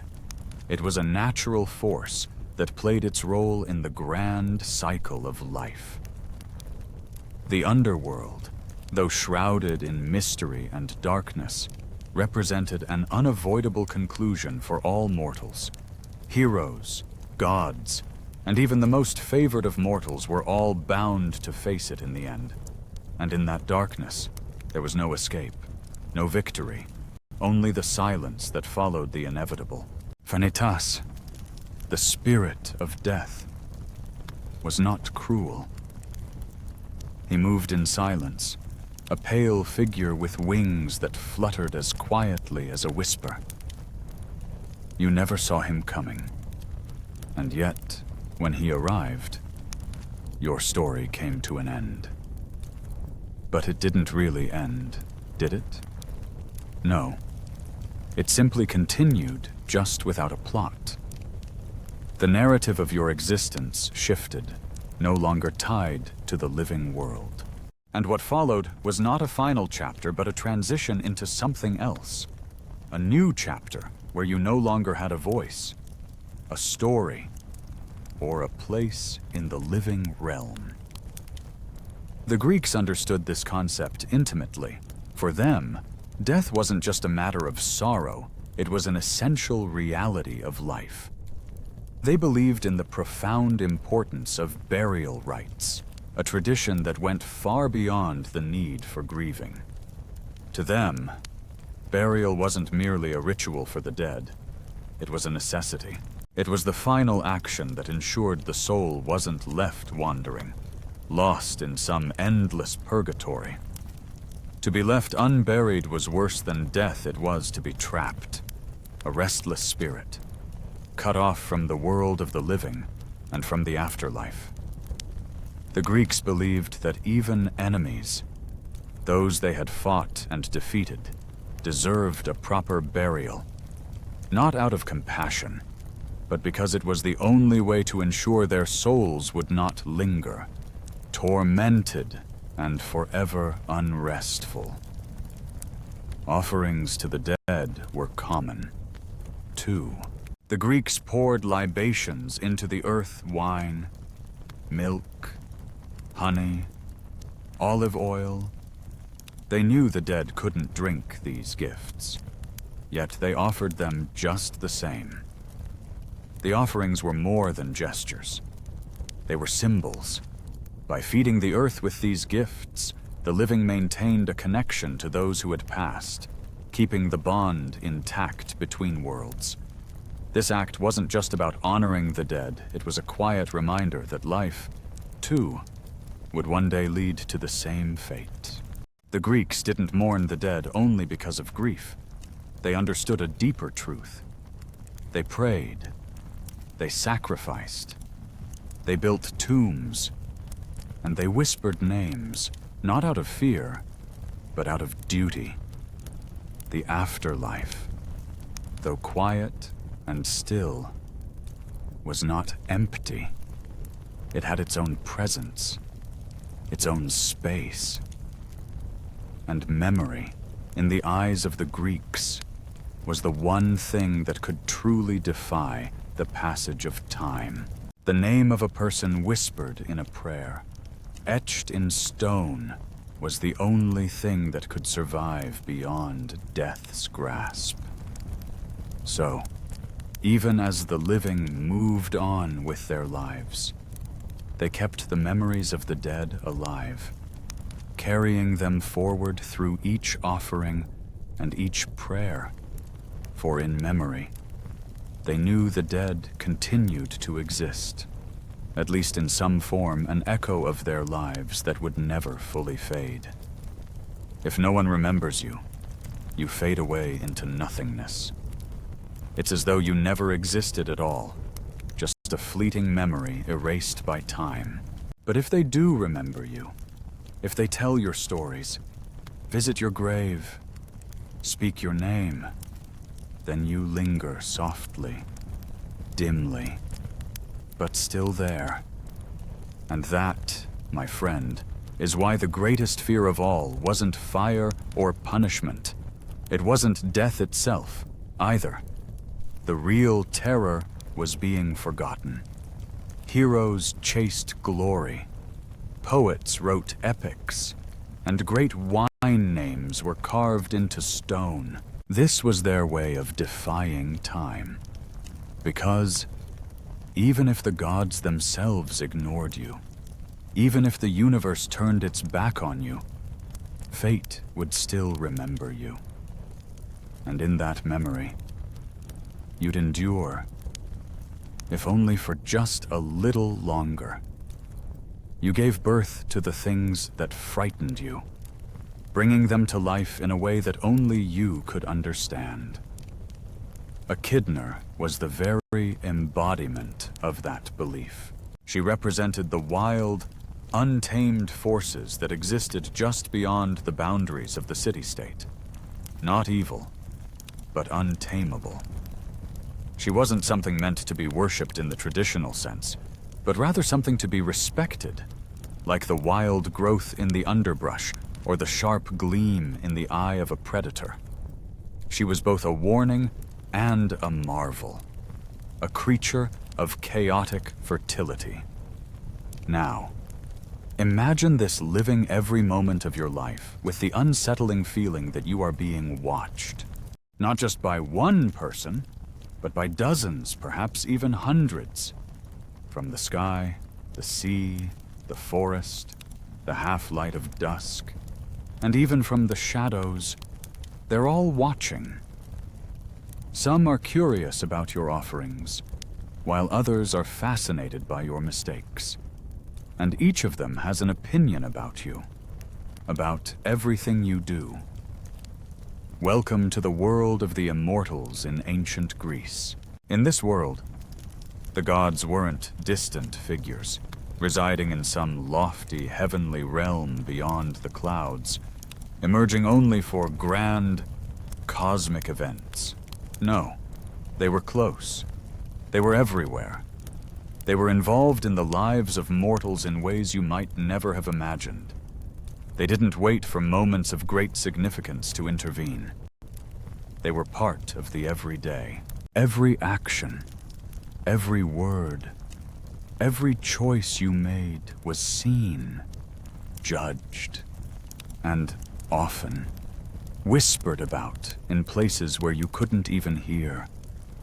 The immortals lived in this constant gaze, in a world where your every step might draw divine attention. The stakes were higher than you could ever realize. So, the desire to be remembered, to make your mark, was more than just vanity or ambition. It was a matter of survival. In a way, to be forgotten was to be erased, to lose your essence, to vanish like dust in the wind. And in that fear, heroes were made. No, they were everywhere. You couldn't escape them, no matter where you went. In every flicker of flame, the whisper of the breeze, the creak of old timber, and even the soft rustle of an olive leaf. They were always watching, observing, waiting. But that was not the most unsettling part. No, the most troubling thing was that they were judging. They didn't miss a thing. What you offered, how you spoke, the things you chose not to say. They noticed whether you were clean, whether you spoke truthfully, or if you happened to look the wrong way during a festival. Even the smallest mistake, like sneezing at the wrong moment in a temple, could be enough to draw their attention. And their eyes never blinked, never turned away. They were always watching. And in their silent way, they were always judging. It was unnerving to think about. But the truth was, you mattered to them. And yet, you didn't. You were nothing more than a fleeting moment in their endless existence. The gods had a strange way of fixating on mortals. It was like the way children fixate on ants, curious, fascinated, sometimes kind, but often cruel. It didn't matter who you were or what you did. You could be a grand hero, an infamous villain, or simply a humble fisherman. It didn't matter if you were a potter shaping clay or a widow selling figs in the market, you still lived under their unblinking gaze. And with that gaze came the constant fear of misfortune. For you were always just one missed prayer, one forgotten offering away from the wrath of the gods. Take, for example, the case of a perfectly decent young man, a hunter. A man who loved his dogs and his quiet life in the woods. He was a man of simple joys, and yet, in the gods' eyes, that was enough to be watched. His life wasn't marked by great deeds or grand battles, but it didn't matter. The gods saw him, and that meant his every action, Every word was weighed. Perhaps he didn't think much of it, but one day, in a moment of careless distraction, he made an offering that wasn't perfect. A slip in his prayers, a gesture not quite right. And just like that, his fate changed. One small misstep, and the gods' gaze turned from distant curiosity to cruel attention. For they were always watching, waiting for any sign of imperfection, ready to strike when least expected. In their eyes, no one was ever truly safe. Not the heroes, not the villains, and certainly not the common folk. You could live your life doing the right thing, following all the rules, and still, one moment of forgetfulness could be enough to bring the gods' wrath upon you. That was the burden of living under their watchful eyes. They saw everything. They never missed a thing. And you could never be sure whether their gaze would bring you a blessing or a curse. In the quiet world of the woods, life was simple and serene. A place where nature held its breath and time seemed to stand still. One day, while strolling through the dense forest, you found yourself stepping into a hidden glade, a peaceful clearing where the trees gave way to the soft embrace of sunlight. The air was thick with the scent of moss and earth, and a gentle breeze whispered through the branches. As you stood there, taking in the tranquility, the sounds of the forest seemed to fade into the background, the soft chirping of birds, the rustling of leaves. Then, your eyes fell upon a sight that froze you in place, Artemis. The goddess of the hunt, the moon, and the fiercely protected realm of chastity, was bathing in a secluded pool. You didn't speak. You didn't even move. You simply saw her. And that was enough. But the moment your gaze met hers, something shifted. She turned, her piercing eyes locking with yours. And in that instant, you realized your mistake. Without a single word, she raised her hand. And before you could comprehend what was happening, she transformed you into a stag. The world around you blurred, and your body changed in an agonizing instant. As the new form of a magnificent deer, you tried to run, but it was too late. Your own dogs, once loyal and sharp-toothed, now confused by the strange scent of their master, descended upon you with ferocity. The sharp bites and the sounds of their snarls filled your ears as they tore into you, rending flesh from bone. You had been punished for nothing more than a fleeting glimpse, a simple act of seeing. The gods had spoken, and their message was unmistakable. Innocence was no defense, and the gods were always watching, ready to strike at even the most innocent of mistakes. Yet not all stories of the gods were laced with such cruelty.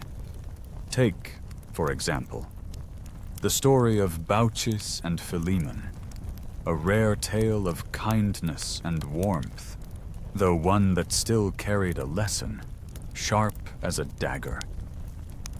It began on a stormy day when Zeus and Hermes, disguised as poor, humble travelers, wandered from door to door in a small village, seeking shelter from the cold. They were met with nothing but rejection. Each house they approached turned them away. Some mocked them, some slammed the door in their faces. But the two gods, unnoticed by the villagers, continued on their way. Their hearts heavy but still hopeful. They finally came upon one humble cottage at the edge of the village.